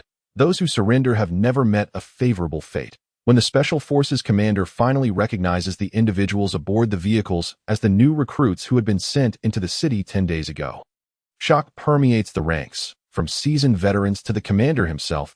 We had only planned to send them to their deaths, perhaps gleaning some intelligence. My God, what manner of recruits have the military academy sent us this time? Such valor, to return with 2 advanced hovering war vehicles with less than 100 recruits. The commander of the Special Operations Team pondered oddly. Over the course of the following month, Leyke rapidly ascended from a rookie squad leader in the Special Forces to a prominent figure. Owing to his continuous achievements in battle, his powerful exoskeleton also evolved through numerous life-and-death confrontations against the glorious Empire and mutated creatures. A month later, Leyke was heralded as a new star and typical hero of the battlefield by the Star Alliance Federation for propaganda purposes. After all, after such an extended period of warfare, the Star Alliance desperately needed new heroes to bolster the morale of the soldiers, and Leyke's background coupled with his numerous exploits fit the bill perfectly. By now, Leyke had taken command of a special operations team comprising 50 members. Within just 1 month, his exoskeleton had advanced from its initial stage, passing through the ranks of private and corporal, and evolving to the level of sergeant. To achieve such a rapid promotion, 3 ranks in just over a month, was extraordinary. Typically, an exoskeleton at the initial level would take 1 or 2 years to reach sergeant rank in a normal unit. Were it not for the war god system continually siphoning off higher-grade energy for consumption, Leyke's exoskeleton could have undoubtedly ascended even further.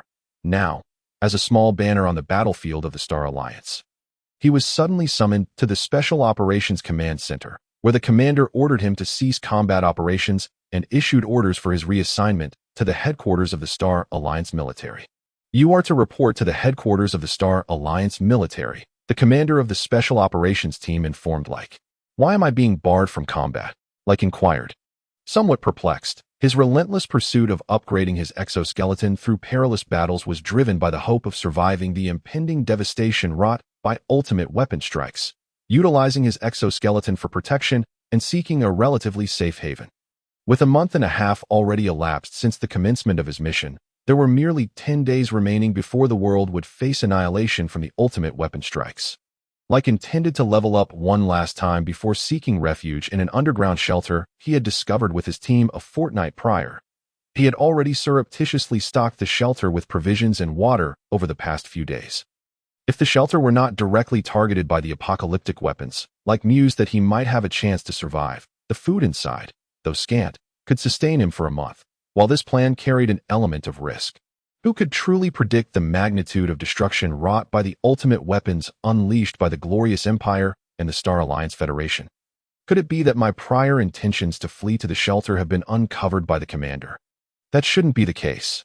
Like thought, filled with confusion. Chapter 48. Expansion. Sergeant Leyke, your performance on the battlefield over this past month has been remarkably valiant. However, the war is nearing its conclusion. The Star Alliance Federation and the glorious Empire are on the verge of reaching a peace agreement. A ceasefire protocol will soon be announced. The probe launched into outer space has indeed discovered planets abundant in energy suitable for human habitation, and you will return as a frontline hero to participate in the final signing ceremony of the peace agreement, the commanding officer stated, patting Leyke on the shoulder. Is that true?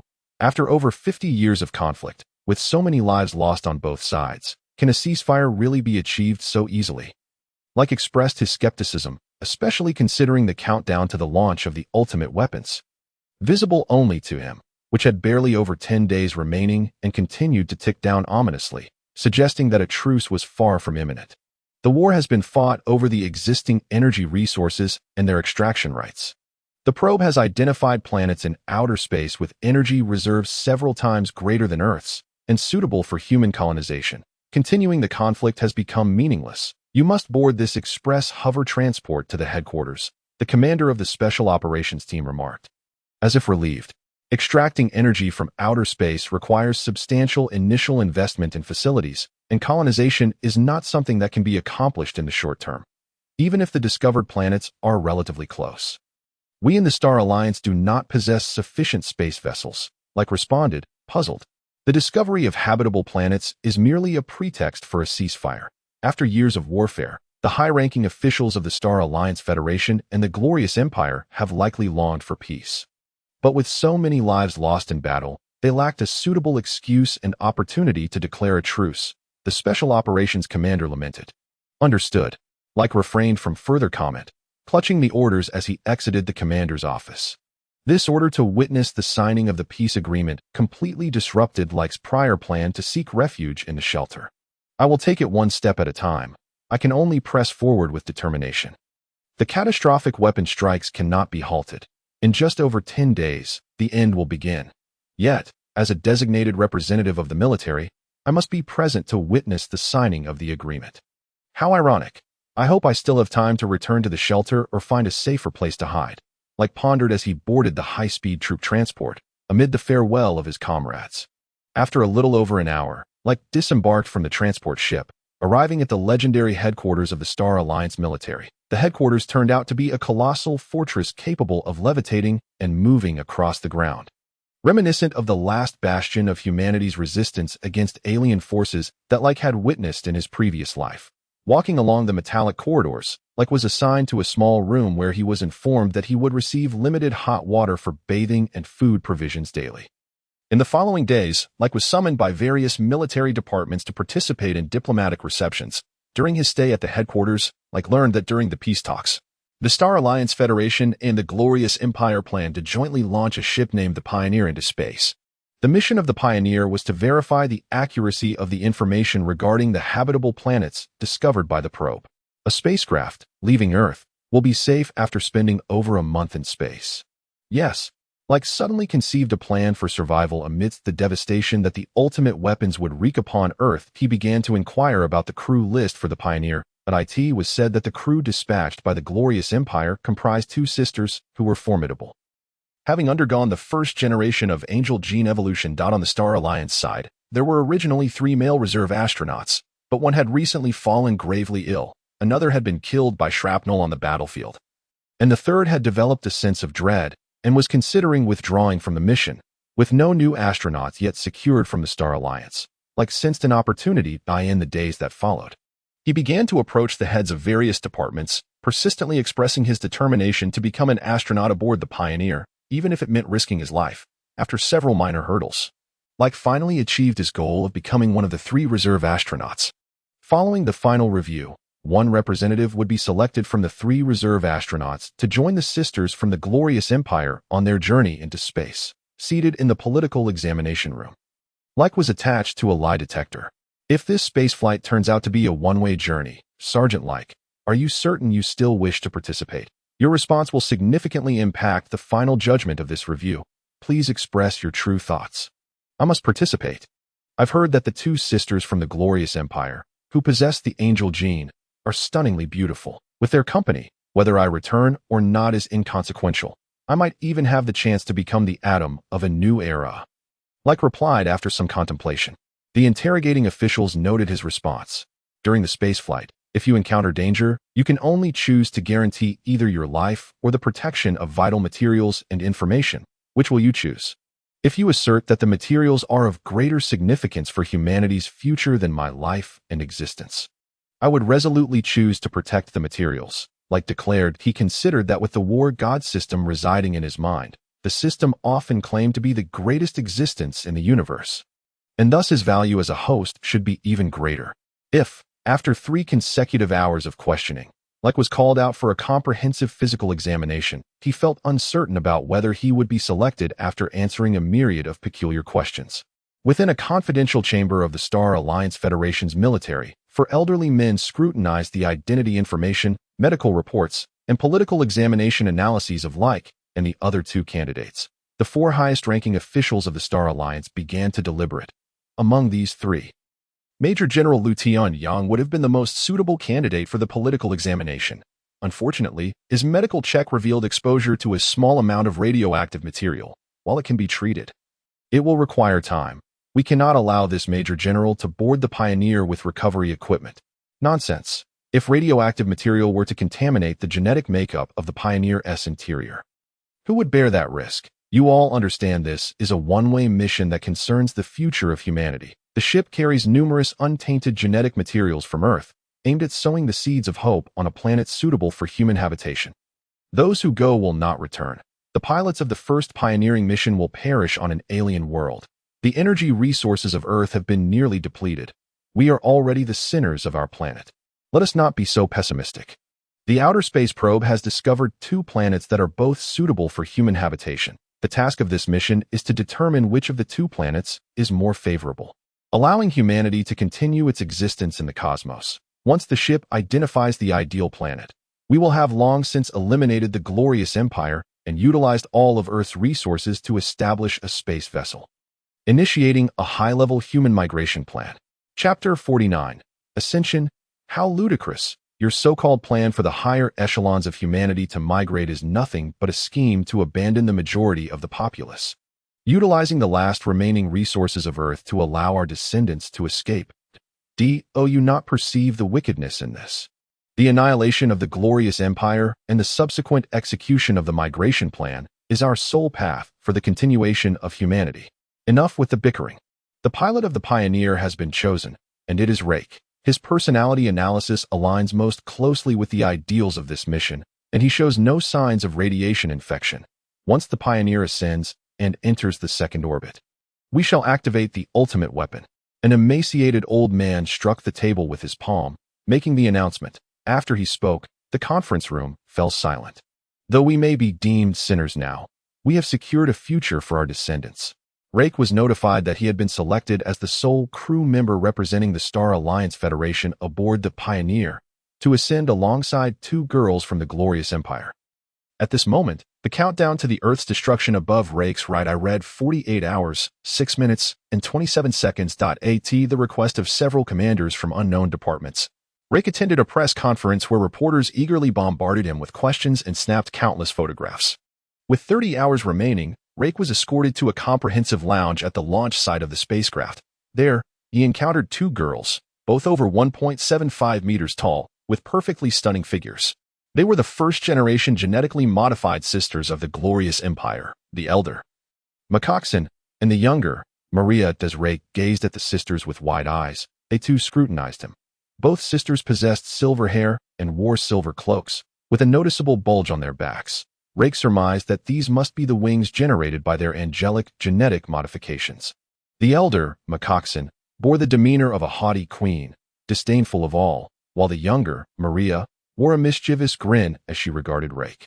"So, you are the young man from the Star Alliance, Leyke? I hear you hold the rank of private." "While my sister and I are both generals," Maria taunted him.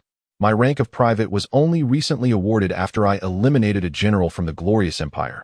It is hardly noteworthy," Leyke replied with a smile.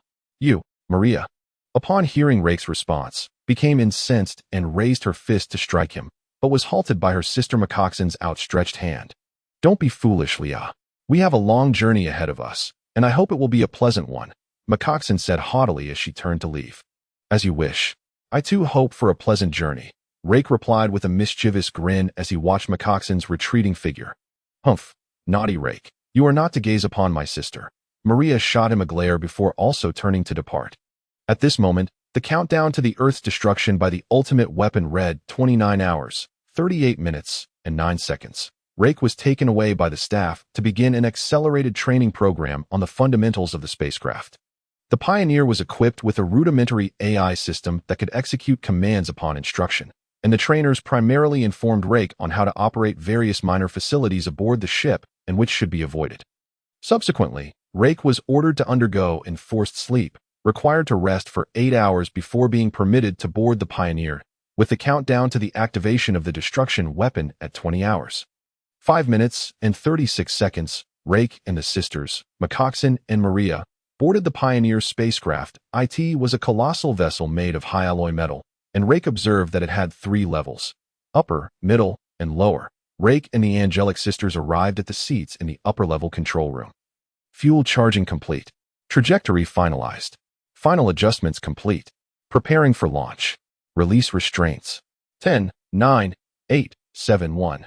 The Pioneer launched, and the immense force pressed even Leyke, clad in his exosuit, tightly against the seat. Turning his head, he noticed Macoxon and Maria's white wings unfurling behind them, enveloping their bodies while they gazed leisurely at the display screens. After a while, Leyke felt the pressure dissipate and attempted to unfasten his seatbelt, rising to his feet. "The ship has entered the first orbit. After 48 hours of flight, we shall activate the anti-gravity propulsion to depart. We have 48 hours left to gaze upon our planet one last time." "Leyke, how much do you know about this mission?" Macoxon inquired, retracting her white wings as she stood beside him. "Regarding this mission, the Star Alliance military informed me that the Pioneer is headed to investigate 2 planets discovered by a probe to ascertain which is more suitable for human habitation and to collect specimens and data for our return," Leyke replied nonchalantly. "Return? You still long to return to Earth? Do not jest. It seems the Star Alliance military has not disclosed the truth to you. The 2 planets identified by the probe may be suitable for human habitation. But our ship must traverse a wormhole, taking 8 years to reach our destination. The energy aboard this ship, while ensuring the survival of the 3 of us and the genetic repository, is only sufficient for our journey there. It is utterly insufficient for a return. This mission is one of no return. The Pioneer carries a vast array of genetic material from Earth's flora and fauna. Our task is to be the first to cultivate these species on the destination planet. Preparing for the impending great migration of humanity into the cosmos. You regret your choice now," Maria whispered to Leyke. "What is there to regret in venturing to a new planet alongside 2 angelic beauties?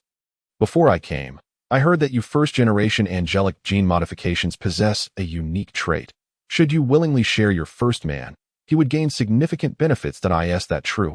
After all, there's no turning back. Why don't we 3 have a little fun together?"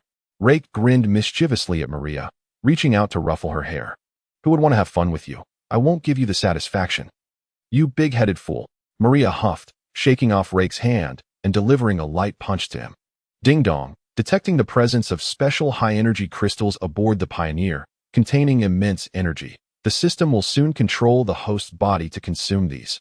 The energy acquired will be sufficient for the host to utilize the permanent duplication skill.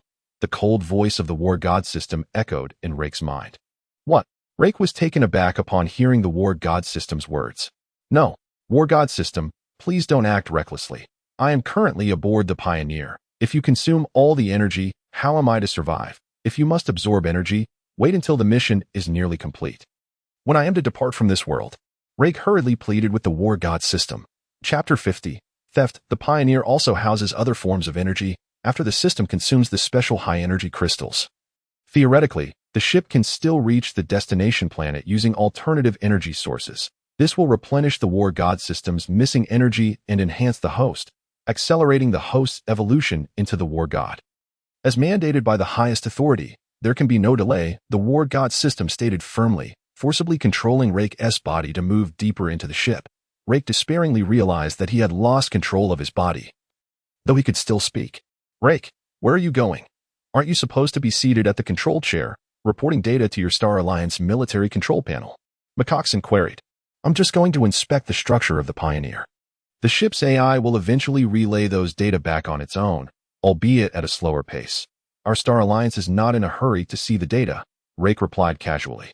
Controlled by the war god system, Leyke found himself in the energy storage room of the Pioneer, in the center of the power room, a transparent energy net encased over a dozen white crystals, all floating in midair. The war god system directed Leyke's right hand to reach into the energy net, which seemed to pose no obstruction. Leyke grasped one of the white special energy crystals, which rapidly vanished from his hand. Within a minute, all the white energy crystals had been devoured by the war god system, leaving not a single trace behind. Leyke regained control of his body. "Will we not be discovered immediately?" "You didn't leave a single one," he complained about the war god system's greed. "I have tampered with the surveillance facilities aboard the Pioneer. For the time being, the ship can navigate using alternative energy sources without detection. I will place some false energy crystals." The war god system replied nonchalantly as the system's words concluded. Several fake energy crystals materialized in the exact spot where the genuine ones had disappeared. "It seems you are rather experienced at thievery," Leyke remarked as he hastily exited the energy storage room and returned to the control room. With only 1 hour remaining until the Earth faced the ultimate annihilation, Leyke felt a profound sense of unease. The angelic sisters. Maria held a pouch of unknown juice in one hand. Seated in the control chair while sipping, Macoxon was wholly engrossed in the data displayed on the screen, while her sister Maria seemed to be daydreaming as she drank her juice. "I suggest we activate the Pioneer's anti-gravity device ahead of schedule, departing from Earth's orbit and venturing into space." Leyke approached the sisters and spoke gravely. Maria, in a state of distraction, was startled by Rex's sudden remark. "Why? That would deplete our spaceship's energy, although our reserves are still adequate," questioned her sister. Macon, with a hint of confusion. "What if I told you that at times I possess the gift of foreseeing impending danger? I sense that Earth is on the brink of a catastrophic event, and we must distance ourselves to survive," Rex asserted with a serious demeanor and a resolute tone. "Foreseeing future dangers, spare me the deception. Absurd. We cannot squander our spaceship's energy based on your unfounded intuition. The Pioneer will take 8 years to traverse the wormhole to reach our destination, and there is no guarantee we will encounter any peril that necessitates depleting our reserves," Macon retorted sharply, casting a disdainful glance at Rex. "I reiterate, we must distance ourselves from Earth. You are aware of my record. I have only been in the military for just over a month, yet I have survived countless life-or-death situations on the battlefield. My ability to survive hinges on my talent for foreseeing future dangers, which has never failed me," Rex declared gravely. Upon hearing Rex's words, Macon rose from her seat. I could sense that Rex's heart rate and bodily responses were normal when he spoke. He is likely not lying.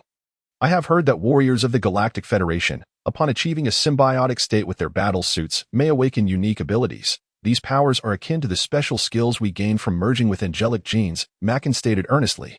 "Rex, are you certain your foresight is accurate? Is Earth truly facing significant danger? We are already in Earth's outer orbit. Must we still retreat to avoid peril? What magnitude of danger awaits Earth?" Maria pressed Rex, unwilling to relent. "We must retreat further to ensure our safety. I stake my life on it," Rex replied firmly. "Very well. Prepare to activate the Pioneer's anti-gravity device. We will exit Earth's orbit at the next waypoint. The estimated departure time is 50 minutes from now, allowing us to maintain acceleration without exhausting too much energy. 50 minutes should suffice, correct?" Macon inquired of Rex. Maria, defiantly shaking her small fist, retorted, "Remember your promise. If you are wrong, you and my sister will have to follow my orders for the remainder of our journey." "Agreed. Little one. If my foresight proves correct and saves your life, will you bear me a child?" Rex, feeling relieved after persuading the angelic sisters, teased Maria. "Always thinking of children. Your entire family consists of monkeys." Maria huffed, ignoring Rek.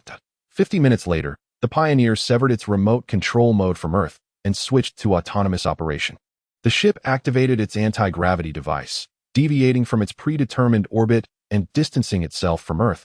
In the monitoring room on Earth, researchers from the Glorious Empire and the Galactic Federation expressed their dissatisfaction with the astronauts' unilateral actions aboard the Pioneer.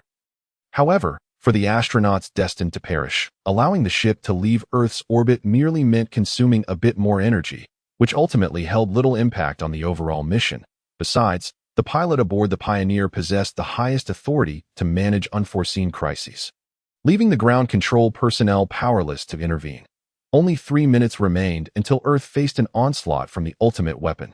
Rek and the Angelic Sisters observed through the Pioneer's scanners, watching as footage of Earth unfolded before them.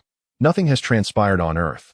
Rek, the danger you spoke of does not exist. From this point on, you must heed my commands, Mackin declared, striding confidently toward Rek. Look closely at the footage captured by the Pioneer. I sense an impending crisis. My premonition grows stronger. Rek responded with unwavering confidence, acutely aware of the countdown to the ultimate weapon strike against Earth still ticking down in his mind. Chapter 51. Annihilation. Only 1 minute remained until Earth was struck by the ultimate weapon. The Angelic Sisters had previously directed all excess scanners aboard the Pioneer toward their home planet. In the control room, the virtual display projected a three-dimensional image of Earth. Sisters Mackin and Maria watched Rek, who sat resolutely in the control chair. A charlatan. I knew it. What is happening to our home planet? Quickly, Pioneer, enhance the images of Earth and connect to the central command of the Glorious Empire, Maria exclaimed. Her intent to mock Rek momentarily halted by the dazzling light encircling Earth as depicted on the virtual display. Instantly, it resembled a series of fireworks exploding continuously on the planet's surface. The detonations showed no signs of abating, as the enlarged images revealed glaciers melting, underwater volcanoes erupting, and launch pads relentlessly firing ultimate missiles, with various biochemical and annihilation projectiles ascending before descending globally. The explosions persisted for over an hour, with towering waves beginning to inundate coastal land, while inland continents fractured and magma surged from the depths. As chaos unfolded on the surface, the Pioneer's scanners could no longer capture clear images of Earth. Only a view of the planet shrouded in ominous black clouds from space. What on earth is happening? The Glorious Empire and the Galactic Federation have allied. Haven't they ceased hostilities? What about other factions? How could they unleash all their weapons of destruction? This cannot be real, Maria cried, her voice trembling as she scrolled through the footage captured by the Pioneer, depicting Earth's annihilation at the hands of two great empires. Pioneer. Analyze the images and determine which nation launched the initial strike against Earth. Assess if any continents or cities survived the onslaught of ultimate weapons. Project the future conditions for our home planet, Mackin commanded, her eyes fierce as she addressed the ship's AI. Preliminary analysis indicates that approximately 1 hour, 26 minutes, and 3 seconds ago, the Glorious Empire initiated a full-scale strike against the Galactic Federation using all ultimate missiles. Within 1 minute of the Glorious Empire's attack, the Galactic Federation attempted to intercept their missiles but failed, subsequently launching all their ultimate weapons in retaliation. No major cities on Earth remain unscathed, and the probability of human survivors is estimated to be less than 1 in 1,000 due to the sustained onslaught of ultimate weapons and biochemical missiles over the course of an hour. The detonations have melted glaciers, while radiation and toxic substances have accumulated, triggering a chain reaction resulting in magnetic pole reversals and a unique amalgamation of energy black clouds that will envelop Earth within 2 months. It is projected that Earth's environment will regress to conditions reminiscent of the frigid Ice Age, potentially even worse. The AI of the Pioneer mechanically reported, providing a slew of data. Listening to the report, Rek felt a sense of relief as he understood from the mission description that the devastation was instigated by the Galactic Federation. The Federation had covertly activated seismic weapons against the Glorious Empire, aiming to obliterate it in one fell swoop. However, it seemed that the Glorious Empire had detected the impending threat and retaliated with all its annihilation missiles. Fortunately, the Pioneer had only detected the surface missile attacks and had not uncovered the Federation's clandestine underground assault with seismic bombs. Thus, the blame for Earth's destruction could be placed squarely on the Glorious Empire, allowing Rek to stand tall aboard the Pioneer. The angelic sisters, Mackin and Maria, listened in disbelief to the AI's analysis. The sisters frantically reviewed the footage captured just as Earth's destruction commenced. The video clearly showed that it was the glorious empire that had launched the ultimate weapons first, with several concealed biochemical missile launchers that the sisters had previously encountered. This cannot be true. How could our empire be the first to unleash the ultimate weapons? It's impossible. I must contact the command center of the glorious empire on Earth to clarify this. Our home planet cannot simply be annihilated. Maria sobbed, attempting to reach the command center. However, all she received was the incessant static of a busy signal. Our home planet is gone. What significance does our exploration aboard the Pioneer hold now? We, the glorious empire, are the source of Earth's destruction. My pride and sense of identity, once rooted in my imperial lineage, have now been supplanted by sorrow and shame. Mackin lamented, the regal demeanor she once wore having vanished in the wake of such catastrophic news. Revealing a trembling vulnerability, suddenly, two imposing hands rested upon the shoulders of the angelic sisters. Leyke comfortingly patted them. The destruction of our home planet has become an undeniable reality. It serves no purpose to assign blame now. The importance of the Pioneer lies in its existence. Let us not forget that aboard the Pioneer, we possess a wealth of genetic material from various flora and fauna. Should we reach a habitable planet, we can ensure the continuation of humanity. Perhaps the Empire of Honor and the upper echelons of the Stellar Federation had long anticipated that the planet would be obliterated by their impending conflict, which is why they preemptively placed numerous biological genes aboard the Pioneer ship, allowing it to ascend. This act bestowed humanity with a glimmer of hope for the continuation of life in the cosmos. Leyke, with noble conviction, comforted the angelic sisters. The task assigned by the war god system in Leyke's mind demanded that he witness the destruction of Earth and survive for a month thereafter to fulfill his mission. With only a month remaining aboard the Pioneer ship, Leyke had no desire for the angelic sisters to succumb to excessive guilt and sorrow, which could ultimately lead to the detonation of the Pioneer. A regret too profound to bear. Thank you, Leyke. The elder sister, Mackin, expressed gratitude, a rare utterance from her lips. I refuse to believe this is real. It's all a deception. Woo-woo, the younger sister, Maria, had already collapsed onto the control panel, weeping uncontrollably. The following 3 days aboard the Pioneer were marked by an unsettling tranquility. The catastrophic event of Earth's destruction by the ultimate weapon had dramatically altered the sisters' attitudes and emotions. Maria seemed to have matured overnight. Leyke lay in his small sleeping bag, contemplating the notion of simply remaining in this serene state until the mission concluded. However, he was abruptly pulled from his slumber by Maria, who summoned him to the main control room of the Pioneer. Chapter 52. Separation. Leyke, will you choose to accompany me, or will you go with my sister? Have you not always wanted me to say we would have children together? Come with me, and once I establish a sanctuary, I promise we shall have children. Maria earnestly declared. Having dragged Leyke back to the command center, Leyke's mind was awash with confusion. Leah, I never imagined you would resort to such tactics. You truly are my dear sister. Of course, you alone can bear children. Leyke, traverse the wormhole with me, and together we shall explore the planet identified by the probe as suitable for human habitation. I assure you. Once we arrive on the new planet and have sown the genes of Earth's flora and fauna, I can fulfill the promise I made to you. The elder sister, Mackin, declared with a haughty demeanor. In the 3 days that had elapsed, the first-generation fusion of angelic genes, Mackin, had emerged from the shadow of the destruction of her home planet, regaining her former regal attitude. What are you both talking about? Do not thrust this decision upon me without clarifying the situation. Leyke exclaimed, tapping the control panel in frustration. A sense of foreboding washed over him. The sisters seemed to have diverged in opinion, signaling potential trouble ahead. Allow me to explain. Mackin stepped forward, asserting, currently, Earth is engulfed in chaotic energies wrought by merciless radiation and biochemical weapons. The number of survivors is dwindling rapidly, and the existing evolutionary devices on Earth must have sustained damage from the prior onslaught of destructive weaponry. Without external assistance, the survivors will not last through the impending ice age brought on by viral outbreaks. The Pioneer was originally designed with a bifurcation mode to confront unknown cosmic threats.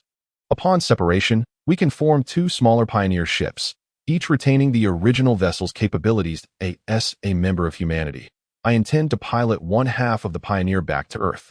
On board, We possess two of Earth's most advanced radiation absorption and filtration devices, which I will use to cultivate a small sanctuary upon my return, gathering the survivors. Even if there are no survivors, the genetic material aboard can give rise to a new human civilization on Earth. I need your assistance, Rek. After all, Earth is our home, our mother planet. Such a ludicrous notion. Earth's energy resources have nearly been depleted.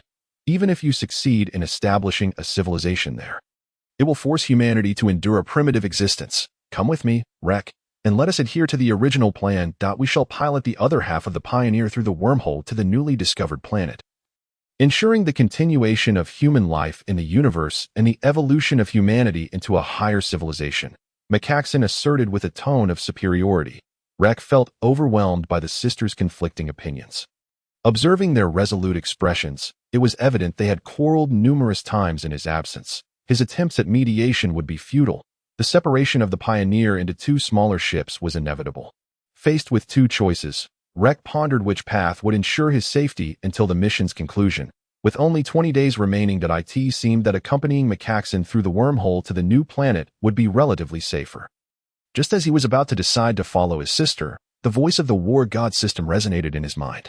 Host, a friendly reminder, the system previously absorbed the Pioneer's special energy crystal, which allowed for a tenuous journey to the coordinates of the new planet. However, 3 days ago, your suggestion to detach from Earth's orbit, prompted by concerns for safety, consumed some energy. The current energy reserves of the Pioneer are insufficient to reach the new planet. Moreover, upon separation, the energy will be divided, leaving only enough for the ship to operate its defensive shield mode for 10 days within the wormhole, insufficient to exit at the projected exit point. Why did you not inform me sooner? System, are you trying to lead me to my demise? Rek questioned the war god system in anger. Host, you insisted on activating the ship's anti-gravity device prematurely, fearing a close proximity to Earth was unsafe, resulting in energy depletion. Furthermore, the system absorbed the special energy crystal of the Pioneer, which will be allocated in 4 layers for your use of the permanent doppelganger technique. The war god system replied nonchalantly. Rek was left speechless. Rek, have you made your decision? In 1 hour, the Pioneer will enter the wormhole, and the ship must undergo separation within half an hour. Turning back in the wormhole would deplete too much energy. Every unit of energy aboard is precious. I must conserve it to create a sanctuary on Earth, Maria urged Rek. Rek closed his eyes, contemplating earnestly for 5 minutes. If he accompanied Macaxon into the wormhole with insufficient energy, the ship, devoid of protective shielding, would be at the mercy of fate. After all, there were still over 20 days remaining for the mission. In contrast, returning with Maria to Earth, despite its harsh environment, would only require him to survive for 20 more days to complete the mission, which seemed considerably safer.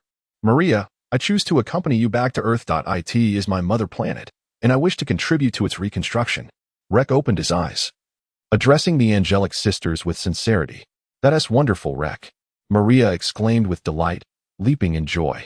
I respect your choice. We must immediately divide the energy and genetic resources aboard the Pioneer. All energy, along with the flora and fauna genes and equipment, will be split evenly. Sister, I wish you and Rek success in establishing a new home on Earth. If you succeed, remember to prevent humanity from recklessly exploiting Earth's resources again. Macaxon, embodying the queenly demeanor, spoke. Rek then witnessed the angelic sisters embrace for several moments before parting ways to swiftly divide the materials and energy aboard the Pioneer. He followed them, ultimately arriving at the energy room. They deactivated the energy net in the control room and divided the previously replaced fake special energy crystals, returning them to their respective energy controllers on each half of the Pioneer designated for separation. Thank goodness we weren't discovered. Rek felt a sense of relief as he confirmed the war god system's deception had not revealed any flaws. Chapter 53. Purification. Half an hour elapsed swiftly, and Rek and Maria entered the lower section of the Pioneer's ship. The colossal vessel initiated its space separation mode, utilizing mutual repulsion to achieve rapid flight.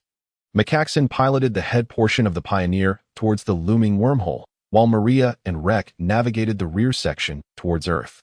My dearest sister, I wish you all the best on the new planet, Maria whispered softly as she stood beside Rek in the control room. Gazing at the image of the departing Pioneer ship displayed by the probe, the ship successfully returned to the outer orbit, where the chaotic energy barrier above Earth had yet to solidify completely.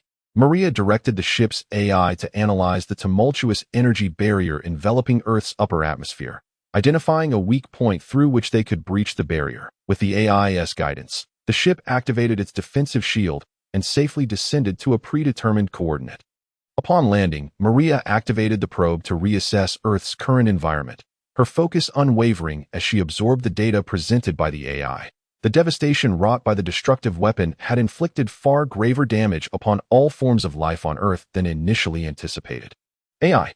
Deploy the virus radiation absorber within a 10-kilometer radius of the ship to begin collecting radiation energy and analyzing the virus. Prepare to activate the evolutionary mode once the report is complete. Maria commanded the Pioneer's AI. Rek listened anxiously, inquiring of the war god system regarding the energy consumption of the Pioneer's actions. Task time remaining, 18 days. If the Pioneer spacecraft solely absorbed chaotic energies, such as radiation, the current genuine energy reserves would suffice to sustain the host until the mission's conclusion. However, once the Pioneer initiated its evolution mode, it aimed to purify all land and air within a 10-kilometer radius. The existing genuine energy would be depleted within 10 minutes, leading to the spacecraft's imminent destruction due to energy exhaustion. The voice of the war god system resonated in Reke's mind. Upon hearing this, Leyke hastened to have a heart-to-heart with Maria. Maria, we have successfully returned to Earth. You must have noticed that the environment is far worse than we anticipated. Do not rush into action. Observe for a while longer. Only act when you are absolutely certain, for we are humanity's last hope, Leyke earnestly conveyed to Maria. Yes, but I wish to activate the evolution device swiftly. The sooner I establish a purified land, the sooner I can broadcast to gather survivors, Maria replied softly. You may broadcast first, informing survivors that you are attempting to purify a piece of land, giving them hope for survival. But remember, you must ensure that the Pioneer possesses overwhelming firepower before revealing the location of the purified land. Otherwise, faced with despair, the thronging survivors may destroy both the Sanctum and the Pioneer in their fight for survival, Leyke warned. Indeed, when confronted with impending death, humanity can become quite fearful and dreadful. I will conduct reconnaissance first. Once the quantum brain analyzes the complete data and plan, I will decide, Maria responded to Leyke. In the ensuing 10 days, Maria energetically commenced the analysis and data collection, deploying probing devices within the 10-kilometer radius to absorb radiation and toxic materials. I am ready to evolve a piece of purified land today, Maria declared to Leyke on the 11th day. Wait a moment. Absorb more toxic materials and thoroughly analyze their composition before proceeding with purification, Leyke advised. On the 13th day, after receiving exceedingly detailed data and plans from the quantum brain, Maria sought Leyke again, preparing to discuss the initiation of the evolution purification mode. Remember, Maria, what we are undertaking is akin to creation itself. We cannot afford any mistakes. We are the last hope for humanity on Earth. Let us wait. I have a premonition that unresolved issues remain. Perhaps the materials analyzed by your quantum brain are not yet complete. Leyke fabricated excuses to delay Maria's activation of the evolution device. He understood that if the purification device were activated, the previously replaced false special energy crystals would be utilized, leading to the Pioneer exhausting its energy within 10 minutes, leaving him unable to survive in the radiation-polluted environment. After hearing this, Maria returned to instruct the quantum brain to conduct a more comprehensive analysis. On the 15th day, Maria once again proposed a purification plan, which Leyke similarly postponed. Maria then redirected all her energy toward analyzing the radiation and toxic gases in greater detail. Along with their corresponding treatment plans. On the 18th day, Leyke observed the countdown visible only to him above his right eye. After 90 days in this parallel universe survival mission, only 10 minutes remained. In just 10 minutes, he would complete the accursed war god system's task, the prologue to humanity's survival amidst destruction, allowing him to depart this perilous parallel world and return to his normal existence. This time, Maria approached Leyke with a thoroughly refined plan. Let us proceed. This plan is viable. We have contemplated everything we could. We have done our utmost. If we fail again, it is beyond human control. It is fate, Leyke encouraged. Casting a reassuring glance at the somewhat timid Maria, Pioneer Quantum Brain, initiate the Purified Land Program, activate purification mode, purify all substances within 10 kilometers, including land, air, and water, and open the energy isolation barrier. Maria commanded the quantum brain.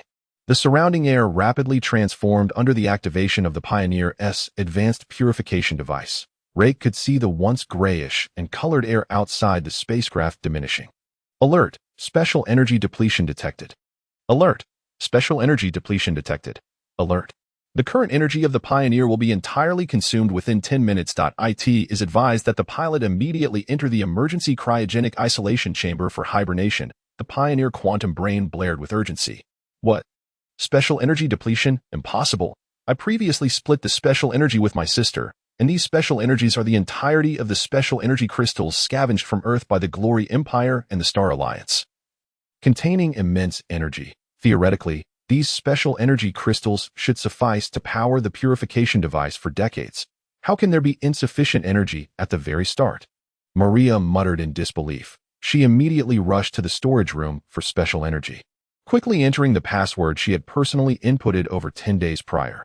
Disabling the energy defense shield, to her astonishment, Maria discovered that the area where the special floating energy crystals were stored contained only a few fragments of rock. The special energy crystals had vanished. What had been placed inside were mere false energy crystals. Chapter 54. Returned. A disconcerting realization dawned upon Maria. Sister, it was my sister who shamelessly swapped out the special energy crystals. She has betrayed me for her own gain, ensuring she possesses sufficient energy on the newly discovered planet. The access code to the special energy storage defense system is known only to her and me. When the Pioneer was about to disintegrate in space, my sister provided me with nothing but counterfeit special energy crystals. At this moment, Maria felt as though her entire world was collapsing. The betrayal by the one she trusted most was an unbearable anguish. Quantum Brain. Halt the purification program and retain the current energy, Maria commanded. Alert! Once the purification mode is initiated, it will require at least 30 minutes to fully cease. The spacecraft will exhaust its energy in 7 minutes and 10 seconds. It is advised that the astronaut immediately enter the cryogenic isolation chamber for hibernation. Alert! The Pioneer's quantum brain incessantly repeated. Leyke, I have doomed you. I never imagined my trusted sister would commit such an act. Maria cried, looking at Leyke. The sting of betrayal from her closest confidant was more painful than the realization of Earth's destruction. Grabbing Leyke, Maria ran towards the cryogenic isolation chamber. Upon reaching the chamber, Maria was taken aback to find only one isolation pod.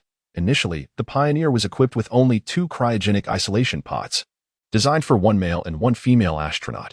However, the Glory Empire had dispatched 2 female pilots, the Angel Sisters, along with Leyke, totaling 3 individuals. When the Pioneer disintegrated in space, one of the cryogenic isolation pods had been taken by her sister. McCoxon, to the front of the spacecraft. Leyke, you should enter the cryogenic isolation pod. That we have failed, that I have brought you ruin. It is all my fault. You warned me to be thoroughly prepared before activating the purification mode. But I rushed into it without double-checking the energy reserves, Maria said weakly to Leyke, then pressed the heavy metallic door of the cryogenic isolation pod. The cryogenic isolation pod resembled an upright coffin, with a transparent glass-like material covering the face area. Leyke, observing the countdown of the War God system task dwindling to just 1 minute, realized he was on the verge of departing this mission. There was no need to waste the isolation pod. He would leave it as a final good deed for Maria, this unfortunate girl. After all, he had caused her enough trouble, leading her from the cosmos back to this apocalyptic Earth and shattering her dreams of a purified land. Maria, I am giving you my soldier's nameplate. Do not forget me, Leyke said, swiftly removing the nameplate bearing his name, given to him by his school homeroom teacher when he first arrived in this task world. Maria instinctively reached out to accept the nameplate. Leyke then kicked, catching the unsuspecting Maria off guard.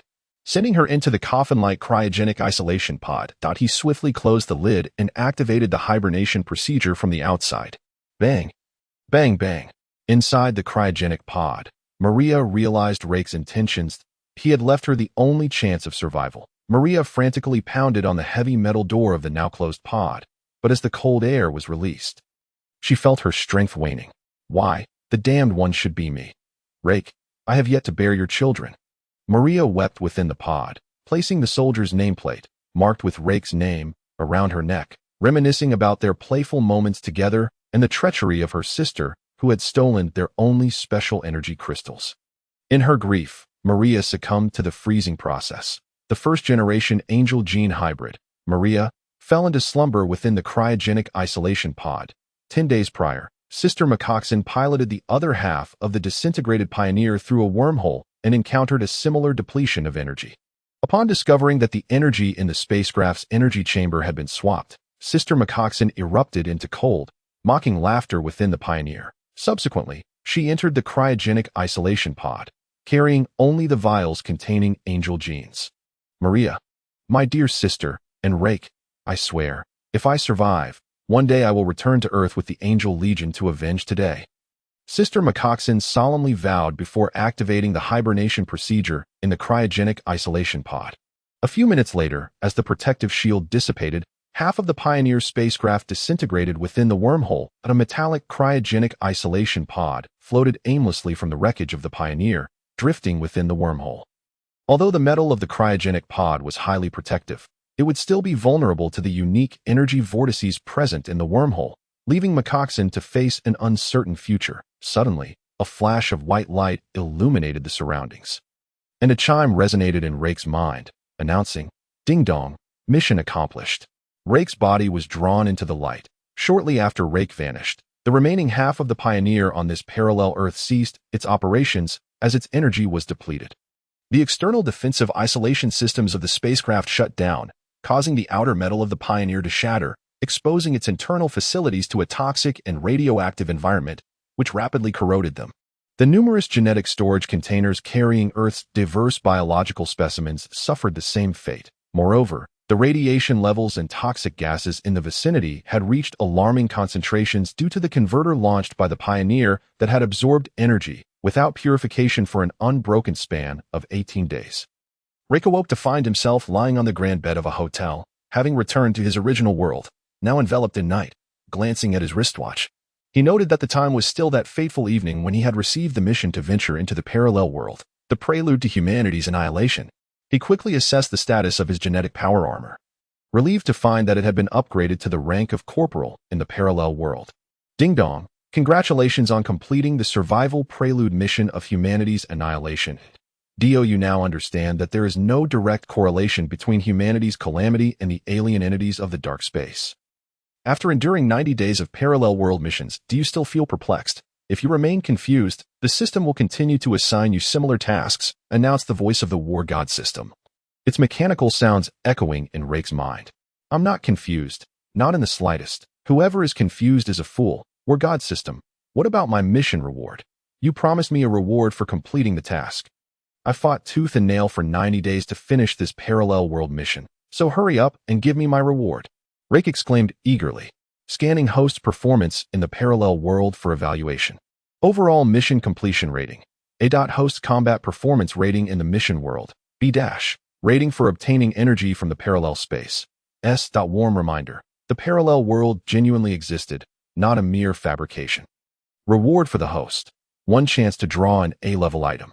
A massive spinning wheel materialized before Leyke IT whirled rapidly as he pulled the lever to halt it. Technique. Formless divine skill. Item. Invisibility cloak. Item. Substitute doll. Skill. Instant teleportation. With tears of anticipation brimming in his eyes, the pointer finally rested upon one-time A-level item. Sacrificial summoning scroll. A-level sacrificial summoning scroll. By sacrificing one's own organs, tissues, flesh, or bones, the host may perform a summoning. The duration and power of the summoned entity are proportionate to the extent of the host's sacrifice. Theoretically, the host could sacrifice a single hair or their entire life. Warm reminder, do not toy with the sacrificial summoning scroll. It will reciprocate your mockery. Sacrificing a hair might summon an otherworldly mosquito for merely a second. It is suggested to sacrifice one's life. Perhaps fortune will favor you with a formidable being. Leyke contemplated the description of this A-level summoning scroll. Although it was a one-time use, it could prove life-saving in dire circumstances. Despite the somewhat disheartening need for sacrifice, reluctant to inflict harm upon himself, he decided to reserve the scroll for a moment of utmost necessity. Let us keep it for now. I'll use it when the time calls for it, Leyke said, addressing the blood-red summoning scroll that had materialized before him, inquiring of the war god system in his mind. Understood. The war god system replied, surprisingly accommodating. After managing his task rewards, Leyke set aside thoughts of existential musings and romantic pursuits. Such reflections only led to tears. and instead lay back on the bed. Succumbing to sleep, deep within the subterranean realms of dark space, a colossal humanoid figure enveloped in black wings stirred, surrounded by a vast accumulation of nearly solidified dark energy. This was the queen of the dark space's enigmatic species. The fallen angel queen, who could command nearly all high-tier alien entities within the dark realm. After years of slumber, signs of awakening flickered within the fallen angel queen as she moved her arm, revealing a metal nameplate around her neck, its surface worn, faintly inscribed with the characters that read Raked. On the third day before their journey to dark space, Rake spent the entire day resting in bed, during which the moon goddess had come to summon him. "You should study some medical knowledge on your own. I'm too exhausted and need to sleep," Rake told the moon goddess before promptly returning to slumber. It wasn't until the morning of the second day before their departure to dark space that Rake felt sufficiently rested. After a brief wash, he noticed the moon goddess's expression was filled with resentment, and he felt a pang of guilt for having lured her away from the ancient capital only to take her into the perilous life of dark space. "We are about to leave our home world, Earth. Who knows what it will be like when we return from dark space? Moon goddess, after breakfast, I'll take you to explore our modern city," Rake said to her. Hearing this, the moon goddess's mood brightened. In a vast amusement park, she held a fluffy white cotton candy, joyfully walking and savoring it. "There are so many fun things. They all look so interesting. Can I play with them?" "You can only choose 3. Feel free to pick any 3, Rake replied, having just purchased 2 of the cheapest combo tickets.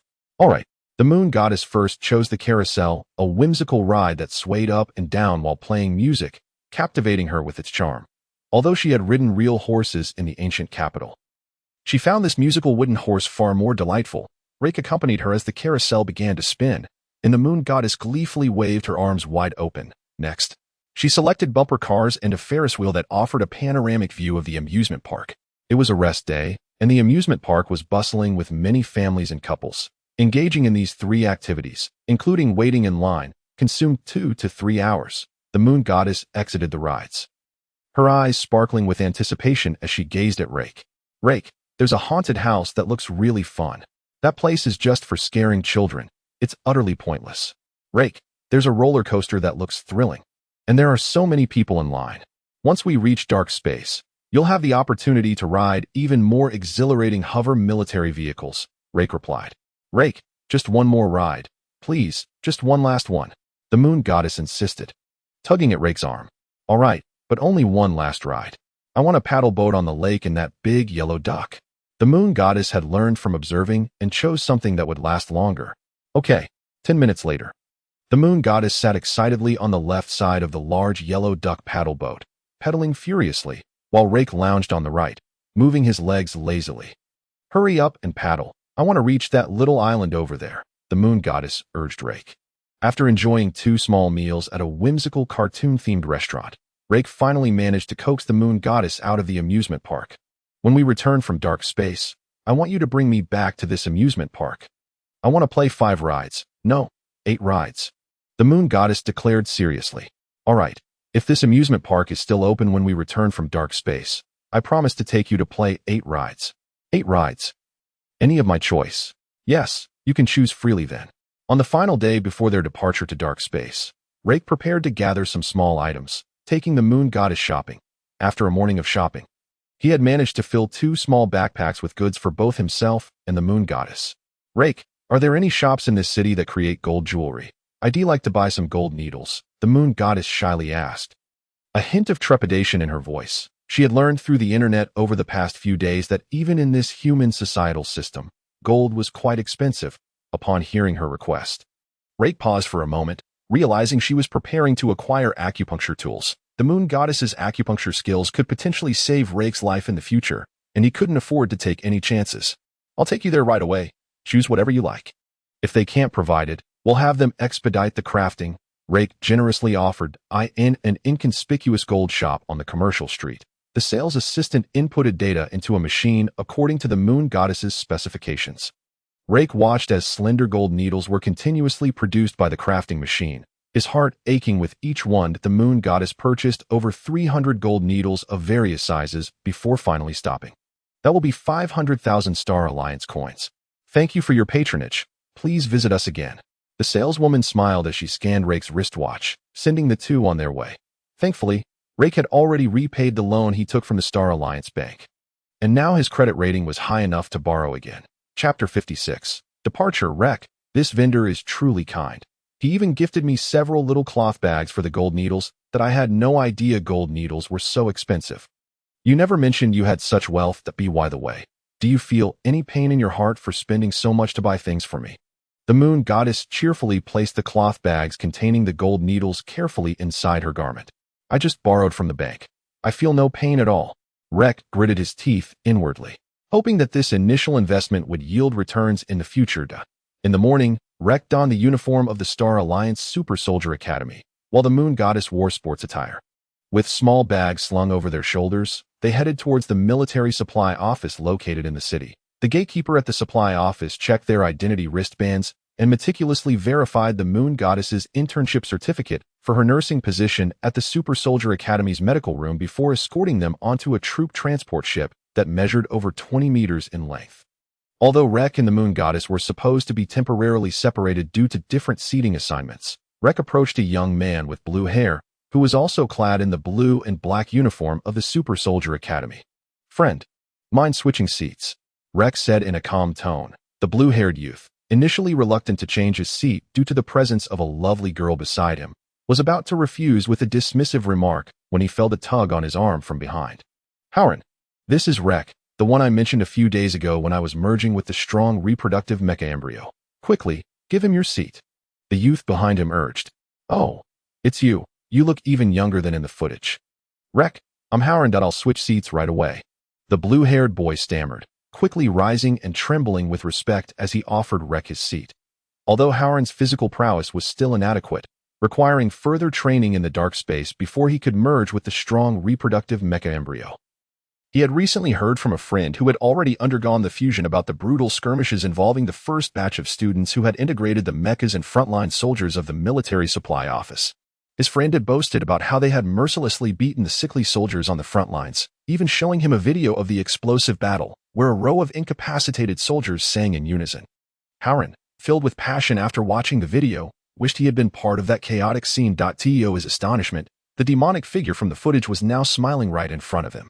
Thankfully, the reliable friend behind him had reminded him, or else he dared not think further, as the thought turned ominous. Rek was delighted to find himself seated beside the moon goddess, her spot nestled against the ship's glass window.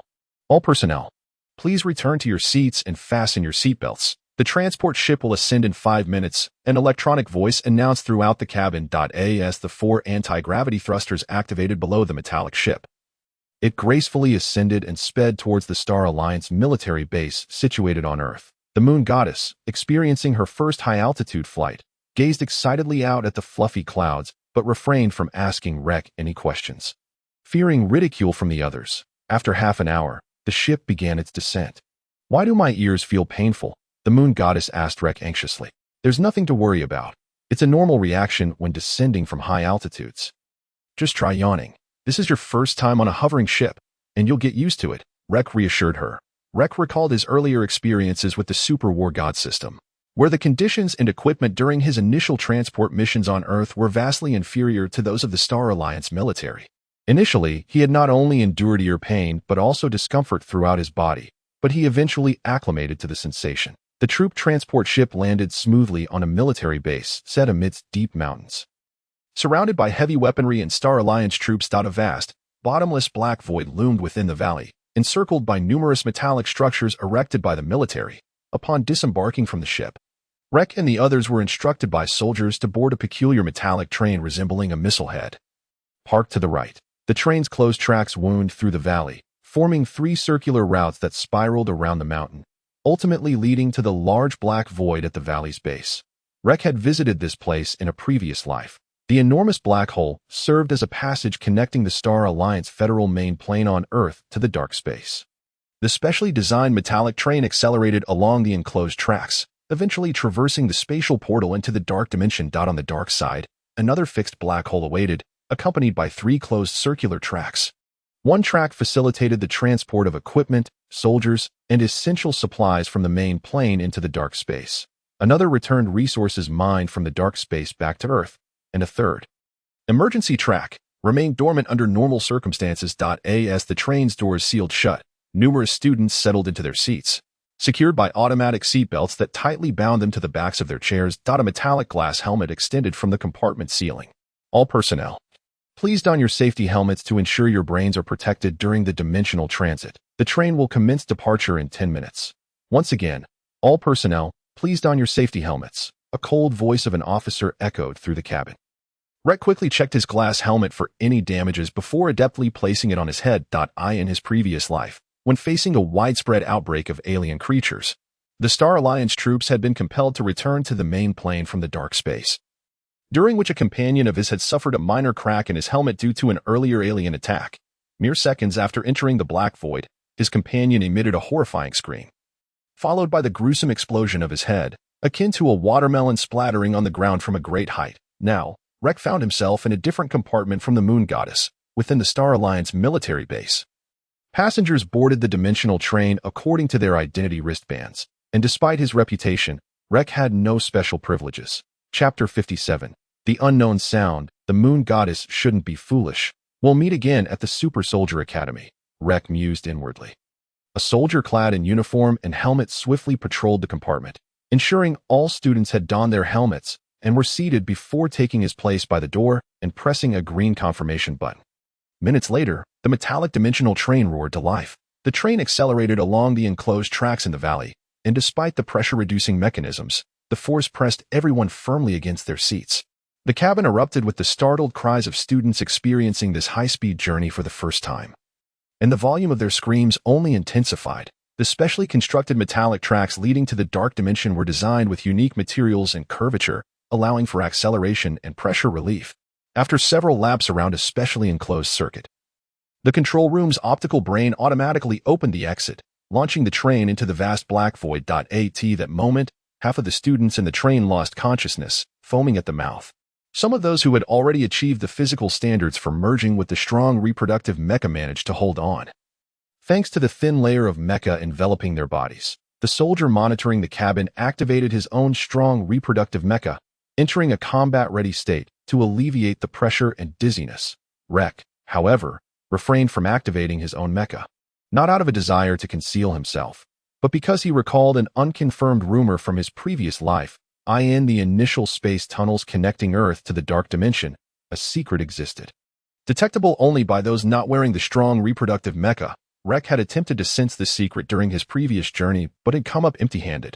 However, he remembered that his companions, who had first traveled to the dark dimension as battlefield medics, had sensed the hidden truth during their inaugural trip on the dimensional train. Regrettably, the companion who sensed the secret, upon arriving at the dark dimension, was seized by a wave of trepidation, as if his very soul had departed. In a state of haste, he reported some information to the military of the dark dimension. Shortly thereafter, this companion was taken away by military personnel. Consequently, the precise details of the secret, concealed within the passage, remain unknown to Leyke even now. In his previous life, shortly after returning from the dark dimension, Leyke never had the chance to board the dimensional train again. This was due to the fact that by then, the conflict between the extraterrestrial beings and Earth had reached its mid to late stages, with the two principal passages connecting Earth and the dark dimension, situated within the territories of the Glory Empire and the Star Alliance Federation, having been overtaken by formidable entities from the dark dimension. In this life, Leyke found himself presented with another opportunity. He attempted to close his eyes, striving to disregard the cacophony of anguished cries from the students within the carriage, and to relax his mind in order to perceive the hidden secrets of this passage. After a prolonged period of sensing, just as Leyke was about to abandon his efforts, he suddenly caught a faint whisper of a woman's voice, intermittently relaying something to him. Leyke quickly concentrated his mental energy, eager to discern the words spoken by the woman.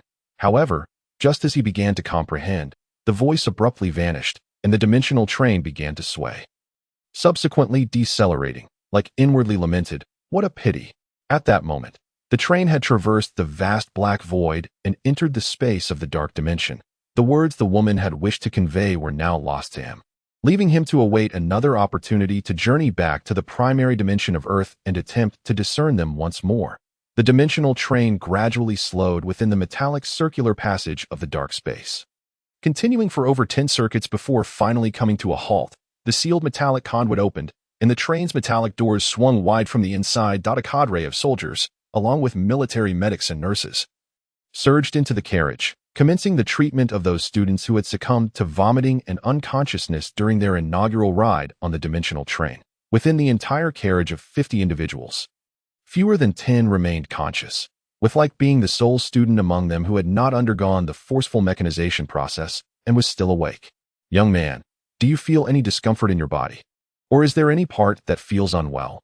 Approached a strikingly attractive female medic clad in a Star Alliance military skirt, inquiring of Leyke as she bent down to unfasten his safety belt, providing him with an enticing view. I seem to be feeling a bit lightheaded. It would be splendid if you could assist me outside. Leyke replied. With the medic's support, he stepped out of the train. Like many of the other conscious students, Leyke was momentarily taken aback by the sight before him, a colossal military base of the Star Alliance established on an alien planet. Although Leyke had previously glimpsed the main base of the Star Alliance in the Dark Dimension, known as the Sanctuary, the sheer scale of this metallic fortress never ceased to astonish him. The main base of the Sanctuary was perpetually activated with a high-energy defense shield constructed around the spatial passage.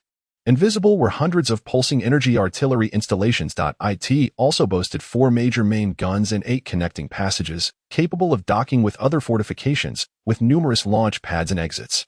Standing on the metallic platform of the Sanctuary base, Leyke found himself at a considerable elevation, affording him a view of the surrounding environment of the Dark Dimension. As he gazed out, he beheld a vast expanse of blackish-yellow sand, while the sky above was obscured by dark, chaotic energy clouds. The forefront of the Sanctuary base, a mobile fortress, significantly smaller than the Sanctuary itself, docked. It resembled a metallic structure characteristic of a university campus. The pinnacle of the central teaching building of the mobile fortress. 2 flags hung in parallel. One was the military flag of the Star Alliance, while the other depicted a metal sword alongside a laser gun, representing the Super Warrior Academy. In his previous life, Leyke had only seen the Super Warrior Academy's fortress reduced to ruins by extraterrestrial forces in the news. This marked his first occasion to observe such a renowned academy fortification of the Star Alliance from such proximity. Chapter 58, The Sanctuary Base. Leyke, what are you doing with that sister? A clear, youthful voice called out from nearby. Dressed in sportswear, the moon goddess hurried to Leyke's side, eyeing the attractive female medic. She surveyed the medic's figure before glancing at herself. I was feeling a bit dizzy, Leyke replied casually. You can feel dizzy.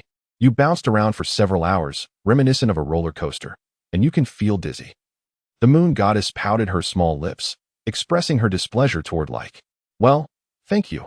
I feel much better now that I can enjoy some fresh air, Leyke said as he released the nurse who had been supporting him. Hearing the exchange between Leyke and the moon goddess, the medic chuckled. Both you and your friend appear to be in good health. This isn't your first time riding the dimensional train to the dark space, is it? The nurse, not at all annoyed, inquired with interest. It's our first time. We're headed to the Super Warrior Academy. I'm studying medicine as well. Here's my nursing certificate. I can assist Leyke, so you may attend to the other students who need your help more urgently, the moon goddess interjected, brandishing her nursing intern certificate. My name is Akana. I am a doctor from the first emergency team of the Sanctuary. Unfortunately, we are not stationed at the same fortress. Perhaps when I return to the main base of the Sanctuary next year, you can come find me. The medic offered Leyke a charming smile before turning to leave. The moon goddess raised her small hand and pinched Leyke's waist. What are you looking at? She's already walked away. I only left you for a moment, and you found a new doctor. Do you not want me anymore? This Akana even mentioned meeting again next year. Goodness, I was only gone for a short time. And you've already scheduled a date? If I come back later, will you? The moon goddess's small face darkened, her expression one of indignation as she gazed at Leyke. Child, do not speak recklessly. You've been misled by your recent understanding of human society, perhaps having watched too much unhealthy content. Leyke chuckled as he gently patted the top of the moon goddess's head. Do not pat my head. I am no child. I am almost 16 years old. Stop changing the subject. Why did that Dr. Akana say she would see you next year? After shaking off his hand, the moon goddess pressed on, unwilling to relent. As you can see, we are currently within the Sanctuary base in this dark space. Under normal circumstances, this immense Sanctuary base is immobile. The Sanctuary's purpose, besides guarding the spatial entrance to prevent dark dimension entities from breaching into the human world, is to serve as a transfer station.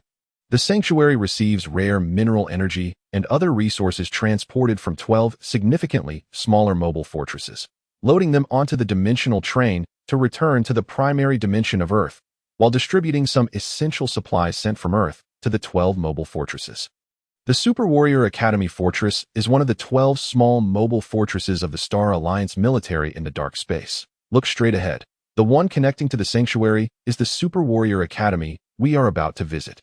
The 12 mobile fortresses spend approximately 11 months of the year in the dark space, far from the spatial tunnel, gathering and mining energy. The remaining month, they return to the main base of the sanctuary to offload the mined energy and receive necessary supplies and repairs.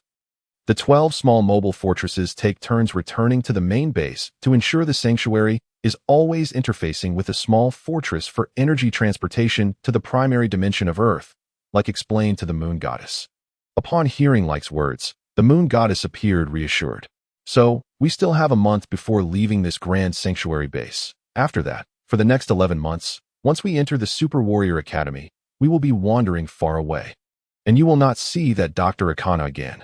Look, there's another small fortress moving closer to the main base of the sanctuary. It seems the Super Warrior Academy has been docked at the sanctuary for almost a month. Just waiting for us new students to arrive before departing. And stop dwelling on that, Dr. Akana. I really wonder what's on your mind all day. Focus more on your medical skills. Leyke flicked the Moon Goddess lightly on her forehead. Ouch. She rubbed her head and shot like an annoyed glare. After the soldiers at the sanctuary checked their identity information and confirmed both were capable of walking without dizziness, they welcomed them. Welcome to the main base of the Star Alliance Sanctuary in the dark space. You may choose to rest here for the night with the medical team or head directly to the Super Warrior Academy for registration. We want to report to the Super Warrior Academy immediately. Could you please provide us with directions? Before Leyke could respond, the Moon Goddess spoke up. Oh, Leyke nodded in agreement. I will download a temporary map of the sanctuary for you. The green areas are accessible. You are required to report by noon tomorrow, since you still have a day left. I recommend you rest here for the night. After all, you will be spending almost a year at the Super Warrior Academy, so there's no need to rush that it's your first time here. So please don't wander off. There are many junctions in our metallic passage, the soldier kindly advised Leyke and the Moon Goddess. Leyke connected with the soldier through his wristwatch to download the virtual map. He felt fortunate that the Star Alliance military in the dark space was still in a relatively peaceful period, without the crisis of an outbreak of extraterrestrial beings, although the military maintained discipline. The soldiers stationed at the sanctuary were quite amiable toward the new recruits. The soldiers had escorted numerous new recruits, and for each batch that arrived, it was considered fortunate if half returned alive the following year. Although the 12 mobile fortresses possess their own defense systems, it is unavoidable that they encounter the attacks of mutated beasts during their traversal through the dark space, as well as certain missions that necessitate venturing outside the fortresses. The dark space is permeated with a noxious atmosphere and a highly radioactive environment. Thus, while conducting operations outdoors, should the protective suit suffer even a minor rupture, and if the enhanced battle mech has not evolved to possess full-body purification capabilities, the consequences could be dire. Even if one manages to return to the interior of the fortress alive and is promptly treated in a high-grade healing pod, the likelihood of survival is slim. The Star Alliance military has consistently concealed the harsh conditions of the dark space from the citizens of the main plane, as well as the mortality rate of soldiers engaged in the collection of rare energy resources. Choosing not to disclose such data publicly, instead, they primarily report to the citizens the high concentration of rare energy present in the dark space. Chapter 59, Alice in a Previous Life, when Leyke arrived in the dark space. The Holy Hall military base was under a state of heightened alert, unlike the current situation where one could roam freely. Upon disembarking from the hover train, he was immediately taken to a metal chamber. With no one attending to his motion sickness at that time, the doctors in the dark space were overwhelmed with injuries and could not tend to him. Leyke recalls being in a daze, having lain on a metal bed for about an hour before being pulled into an outdoor hover transport vehicle, and for the following months, he was engaged in providing medical assistance amidst battles against alien species aboard the mobile fortresses. Moon Goddess. I will take you to visit someone in the Holy Hall Fortress. Do not look at me with such eyes. We are visiting an old man to procure a special item. Something rare that cannot be found outside. Leyke reminisced about an item rumored within the Holy Hall military fortress from his previous life, calculating that it had likely not been purchased yet. Leading the moon goddess, he navigated several twists and turns within the metal corridors until he arrived at a small market constructed from heavy metal plates. This market bore a striking resemblance to the pedestrian streets of Earth's main plane, with shops lining both sides offering restaurants, taverns, and small clothing stores, while others dealt in weapons and various supplies not officially provided to soldiers. Why are all these shops built from such heavy metal plates? The moon goddess inquired. Puzzled. The operational form of the Holy Hall base can transform. These metal plate structures are mobile. Currently, the base is in a state of preliminary readiness. Should a major conflict arise, it can be converted into a war fortress or the ultimate Holy Hall luminescent spacecraft through the main control room, Leyke explained casually. The moon goddess nodded in response, her expression one of confusion, seemingly unable to grasp the concept. The establishment of a small pedestrian street within the Holy Hall was intended to alleviate the psychological strain on soldiers in the dark space. Initially, when the Star Alliance first discovered the entrance to the dark space, there was no such pedestrian street in the Holy Hall base, leading to frequent cases of soldiers suffering mental breakdowns, depression, or even suicide. Over time, the number of soldiers with psychological disorders increased significantly, impacting the normal functioning of the military. To address the soldiers' mental health issues, the Star Alliance military first invited a plethora of psychological experts from Earth's main plane to analyze and study the situation, introducing numerous medications and treatment plans that yielded no results. Some experts suggested that the unique radiation environment of the dark space was the cause. Eventually, an elderly retired director from a psychiatric hospital proposed establishing a pedestrian street akin to those on Earth, complete with a variety of small shops and, to a limited extent, adult entertainment facilities. Following the implementation of this plan, the incidence of mental illness among the soldiers significantly decreased, and the pedestrian street expanded from its initial 5 or 6 shops to several dozen. As Leyke and the moon goddess strolled along this pedestrian street, they arrived beneath a sign for Old Wong's General Store. Leyke pulled the moon goddess inside. It doesn't seem any different. Just a store selling cold weapons and small arms. The moon goddess whispered. An old man with a ruddy nose sat behind the counter, sipping from a small flask. Young man, you've come to the right place at Old Wong's General Store. Among the entire pedestrian street, my wares are the most unique, all having been inspected and purified by the Star Alliance military's detectors, ensuring that none carry even the slightest trace of radiation or viruses, the old man boasted. Wiping his mouth. My friend has a fondness for flowers. Do you have any dark space plants? Leyke ventured to ask. Flowers? In this wretched environment, how could any normal plants grow? There are no flowers. You must be new recruits who have just arrived in the dark space and have yet to venture beyond the base's protective barrier. Once you do, you will understand, the old man replied after a moment of contemplation.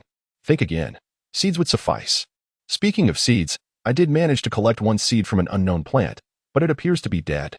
The Star Alliance's life detector failed to register any energy within it. It can only be considered a dead seed, a hard one about the size of a yellow bean. Are you sure you want it? I am not trying to deceive you, young man. The military has strict regulations against bringing any dark space seeds or organisms, living or dead, back to the main plane. If caught smuggling, it's a serious crime, the old man continued, taking another swig of his drink. A dead seed will do. As you can see, we have just arrived in the dark space and will likely remain for nearly a year before returning. Purchasing your dead seed would simply be for amusement, Leyke asserted. Though this seed is dead, it is indeed a dark space plant. Such plants are rare, and the price might be beyond what you can afford before your military salary arrives. You likely possess nothing of value from the dark space to trade, the old man scoffed, eyeing Leyke dismissively as he continued to drink. I have valuable items from the main plane to trade. How about I exchange this? Leyke produced 2 small metal bottles of low-grade liquor, Drunken Donkey, from his backpack. This drink could be found in any noodle shop on the main plane, but not in higher-end restaurants. Drunken Donkey. I haven't had this hometown liquor in years. Back on the main plane, I used to drink 2 bottles a day. I never expected to find it here in the dark space. Fine, I accept your trade. You've made a wise choice, the old man exclaimed, eagerly snatching the 2 bottles from Leyke's hands. Do you have anything else? I can trade for other items or money, the old man queried. That's all I have. I gave them to you since I saw you were a drinker, Leyke replied casually. The old man began rummaging through a box behind the counter, soon producing a wooden nugget about the size of a yellow bean. Leyke took it in hand. The seed was surprisingly heavy, and when he pinched it, It felt harder than many metals. Old Wong, do you have any plant seeds? I can trade with liquor. A voice from outside suddenly called out. A blonde girl, dressed in the military uniform of the Star Alliance Super Soldier Academy and appearing around 10 years old, rushed inside, clutching a bottle of drunken donkey. Upon seeing the girl, Rake's expression shifted to one of surprise. Chapter 60. Sea of Death Flowers. The blonde girl, upon noticing Rake and the Moon Goddess, paused momentarily. It's you. You seem too young to be below the Star Alliance's enlistment age. How are you here in the dark space at this time? Rake exclaimed in astonishment. I was specially recruited. Rake, congratulations on still being alive and fighting. I never expected you to arrive at the Super Soldier Academy so soon. It seems we shall become schoolmates. You even beat me here. This must be Sister Moon Goddess. By the way, Rake, how about you let me have that seed, or take me with you when you open the Sea of Death Flowers? The girl gazed at Rake and the Moon Goddess. This girl was none other than Alice, the seemingly harmless child Rake had encountered not long after his rebirth at the Sunshine Orphanage in Dawn City, the original host of the War God System's Feathers. Rake was aware that although this innocent-looking Alice appeared to be around 10 years old, she had returned from her previous life through the peculiar items of the War God System. How do you know me? The Moon Goddess inquired, her curiosity piqued by the blonde girl who, upon entering the human realm, was the first to recognize her and call her by name. Divine Healer Moon Goddess, you are a legendary figure, renowned for your exceptional medical skills. It is hard for anyone to forget you, Alice said with a smile, her words laden with meaning. Hearing praise directed at her, the Moon Goddess felt elated, speculating that the girl must have visited the ancient capital and learned of her there. I have already acquired this seed. I will not part with it. I will open the Sea of Death Flowers myself. Why should I take you along? What do I stand to gain? Rake questioned Alice, standing before her, having undergone the trials of the War God System. Rake was aware that Alice was the previous host of the system, and although the War God System no longer existed, she likely possessed knowledge of many secrets he was unaware of. If you take me with you, I will share a method with you. Using this method, as long as you do not act recklessly, you can significantly reduce the probability of encountering half of the tasks. Of course, some essential daily tasks cannot be omitted. I trust you have survived until now and have faced several peculiar and dangerous tasks, Alice confidently stated to Rake. Deal. Without a moment's hesitation, Rake agreed that in his mind, the War God System would inexplicably spring into action like a sudden fit, issuing tasks that had already caused Rake considerable distress. The prospect of reducing the system's task load by half was a significant alleviation of his imminent peril. Please, share the method with me, Rake implored Alice. Once you take me to the Sea of Death, I shall reveal the method to you. See you at the academy tomorrow, Alice replied, turning to leave. Just as she was about to exit the small shop, she turned back.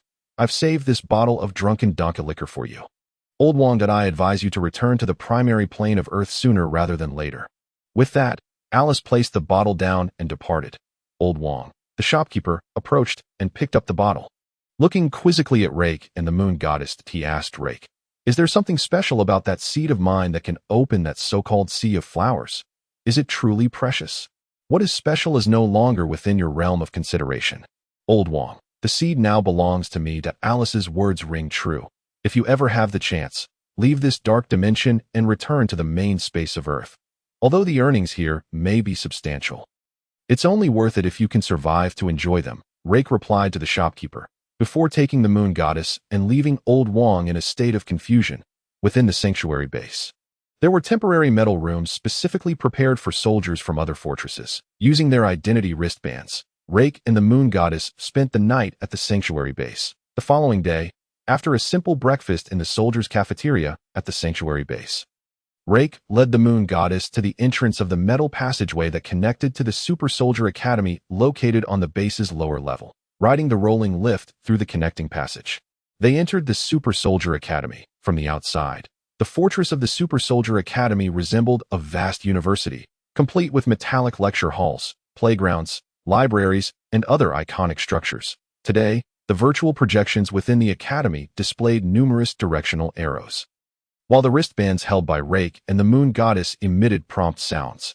Proceed to the academy's first training ground for the opening ceremony and class assignments. Report to Classroom 101 at the Academy's medical office. Rake and the Moon Goddess parted ways, each following the virtual map displayed on their wristbands. Upon arriving at the first training ground, Leyke found an expansive metallic arena, where over 300 students clad in the academy's fresh uniforms stood in orderly rows. At the center of the arena, a square platform emerged from the metallic ground. On this platform stood an elderly figure with thick glasses and long white hair, dressed in a colorful dress, adorned with a metal badge that read Principal. Leyke was taken aback by the androgynous appearance of the principal, but his astonishment deepened when he noticed the teachers flanking the principal. 6 ordinary instructors in Black Star Alliance uniforms stood alongside 2 distinguished teachers clad in red military attire.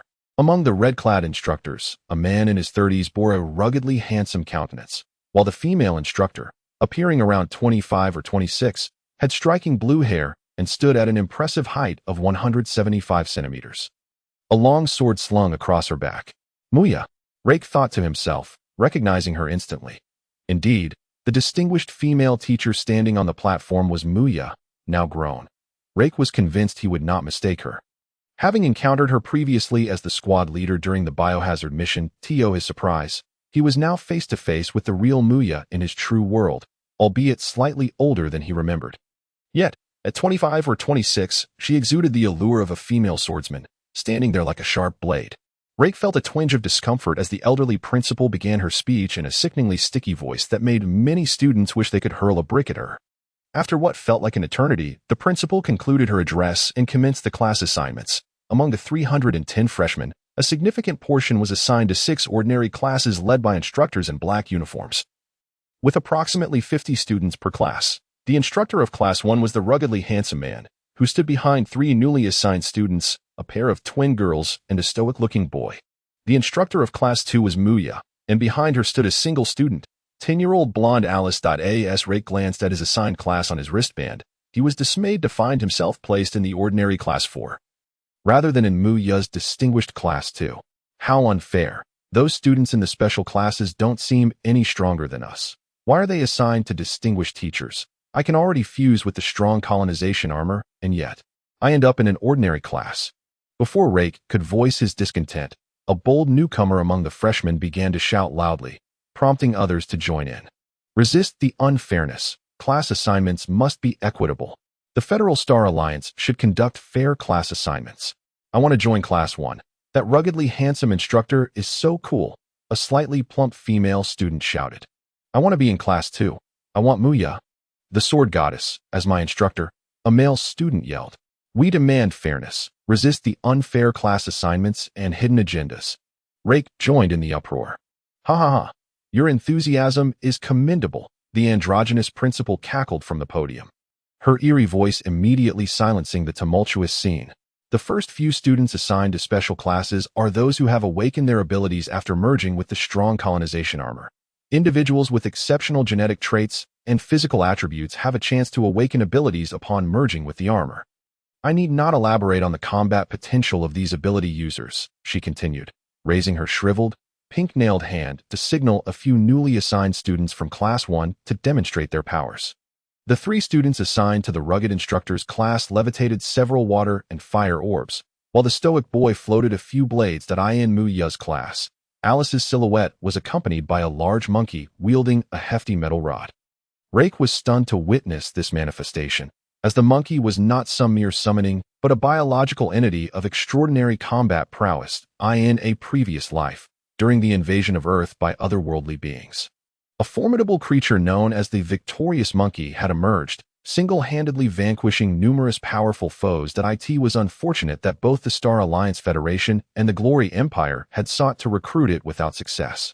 Little did Leyke know that Alice, a fellow traveler like himself, had secured the services of this formidable ally, the victorious monkey, with the assistance of the moon goddess in her month of preparation. The students in the arena observed the display of abilities from the special class students.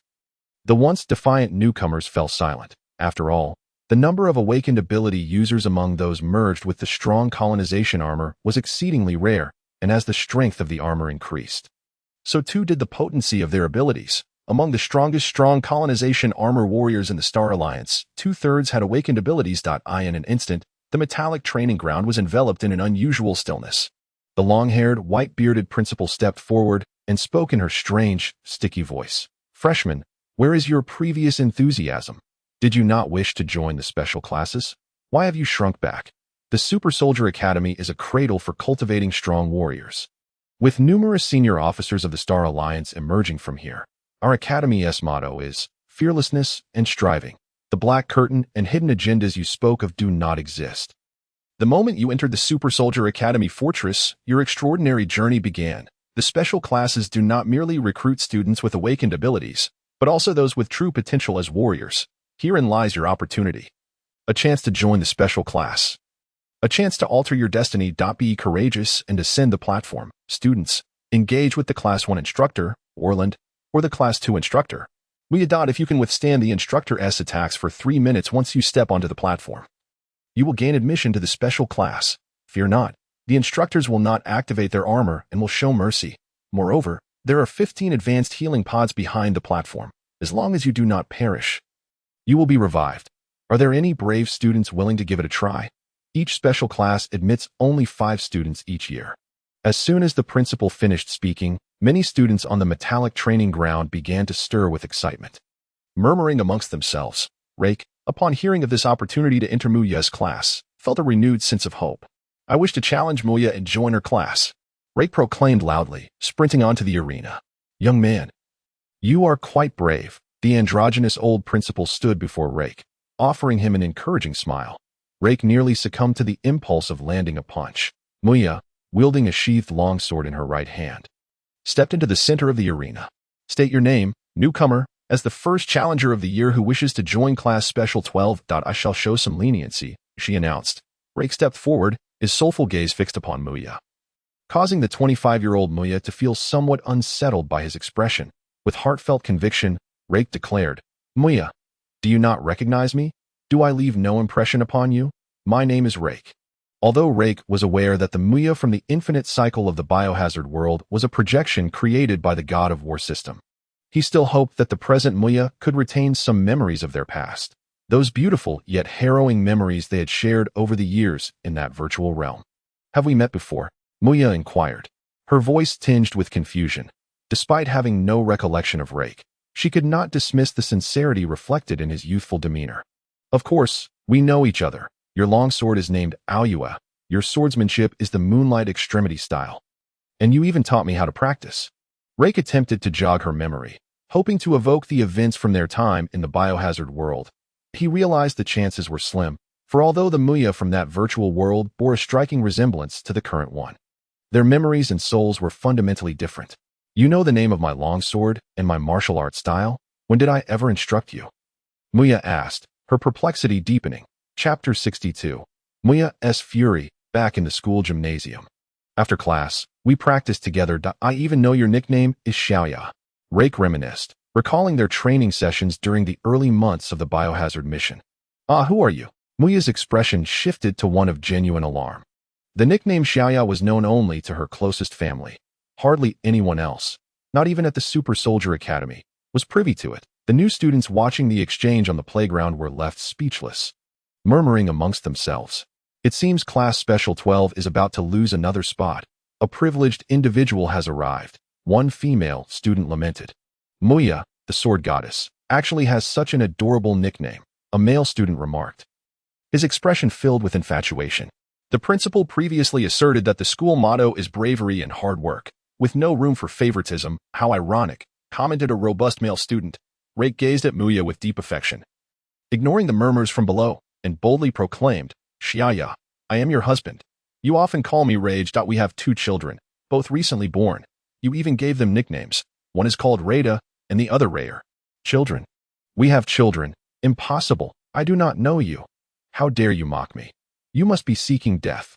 Muya momentarily faltered, but as realization dawned, her fury surged, and she swiftly drew her longsword. The sharp blade of Aoyue glinted as she executed a swift upward strike aimed at Leyke. Witnessing this astonishing turn of events and the shocking words from Leyke, the new students were rendered utterly speechless. Even the teachers at the back of the arena were taken aback. The old principal raised his hand, adorned with pink nail polish, adjusting the thick frames of his glasses, prepared to intervene if necessary to save Leyke's life. Moonlight without trace, Leyke murmured, Observing the oncoming blade, Muya's swordsmanship in the real world far surpassed her abilities in the virtual biohazard realm. Now, fueled by wrath, Muya unleashed her technique Moonlight Without Trace, with Azure Sword energy swirling around Aoyue, as if it were about to tear through the fabric of space itself. Leyke pondered whether Muya's augmented strength stemmed from her symbiosis with the advanced combat exoskeleton as she aged, or if the God of War system had diminished her power in the virtual realm. Fortunately, Leyke was well-versed in Muya's Moonlight Extremity style. The techniques had remained unchanged, having trained alongside her numerous times in the biohazard world. He was intimately familiar with her swordplay. With a determined thought, Leyke enveloped himself in the combat exoskeleton, transforming his right hand into a bone blade. He did not retreat. Instead, he charged forward, knowing that once the Moonlight Without Trace technique was fully executed, it would create a brief gravitational field before him, designed to distract the opponent. Retreat would mean to fall into the fierce follow-up attack of the Moonlight Extremity style, seizing a fleeting opportunity. Leyke jabbed his right-hand bone blade at the point of force exerted by Aoyue, narrowly blocking the strike. Even so, the immense recoil reverberated through his arm. Ugh! The old principal retracted his hand, momentarily astonished. After Leyke successfully countered Muya's initial attack, he utilized the recoil to pivot his body at an extraordinary angle, swiftly moving behind the androgynous old principal. Principal, the 3-minute combat time has elapsed. I am now a student of class Special 12, Leyke announced. Grinning mischievously at the furious Muya from his vantage point behind the principal, that moment, the display counter on the arena indicated that 3 minutes and 1 second had passed since Leyke had stepped onto the stage. Muya, grasping Aoyue, hesitated, lifting it only to lower it again. Caught in a conflict of emotions, she regarded the androgynous principal, a being of dual essence, ultimately suppressing her urge to strike down Leyke. She sheathed Aoyue. Just wait. Once you join my class, I will thoroughly instruct you. Muya glared menacingly at Leyke. Having been treated like a princess throughout her life, this was the first time she faced such ridicule and insult, especially in front of all the new students and the entire faculty. The desire to shatter Leyke's heart surged within her. The old principal chuckled awkwardly, regaining his composure before addressing the assembled newcomers. Student Leyke has successfully passed the assessment and shall join class Special 12. Leyke sighed, murmuring to the principal beside him, "Is it too late to have second thoughts? I think perhaps the ordinary class would suffice. I no longer wish to join class Special 12. And what do you think?" The principal replied succinctly. Upon hearing the principal's announcement, the students in the playground erupted in excitement. Wow, this is incredible! Rage, rage, rage. An idol. The metallic playground was filled with cheers and calls from the students, igniting a fire of enthusiasm within them. This commotion nearly drove Muya to unsheath her long sword again to strike Leyke. Determined, Leyke decided to remain behind the old principal for the day. Thankfully, the principal's powerful voice once again resonated throughout the metallic playground. Restoring order. The selection for class Special continues. Are there any other students wishing to challenge? A robust male student stepped onto the arena, declaring, "I wish to challenge and join Muya's class Special 12. Muya, I am your long-lost boyfriend," he began, but before he could finish, Muya, consumed by rage, severed his arms with a single stroke of her longsword, his limbs falling to the ground without the chance of armor activation. The medical team rushed forward to assist the injured student, collecting his severed arms and placing him in a high-tech recovery pod for treatment. Despite one male student suffering severe injuries, the fervor among newcomers aspiring to join Muya's class only intensified. Igniting a competitive spirit among them. One by one, students approached Muya, attempting to engage her in conversation to buy time. "Xiaoya, I am your neighbor. We have known each other since childhood, and we even promised to marry." Having triplets named Lu De, Lu Er, and Lu San, his legs were promptly severed, and he was carried away for medical attention. "Muya, I am your sister. We both enrolled in the special training class. Learning swordsmanship with the beautiful Aoyue. We have even formed a little family and adopted a large yellow dog. One arm and one leg were lost, and he too was swiftly carried away for treatment. My Xiaoya. 2 arms and 2 legs were severed, and he was taken for medical assistance." Muya, now overwhelmed by the incessant challenges from new students, felt her temper flaring. If this continued, she could not guarantee she would refrain from lethal force against those who dared to challenge her. Subsequently, the new students who dared to challenge Muya found themselves without a single chance to speak, as she swiftly dispatched them, severing limbs with ruthless efficiency. After eliminating 15 students in succession, no one dared to approach Muya again. As the hope of joining class Special 12 dwindled. Chapter 63. Skipping class. Although the treatment pods could heal physical injuries, the pain of severed limbs lingered, and even with reattached limbs, recovery and rehabilitation would take several months before full restoration. Now, as the students below observed the fearsome Muya, or rather the Muya the Slayer, they watched with bated breath as she executed her grim work, leaving a significant pool of blood upon the arena floor. The 15 advanced recovery pods lined up behind the arena were all at capacity. Like having limbs severed without immediate medical attention, the loss of blood would inevitably lead to death. In the illustrious class 1 of the academy, there had previously been 3 students who awakened their extraordinary abilities, and soon they had recruited 2 new freshmen, bringing the class to a full complement of 5, thus ceasing further admissions. The principal observed the now stilted atmosphere of the opening ceremony's grand competition for the first time in decades. Class 1 had failed to fill its ranks. Currently, the only members of the Moya class were Leyke and Alice, who had been specially admitted due to her awakened powers. The ancient principal approached the stage again. Attempting to rally the students with his voice, "Our motto at the Super Soldier Academy is courage and perseverance. Where is your bravery, freshmen? Where is your fighting spirit?" Casting a glance behind him at the row of emergency recovery pods, his voice faltered somewhat. The murmurs of the ordinary class freshmen filled the playground, mocking the principal's attempts to incite them. Isn't the motto more about disability and sacrifice? It should be about bloodletting and death. Honestly, I think the ordinary class suits me just fine. I have no desire to join the special class. Indeed, I fear pain and even more so, death. Now that we have been assigned to our classes, shouldn't the ceremony conclude? Only fools dare to step up now. The medical recovery pods are already at capacity, and it's only been half an hour. Please wrap it up. I'm hungry. The students chattered incessantly. The principal, with a look of helplessness, glanced at Leyke, lamenting the peculiarities of the new admissions, noting that even the typically composed female swordmaster had been provoked into a fierce rage. He then turned to Moya, who was seething with anger, and refrained from advising her to temper her fury, knowing that inciting her wrath could lead to dire consequences for him. Clearing his throat twice, the principal began his closing remarks, signaling the end of this year's freshman orientation and class assignment. After the principal announced the dismissal, the freshmen followed their respective teachers to their classrooms. Moya turned and strode away, sword in hand. The golden-haired Alice approached Leyke and gave him a thumbs up.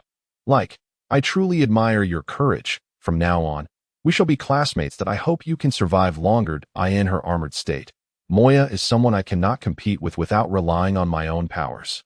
You have shown remarkable bravery, truly worthy of aspiring to be a war god.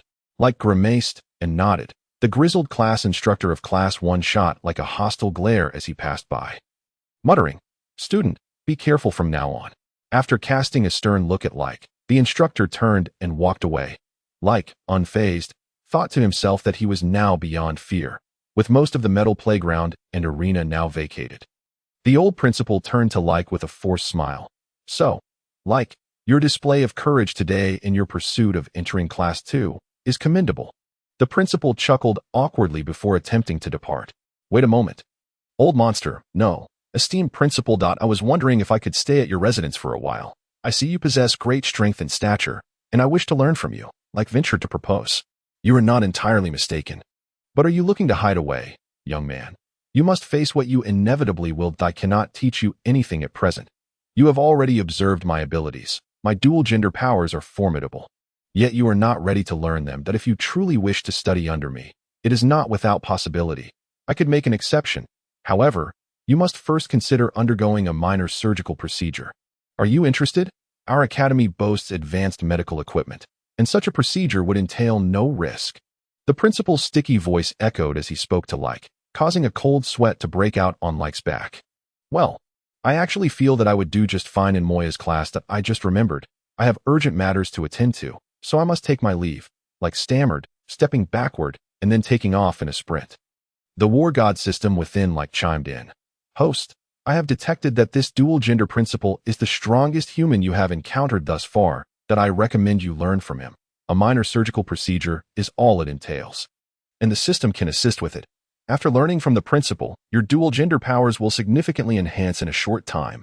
Before the war god system could finish, Leyke interrupted, "No way am I undergoing any procedure. I would rather die than submit to that. Please, system, stop complicating matters, or I will have nightmares." Leyke replied to the voice in his head, urging it to silence itself. Leyke began to wander around the Super Soldier Academy.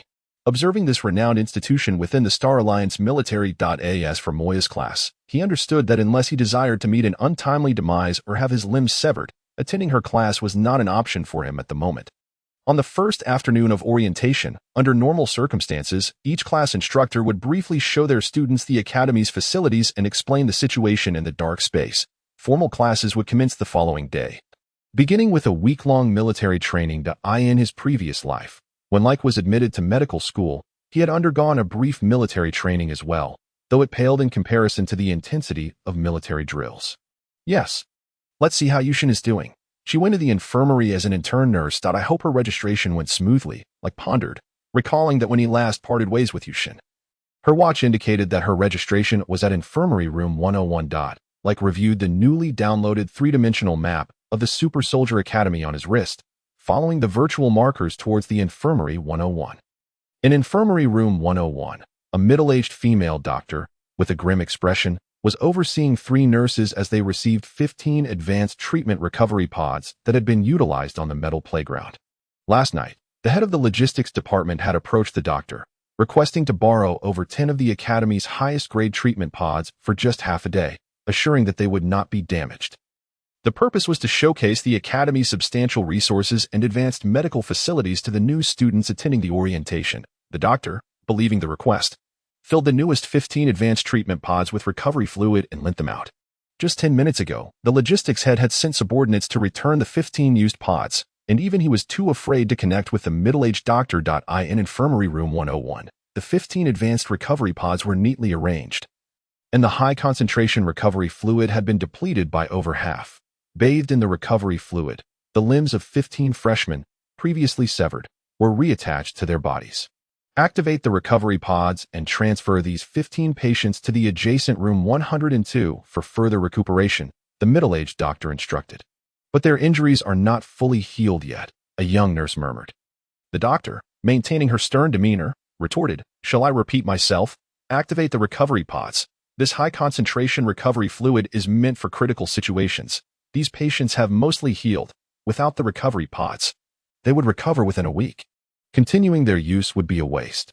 The young nurse stuck out her tongue and proceeded to deactivate the treatment protocols of the recovery pods. The remaining recovery fluid began to flow back, quickly returning to its original state. As the awakening process of the treatment pods commenced, their synthetic glass doors flipping open, the 15 injured freshmen awoke from their anesthesia, initially displaying expressions of fear and terror.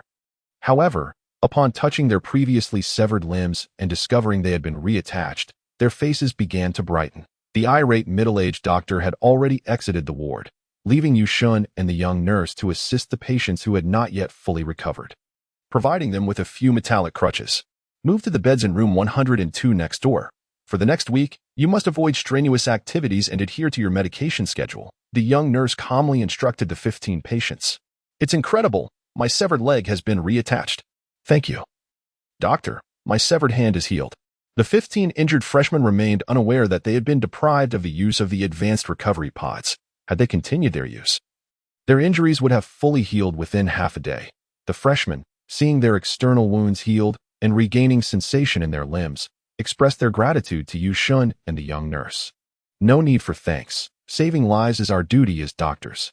Now, please lie down on the beds in the adjacent room. I still need to give you injections," the young nurse replied with a smile, showing no sign of guilt. Yushin, being new to the infirmary's equipment, was unable to offer much assistance. After an hour, the young nurse had finally arranged new beds for the 15 patients and administered intravenous injections for their recovery. Her technique was not particularly skilled, often requiring 2 or 3 attempts to succeed with each patient. The 15 freshmen, noticing only 2 beautiful nurses in the ward, refrained from any complaints and instead began to engage enthusiastically in conversation with the nurses. "Speaking of which, did you see at the opening ceremony today?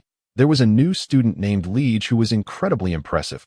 He teased the female sword demon instructor of Class 2 and was selected to join Class 2. I am quite formidable in my own right." having previously triumphed over all challengers in the region. However, I have yet to best the female swordmaster of Class 2. A freshman, who had previously fainted after having both arms severed, recounted, "Let me tell you. I engaged in a fierce battle with the female swordmaster Moya for 300 rounds that in the end, upon realizing she was a woman and considering her status as a teacher, I conceded a half move, which resulted in a minor injury." The 15 freshmen began to boast about the events from the morning's opening ceremony, detailing their fearless spirit and impressive strength while downplaying the reasons for their injuries. The infirmary became quite lively, with the female nurse listening to these amusing newcomers, laughing heartily at their tales. Rek followed the map on his wristwatch, leisurely making his way to the infirmary building. He had previously assumed that the infirmary was merely a small room within the teaching building, only to discover it was a large, independent hospital, with a three-dimensional virtual sign above the entrance reading infirmary. Upon entering this hospital-like facility, he observed several second and third-year students from the Super Soldier Academy waiting in line to register. Scattered throughout the hall were one or two doctors in white coats moving about. In the center of the main hall stood an electronic inquiry station, where Rek entered the room number 101. The station quickly displayed the route, indicating it was located down the white corridor on the right side of the first floor. As Rek approached the door of room 101, he peered through the synthetic glass window. Inside, he saw recovery pods and some emergency equipment neatly arranged, but no one was present. Just as he was preparing to contact Yushun via his communication wristwatch, he noticed her emerging from room 102, clad in a pink nurse's uniform. Upon seeing Rek, Yushun cheerfully exclaimed, "What are you peeking for? At least you remembered to find me after the opening ceremony. How did it go? Do you like my new nurse uniform? Isn't it more appealing than that female doctor from the sanctuary base?" Rek replied, "It looks wonderful. My Yushun is the most beautiful." The opening ceremony was rather uneventful. At least I came away unscathed. Why are you still here for registration? Did they put you to work on your first day? Yushun chuckled. I could have left right after registration. But suddenly we received over 10 patients, and I just finished attending to them. I heard your opening ceremony was quite entertaining. There was a daring student named Rek who boldly flirted with the female swordmaster Moya in public, and he became one of only 2 students admitted to her class this year. Following that, Moya went on a rampage, incapacitating over 10 freshmen, which is why I had to settle these new patient cases. Rek wore a wry smile upon hearing this, realizing that his earlier encounter with Moya had spread quickly, even reaching Yushun, the newly appointed nurse in the infirmary. "Come on, Rek, let me introduce you to my new colleague, another female nurse. Since you enjoy admiring beautiful women, it is the perfect opportunity for you to meet her, but you mustn't harbor any intentions," Yushun said with a laugh, completely oblivious to Rek's discomfort. Rek hesitated, wanting to distance himself from this troublesome situation. Perhaps I should pass. You have injured patients in your ward. It may not be appropriate for me to intrude that I can wait for you outside while you finish your work." However, just as Rek turned to leave, Yushun, exhibiting surprising strength, grasped his arm firmly. "Why are you avoiding this? You're not a recluse, as my only friend from the Earth's primary realm. What is wrong with me introducing you to my new colleague? Besides, you'll need to meet her eventually when you come to find me." Yushun insisted, her tone resolute. "All right. But remember, you insisted on this meeting. Don't regret it later." Rek relented. "Regret? What is there to regret?" Yushun replied nonchalantly. Pulling Rek into room 102, the 15 freshmen, currently receiving 4 drips, paused their boasting about their valiant encounter with the swordmaster Moya, staring blankly at the door as Rek entered, their expressions shifting to one of petrified silence. "Why have you all fallen silent? Continue your tale. Surely, the prowess of the notorious Rek is comparable to yours," the nurse, Monley, inquired. Upon hearing her question, the faces of the 15 freshmen paled, fear washing over them as they gazed at Rek.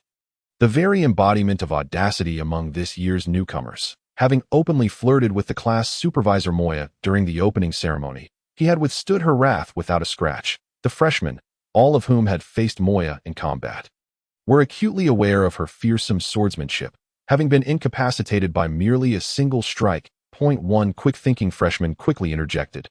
"Nurse, you must have misheard us. We were referring not to the ruffian Rek, but to the valiant and imposing figure of Rek, whom we cannot even begin to compare ourselves to. Indeed, we were speaking of Rek's strength. Rek is formidable. Rek is both powerful and fierce." The recovering freshman hastily chimed in. eager to clarify and avoid offending the imposing figure standing at the entrance. Haha, you newcomers are truly amusing. Oh, Moya, you've returned. Who is this refined young gentleman standing beside you? Is he your friend? Monley, the nurse, inquired playfully upon spotting Rek with Moya. Moya nudged Rek forward, encouraging him not to hide behind her. Monley, this is my friend I mentioned before, who came with me from the Earth's primary realm. His name is Rek. Rek smiled warmly at Moya's colleague and said, Greetings, Monley. Please take good care of Moya from now on. Monley scrutinized Rek, adopting a sisterly tone. Moya is my friend, so you need worry. I would look after her even if you had asked. Rek, is it? You're also a newcomer this year. You seem rather slender. If you face any bullying in class, just mention my name. I have been here in this infirmary for over a year and know many seniors from your last class. Moreover, there are 15 brave patients in this room I just treated that if you find yourself troubled, I can easily call upon a few of them to assist you. As Monley turned to address the 15 students, who had previously seemed quite capable, they suddenly fell silent, their expressions transforming into ones of fear and unease as they glanced toward Rek and her. Moya, what did you say your friend's name was? Monley inquired, sensing something amiss. Rek, Moya casually replied. Do you share the same surname of Rek? Monley asked, seemingly realizing the gravity of the situation, taking a cautious step back. Yes, Rek confirmed. Which class have you been assigned to? Monley pressed further. Class 2. Class 1 and 2. Yes, Rek replied. Wow. So you are the very Rek who, during the opening ceremony, dared to challenge and flirt with the class supervisor Moya, and yet lived to tell the tale? Monley exclaimed, taken aback as she recalled boasting to Rek of her intentions to look after him. Flushing with embarrassment, she wished for a hole to swallow her whole, standing before the most talked-about newcomer of the year. Although the details may vary slightly from what you've heard, I believe the Rek you speak of is indeed me. Provided there are no unexpected twists, Rek said, bracing himself. Monley turned sharply, directing her ire at the 15 patients sprawled on the beds. What on earth are you all doing? You all know Rek, and yet you failed to inform me that he is the one you've been speaking of. Then, shifting her demeanor, Monley turned back to Rek with a smile. Hello, Rek. I didn't realize Moya's friend was so impressive. Please, have a seat. I'll get you some water. Hello, Rek, the 15 freshmen greeted in unison. Disregarding Monley's earlier reprimand, showing utmost respect, Yushun, upon realizing the situation, understood that the ruffian and formidable figure the injured students had been speaking of was indeed her friend Rek. Rek, I only left you for a brief moment. And already you've been flirting with the teacher, Yushun said, casting a stern gaze at Rek. It's a misunderstanding. The class supervisor Moya bears a striking resemblance to a dear friend of mine from the past. Moon Goddess. After all this time, do you really not understand my character? Am I the sort of person who would behave that way? Leyke declared with a righteous expression. The Moon Goddess maintained a frosty demeanor and scoffed. Beside them, the petite nurse Monley remarked. I have heard that Moya is exceptionally skilled in swordsmanship and harbors a particularly vengeful spirit. Today, you brazenly teased her, turning her into a laughingstock throughout the academy. And you, quite foolishly, have become one of the mere 2 students in her class 2. Leyke, you ought to be cautious. You should apply for a class transfer as soon as the first semester concludes. Leyke accepted the cup of water handed to him by Monley, took a sip, and replied, That all seems like a distant memory. Let us take things one step at a time. As I walked along, I noticed there are already gambling games set up in the small woods on campus. They read betting on whether I'll survive the 7 days of military training or end up permanently disabled. That's why I sought your assistance. Upon hearing Leyke's words, while the Moon Goddess did not voice her concerns, she felt a twinge of worry within. What can the Moon Goddess do to assist you? Monley inquired, puzzled. A sick leave note. Just provide me with a sick leave note, and I'll remain here in this ward. I see there's an empty spot by the window. The 15 new students in this room, like me, are also injured and unable to participate in military training. Adding one more won't make a difference. Just get me a sick leave note like theirs. Leyke pointed to the bed by the window.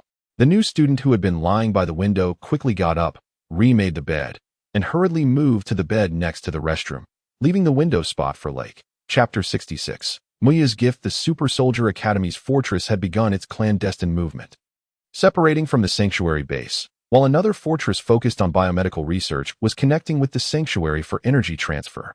Within the metallic playground of the Super Soldier Academy, the new students, clad in uniforms, were undergoing military training under the guidance of their respective homeroom teachers.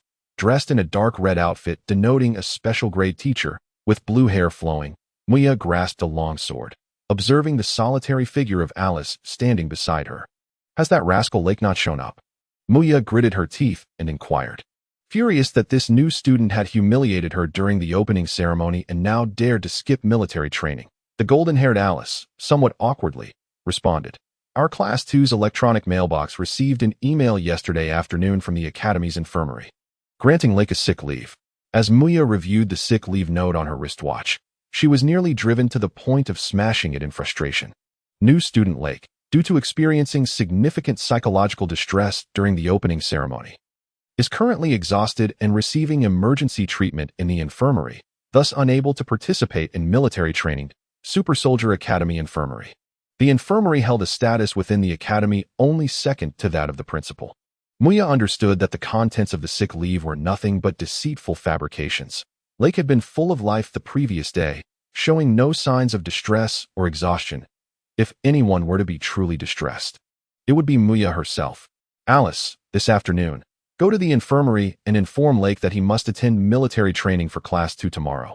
Otherwise, he'll be hiding in the infirmary for the rest of his life, Muya declared angrily. Alice made a playful face and began her exercises under the guidance of the female sword master Muya. In the afternoon, a golden-haired little girl wove a small flower crown and visited Leyke in Ward 102 of the infirmary. Upon entering, Alice found Leyke lounging comfortably in bed, surrounded by fellow students who were massaging his legs and peeling sunflower seeds for him. Leyke, are you feeling any better? I've come to visit, Alice said with a hint of annoyance as she tossed the flower crown onto Leyke. Ah, an awakened psychic. The injured students in the ward recognized the golden-haired girl who had made an appearance during the opening ceremony and, wary of her, cautiously distanced themselves from Leyke, returning to their respective beds to watch. Alice, I am not dead, so why are you bringing me a flower crown? And what kind of deal did you strike with that monkey to get him to help you? Leyke inquired, voicing his confusion. That's not important. Leyke, right now, what matters is that if you don't meet your homeroom teacher Muya tomorrow, I want to be able to report back. Moreover, Muya has made it clear that if you fail to attend military training, you may never leave the infirmary again. You might find that flower crown useful sooner than you think, Alice replied with a cold smirk. After contemplating, Leyke resignedly said, My wife is quite mischievous. This is rather troublesome. You dare to call Muya your wife? You just asking to be chopped to pieces by her, Alice thought to herself, admiring Leyke's audacity. Unbeknownst to Alice, Leyke had endured the ceaseless cycles of the God of War system's biochemical crisis, where each host faced random missions unique to them. Leyke said, How about this? Accompany me to the Academy's small shop. I want to buy a gift for Muya, and you can help me deliver a letter to her. Gifting something to Muya to bribe her into forgiving you is a decent plan. But you must buy something of considerable value. If you lack funds, I can lend you some. Muya's background is quite remarkable. She wouldn't be impressed by cheap gifts, Alice advised. Just take me to the small shop. I know what Muya likes, Leyke confidently asserted. With the 15 injured students looking on in admiration, Leyke and the awakened psychic Alice left the ward. Leyke isn't really going to pursue that devilish homeroom teacher Muya, is he? Gifting a woman might actually work. I bet Leyke will end up back in the infirmary tomorrow, with both legs hacked off. I bet he'll lose both legs and arms. The 15 injured students began wagering on Leyke's fate for the following date. Alice guided Leyke to a small pedestrian street. This street lacked the grandeur of the sanctuary's shopping district, yet it housed over a dozen small shops. That store specializes in premium diamond jewelry. Why did you bypass it? That one sells natural crystal. Why not take a look? Alice gestured towards the upscale gift shops favored by women. Leyke led Alice into an inconspicuous old-fashioned shop, causing Alice to frown in disapproval. Leyke approached the shopkeeper and asked, Do you have any old-fashioned small radios? They can be a bit worn down, as long as they're sturdy and functional. The key is that they should be inexpensive. Let me check. We should have something, the shopkeeper replied, hearing Leyke's request. He rummaged through a battered box and eventually pulled out a metal radio covered in a thick layer of dust, its paint chipped away, roughly the size of a small kettle. The shopkeeper examined the radio, deemed it too filthy, and wiped it down with a cloth before plugging it in for a test. The radio emitted a series of crackles, and after about 5 to 6 minutes of fiddling, it was operational. The shopkeeper stroked the dusty radio and said, This small radio can receive low-frequency broadcasts and transmit sound. However, only those with low-frequency signal receivers can catch its output, and it'll be quite useless in the dark space. And even if you bring it back to the primary realm on Earth, it likely won't be of any use, as very few people possess such old radios and receivers nowadays. This radio is practically an antique. If you're genuinely interested, I can let it go for 300 Star Alliance coins. All right, as long as it works, I'll take it, Leyke replied decisively, paid the shopkeeper, and requested that the radio be wrapped up. Beside him, Alice wore an incredulous expression and quickly asked Leyke, "You're really going to give Muya something so shabby? Are you trying to get yourself chopped up tomorrow? If you're short on cash, I can lend you some." Leyke, brimming with confidence, replied, "I'll write Muya a letter to accompany the gift, and you can deliver it to her. This radio will undoubtedly be far more useful to Muya than crystals or diamonds." Leyke asked the shopkeeper for a sheet of white paper and began to write, "Dear Instructor Muya, your appearance bears a remarkable resemblance to someone dear to me, which has led to some minor misunderstandings between us that I suspect may not be pleasant for you. I have carefully selected a gift for you, and I hope you will accept it. A precious item that could position you as a spiritual leader for humanity's future. A radio. Currently, many are lost in uncertainty regarding the future, and individuals like you, possessing noble virtues, are needed to act as saviors, guiding humanity toward a brighter tomorrow and offering hope to those adrift in darkness. Through daily broadcasts, the responsibility of saving humanity's future rests upon your shoulders." After crafting a rather lengthy note of over 1,000 words, Leyke eventually paused, unable to think of anything further, and handed the letter to Alice. Chapter 67. The Savior Radio. Alice gazed at the contents of the letter, her eyes widening in disbelief. "Do you think Muya will believe this? Are you certain this will actually work?" Alice felt that Leyke was being utterly unreliable and voiced her concerns. "Rest assured, I know Muya particularly well. Despite her current aloof demeanor, she harbors a rather wild spirit within. Her dream is to become a savior of humanity, akin to a superhero. This radio, in a sense, could fulfill her desire to be perceived as such, while it may attract a pitiable audience or none at all.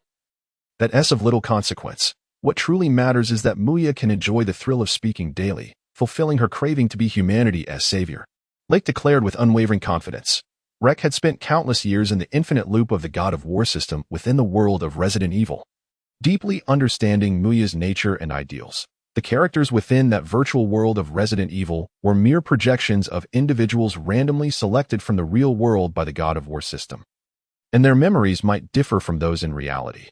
However, Rek surmised that the dreams and personalities harbored within these individuals would remain consistent or closely aligned between their projections and their true selves. That evening, Alice visited Muya's classroom dormitory, presenting Rek's gift along with an exaggerated letter. Rek promised to attend military training tomorrow morning. "This is his gift to you," Alice said, her heart fluttering with a hint of anxiety. She observed Muya's expression as she opened the letter. Fortunately, Muya's icy tone cut through the air. "Don't think that small favors can sway me. I'm not that kind of person. I will first assess his attitude in admitting his mistake." With that, Muya began to read the letter. Despite being engrossed in the letter, Muya's expression remained as cold as ever, devoid of anger. 5 minutes passed. "Very well, you may leave now." Alice replied, perplexed, surprised to see Muya accept the shabby little radio Rek had sent. Rather than smashing it as she had anticipated as Alice exited the dormitory, she pondered. It seems that Rek, the current host of the God of War system, is even more enigmatic than I had initially thought. He must have studied Muya in depth. Could he be aiming to alter the future? Once Alice had distanced herself, Muya closed the curtains and swiftly unwrapped the small radio, cradling it delicately in her hands. She began to carefully peruse the handwritten instructions for its use, ensuring there were no errors before settling on her bed with the radio in her embrace. After stabilizing her emotions, Muya powered on the device and spoke into it with fervor. "This is the human military stronghold. I am Commander Muya. The future of humanity is bright, and I shall lead you toward glory, do not despair. These arduous conditions are merely the darkness before dawn." Initially hesitant, Muya found her confidence growing as she spoke. Embracing the role of a savior, the broadcast continued for a full 3 hours until the radio finally ran out of power, forcing her to cease. After that night's broadcast, the pent-up feelings she had harbored within her were released, and she felt rejuvenated. Sensing a breakthrough in her swordsmanship that had long eluded her, Muya carefully placed the radio, which was about the size of a small water bottle, beside her bed to charge and lay down to sleep. Considering Rek's thoughtful gift and his letter of apology, I shall spare him from destruction. I will simply impose some punishment during military training tomorrow, Muya mused. The next day, within the first metal training ground of the Super Soldier Academy, the homeroom teachers of 6 ordinary classes were conducting physical training with their students. The weathered uncle leading Class 1 was making his 5 students run laps. In a corner of the training ground, Muya, dressed in dark red instructor attire, wielded her sword, casting a cold gaze upon the boy before her. Rek smiled at Muya. Although he had aged slightly, he still felt an inexplicable sensation upon seeing her in person. Golden-haired Alice stood beside Rek, eagerly anticipating the unfolding drama. Muya's frosty voice rang out. Rek. Alice, your physical capabilities are considered excellent among the newcomers, yet they fall far short of the limits of human potential. As students of my special class, you must strive to become the strongest. I do not wish to see either of you perish due to exhaustion in battle against the dark space creatures. Now, without utilizing the strong mechanical suits, you will run 30 laps around the field for warm-up. Rek and Alice exchanged glances at the vast expanse of the field, where each lap measured 1,000 meters. Completing 30 laps amounted to 30 kilometers. Though both could run, it was clear they were not fond of it. Why haven't you started running yet? You may rest only when you've finished for the day. Muya's icy voice commanded. Other classes only run 10 laps. Why must we run 30? Alice murmured in complaint. Muya shot a cold glance at Alice before replying. Because our Class 2 is superior, they are not an ordinary class. Class 2 shouldn't have to run 30 laps. Besides, other classes have their teachers guiding them through training. Muya, are you running with us? Rek chimed in, supporting Alice. Without my permission, do not address me by my name. Refer to me as Instructor Muya or Commander Muya. Rek, I just forgave you for your previous transgressions. Do you wish to provoke me further? Muya's eyes, imbued with the essence of her blade, glared at Rek, conveying the threat of immediate retribution. She had resolved to establish her authority as a teacher in front of these troublesome students. Instructor Muya, let us run together.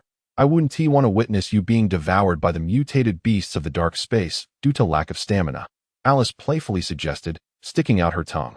Instructor Muya, let us train together and grow stronger. We are Class 2. Rek encouraged, unfazed by Muya's intimidating demeanor. Fine. We will run together. I'll lead the way. Anyone who falls behind will have no one to blame but themselves. Those who cannot finish today shall eat dirt and forego meals in the cafeteria. Muya shouted, her frustration boiling over. She had initially found Alice to be a charming girl, but upon officially taking charge of the class, she realized that this golden-haired girl was also a disobedient troublemaker. On my command, let us run, Muya declared angrily, taking the lead. Come on, Rek, follow fast, or you'll eat dirt, Alice said, moving swiftly, her legs appearing leisurely yet keeping pace with Muya. I'm just contemplating which dirt would taste better, Rek replied nonchalantly.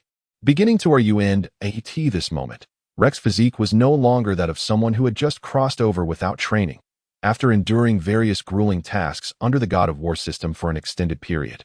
Running was no challenge for him. Muya, noticing her 2 students keeping pace behind her with ease, was astonished. Without the strong mechanical suits, they managed to match her speed, though Muya's suit was of a higher level than both Rek and Alice. And her own body had undergone several evolutions, she found herself hardly gaining any lead over the 2 peculiar students while relying solely on physical endurance. Muya accelerated, yet each time she did, she found Alice and Rek maintaining the same distance behind her. As Muya continued to quicken her pace, the trio's swift laps around the field drew the attention of many newcomers observing from the first training ground. Truly impressive for a special class. They're so fast. Look at that golden-haired girl. She appears to be walking yet moves so swiftly. Am I experiencing a visual illusion? The special class instructor is running alongside them. Isn't that Rek? He's training too, chasing after Instructor Muya. She hasn't sliced him to pieces yet. There must be a secret behind this. I've heard of a training method called catch up to me, and you can do anything. Is it true? Whispered the newcomers amongst themselves. As 30 laps concluded, Muya halted in a corner of the metallic field, panting heavily. Beside her stood Alice and Rek, appearing unfazed. Instructor Muya, would you like a back massage to ease your breath? Alice offered quietly. I brought a water bottle. I've only drunk half. Would you like some, Instructor Muya? Rek asked, producing a small water bottle. Training for the morning ends here. Dismissed. Muya snapped, her irritation flaring as she quickly departed from her troublesome students, contemplating alternative methods to train them in the afternoon. Once Muya left, Rek and Alice exchanged glances. Rek, according to historical progression, the Super Soldier Academy is approaching the Dark Gold Soil Energy Mine. The Academy will dispatch personnel to guard the mechanical facilities for extraction, preventing destruction by the low-level mutated creatures that have emerged from the dark space. If nothing changes, it will include personnel from our Class 1, Alice explained to Rek. Rek was taken aback. A few days prior, while in the main space, he had seen news about the discovery of a massive dark gold soil energy mine in the dark space. He recalled from past records that the military personnel assigned to guard the dark gold soil mine would be obliterated by the awakened golden ant mutant swarm beneath the mine, leaving no survivors. Now, hearing Alice's words, he realized that the unfortunate batch sent to guard the dark gold mine was indeed from the Super Soldier Academy, and he was currently among those destined for demise. If things proceed normally, Muya would also perish in this mining mission. Rek furrowed his brow. Alice smiled in response. Indeed, that if history follows its typical trajectory, disaster is inevitable. Not only will Muya perish, but also the 7 teachers and students dispatched to execute this task from the Super Soldier Academy. In the previous timeline, the catastrophe caused by this dark gold soil mine led to a significant decline in the overall strength of the Super Soldier Academy fortress, ultimately being completely destroyed by the awakened intelligent mutants more than a year later. Then why would you still want to join the Super Soldier Academy and become part of Muya's class? Rek, with a hint of confusion, inquired. Of course, I share your sentiments and am prepared to alter the tragic future of humanity. In my previous lives, I made earnest efforts, but alas, my strength alone was insufficient, and I ultimately failed. Yet this time is different, for you are by my side. Alice replied calmly. The dark gold earth mine contains high-grade dark gold earth special energy, which the war god system can absorb. And my companion, the fighting victory monkey, can also harness it. Once absorbed, their strength will be enhanced. Can we truly defeat the queen of the golden ants with just the 2 of us and the recovering fighting victory monkey? Rek asked tentatively. He was determined not to let Muya perish and aimed to save her from the clutches of fate. Naturally, Rek had no intention of sacrificing himself. If possible, he sought to evade this perilous guard mission. In my previous life, I was on the verge of slaying the queen of the golden ants, but regrettably, it managed to escape. I was unable to thwart the colossal attack by the alien golden ant swarm on Muya and the others. This life is different. With you and the fighting victory monkey's assistance, we can avert the disaster at the mine and extract the much-needed energy from this dark gold earth mine, enabling my fighting victory monkey to recover its strength more swiftly while also providing energy for your war god system. After military training concludes, Muya will receive a directive from the principal, leading Class 2 to undertake the fatal task of guarding the mine. Alice stated confidently. Very well. When the time comes, we shall join forces to eliminate the queen of the golden ants. Please enlighten me about the queen's strength and weaknesses. Rek readily agreed to Alice's plan. He felt compelled to comply. The war god system had already chimed in his mind, urging him to hasten to the dark gold earth mine to absorb the energy, declaring that all energy in the universe should belong to the war god. With a warning of impending tasks should he attempt to evade, Alice began to explain the circumstances surrounding the dark gold earth mine and the golden ant queen. Later, Rek and Alice made their way to the cafeteria for lunch. As they walked side by side, Alice appeared like a little sister, attracting the attention of many students. However, Rek harbored no inappropriate thoughts about Alice's youthful appearance. She mentioned having reincarnated several times, and if one were to tally her true age, it would amount to that of a great-grandmother. Far from being a mere little girl. Of course, Rek, having been reborn, also accumulated an age that could be considered that of an uncle. Rek, every host of the war god system receives a special initial lottery. What was your reward? Alice inquired, delicately eating her meal with a spoon. What was your previous reward? Rek asked curiously, noting that the energy required for his permanent clone technique had already accumulated sufficiently within the war god system. Yet he had not found the opportunity to create a clone, a unique item that allows me to escape the cycle of death, a tool that preserves my memories upon death, enabling me to return to the Sunshine Orphanage before I acquired the war god system. Each time I reincarnate, I am once again parasitized by the war god system and receive this tool to evade death. I had contemplated ending my life before being parasitized by the war god system, but I could not bring myself to do so. Fortunately, I encountered you and seized the war god system from it, Alice said, her tone tinged with melancholy. The war god system possesses such an extraordinary item for evading death. You are truly fortunate, Rek exclaimed, suddenly feeling that his permanent clone technique paled in comparison. Alice responded with a wry smile. You have only had the war god system for a little over a month. So you may not comprehend how treacherous the tasks issued by the war god system can be. I have attempted many times, and the disasters leading to humanity's demise remained unchanged. I hope you can live longer, otherwise. After your death, the war god system's influence may once again attach itself to me. When you face certain death with every reincarnation and still cannot bear to end your own life, you will understand that living multiple times can also be a torment. Upon hearing Alice's words, Rek recalled the tasks he had undertaken for the war god system, especially the infinitely looping world of biohazard crises, and felt a deep resonance. Rek, what was your first reward from the lottery? Is it convenient for you to share? Alice asked, her big eyes sparkling with curiosity. Rek nearly divulged his possession of the permanent clone technique, but ultimately refrained, concerning Alice, who had experienced so many lives with the war god system. It seemed unlikely that the special items she had acquired were limited to merely the one that allows evasion of death. Given the war god system's extraordinary nature, Alice must have obtained other unique items that could accompany her soul through reincarnation. Rek surmised that Alice was still concealing certain truths from him. How else could she manage to have the still sleeping fighting victory monkey follow her in just a month's time? I received a one-time self-harm summoning scroll, which allows me to sacrifice my flesh and organs to summon creatures to aid me in battle. Rek revealed the item he had obtained from a previous task, deliberately omitting mention of the permanent clone technique. Alice frowned momentarily but quickly masked her expression, saying, a one-time self-harm summoning scroll. Theoretically, the summoned creatures will be formidable, but it is regrettable that it can only be used once. However, if used wisely, it could save your life. You will have more opportunities in the future. The war god system's lottery rewards are drawn based on the difficulty and evaluation of the tasks completed. In my years of experience, I believe the best rewards are special skills that can be upgraded and extraordinary items with miraculous powers, such as the evasion of death item I previously obtained. However, both types are exceedingly difficult to draw in any case. If you survive the war god system's tasks, you will receive a plethora of peculiar rewards, as long as you continue to live. There is hope for various rewards and the potential for continuous growth and strength. Rek, reflecting on Alice's words, recalled his initial acquisition of the Z-grade permanent clone technique.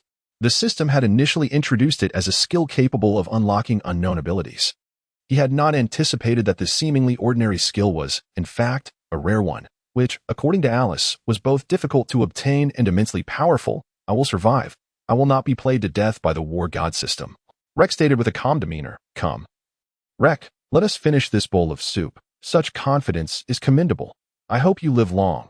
I do not wish to endure the tragic life of being parasitized by the war god system's feathers again, the golden-haired Alice said, lifting a small bowl of vegetable soup. Together, they raised their bowls of vegetable soup, clinking them before drinking them down in one go. In the afternoon, Alice and Rek returned to the playground.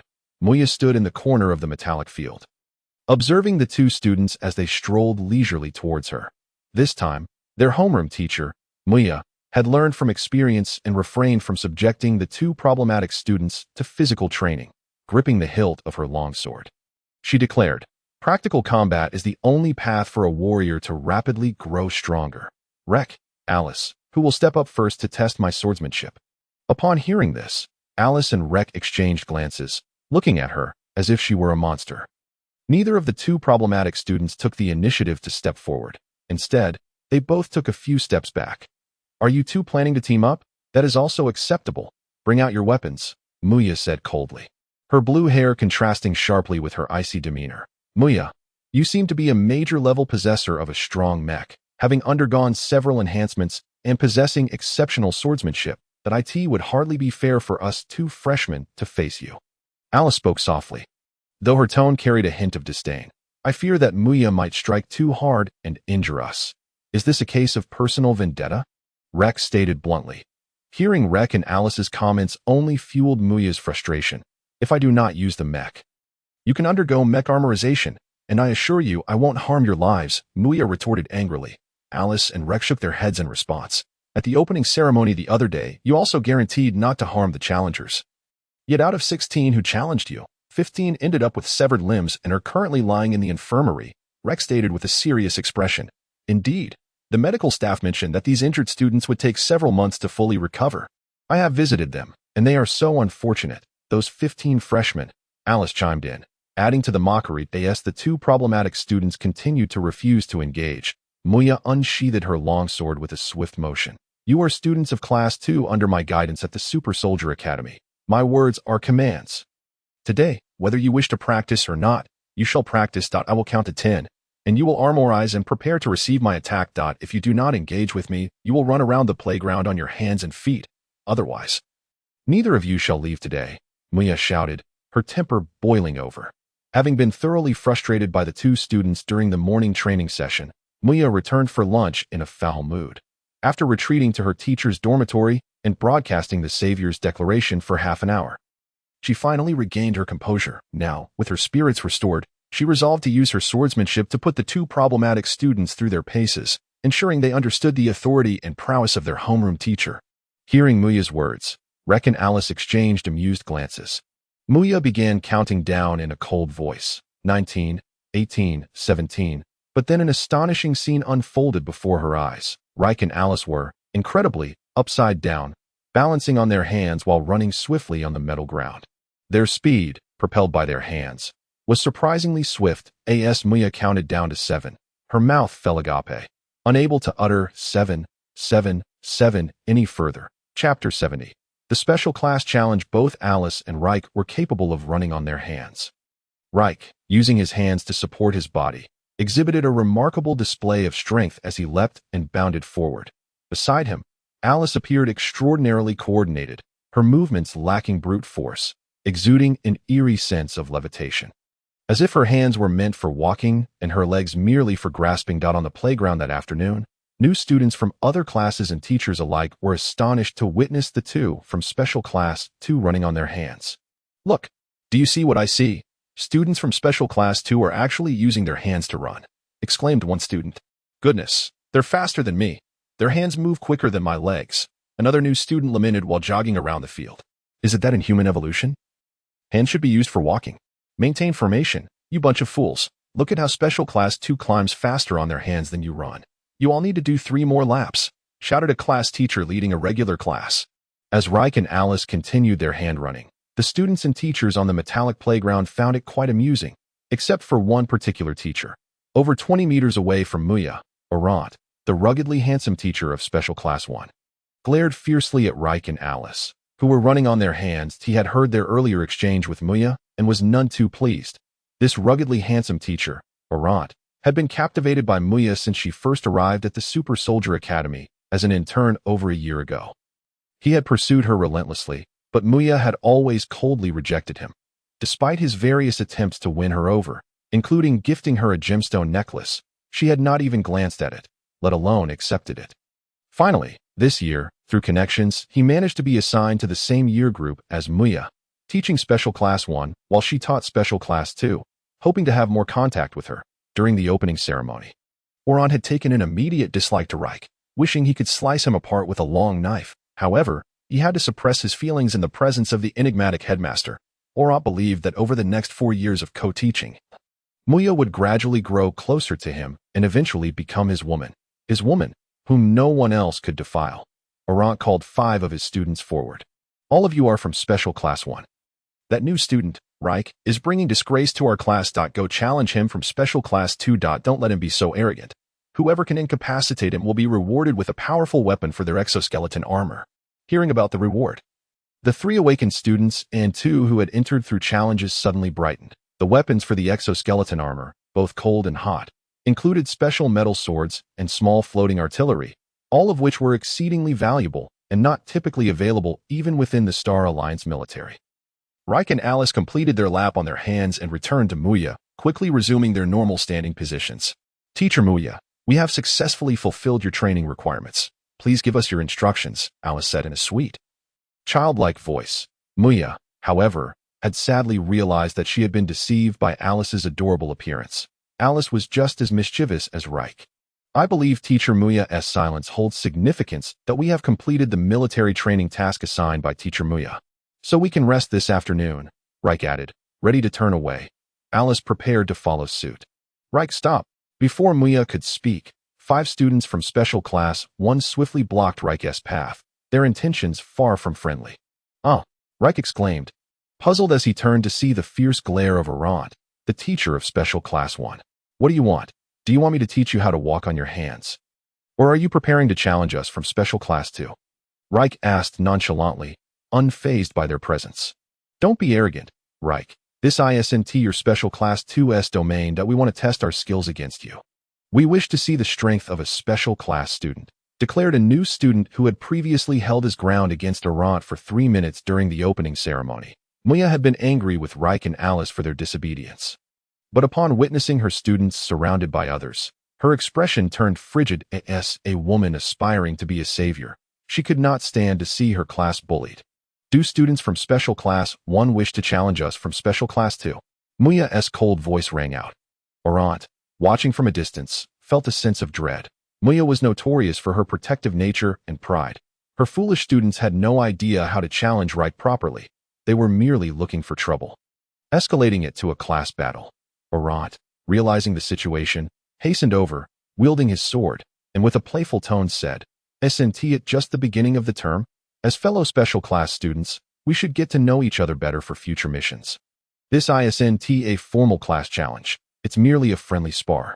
Hearing Arant's words, Muya relaxed her grip on her sword slightly. Chapter 71. The Challenge Task, Students of Special Class 1.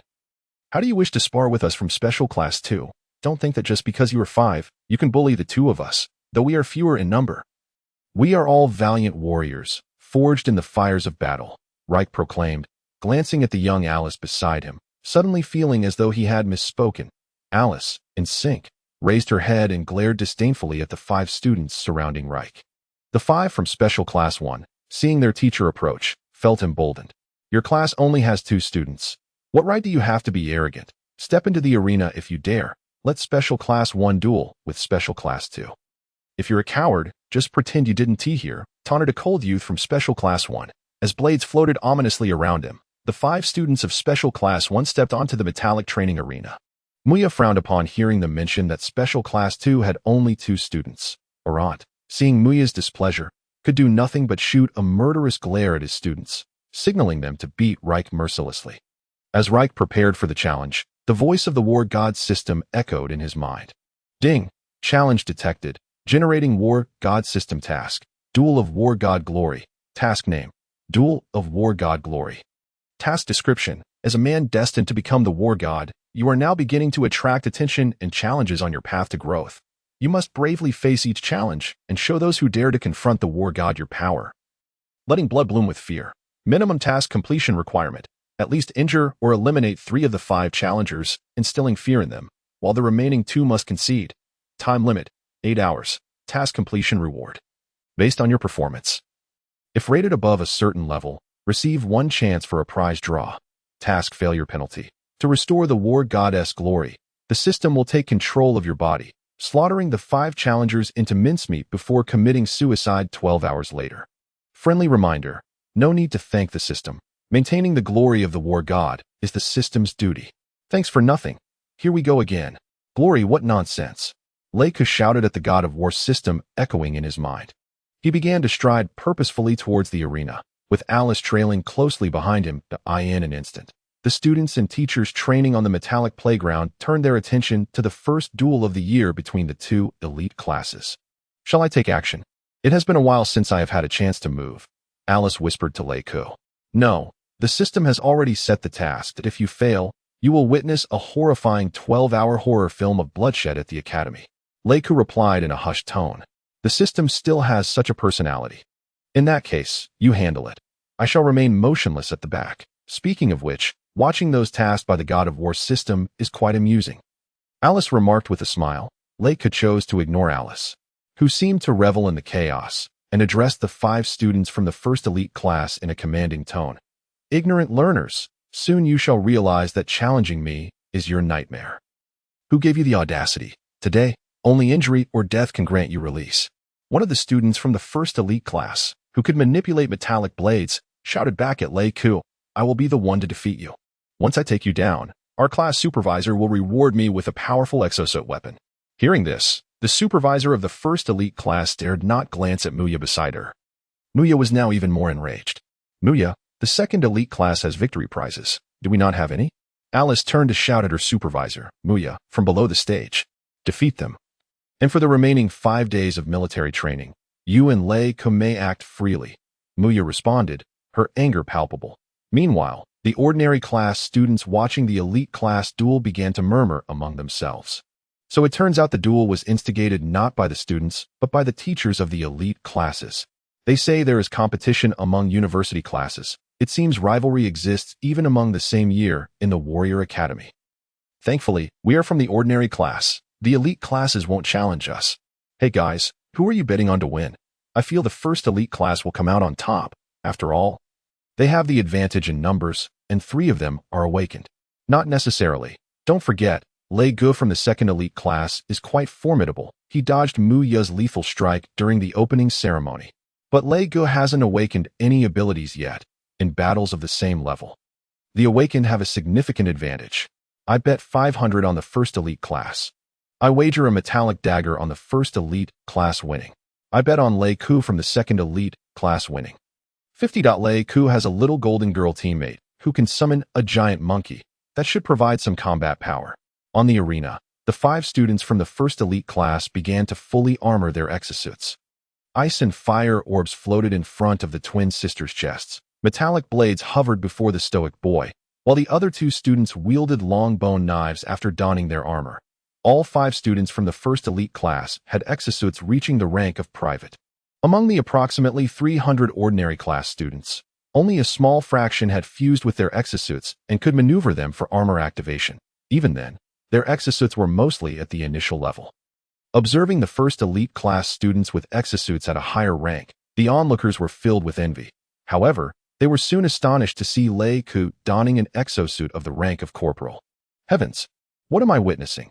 It is of corporal rank. Leyke is magnificent. My 50 bet could double. This month, I can feast on meat at the cafeteria. From private to corporal, Leyke surpasses them by 2 ranks. How did he train? I remember Leyke and I received our exosuits within the same batch, and it's only been less than 10 days. Speaking of which, I no longer wish to bet on the first elite class winning. I want to bet on the second elite class instead. Gambling is not good. It should be prohibited in the Warrior Academy. Previous bets do not count. Let's oppose gambling. Let's resist gambling. The students on the playground gasped in astonishment after seeing Leyke clad in his dark green corporal rank exosuit, followed by a cacophony of discussions. Fear not. We are 5 strong. The second elite class only has Leyke with a higher exosuit rank, and a higher rank does not equate to everything. A male student from the first elite class encouraged his teammates, attempting to bolster his own confidence, though his voice trembled. Chapter 72. Visiting the injured, the students below the arena witnessed a dark green figure dart forward. Leyke sprinted swiftly and confronted the 5 members of the first elite class. With a swift slash, the floating blades were effortlessly deflected, and Leyke drove his bone knife into the chest of the awakened student controlling the metallic blades, penetrating through his body and emerging from his back. This was still Leyke showing restraint. Had he activated the exosuit's devouring ability, that awakened student would have been reduced to a pile of bones in an instant. With a quick withdrawal of his bone knife, he executed 2 more slashes, severing the right hands of the 2 nearby male students wielding weapons in mere seconds. 3 male students from the first elite class were severely injured. 1 lay unconscious, while the others bled profusely from their severed arms. Wow, we concede, we concede. The students from the first elite class cried out in retreat. The awakened twin sisters, frightened, saw their floating water and fire orbs shatter. And faced with Leyke's ruthless assault, they yelled surrender and quickly leapt off the stage. Yikes! Leyke is magnificent. Leyke truly deserves to be Muya's student. He is equally ruthless. I admire that. Indeed. Leyke is impressive under Muya's tutelage.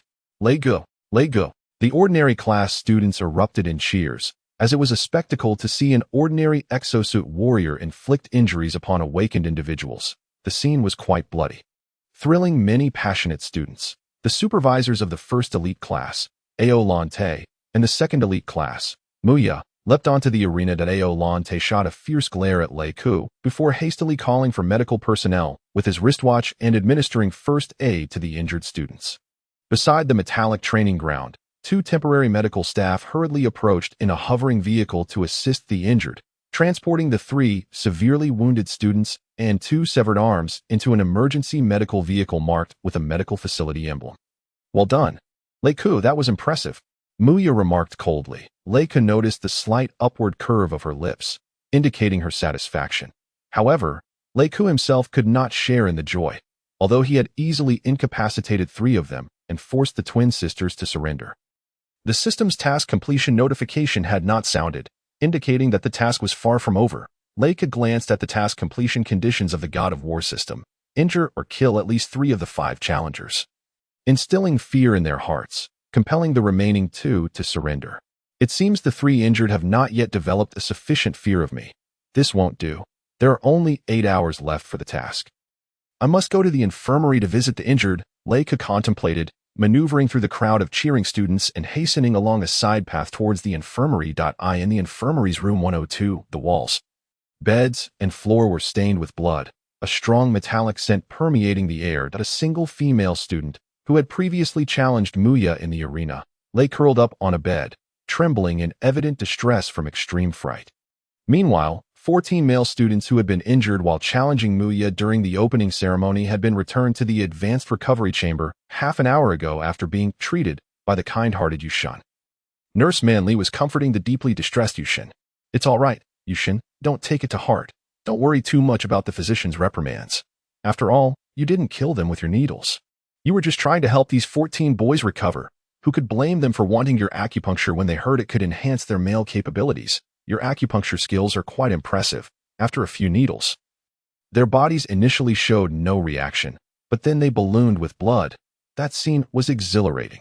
Nurse Manli reassured Yushin. The physician said that even if these 14 injured students recover in the advanced recovery chamber, they will need several months of rest to fully heal. Have I made a grave mistake?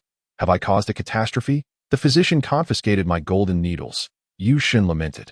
It's nothing serious. They'll recover after a few months of rest. Besides, the injuries they sustained before would have required a few months of recovery anyway, so it works out. The physician overseeing us in the infirmary, despite her earlier harsh words, is actually quite protective, as long as no one dies. Minor medical mishaps are within the normal range. There has yet to be a precedent for punishing medical staff in this super soldier academy. The worst that happens is a reduction in bonuses. When I was first assigned to the infirmary for my internship, I once forgot to administer N4 to a comatose patient, and later his blood flowed back into the bottle, nearly turning him into a human specimen. And I was only fined 200 in bonuses. Manli comforted her. The door to room 102 opened once more, and 3 injured students were brought in by a cold-faced, middle-aged female physician accompanied by several aides. The 3 individuals are recent surgical patients. One male student has his chest tightly bandaged, while the other 2 male students have their right hands reattached with sutures. They remain in a state of unconsciousness. Manli, Yushin, please take good care of these 3 patients. Once the effects of the anesthesia wear off, ensure they do not move about recklessly. The only available advanced treatment chamber in Ward 101 must be reserved for emergencies. To conserve the advanced restorative fluid, I personally handled the suturing of their wounds on the operating table. Yushin, remember, without my permission, you are not to administer any injections to patients. Should this happen again, I will not protect you, the female doctor stated sternly, addressing both Manli and Yushin. After she finished speaking, she instructed the male attendant to lift the 3 injured individuals onto a blood-stained bed. This evening, you need to clean this ward, change the bloodied sheets and covers, and find someone to repaint the walls splattered with blood, the female doctor commanded before turning and leaving the room, observing the arrival of 3 new students, 2 of whom had recently reattached arms and were also first-year students. Manli found it peculiar and mused. Why are there so many injuries among the first-year students this year, especially just days into the semester? Is it possible that Muya, the female sword demon, has struck again? Yushin began to fetch a bucket of water, using a mop to clean the blood from the floor. See, Yushin, I told you our physicians are quite protective. They won't punish you, the intern, Manli remarked to Yushin. Rek hurried into Ward 102, and upon entering, he noticed that what was once a nearly full ward now contained only 4 beds occupied by patients.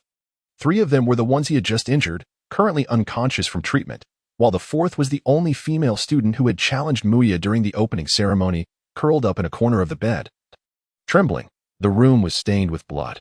What happened, Yushun? Was your ward attacked by terrorists? Or assaulted by mutated creatures from the dark space? You weren't injured, were you? Rek inquired, his tone laced with surprise and urgency. Upon hearing Rek's words, Yushun, who had been mopping up the blood, suddenly burst into tears. Monli, standing nearby, appeared to struggle between laughter and restraint.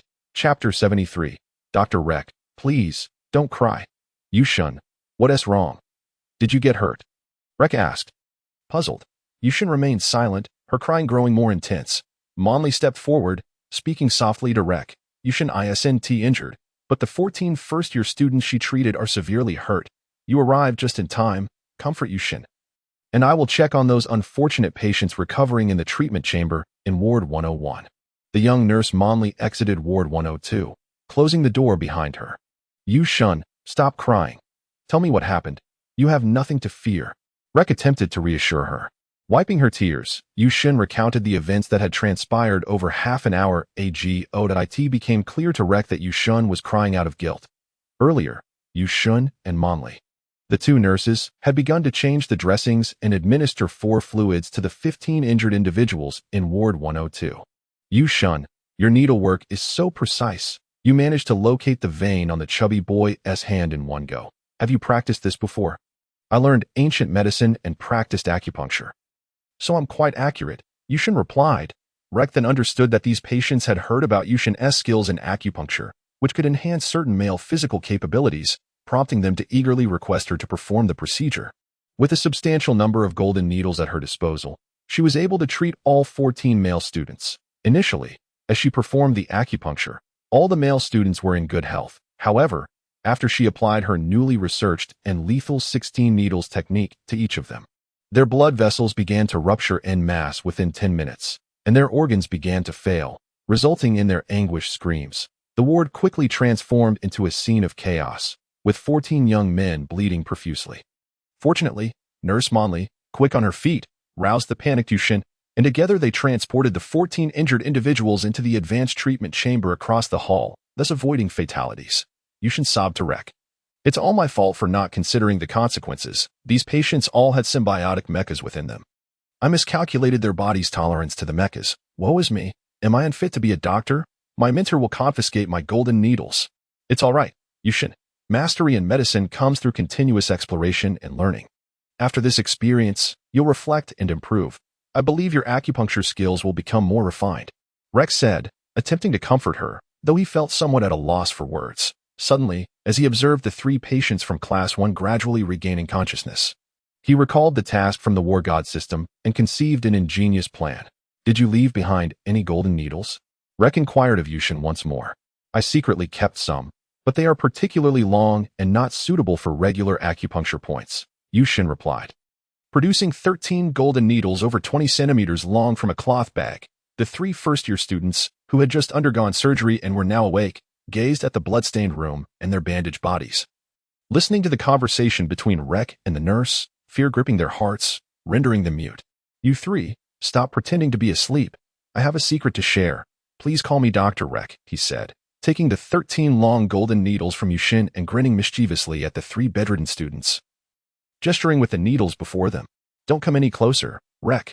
You've already injured us. Our match is over. One of the students, whose arm had just been reattached, exclaimed urgently, attempting to retreat, but the lingering effects of the anesthesia made movement challenging. If you come any closer, we'll scream. On the arena, you can injure us without consequence. But in this infirmary, if you harm us again, the Academy of Elite Warriors will punish you. The 3 injured students implored Rek. Nonetheless, Rek continued to approach them, a wicked grin on his face. The conditions in this infirmary may be lacking in many respects, but it has one advantage. Its soundproofing is exceptional, no matter how loud you scream. It will be of no use. Moreover, I'm not here to harm you. I'm here to treat you. I feel guilty for injuring you in the arena. As a doctor, I must perform my duties. Yushun, please tell me where you previously considered improving the acupuncture points. The 3 students began to scream in terror, feeling as if Rek had transformed into a demon. yet after calling out several times, there was no response from outside. The walls muffled their cries. Is it really all right? Rek, please don't kill them. Yushin asked, still somewhat fearful. Rest assured, I know how to control my strength. Besides, having 3 more test subjects for the golden needles will help validate your theory. Such an opportunity is rare. And since I'm the one administering it, the doctors won't blame you. Just think of these 3 as specimens, Rek reassured Yushin, trusting Rek and desiring to enhance her medical skills. Yushin began guiding him on where to insert the needles. Yes, that's it, 3 inches above. No, you're going too deep. Yushin instructed Rek as he practiced. No worries, I'll simply withdraw and reinsert. These 3 are from Class 1. Their bodies are stronger than average, Rek replied, removing the incorrectly placed needles and reattempting. Ouch. If you dare to poke me again, once I'm better, I want to let you off the hook. Help? Stop it. Rek, I was wrong. It hurts so much. I feel like my arm is going to burst. Don't poke me. I surrender. Rek, you're my Rek. I'll never challenge you again. The 3 students from Class 1 began to plead for mercy, their bodies subjected to Rek's incessant acupuncture. Unable to accurately locate the acupuncture points and struggling to gauge the depth, Rek continued to jab at them, eliciting cries of agony. Beside him, Yushin continually corrected Rek's technique. Using the 3 students as practice specimens, after approximately 10 minutes, the 3 students were left bloodied and hoarse from their cries. One student's arm had swollen to the size of a thigh, while another unfortunate student's leg had burst blood vessels. Fortunately, under Yushin's guidance, Rek managed to apply the correct pressure with the golden needles to stem the bleeding, preventing the unfortunate student from bleeding out. The 3 of them writhed in pain, their expressions filled with fear, begging Rek for mercy. The only female student who had previously survived the challenge against Muya now fainted upon witnessing Rek's gruesome acupuncture demonstration. Her mental state further shattered. Rek tortured the 3 for half an hour, leaving them bloodied and their pleas for mercy reduced to whispers. Chapter 74. Friendship First, Ding Dong. Congratulations, host, on completing the task. Glory of the War God Duel. The 3 challengers are now filled with fear towards the host, and have begun to repent in their hearts, fully realizing how foolish it is to challenge the future war god. Task rating: A level, achieving B level and above. Reward: 1 lottery chance for the host. The sound of the war god system confirming task completion echoed in Rek's mind. He set down the golden needles, surveying the 3 incapacitated individuals before him, who had been reduced to bloodied heaps, yet were still alive. Rek, have you finished comforting Yushin? The door to the medical room 102 was forcefully pushed open, and the young nurse Monley hurried inside. Help! I need to leave this ward. Take me away quickly. My arms and legs are covered in blood. Please save me. I'm dying. The 3 injured individuals, having long awaited the arrival of an outsider, mustered their final strength to plead for assistance. Monley swiftly closed the door behind her, her eyes wide with terror as she beheld Reich, who was wielding a 20-centimeter-long golden needle, alongside the 3 heavily injured students before him. Now barely resembling humans, these 3 bloodied students were still adorned with numerous long golden needles, reminiscent of those previously used by the moon goddess to injure 14 patients. Only these were even longer. Reich, did you do this? Someone could die.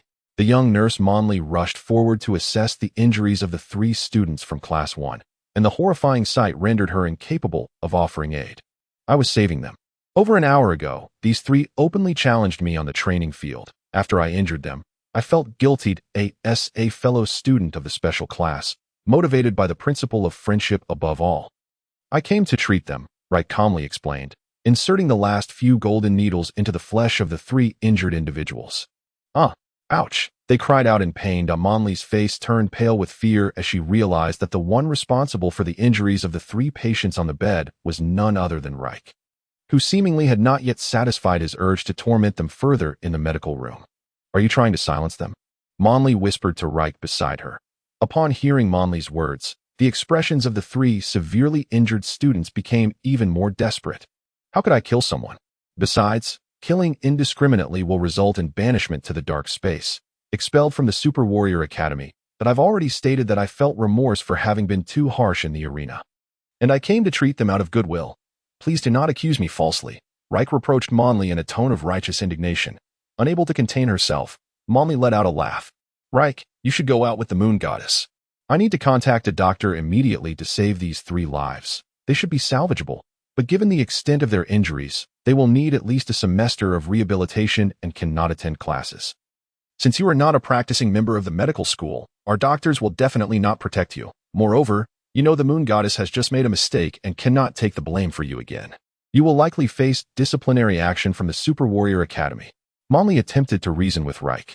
Reich, why not just say it was me who did it? The moon goddess said, a hint of worry in her voice. Reich grasped her hand and began to walk out. It's fine, moon goddess. The things I've done don't require you to take the blame. Disciplinary actions are merely a child's tale. They are not frightening at all. After Reich and the moon goddess exited the ward, Nurse Monley promptly contacted a doctor. After briefly explaining the situation, the doctor rushed over with a grim expression and immediately began to rescue the 3 severely injured patients. Subsequently, a report regarding the incident was succinctly documented by the medical staff and sent to the principal of the Super Warrior Academy and the homeroom teachers of Class 1 and Class 2. Upon reading the electronic report sent from the medical room, Principal Yin Yang ground his teeth in frustration. He had a vivid impression of Reich from the recent opening ceremony arena. Originally, Principal Yin Yang had anticipated that within a couple of days, Reich would fall victim to Muya's wrath and be severely injured, necessitating a trip to the medical room.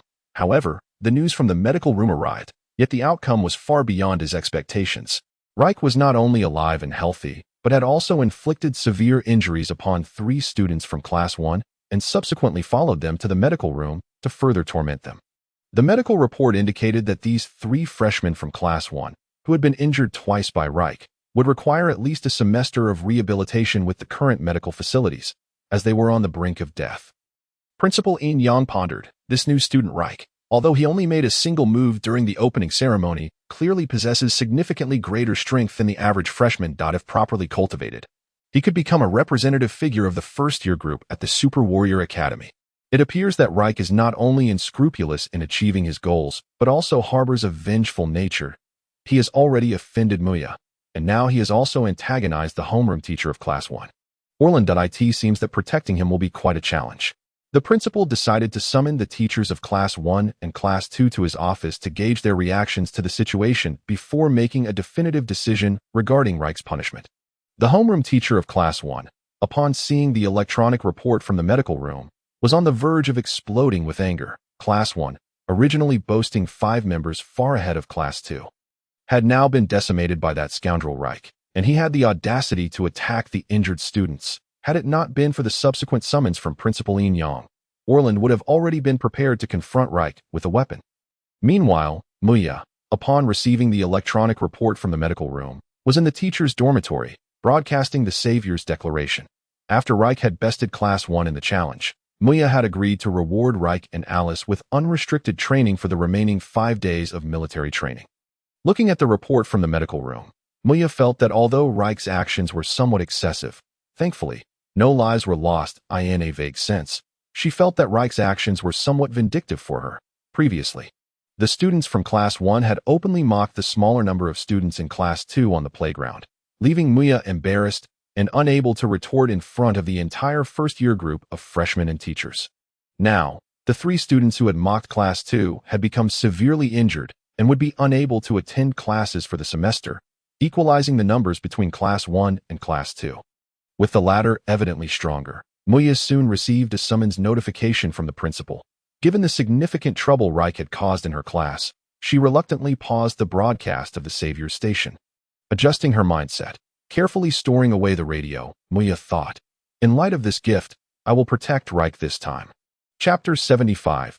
Punishment of the Hunt. As Muya entered the principal's office, she saw the seasoned, irate figure of Orland, who was angrily shouting at the principal. This new student Reich has openly challenged the discipline of the Super Warrior Academy. Not only did he severely injure his classmates, but he also inflicted further harm upon my students after the match. Such a student, lacking organization and discipline, who turns against his teammates, should be expelled. Keeping him in the Super Warrior Academy would only bring disaster. I suggest banishing Reich to wander in the dark space. The principal, his expression inscrutable, remained silent. Muya quickly approached and interjected, I do not agree with banishing Reich. Orland, it was your students who provoked him first. Our Reich won against your students in a legitimate arena match through his skill. Since it was an arena match, it is inevitable that injuries would occur, and he did not kill anyone. Despite Orland's fondness for Muya, the severe injuries of 3 students in his class left him unwilling to yield. Otherwise, he would find it impossible to remain in the teaching staff of the Super Warrior Academy. Even if Reich's injuries to my 3 students during the match are excusable, what about in the medical room? In the medical room, Reich subjected my students, who had just been rescued from the emergency table, to torture for half an hour, causing them severe psychological and physical harm. You have seen the electronic images sent from the medical room. My 3 students are barely recognizable. Muya attempted to argue. Even uttering words she herself did not believe. The report from the medical room stated that according to the attending nurse and Reich's subsequent statements, our Reich felt guilty after injuring your 3 students in the arena and, in the spirit of friendship, went to the medical room to visit your injured students and used golden needles to treat them. As for their failure to heal, it is merely due to our Reich's lack of medical skills. He meant well. Can treatment turn those on the verge of recovery into critically injured patients? Muya, you are shielding Reich. Orland shouted angrily at Muya, his affection for her barely restraining his outrage. That is merely a medical mishap, and no one has died, right? A reprimand for Reich would suffice. Muya argued back. At this moment, Principal Yin Yang understood the positions of the 2 special class teachers. He had not expected that within just 2 days, Reich had somehow managed to win the Moon Goddess's forgiveness and her staunch defense. Raising his right hand, adorned with pink nail polish, Principal Yin Yang signaled for both teachers to halt. In his sticky voice, he addressed them. Reich from Class 1 and Class 2 has severely injured 3 students from Class 1 in the medical room, necessitating a semester of rehabilitation for recovery. Regardless of the motive, the impact is severe. Given that Reich is a new student and this is his first offense, the Super Warrior Academy will issue him a major reprimand and impose solitary hunting punishment in the dark space. Reich must leave the Super Warrior Academy fortress by tonight, and within the next 5 days before military training concludes, he is required to hunt 10 alien species alone in the dark space. With no assistance allowed. If Reich successfully hunts 10 alien species within 5 days, he may return to the Super Warrior Academy. Otherwise, he will be permanently expelled and left to fend for himself in the dark space. Upon hearing the words of the enigmatic Principal Yin Yang, the homeroom teacher of Class 1, Arant, refrained from further rebuttal. In a span of 5 days, the solitary hunting of 10 aberrations from the dark dimension might be feasible for seasoned warriors well acquainted with its treacherous terrain. However, for newcomers who had only recently ventured into this shadowy realm, no matter how formidable their combat skills, completing such a daunting task was beyond their reach. Arant pondered this. He realized that the principal's decision effectively amounted to a sentence of exile for Leyke. This punishment of hunting 10 aberrations alone was merely a means to provide a graceful exit for the homeroom teacher of Class 2. Muya. Upon hearing this, Muya could no longer remain silent. Summoning her courage, she began to argue with the eccentric principal. This is unacceptable. Most of the aberrations in the dark dimension are known to be social creatures. Even if our teachers were to assist, a lone individual would be doomed if surrounded by a horde of these monsters. Furthermore, new students who have just arrived from the main dimension have never encountered these aberrations before. Sending them into battle would be tantamount to signing their death warrants. The terrifying appearance of these creatures may even instill such fear in the new students that they would be paralyzed into inaction. I, as the principal of the Super Soldier Academy, have issued Leyke's punishment, and it is irrevocable. Should anyone assist Leyke in hunting aberrations during these 5 days, even if he ultimately succeeds in slaying 10, he will still face exile. The principal's voice, laden with an unyielding authority, resonated as he waved his hand, signaling the 2 teachers to exit his office. Muya huffed in frustration, casting a glance at Arant before hastily departing the principal's office. She was eager to find Leyke and quickly share knowledge about the weaknesses and dangers posed by the aberrations of the dark dimension. As she wished to avoid the scenario where Class 2 would be reduced to a solitary student after 5 days, Leyke, accompanied by the Moon Goddess, strolled along a large artificial lake within the first district of the Super Soldier Academy, where they found a bench to sit upon. Leyke, are you truly unscathed? The Moon Goddess inquired, her concern evident in her tone. There's no need for worry. Just look at this lake. Since we departed from the ancient capital, we have not enjoyed such tranquility. Let us relish this fleeting moment of peace. Leyke responded, gesturing for the moon goddess to remain silent and allow him some respite. Leaning back on the bench, she gazed at the water, lost in her thoughts. Leyke began to establish a connection with the war god system in his mind. After considerable effort, he had managed to incapacitate 3 members of Class 1. Albeit at the cost of facing disciplinary action from the Super Soldier Academy. Fortunately, the war god system had shown some benevolence, awarding him an A-level task evaluation and granting him a precious opportunity to draw a reward. He was eager to claim that reward immediately. War god system, activate my task rewards. I wish to draw a prize, Leyke exclaimed with excitement to the floating entity in his mind. Host has received an A-level task evaluation for completing the War God Duel of Honor task. Granting 1 opportunity to randomly draw from 10 prize options, the host may pull the lever to spin the pointer rapidly. Within 5 minutes, the host can pull the lever again to stop the pointer. And the prize it points to will be the reward for this task that if the 5 minutes elapse, the pointer will stop automatically without a friendly reminder. Luck is a vital factor in determining whether the host can survive and become a war god. The host may wish to show reverence to the war god system. As it may bring good fortune, the war god system's voice echoed in Leyke's mind. Subsequently, a small golden disc materialized in his thoughts, divided into 10 sections, each inscribed with the name of a reward. With a large pointer emerging above it, accompanied by a lever, Leyke scrutinized the 10 rewards displayed on the golden wheel. The rewards were categorized into 3 types. The first type consisted of item rewards, featuring 4 segments. The first segment contained a mysterious grade item, slave collar. Any sentient being who voluntarily dons this collar will, upon the host's utterance of a command, endure excruciating punishment and become a slave under the host's control. Caution: if the being's overall strength exceeds that of the host, the collar will be reversed and placed upon the host, resulting in their subjugation. The second segment featured a B-grade item, invisibility cloak. When worn, the host will enter an invisible state for 30 minutes, provided no attacks or skills are employed, with a cooldown of 24 hours, usable 3 times. The third item was a one-time burst potion. Upon injection, the host's strength and all attributes will surge 3-fold for 30 minutes, followed by a 30-day period of weakness, during which their strength and attributes will be reduced to 1/10 of their original values. Caution: this potion is highly valuable and may only be used by the host. The fourth item was a special grade one-time item, bidirectional space gate card. Utilizing this card opens a forward space gate to any location the host has previously visited. The host may opt to remain at the location permanently, forfeiting the option to open a reverse gate, or choose to reopen the reverse gate within 12 hours to return. Caution: the location of the space gate is limited to places the host visited prior to acquiring the War God system. Excluding task spaces and virtual realms, Leyke assessed these 4 item rewards. The slave collar held little significance for him, as it could only control beings weaker than himself, rendering it useless against those stronger. The remaining 3 items were all potentially life-saving, applicable in desperate situations. Among these, Leyke leaned toward the bidirectional space gate card, akin to a map-wide teleportation feature, which would be invaluable for both offense and escape, albeit regrettably limited to a single use. Having reviewed the 4 item rewards, he noted that the metallic wheel for this random draw still contained 2 skill rewards and 4 physical attribute rewards. One skill was blood sacrifice. The host may enhance their attack power at the cost of their own blood. The more blood expended, the greater the damage dealt. Leyke promptly dismissed this self-harming skill from consideration, fervently hoping to avoid drawing such a detrimental ability. The second skill reward was future overdraft. Upon use, the host sacrifices their future life to gain a formidable attack boost.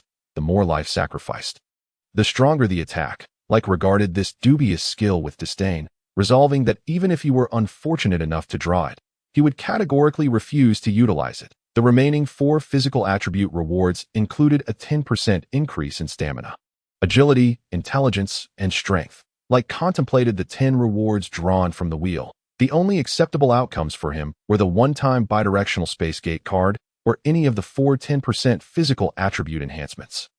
With determination, Leyke pulled the lever, causing the pointer to whirl rapidly on the golden disc. Fortunately, the speed was manageable, allowing him to gauge the moment to halt the pointer on the bidirectional space gate card. Upon pulling the lever again, however, he was dismayed to find that the pointer did not stop immediately but began to decelerate, ultimately bypassing the coveted one-time bidirectional space gate card. How unfortunate! Leyke lamented inwardly. watching as the pointer slowly traversed another half-circle, preparing to land on the future overdraft skill. No, just a bit further. Come on, he silently pleaded, relieved when the pointer moved an additional space, landing instead on the 10% strength increase option. An increase in strength by 10% is quite good. Certainly better than self-harm. Leyke consoled himself as the pointer was about to come to a stop. It unexpectedly jostled forward 2 more spaces, and Leyke's heart raced as he beheld the final destination of the pointer. The random draw for 10 prizes is concluded. Congratulations to the host for obtaining a one-time item, bidirectional space gate card. The War God System's voice resounded in Leyke's mind as a golden card materialized, depicting a vague metal door design. War God System, please keep this card in your possession until I require it. I want to be able to use it immediately without any restrictions, Leyke instructed the entity within his mind. Affirmative, the system replied. Having acquired the miraculous one-time bidirectional space gate card, Leyke's eyes sparkled with excitement as he opened them to see the moon goddess observing him. Leyke, why do you seem so elated? What prompted your outburst? She asked. Puzzled. To sit here by the lake with you, moon goddess, brings me joy.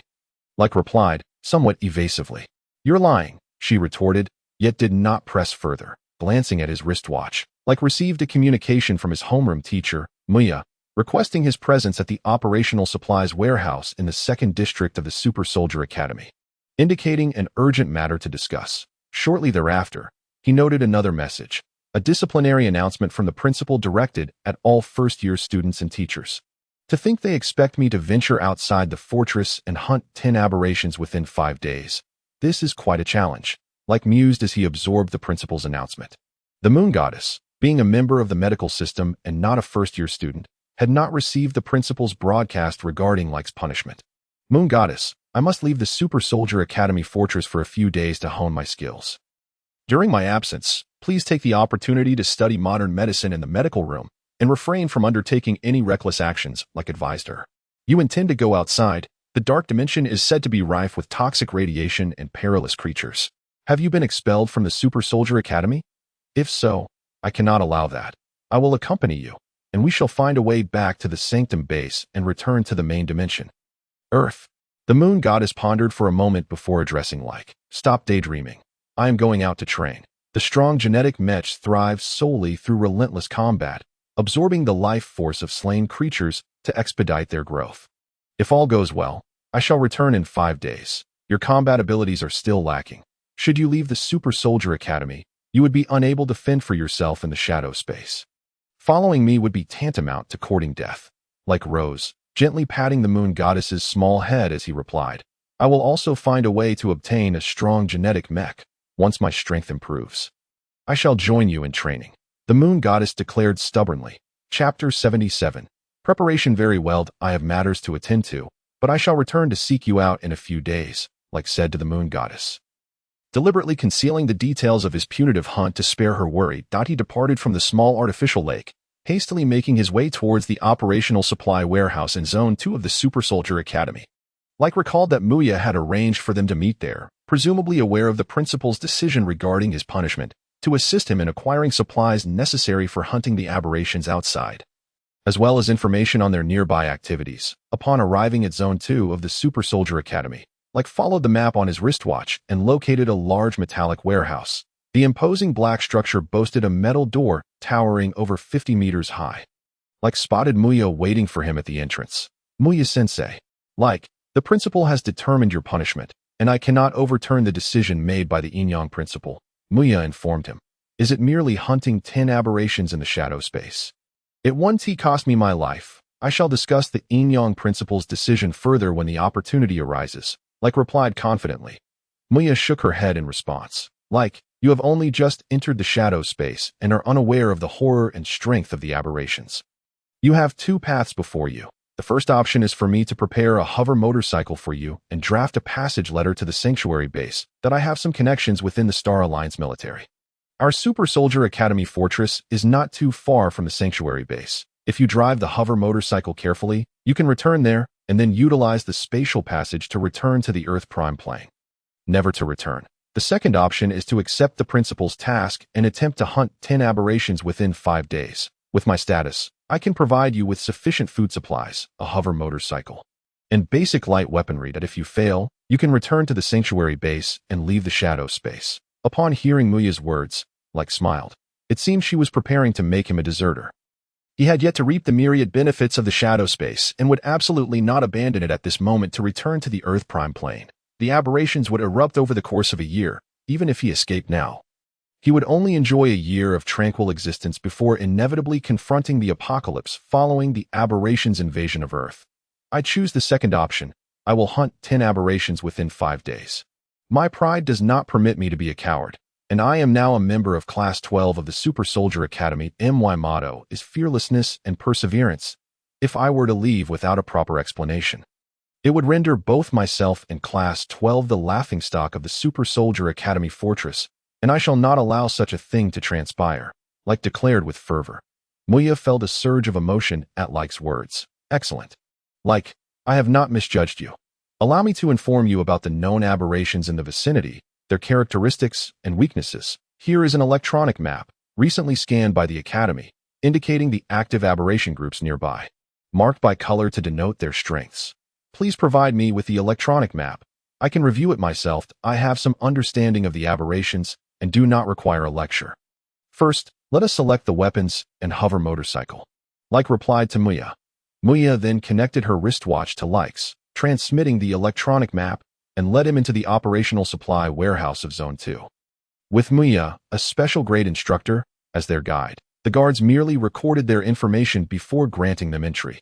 Inside the warehouse, Leyke beheld an array of cutting-edge light weaponry from the Star Alliance military, rows of Thunder Serpent hover combat vehicles, various operational hover motorcycles, and numerous portable energy weapons lined the shelves. You may select 1 combat motorcycle, 2 light weapons, 2 sets of protective gear, and 1 isolation sleeping bag for resting in the shadow space at night, Muya instructed Leyke.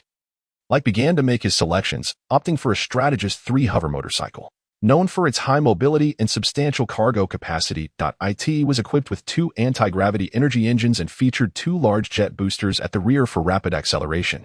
As for the weapons, Leyke was aware that the light weaponry in the warehouse would inflict limited damage compared to the bone knife integrated into his genetic mech, so he chose 2 auxiliary mechanical devices, a low-altitude reconnaissance drone. Muya observed Leyke's choices. You certainly know how to pick them, going straight for the most expensive option. Very well. You may take these items. I will also prepare additional energy and high-energy liquid food for you. The liquid food can be stored in the inner compartments of your protective suit, allowing you to consume it without removing the suit, sufficient for over a month of sustenance in case of unforeseen circumstances, though still somewhat concerned. Muya insisted on briefing Leyke about the habits and attack patterns of nearby aberrations, along with their weaknesses. Return alive, and ensure your wrist communicator remains functional, that if you encounter danger, contact me immediately. Once you have successfully hunted 10 aberrations, reach out to me, Muya instructed Leyke. Expect good news from me. Muya, before I depart, could I trouble you for a hug? Leyke smiled, spreading his arms wide. However, Muya merely responded by thrusting the hilt of her sword against his chest. Pushing him back, stay safe, she said, her expression turning cold once more. Leyke initiated the full genetic mech transformation, the dark green armor enveloping him entirely. He then donned the earth-tone protective suit specifically designed by the Star Alliance for combat in the shadow space. Once equipped, he followed Muya as they loaded energy blocks for the hover motorcycle. Muya collected 12 high-energy liquid food packs, placing 6 into another empty protective suit and transferring the empty suit into the storage compartment of the hover motorcycle. The remaining 6 packs were to be stored within Leyke's own suit. Be mindful of your food and energy reserves in the shadow space. Should your protective suit sustain any damage, change it immediately. Although your genetic mech transformation offers some protection, it has yet to acclimate to the shadow space environment and can only provide temporary safety for your body, Muya cautioned Leyke. After an hour of preparation, Leyke leapt onto the Strategist 3 hover motorcycle. Though his genetic mech had undergone upgrades during the parallel space battles of the War God System mission, he had yet to experience the toxic environment of the shadow space. Leaving the mech unaccustomed, Leyke understood the necessity of exposing his mech to the shadow space's toxic gases and radiation for it to adapt, allowing him to eventually navigate the hazardous environment without the protective suit. Chapter 78. Creating a clone Leyke drove the hover motorcycle swiftly through a long metallic corridor at the rear of the Zone 2 warehouse. The Strategist 3 accelerated out of the Super Soldier Academy, leaving the fortress's protective shield, and traversed the grayish-white, desert-like terrain. This was Leyke's first close encounter with the harsh conditions of the shadow space since his rebirth, gazing up at the dark gray unknown energy barrier obscuring the sky and the seemingly endless expanse of grayish-white sand. He mused that perhaps this shadow space was indeed a glimpse into Earth's future, a remnant of the planet after a cataclysmic war, hundreds or thousands of years hence. Previously, in the parallel space of the War God system. After Earth was destroyed by the Glory Empire and the Star Alliance's ultimate weapon, Leyke had witnessed the emergence of a mixed energy barrier in Earth's atmosphere, reminiscent of the energy barrier now looming above the shadow space. While piloting the hover motorcycle, Leyke contemplated that the hypotheses posited by Earth's researchers during the latter stages of the war against the aberrations might indeed be true. The passage discovered leading to the shadow space in the Earth Prime Plane was a time tunnel, a gateway to Earth's future, with the shadow space representing that very future. His thoughts drifted to the previous life, where he had entered the shadow space merely as an ordinary physician, scrambling through the major fortresses of the Star Alliance amidst the war against the aberrations, entirely restricted in his actions and devoid of any means of self-defense. Now, everything had changed. He had acquired the genetic mech in advance, achieved the rank of corporal, and with the deceptive War God system in his mind, he believed that with some effort, the outcome of this life would surely surpass that of his previous existence. War God system. I wish to utilize the permanent clone technique to create a clone. Can you shield my presence from the Super Soldier Fortress's detection? In the short term, I do not wish for the Star Alliance military to discover the existence of two of me. Although this could be explained as an awakened psychic ability, it would be more convenient if the military remains unaware of my clone, facilitating my covert acquisition of special energy in the future. Leyke inquired of the War God system in his mind. Reassure yourself. Host, the Star Alliance's detection devices in the shadow space are not comprehensive. Even if the detectors are aimed at your location, the system can display only one host, temporarily obscuring the Star Alliance's detection. However, if a biological entity or human were to scan at close range, it would be impervious to visual observation. The voice of the War God system echoed in Leyke's mind. Just shield against remote detection, Leyke declared as he maneuvered his hovering motorcycle behind a large grayish-white mound of sand. Coming to a halt and setting up a tent, he crawled into the tent, which had been specially developed by the Star Alliance for use in dark spaces. It was small, accommodating only 2 individuals. Yet it boasted a filtration system capable of isolating toxic gases and radiation from the dark space. War God system commenced the creation of a doppelganger. I wish to employ the permanent doppelganger technique. Leyke instructed the War God system within his mind. Permanent doppelganger technique, with the prerequisite of consuming vast amounts of energy. It creates a doppelganger identical to the host's body. The doppelganger's base attributes are 80% of the host's current physical attributes. The host can allocate consciousness to control the doppelganger or allow it to act autonomously. The doppelganger possesses basic intelligence and obeys the commands of the host. It can train and strengthen itself, with 50% of the energy values it absorbs being transferred back to the host. If the doppelganger perishes, the host's body and soul will incur a proportional amount of damage and will be in a weakened state for 1 month, during which this skill cannot be used again. Should the host die, the doppelganger will vanish. Other uses of the doppelganger will be unlocked as it levels up. A gentle reminder. Cherish your doppelganger as if it were your child, and you shall reap greater rewards. During the use of the permanent doppelganger technique, there may be slight discomfort. The host must endure as the system will regulate the host's soul to maintain a state of consciousness. The icy voice of the War God system resonated in Leyke's mind.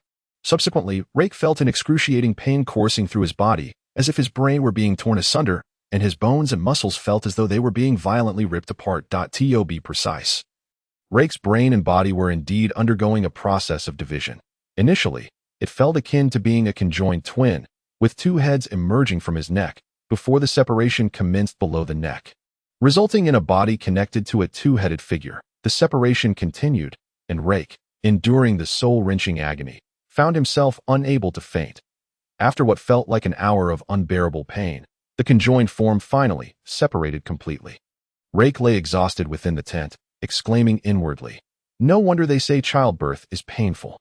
He gazed before him at his doppelganger, an identical version of himself clad in the strong genetic armor. After lying underground for over 10 minutes, Leyke regained some spirit and energy, attempting to control the doppelganger. The experience was akin to a visual shift, as he was able to control both bodies simultaneously. Possessing dual perspectives, truly remarkable. Initially, Leyke struggled with the coordination, but after about an hour of practice, he could adeptly maneuver the doppelganger to perform simple actions.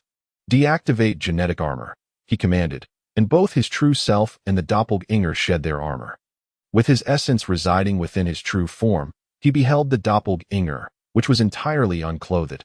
Observing his naked counterpart, Leyke bestowed his outer garments upon the doppelganger, leaving himself clad only in undergarments. War God System.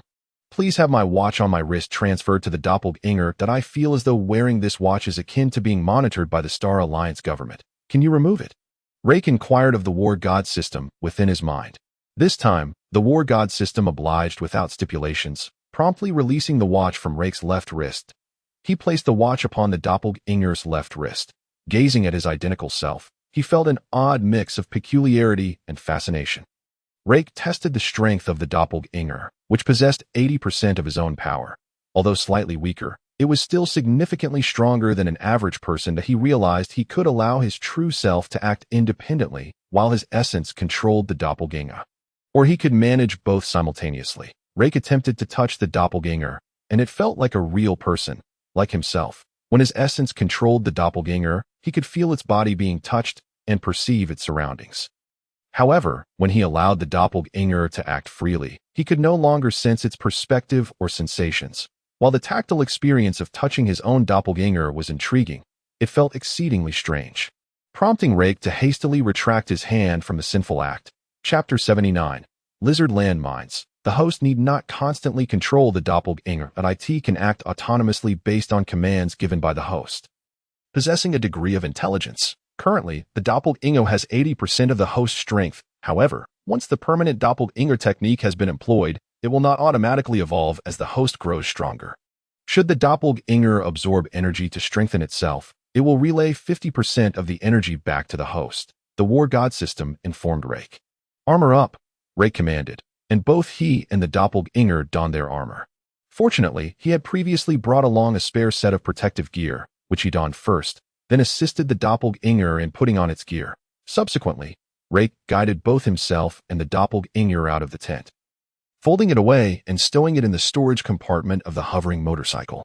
Leyke took his place in the passenger seat while the doppelganger occupied the driver's seat. He began to practice controlling the doppelganger while driving the motorcycle to enhance his proficiency. The strategist, 3 hovering motorcycle sped swiftly across the white desert. Leyke did not rush to hunt the exotic species. Over the course of 3 days, he focused on mastering the control of the doppelganger created by the permanent doppelganger technique. After all, this doppelganger was his invaluable tool, one he would utilize for a considerable time to come. Additionally, Leyke discovered a rather unfortunate truth. Once released, the doppelganger could not be retracted. The War God System merely facilitated the deployment of the skill but did not manage its retraction. Host, this is called the permanent doppelganger technique. Do you understand what permanent means? It signifies that as long as the doppelganger does not perish, it will exist indefinitely. The system elucidated for Leyke. According to the War God System's explanation of the permanent doppelganger technique, if the doppelganger were to die, the host's body and soul would sustain proportional damage, followed by a month of weakness. Given Leyke's experience over the past month with the deceptive War God System, he estimated that during that month, he would be rendered nearly incapacitated. Leyke resolved that unless absolutely necessary, he must prevent the doppelganger from perishing. If it remained alive, it could level up and potentially unlock new special skills, including abilities akin to fusion.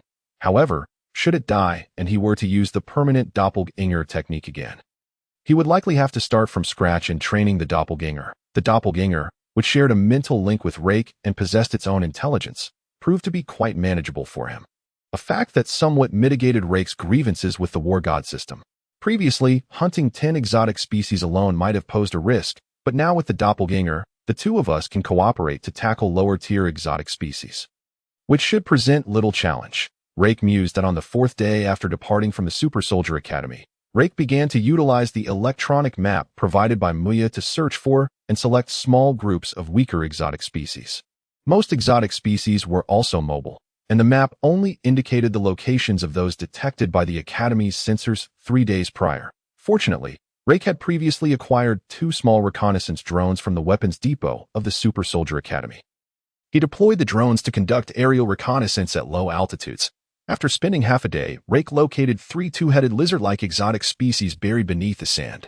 These creatures had not been previously noted on the electronic map provided by Muya and had evaded detection by the Super Soldier Academy. Reyke recalled the details about these two-headed lizards from his past life. The two-headed lizard species could grow between 3 to 10 meters long, possessing 6 limbs and 2 enormous heads positioned one in front of the other rather than side by side. Each head bore a serrated maw, capable of inflicting tremendous biting force. The two-headed lizard lacked a tail and was covered in tough scales, its mouth housing a sharp, spiked red tongue adorned with a pair of compound eyes. This species typically buried itself in the white sand of dark spaces, slowing its bodily functions and revealing only a small, red tongue resembling a fruit, making it difficult to detect through standard scanning methods. When a living being approached, both heads would simultaneously erupt from the sand to seize their prey. Once caught, even the toughest alloy could be pulverized. In his past life, soldiers of the Star Alliance referred to these two-headed lizards as the lizard landmines of the dark space. During the 3 days Reyke spent outside the dark space fortress, Muya diligently monitored the situation from the Super Soldier Academy's control room during the day, observing the blood representing Reyke's hovering motorcycle on the large display screen. Initially, on the first day, Muya remained in the control room all day, anxiously watching the monitor, worried that the brash and self-assured Reyke might recklessly charge into a group of exotic species and meet his demise. After all, the new students were undergoing military training, with only 2 individuals in Muya's special class, Alice and Reyke. Currently, due to a bet, Alice was on leave until the training concluded, leaving Reyke outside the dark space fortress. During these days, Muya did not have to manage students like other classes, which granted her a degree of leisure. After 3.5 days of continuous observation, Muya noted that the route of the blood representing Reyke's motorcycle on the monitor consistently circumvented the red dot locations of the exotic species. In other words, for the past 3 days, Leyke has not approached any alien species, merely circumventing them. It appears that Leyke is preparing to coast through the 5-day mission period. When the 5 days pass and the principal announces the failure of the hunting task, he will have a convenient excuse to return directly to the sanctuary base. This way, he can preserve his dignity, as at least he will not be in any danger to his life. Muya mused, feeling a tinge of disappointment yet acknowledging Leyke's choice. The past few days had been exceedingly dull for Muya during the daytime, as she eagerly anticipated the arrival of night. Every evening, upon returning to her teacher's dormitory, she would take the small radio that Leyke had gifted her and broadcast her declarations of the Savior, relishing those moments of transmission as her happiest. On the 4th day at noon, Leyke had already piloted his hovering motorcycle to a sandy terrain over 300 meters away from the two-headed lizard alien. Gazing at the distant sand, he observed 3 red spheres, swaying in the sand like tiny fruits. Although Leyke had meticulously surveyed the area several times using a low-altitude drone, confirming repeatedly that only the 3 small red spheres were visible above the sand, the two-headed lizard species were social creatures. Generally, while the population of two-headed lizards was not large, some in the midst of feeding would not reveal their tongues, having spotted the 3 red tongues of the two-headed lizards in the sand.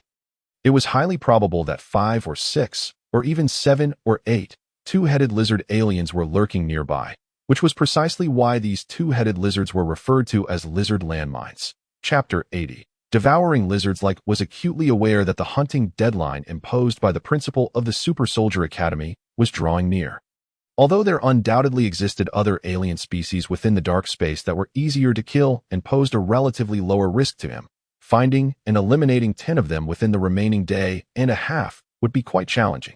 Now equipped with a doppelganger to assist in combat, Leyke prepared to take a daring risk and attack the two-headed lizard aliens. After all, the danger posed by the two-headed lizards lay in their remarkable ability to remain undetected. When one stepped down or flew low over them on the hovering motorcycle, one could suddenly be ambushed by the 2 heads of the lizard bursting forth from the sand. The immense biting force of the 2 heads was what made their surprise attacks deadly.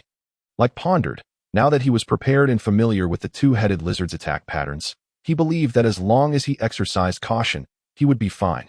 Once all the two-headed lizards emerged above ground, they would become much easier to handle. With the three two-headed lizards already discovered underground, Leyke, who was not carrying any ranged weapons, decided to control a small automated reconnaissance drone for a self-destruct attack. He parked his hovering motorcycle 100 meters away and began operating the drone's controller for precise remote control. Two small drones ascended to a high altitude and swiftly flew towards the three red, fruit-like tongues peeking out of the sand to collide with them. One drone crashed directly into the red-eyed tongue, causing two enormous heads to erupt from the sand, which promptly crushed the small reconnaissance drone. One two-headed lizard had now revealed itself. The other drone, after hitting one tongue, was controlled by Leyke to spin rapidly and crash into another tongue, resulting in an explosion. Two more two-headed lizards surfaced from the sand, their massive jaws roaring and their bodies rolling in the sandy terrain. Leyke sensed that the moment had arrived. He instructed his doppelganger to elevate the hovering motorcycle and fly over the three two-headed lizards. Doppelganger, engage the two-headed lizards in combat. Their weak point is at the nape of their necks.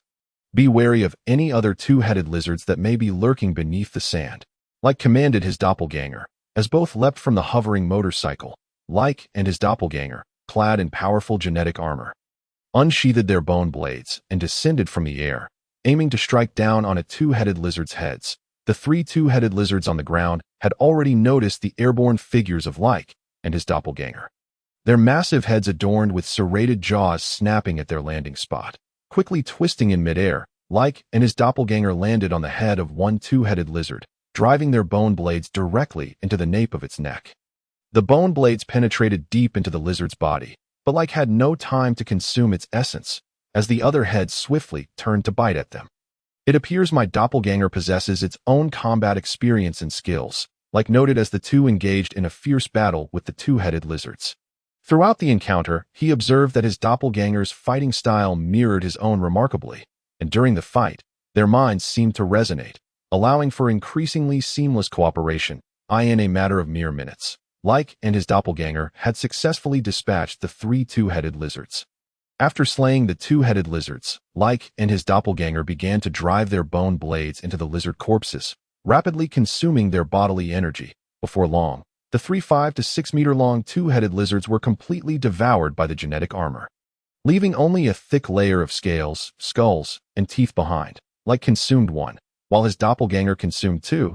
He felt an immense surge of energy from defeating the alien species in the dark space. And notably, 50% of the energy absorbed by his doppelganger was transmitted back to Leyke himself. The energy he received revitalized his body, as if he had consumed a potent restorative elixir. Leyke remotely guided the hovering motorcycle to land and stored the skulls of the three two-headed lizards in its storage compartment. Just as he mounted the motorcycle, the sandy ground nearby began to tremble slightly. Two colossal heads swiftly emerged from the earth, lunging directly at Leyke's body on the hovering motorcycle. In a dire situation, there was no time to reactivate the motorcycle. Fortunately, Leyke was quick on his feet. Leaping off the vehicle and rolling onto the sandy surface. A resounding boom erupted as the motorcycle exploded. Its frame shattered, while Leyke and his doppelganger quickly rolled away to evade the blast shockwave. The explosion kicked up a whirlwind of sand, and as Leyke and his doppelganger regained their footing, they stood back to back in a defensive stance. Leyke observed that near the wreckage of the motorcycle lay a massive two-headed lizard, measuring 10 meters in length. One of its heads had been mangled in the explosion, its serrated teeth shattered and bloodied, while the other head fixed its gaze upon Leyke. The blast had stirred the sand, causing several more two-headed lizards to emerge from beneath the surface. Leyke counted, aside from the injured 10-meter-long lizard, there were 7 more ranging from 5 to 8 meters long, all of which had encircled Leyke and his doppelganger. 15 imposing lizard heads, with gaping jaws, regarded Leyke and his doppelganger as mere morsels. It's do or die, doppelganger, cover me. I'll take down that injured 10-meter-long lizard head first. Without the hovering motorcycle, Leyke knew he could not outrun these two-headed lizards on the sandy terrain. He could only face them head-on. Leyke and his doppelganger swiftly maneuvered across the sand, leaping and wielding their bone blades with precision. One by one, the lizard heads lunged at them. Fortunately, their cooperation was impeccable. With the presence of his doppelganger, Leyke found that he had gained an additional perspective in battle as they fought against the swarm of lizards. He gradually adapted to this newfound combat dynamic with his doppelganger. After severing the 10-meter-long lizard's head, both Leyke and his doppelganger pounced into the fray of lizards. One by one, the heads fell to their blades. But during the chaotic melee, the protective suits of Leyke and his doppelganger sustained considerable damage. The doppelganger's left arm was bitten by one lizard head. However, Leyke reacted swiftly, dispatching the lizard head that had bitten his doppelganger and activating the genetic armor's consumption ability to rapidly deplete it. An hour later, the sandy ground was littered with 16 severed lizard heads. The protective suits of Leyke and his doppelganger had been extensively damaged during the battle, relying solely on the genetic armor's built-in filtration and isolation capabilities to shield them from the radiation of the dark space and toxic gases. Quickly consume the lizard bodies and heads. All the absorbed energy should be directed to enhancing the genetic armor's purification capabilities, like instructed his doppelganger. Chapter 81. The eerie species. Both men, utterly exhausted, resumed their efforts with the bone blades, repeatedly thrusting them into the lizard corpses buried in the sand to activate their consumption abilities. The 16 heads, along with the 8 massive lizard bodies, were entirely drained of energy by the formidable consumption capability of the genetic armor in order to survive within the dark space. Leyke and his doppelganger allocated all of the absorbed energy to the protective systems of their genetic armor. Though neither of their armors had upgraded, they would be able to safeguard their bodies for a time in the dark space. Doppelganger, activate the wristwatch's camera function and record the skulls of these 11 two-headed lizards, as well as gather a few of their teeth, Leyke commanded his doppelganger. Without the storage compartment of the hovering motorcycle, they could only rely on simple recordings, hoping that the Super Soldier Academy would be able to discern the authenticity of the footage. Once the recording was complete, Leyke was left in deep thought. He was now too far from the Super Soldier Academy fortress, which was still on the move. Leyke and his doppelganger relied solely on their legs to run. Even without encountering other alien species along the way, they would still be unable to catch up with the fortress. Most importantly, Leyke could not abandon his doppelganger. Once this permanent doppelganger technique was unleashed, it could not be retracted. Leyke began to contemplate a solution. He recalled a conversation he had with Alice earlier in the Academy cafeteria, where it was mentioned that the Super Soldier Academy was likely heading towards the Dark Gold or mine. Furthermore, the special class led by Muya would be dispatched to guard the hidden gold ant colony in the Dark Gold or mine shortly after their military training concluded, as assigned by Principal Inyang. Clone. First, use the wristwatch to send the video footage of the 11 two-headed lizard skulls back to the base. After that, return the wristwatch to me and proceed to the mine on foot. Be cautious along the way. Leyke instructed his clone, preparing to put it through some trials. The clone of Leyke obediently executed his commands, connecting via the wristwatch to the Super Soldier Academy's fortress. Over an hour ago, in the monitoring room of the Super Soldier Academy fortress, Muya observed the virtual map on the detector. Suddenly, she noticed 3 red dots appearing near the blue dot that represented Leyke's location. Muya realized that Leyke had encountered 3 alien species, and concern began to creep in. Fortunately, within minutes, the 3 red dots, symbolizing the alien entities, vanished, likely having been successfully eliminated by Leyke. Just as Muya began to feel relieved and prepared to boast about her student Leyke's prowess to her colleagues in the monitoring room, she noticed that another 8 red dots had appeared beside the blue dot representing Leyke's position. Where did these aliens come from? How come they weren't detected earlier? Quickly prepare a rapid hover motorcycle. I must go rescue my student, Muya exclaimed urgently within the monitoring room. Faced with the sudden emergence of the red dots, Muya was convinced that Leyke was surrounded by the alien horde. The personnel in the studio attempted to dissuade Muya. The detector can only sense aliens on the surface. Those hidden beneath the sand and certain special types of aliens are undetectable. Teacher Muya, the punishment for your student Leyke's hunting of aliens was established by the principal and cannot be interfered with. Moreover, even if you were to go now, the distance is too great. You wouldn't make it in time. He should be. Oh, the red dots are decreasing. Your student Leyke is actually battling 8 aliens and has successfully killed one. Good heavens, he has killed another. Only 6 red dots remain. Muya focused intently on the monitor, astonished that Leyke could indeed engage the aliens in direct combat and manage to eliminate them even while being besieged by 8. As she realized that she had underestimated Leyke's formidable combat abilities. An hour passed, and the 8 red dots disappeared. Just as Muya was about to contact Leyke, the monitoring room of the Super Soldier Academy received a video transmission from Leyke's wristwatch, displaying a row of 22 biological skulls. My heavens! What am I seeing? So many alien skulls. Upon comparison, these are skulls of two-headed lizards.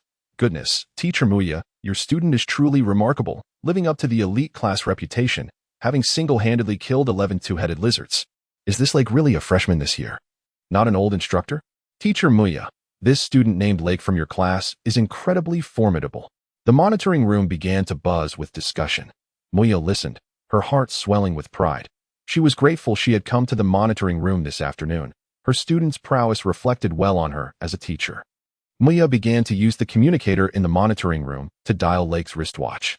Leyke, congratulations on successfully killing 11 two-headed lizards. You have completed the hunting task assigned by the principal. You can return to the academy now. Are you injured? Muya inquired through the communicator. Leyke allowed his clone to connect the call to Muya. Injured? Not really, but the hover motorcycle I was riding is now wrecked. Since I have completed the hunting task, could you send someone to pick me up? The principal only mentioned not allowing anyone to assist me in hunting aliens, but he never said I couldn't have someone come to retrieve me. Leyke responded through the communicator. I will come to get you. I am currently determining your exact coordinates and expect to arrive in about an hour, Muya assured him. She then ended the communication. Prepare a 2-person hover motorcycle. My student Leyke has exceeded the punishment task of hunting 10 aliens. I am going to retrieve my student back to the fortress, Muya declared in the monitoring room, formally requesting to leave the fortress before proudly striding out to meet Leyke. After disconnecting the communicator, Leyke was just about to take back the wristwatch from his clone when he noticed a humanoid entity in the distance, its gray silhouette moving rapidly towards him at an astonishing speed. Ding dong. Warm reminder. A third-stage evolved entity carrying special energy has appeared within 1 kilometer of the host. It is advisable for the host to engage in combat if the host devours it. The stronghold mecha will evolve, and the system will allocate 60% of the energy. The voice of the war god system resonated in Leyke's mind. What? A third-stage evolved entity? War god? I barely manage against a first-stage evolved entity. Can I fool it by playing dead? Leyke pondered in astonishment, feeling particularly unfortunate, having only emerged from the Super Soldier Fortress a few days prior to encounter such a rare entity in the dark space. Previously, in the main dimension, he had barely survived an encounter with a 4th-stage evolved entity, the multi-faced man. Thanks to cunning and the war god system's greed, Leyke now doubted whether he could defeat even a first-stage evolved entity, let alone a third-stage one. Chapter 82.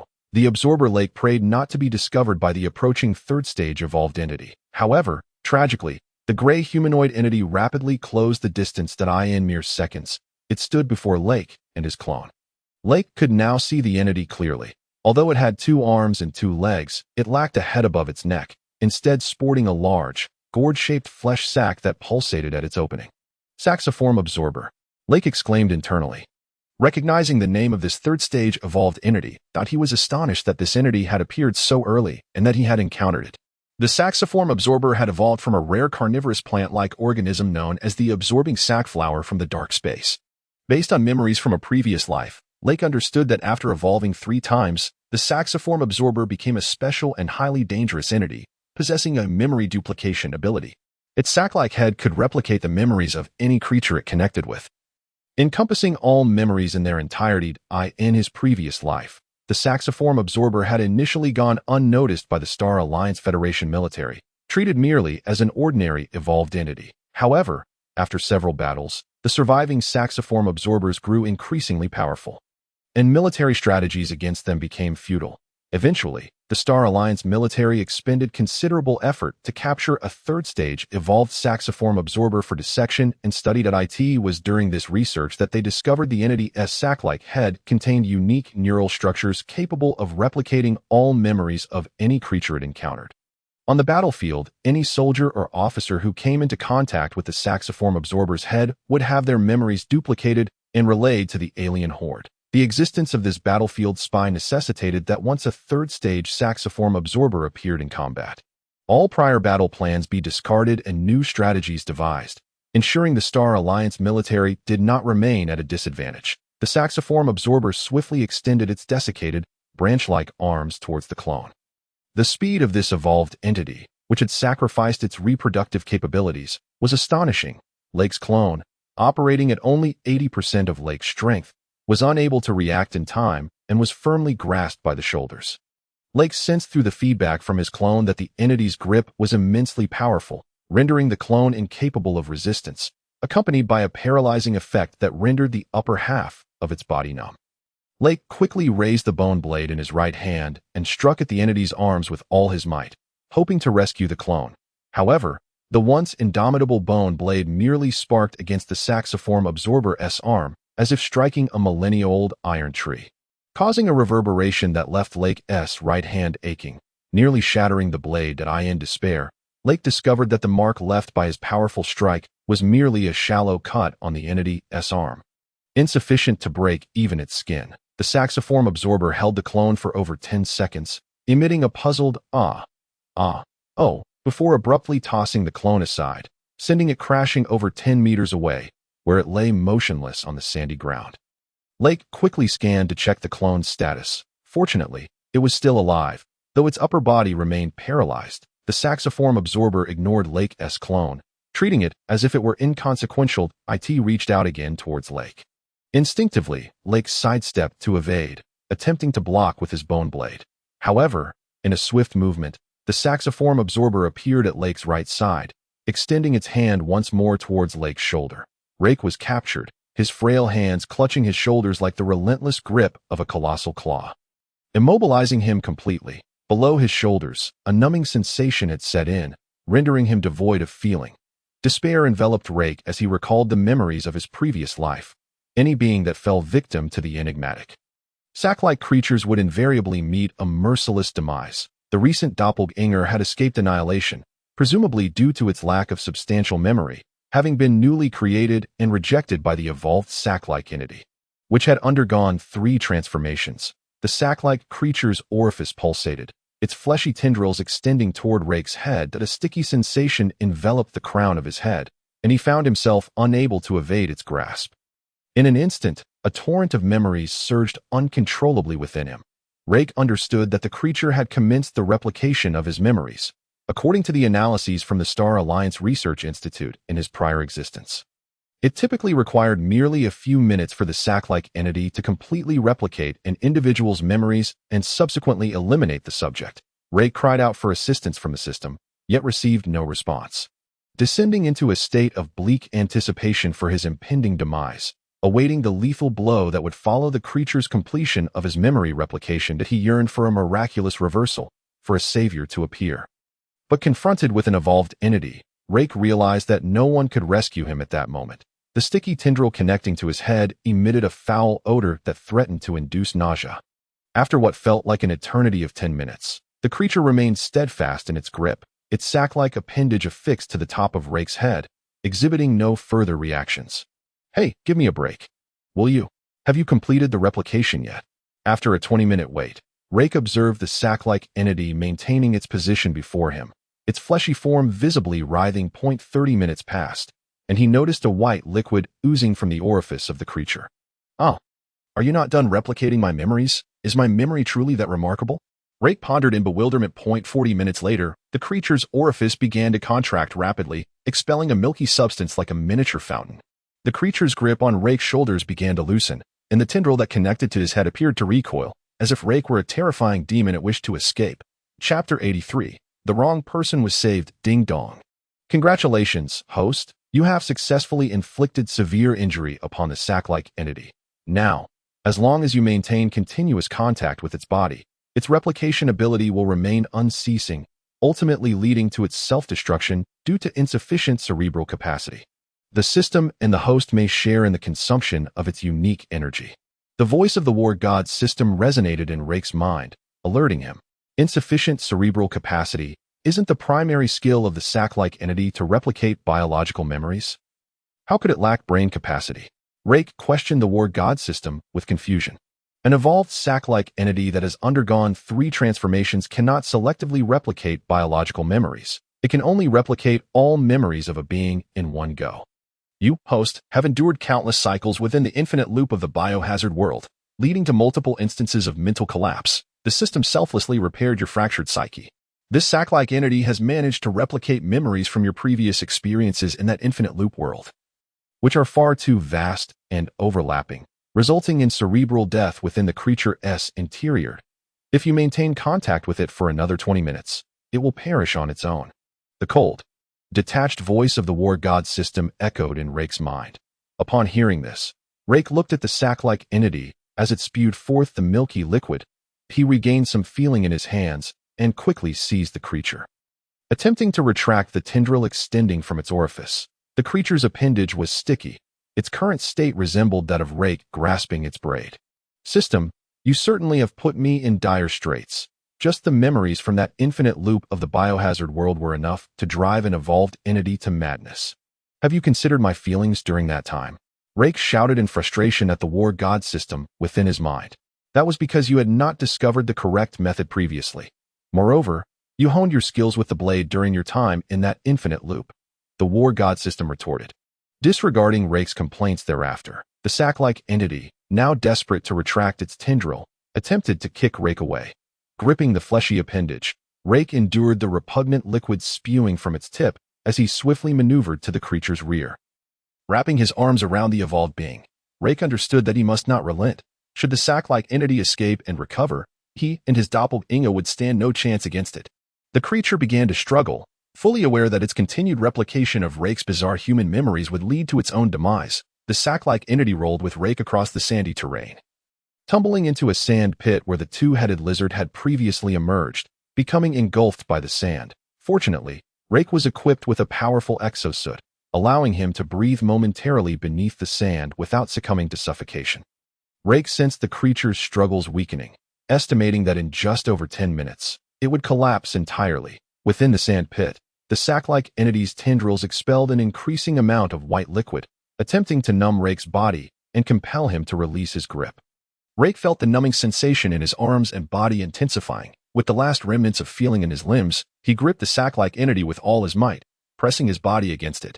5 minutes elapsed, and the creature's orifice began to shrink, its body convulsing violently. Leyke recognized that the evolved sack-like entity was on the verge of collapse, just as he felt a sense of relief. He heard the sound of a hovering motorcycle approaching from above the sand pit. "Leyke, why have you lost consciousness?" "Leyke." A female voice, belonging to his instructor Muya, echoed from above, approximately 10 meters away at that moment. Muya parked the hovering motorcycle beside Leyke's doppelganger. She dismounted, hurriedly rushing to his doppelganger to administer first aid, injecting a life-saving serum before carefully lifting him onto the motorcycle. "Leyke, hold on. If you can just endure for another hour, I'll get you back to the Academy's infirmary for treatment. That I told you it was impossible to face so many two-headed lizards without sustaining injuries. Yet you insisted on keeping it from me during our communication on the wristwatch. I didn't bring any emergency personnel," Muya exclaimed anxiously, glancing around at the scattered bones of the two-headed lizards.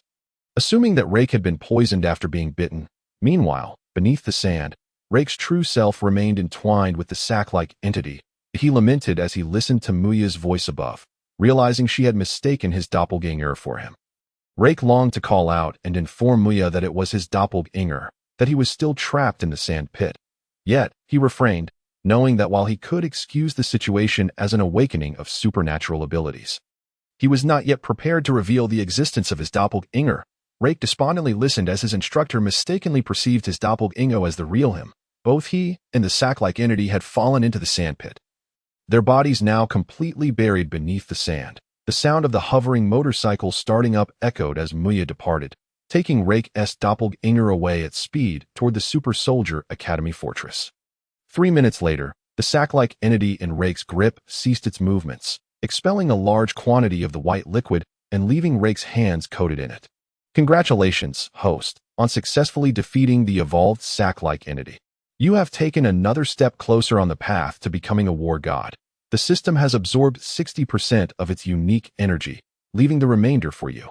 The shameless voice of the war god system rang in Leyke's mind. Subsequently, Leyke witnessed a golden light enveloping his arm as the corpse of the sack-like entity, along with the viscous liquid clinging to his hands, vanished. The sack-like entity rapidly shriveled away.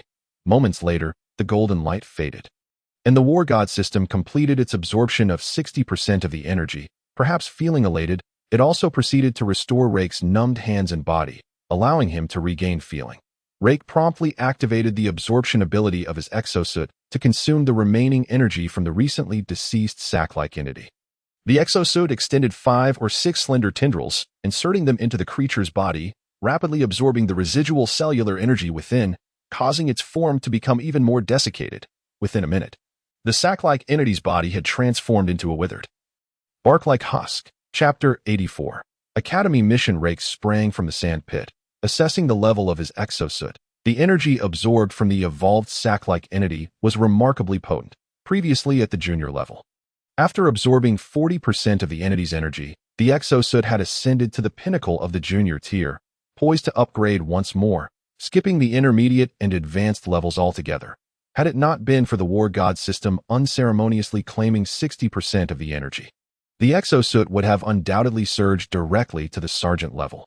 Reek surveyed the boundless expanse of sandy terrain surrounding him. Devoid of his hovering motorcycle, he realized that Muya had mistakenly taken his clone with her. Aware that in order to secure a better future and cease wandering through the dark space, he must return to the stronghold, Reek resolved to journey to the dark gold or mine, where he could devise a plan to reclaim his identity from his clone. Originally intended for his clone's pedestrian journey, the responsibility now fell solely upon Reek. Fortunately, he still possessed a virtual map of this region's dark space, which Muya had forcibly given him prior to her mission. With determination, Reek began to traverse the sandy expanse swiftly, remaining vigilant for any lurking anomalies within a black subterranean cavern of the dark space. The enigmatic queen of the aberrant species, adorned with black wings, stirred slightly as a multitude of dark energy rays swirled around her. Surrounding her at a distance of 5 meters stood 16 evolved aberrant creatures, known as the sack absorbers, relaying information to the slumbering queen. A month prior, the dormant queen had commanded the sack absorbers to seek information on the humans invading from the primary realm of Earth, so that she could fully awaken and confront the intruding humans. The queen's command was absolute, and 20 sack absorbers had set out to various locations within the dark space to hunt down solitary humans. Copying their memories, for various reasons, only 16 managed to return alive. Meanwhile, Reek's true self continued to walk across the sandy terrain of the dark space. He sensed the predicament of his clone, which had been taken back by Muya to the Super Soldier Academy and sent directly to the infirmary. Inside the infirmary, Nurse Monley and the Moon Goddess rushed to assist the unconscious and numb clone of Reek. The Moon Goddess wore a worried expression. Thanks to her presence in the infirmary, Reek was granted access to a high-grade recovery pod for treatment, as his clone absorbed the concentrated restorative liquid. Reek's true self felt a sense of relief and resumed his journey. The next day, after the clone had fully recovered, Reek controlled it to engage in conversation with the Moon Goddess before being summoned by their instructor Muya via a communication wristband.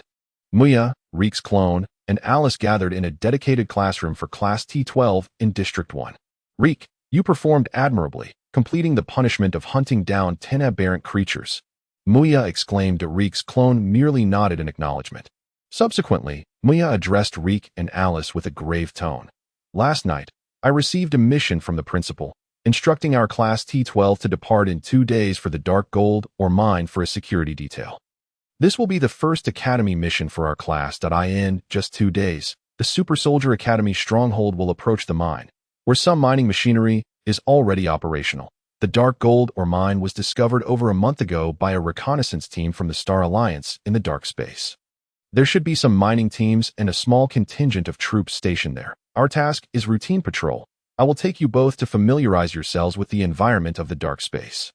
The patrol will last for a week. After a week, the Super Soldier Academy will depart with the extracted energy. We are not the only class assigned to this mission. Class T11 and 6 ordinary second-year classes will accompany us. Although there is usually minimal danger, I urge both of you not to let your guard down. Reek, you ventured out to the stronghold a few days ago and experienced the dangers of the dark space. Be prepared for potential attacks from similar aberrant creatures during our patrol. Alice, you too must prioritize your safety. Alice responded with a self-assured smile. My safety is assured. I will take care of myself.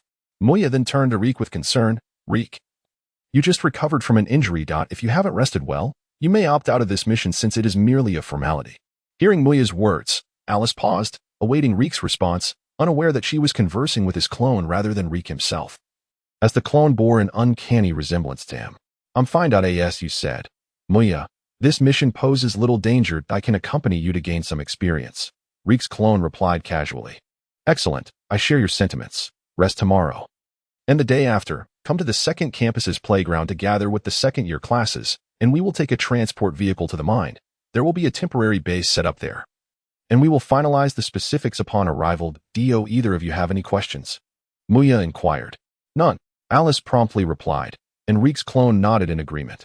"Very well, you may return for now," Muya said, her spirits lifted now that Class T12 had gained 2 students, reducing the chances of ridicule while executing the mission alongside the second-year classes. As Reek's clone and Alice exited the classroom, Alice remarked, "If the dark gold ant mother bug follows the patterns of previous worlds, and barring any extraordinary occurrences, it will awaken within 5 days. Are you prepared for how to deal with this mother bug?" Reek's clone shook his head. "While this non-evolved mother bug is formidable, I believe we can defeat it together. The challenge lies in the fact that such mother bugs are typically surrounded by elite-level aberrants, particularly with the vast numbers of dark gold ants. Should we be ensnared by the elite, we would be overwhelmed by the subsequent swarm."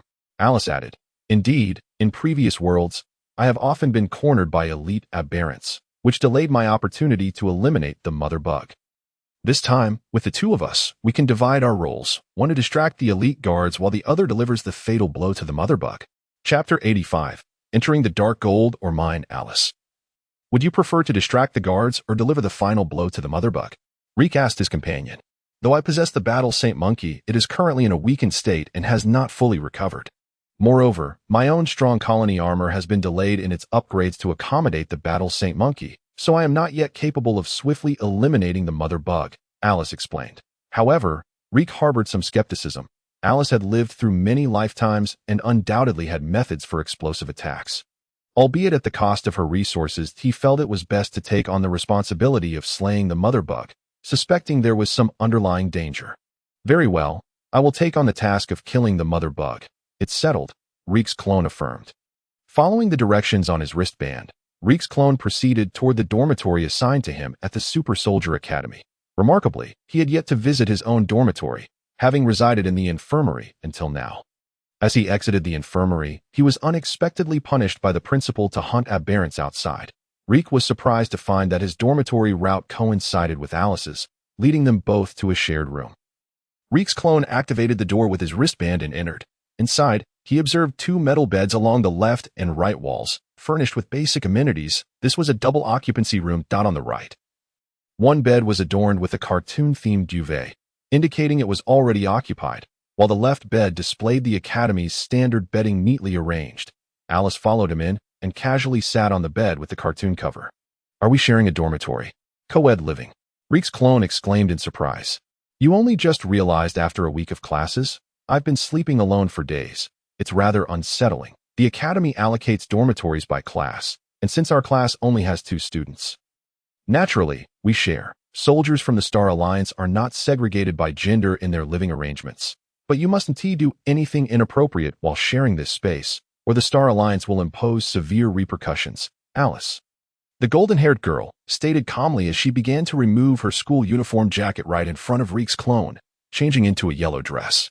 "You'd be surprised if you were scared," Reek's clone retorted, lying down on his bed to rest. The following day, Reek instructed his clone to explore the campus freely and familiarize himself with the surroundings. Meanwhile, Reek's true self had been traversing the unique sandy environment of the dark space for an entire day and night without rest. Fearing that pausing would lead him to abandon his journey at last, Reek spotted a grand mountain amidst the desert. The rocky terrain was barren, yet in the distance, he glimpsed some mechanical equipment moving within a valley. "War God System. Help me shield the detection within this valley so that they cannot spot me on their surveillance equipment, that I need to infiltrate this dark gold or mine to procure unique energy." Reek attempted to communicate with the War God System in his mind. The universe belongs to the War God. The host should not use the term steal. The energy consumed to shield the detectors will be deducted from the energy acquired by the host. The War God System replied with a sense of propriety. "Fine. Deducted as needed." Reek consented to the War God System. With the formidable God of War system shielding him from detection devices, Rake activated the auxiliary power system of his strong reproductive mech and sped toward the dark golden soil mine. As long as he remained undetected by the naked eye of any person or creature, theoretically, no detector could uncover his presence as an intruder. Upon reaching the foot of the dark golden soil mountain, Rake activated the built-in detector of his forced armor and cautiously evaded patrolling soldiers. Fortunately, the number of soldiers stationed at the currently active dark golden soil mine was minimal, and the patrols were relatively lax. Rake began his ascent from the rear of the valley, as the dual arms of the strong reproductive mech transformed into tentacles conducive to climbing, aiding his ascent. After approximately an hour, he finally reached the middle section of the dark golden soil mountain, where he observed numerous mechanical facilities emerging from the valley below. The dark golden soil must reside underground within the valley, and Rake carefully traversed the mountain path downward. By now, night had fallen, and the environment of the dark space was exceedingly harsh. The sky was overcast, and the valley contained only a few main transport routes equipped with lighting facilities, while the remaining lights were set to sweep periodically. Rake calculated the timing of the lighting facilities and began to move stealthily toward the entrance of the underground mine. Once inside, he discovered that the underground mine featured natural passages alongside some tunnels excavated by machines. The multitude of entrances was so dense that Rake momentarily found it difficult to discern his path. The voice of the God of War system resonated in his mind just in time. Host detected approaching a special-grade dark golden energy crystal. There are 2 locations with substantial reserves. Proceed through the rightmost third passage, then turn right at the first fork, and take the middle path at the second fork. The God of War system began to guide Rake through the labyrinthine underground mining tunnels, advising him to avoid the sporadic soldiers. Currently, Rake was in the armored state of the Star Alliance military's strong reproductive mech. Some workers in protective gear within the underground mine failed to scrutinize Rake closely, mistakenly believing him to be a military mech soldier guarding the mine. Rake arrived outside a large warehouse constructed underground and noticed several transport vehicles carrying dark golden soil, steadily moving to unload their cargo.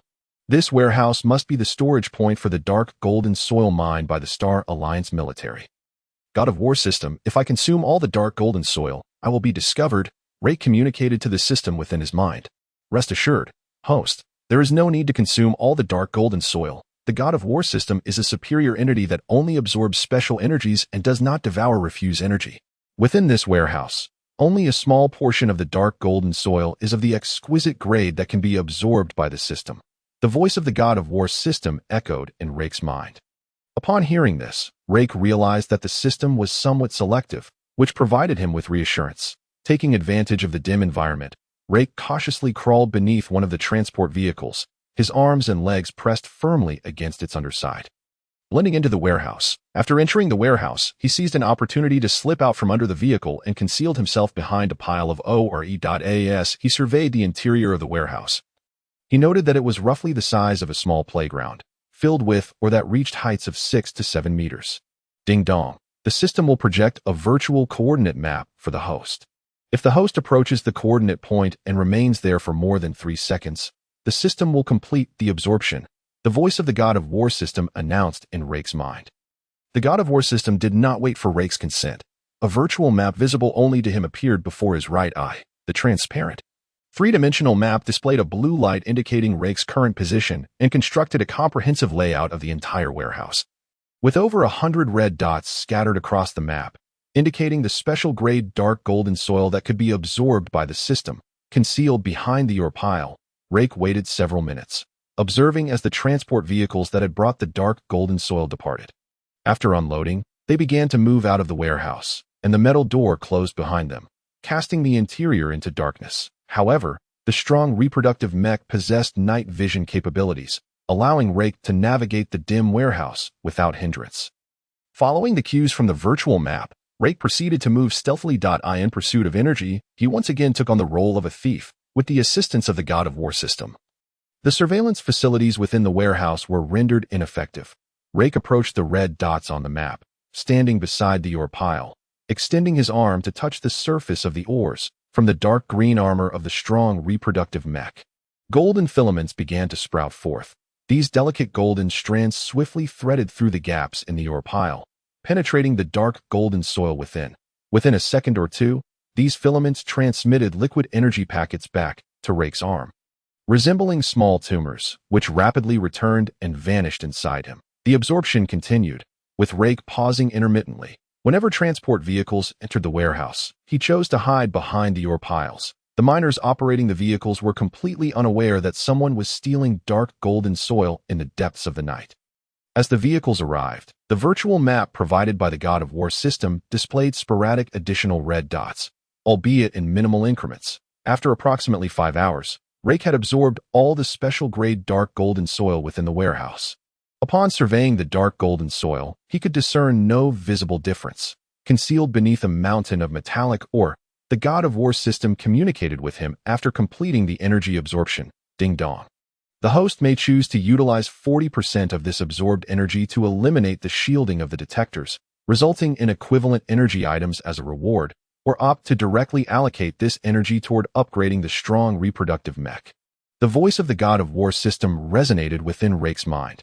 Can I choose to temporarily save this energy and wait until I have absorbed all the energy from the dark golden soil before extracting the rewards together? Leyke inquired of the system.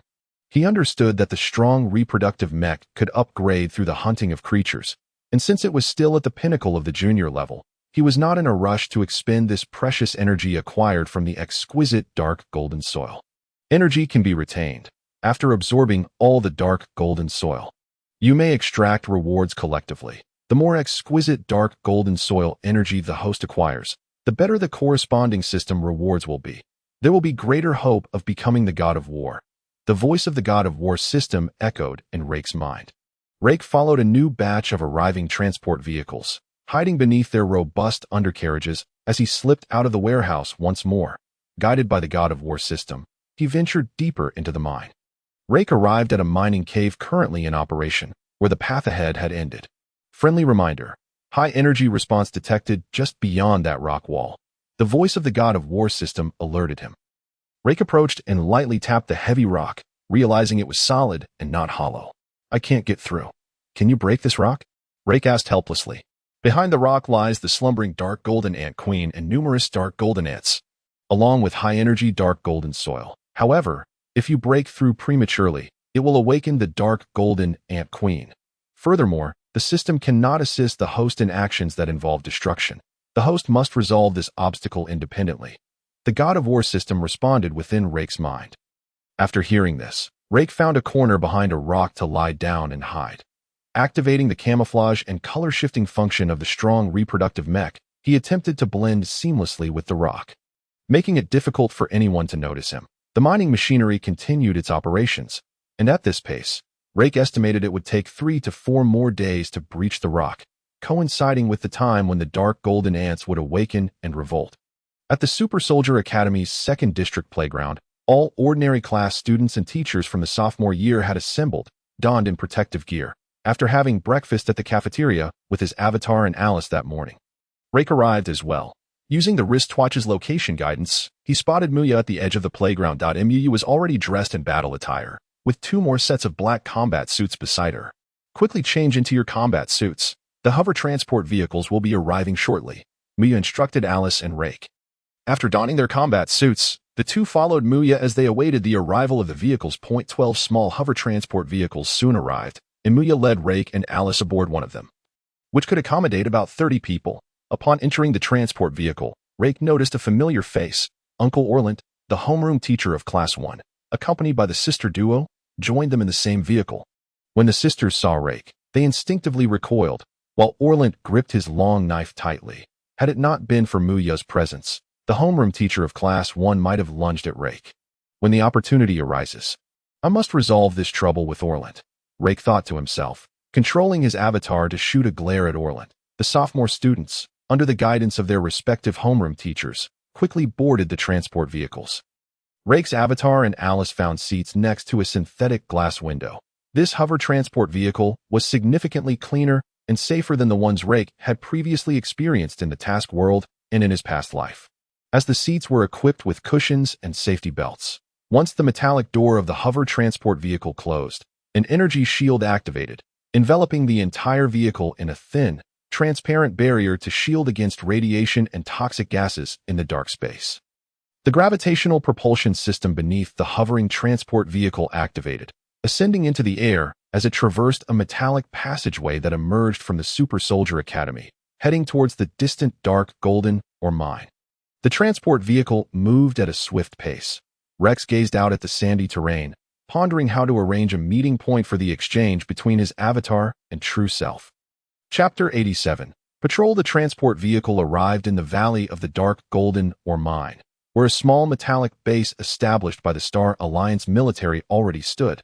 This base had activated its energy shield and filtration systems, effectively isolating the toxic gases and radiation from the dark space. Point 12 transport vehicles came to a halt within the protective barrier, and as the rear doors of the hovering transport vehicle opened, the cadets disembarked one after another, being assigned temporary quarters in the base's metal barracks to rest and await orders. The instructors from the Super Soldier Academy were invited to a meeting room by the soldiers stationed at the mine, where they began to formulate the patrol assignments for their visit to the mine. Alice pulled Rex aside, standing in a corner of the barack, and whispered, "I wish to go to the Dark Golden Ant Mother early to hunt it down. Otherwise, it will be too late once the Ant Mother fully awakens. When the Mother awakens, a terrifying swarm of golden ants will follow, and everyone in this valley, including humans and machines, will be devoured by the dark golden ants." Rex, controlling his avatar, responded, "Once Teacher Muya returns and assigns us patrol duties, you and I will seize the opportunity to hunt the Dark Golden Ant Mother." Subsequently, Rex inquired about the skills and weaknesses of the Dark Golden Ant Mother from Alice. After about half an hour of waiting in the metal barack, the instructors returned. Teacher Muya stood beside Rex's avatar and Alice. "Our task this time is to patrol the mine, with a daily patrol duration of 4 hours. I will first send you the specific patrol route on your wristwatches," Teacher Muya informed Rex and Alice. They nodded in acknowledgement and extended their left hands to connect their wristwatches to Muya's device. "I will lead you to execute the first day's patrol task today. The time has nearly come for us. Today's patrol location is on the eastern side of the mine. Check your protective suits. If they are in good condition, we shall proceed," Muya instructed Rex and Alice. "Understood," Alice replied. "Not a problem," Rex's avatar affirmed. The trio, Rex's avatar, Alice, and Muya, exited the metal barack through an exit of the small base. Upon leaving the protective barrier, they entered the environment of dark space, and their pace slowed somewhat. "Watch your step. We will ascend via the excavated mountain path. Should your protective suits trigger any alerts for rips or leaks, notify me immediately. Your current biomechanical suits can barely endure some of the toxic gases and radiation in dark space, but I fear they cannot hold out for long," Teacher Muya reiterated to Rex and Alice. Rex's avatar followed Muya closely. The environment in dark space is quite unique. For instance, the gravitational magnetic field in this mine is different.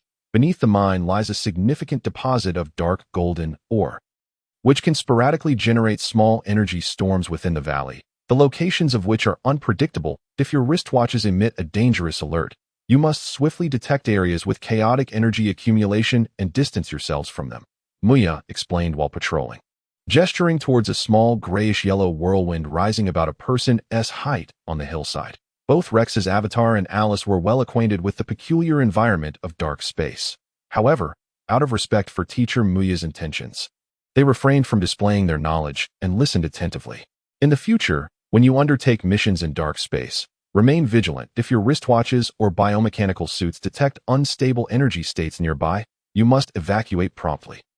Dark space can occasionally manifest temporary spatial conduits, most leading to the primary world, Earth, while others may lead to chaotic regions elsewhere. Do not assume that you can return to Earth through these temporary conduits. The safety of these small conduits is not comparable to the stable conduit of the Sanctum base. Without specialized protective gear, even a biomechanical warrior of my caliber has a 90% chance of perishing within a small spatial conduit. There is only a 10% chance of emerging, and even then, your body may suffer gene collapse or mutation due to radiation and spatial rays, Muya continued, diligently fulfilling her role as an instructor while imparting knowledge to Rex and Alice.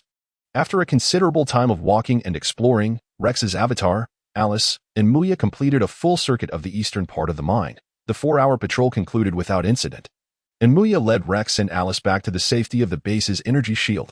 Upon returning, Muya guided Rex and Alice through a small sterilization chamber to cleanse their protective suits of any lingering viruses and radiation. You may rest during the remaining time. Your identity wristwatches have been programmed with accommodations, although the conditions are rather rudimentary. This is the nature of executing tasks in the field, Muya remarked, gesturing towards a row of metallic structures resembling stacked containers that formed a 10-story edifice. Teacher Muya, I wish to explore the mine outside. It's my first time in dark space. And I want to see how the workers extract the ore, Alice expressed. Hearing this, Teacher Muya replied, while generally, no alien species can enter the mine, it's not advisable for you to wander alone on your first visit to dark space. In a few days, we will have patrols that will take us to the mine. Perhaps you can observe then. Rex chimed in. I have nothing pressing to attend to either. I would like to accompany Alice as she explores the mine. We won't ascend the mountain, merely traverse the valley. Since we have little to do while waiting for our quarters, it would be a perfect opportunity to familiarize ourselves with this environment, should we encounter any danger. We will contact you immediately, Alice added. Even if we can't handle the danger, Rex and I can surely escape. Besides, there are soldiers stationed at the mine. Rest assured, Teacher Muya, if we face any unusual circumstances that we cannot resolve, we will notify you via our wristwatches. After a moment of hesitation, contemplating Rex and Alice's desire to explore the valley, Muya ultimately acquiesced. She pondered that both Alice and Rex would eventually need to confront the alien species in dark space independently.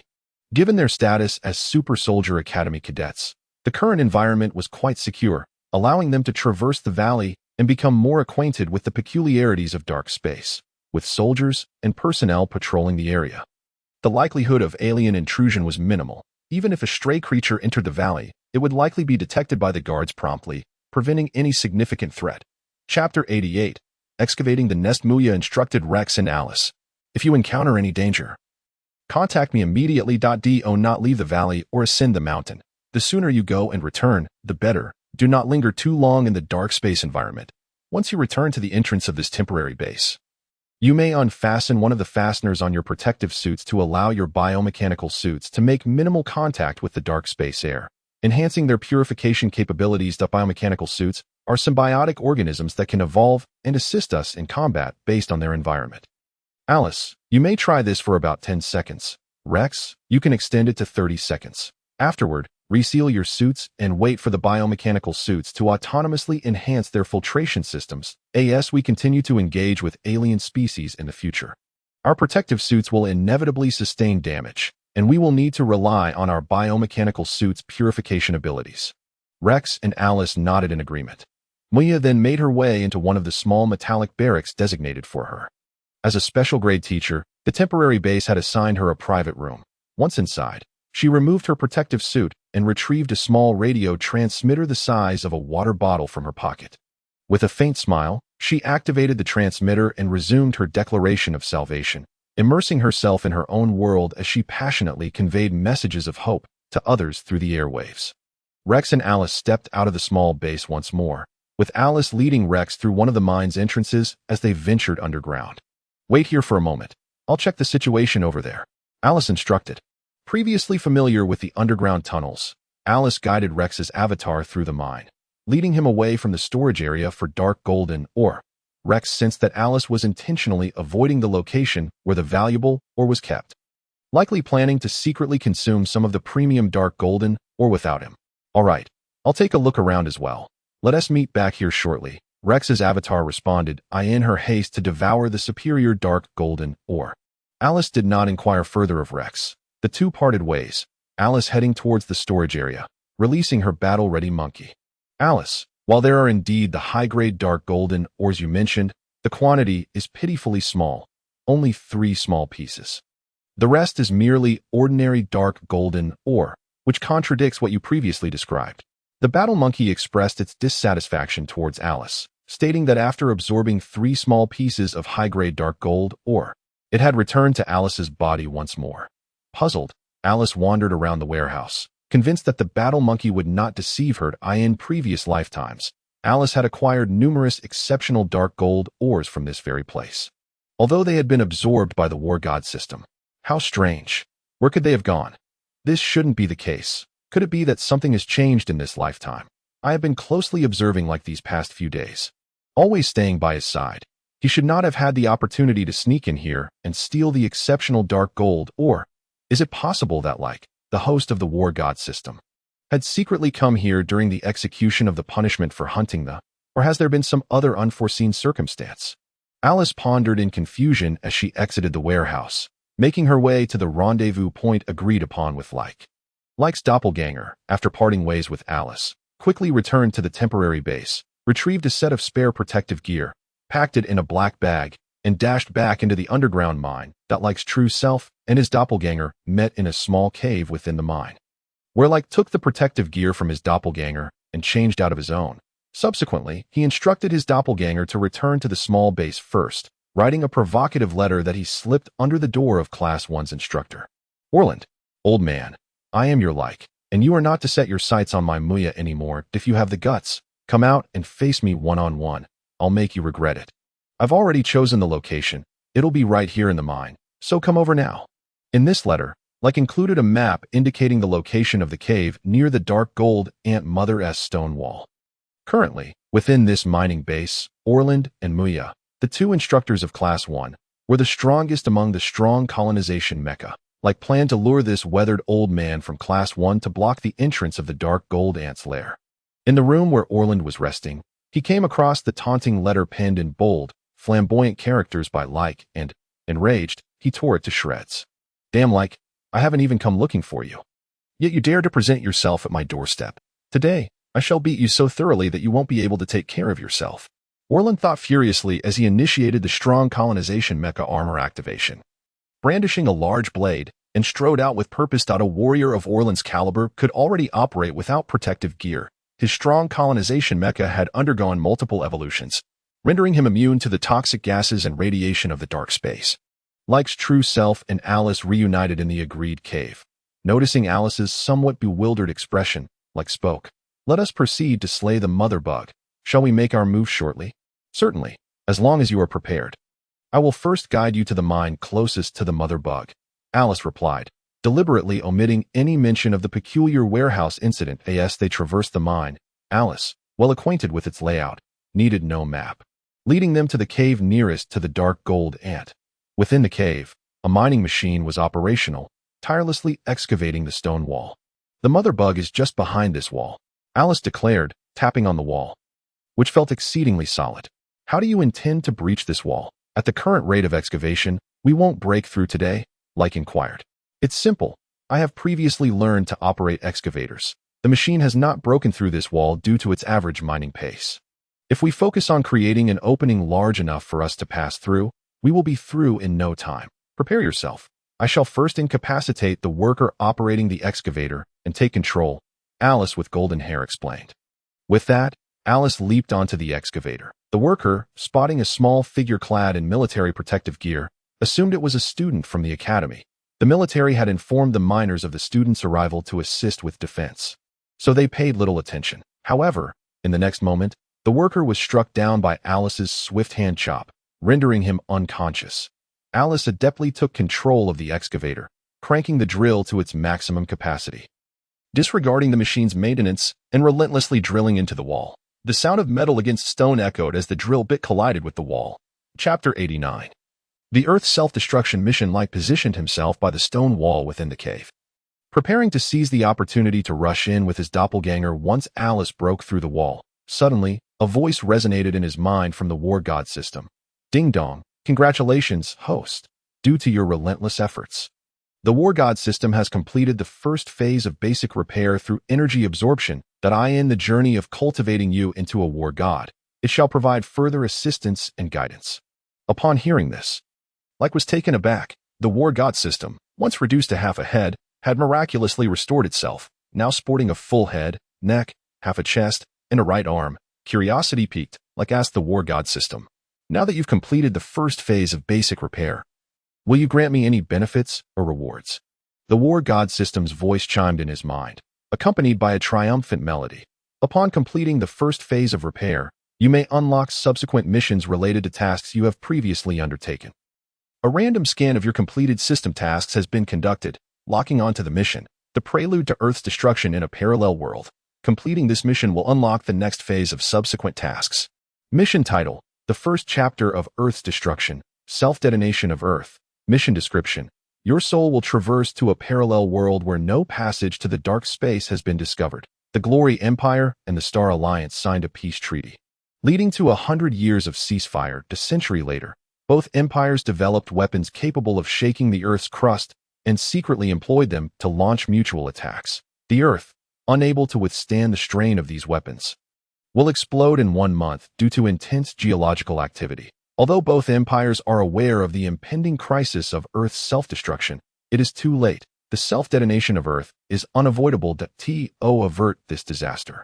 Both nations collaborated to develop time travel devices, allowing a single soul to traverse back over a century to Earth, possessing any individual from the past for 1 month to prevent this future catastrophe. The host shall inhabit the body of the final selected test subject. Completion conditions. The host soul must traverse back over a century to save Earth, ensuring that Earth 100 years later avoids self-destruction. Failure conditions. If Earth self-destructs over a century later, the host shall not return, perishing alongside Earth. Completion rewards. Rewards will be randomly drawn based on the host's performance. Failure penalties. Should Earth self-destruct within the task world, the host will not return and will perish alongside Earth. A gentle reminder. The time required for this mission world does not correspond to the time of the host's current space. If the host completes the task, only 3 seconds will elapse in the real world. The mission is about to commence. Please prepare yourself. Upon hearing this, Leyke was somewhat flabbergasted. War God system, you consider this perilous mission a reward, he shouted in his mind. Yet, barely finishing his sentence, Leyke felt an immense pulling force at the core of his being, plunging him into unconsciousness. When Leyke opened his eyes again, he found himself suspended within a metallic circular capsule. Devoid of clothing, surrounded by over 10 researchers in white lab coats, diligently adjusting the data on their instruments. Warrior, you have undergone numerous trials and have become the last hope for saving our world. Currently, the Federation and the Glory Empire have invested all their remaining energy here. However, to shield against the effects of the temporal shift, you only have 3 opportunities to traverse back over a century. With each opportunity, you will inhabit the body of a person from over a century ago for a duration of 1 month. Should the individual you possess be killed during this time, your soul will return. Cherish these 3 opportunities and save our Earth from destruction. An elderly professor in a white coat addressed Leyke. Leyke nodded in agreement and asked, "So I have 3 chances to alter the fate of Earth's self-detonation. For the first time, which individual from over a century ago will I control? Is this predetermined or random? Theoretically, it can be controlled. For your first journey, you will inhabit the body of a supervisor at a Star Alliance laboratory from 130 years ago. Your mission during this traversal is to eliminate the scientist Bill, who has yet to conceive the theory behind the Earth-shaking weapon, and to completely destroy all his research records related to this subject." A military leader in a white coat explained to Leyke. "I guarantee the successful completion of the task," Leyke affirmed. Commencing time travel. Linking to the ion space. Initiating countdown for traversal. Activating energy shield. The laboratory supervisor announced. The circular metal capsule containing Leyke began to spin rapidly, securing his body within, as a wave of dizziness and nausea washed over him, ultimately leading to unconsciousness. When Leyke opened his eyes once more, he found himself lying on a large bed, his body significantly plumper, having inhabited the form of a rotund individual. Fortunately, he realized he was alone on the bed. Leyke rose, attempting to move his arms and legs, acclimating to this new, corpulent body. It appears that he has successfully traversed through time, arriving in a parallel world, 130 years prior to Earth's impending doom. Now, Leyke has assumed control of the body of a portly laboratory supervisor, having taken over the physique of this rotund individual. As for the original soul of the supervisor, it is likely either dormant or obliterated, of which Leyke remains unaware. Notably, he observes a Star Alliance wristwatch upon the left wrist of the supervisor, indicating his affiliation with the military personnel of the Star Alliance. Leyke begins to peruse the records stored within the watch. Upon reviewing the information, Leyke learns that this portly individual is named Rain, a senior management figure in a military laboratory. The name Bill, the creator of the earth-shattering weapon, also surfaces in the database. He is merely 28 years old, having only recently been recruited into the Star Alliance's military research division as an ordinary researcher, currently working under a mentor. This is far simpler than anticipated. Eliminating this young researcher, Bill, will be a breeze. Moreover, With the portly supervisor's identity, there is little to fear from death, for I can simply return to the world of 130 years hence. Leyke muses as he begins to don his attire. He then utilizes the communication wristwatch to gather information regarding this parallel world, this alternate reality. The Star Alliance has been at war with the Empire of Glory for just over a decade. With no peace treaty yet signed, and the degree of devastation inflicted upon Earth remains minimal, many public facilities are still intact. Leyke, controlling the body of the portly supervisor, departs his residence to head towards the laboratory. Chapter 90. The elimination of Bill. Leyke, in command of the body of Supervisor Rain, boards a hover vehicle to the Star Alliance Research Laboratory. Through the records on the wristwatch, he discovers that Rain is currently on vacation. A break that is nearing its conclusion, making it an opportune time for him to return to the Military District Laboratory. This Star Alliance laboratory is situated within the confines of the Military District, and the hover vehicle can only transport Leyke to the entrance. After the soldiers stationed at the gate inspect Leyke's wristwatch and identification, they grant him passage. Following the information recorded in the wristwatch, Leyke seeks out a vehicle within the military district to convey him to a dark, gray metal structure. Upon entering this edifice, he encounters an elevator that descends, rather than ascends. Leyke rides the elevator down to level -13, where he exits to find a lengthy glass corridor equipped with scanning rays that assess the identities and pupils of those entering. Soul possession. Such a method of controlling another's being may evade detection despite the numerous security measures within the laboratory. Leyke contemplates as he cautiously steps into the glass metal corridor. At the corridor's entrance, several laser emission ports are visible, and Leyke understands that should he fail to pass through security, the system will mercilessly activate the lasers, slicing his body to pieces. Fortunately, upon reaching the corridor's end, no alarms sound.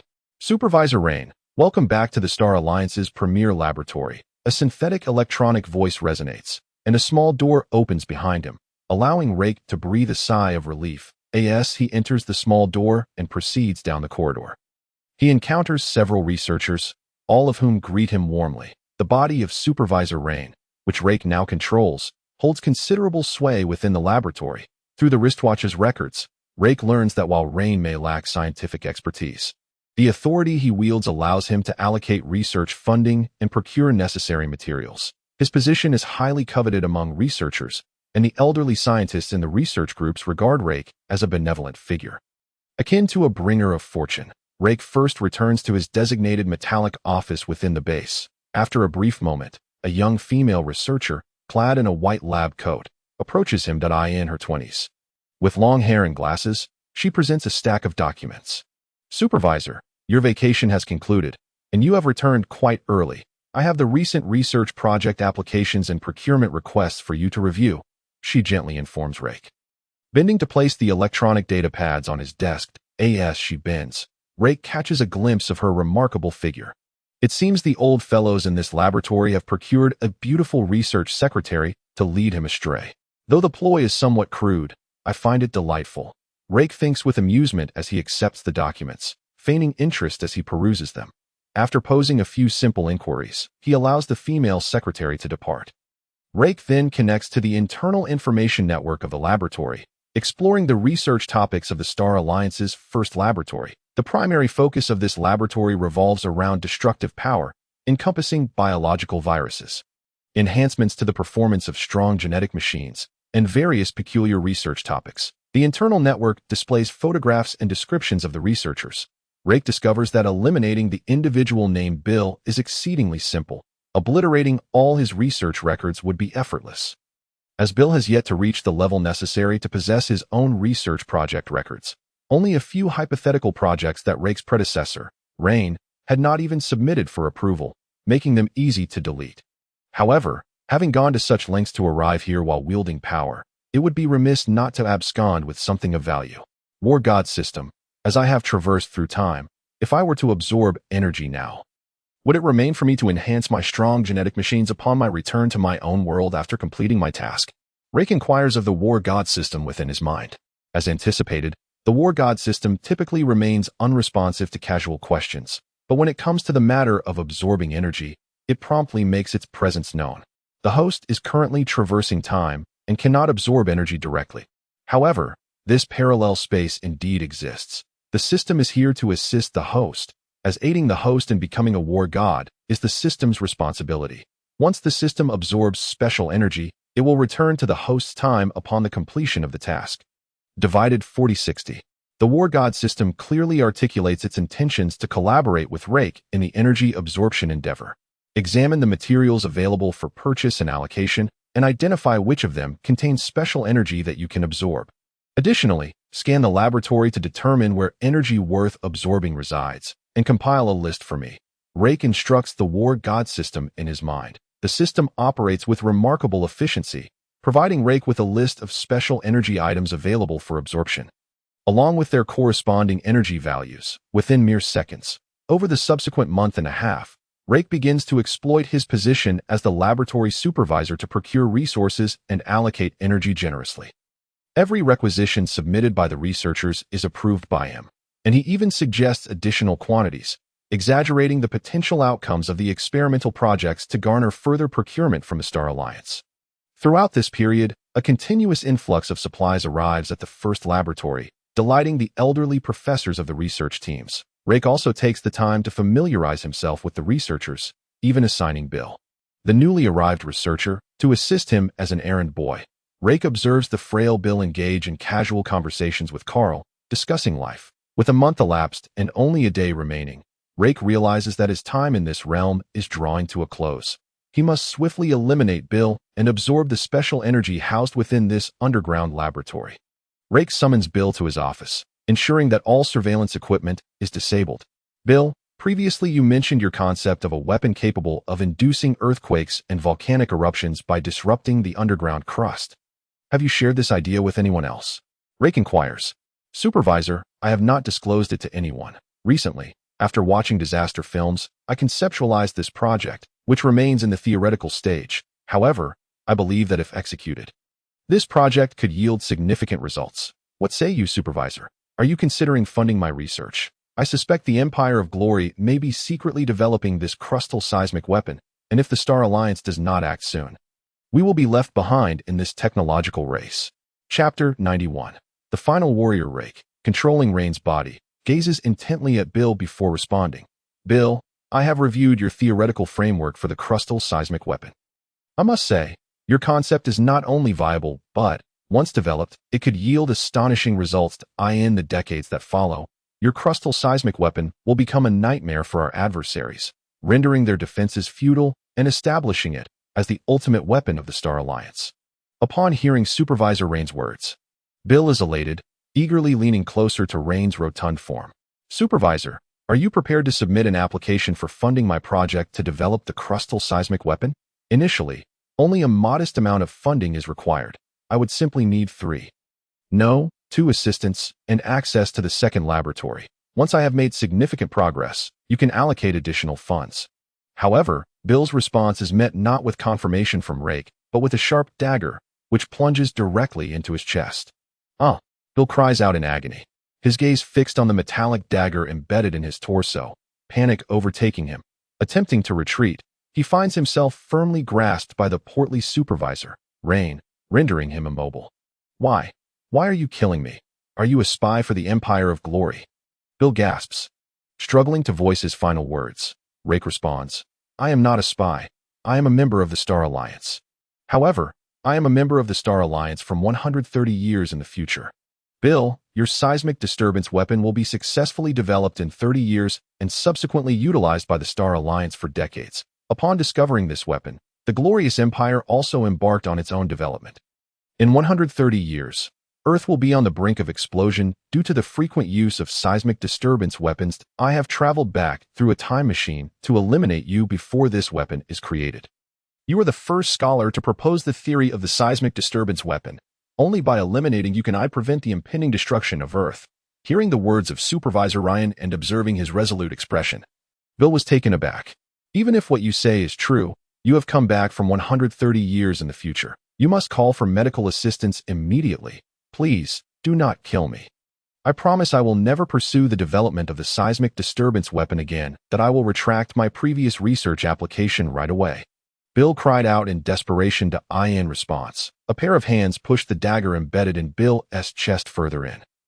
With his heart pierced, Bill's eyes closed, and he died instantly.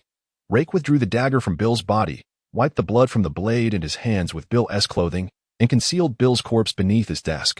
Subsequently, Reyke exited his office, locked the door, and hurried towards the areas in the laboratory where advanced energy was stored. Over the course of half a day, aided by the War God system, Reyke successfully absorbed all the advanced energy in the laboratory. Greatly satisfying the system, that he returned to his room and completely deleted Bill's research application using his authority.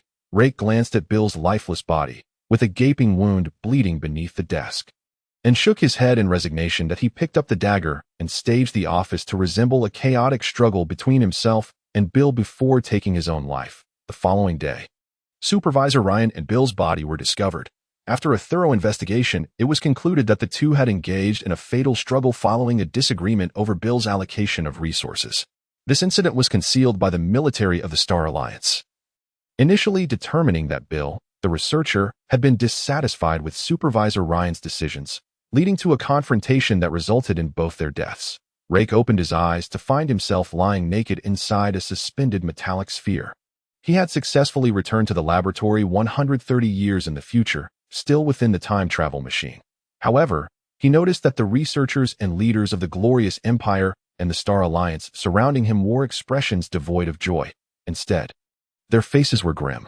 "I have successfully killed Bill, the first proponent of the seismic disturbance theory, and destroyed his research application 130 years ago. What went wrong? Is Earth still destined to explode?"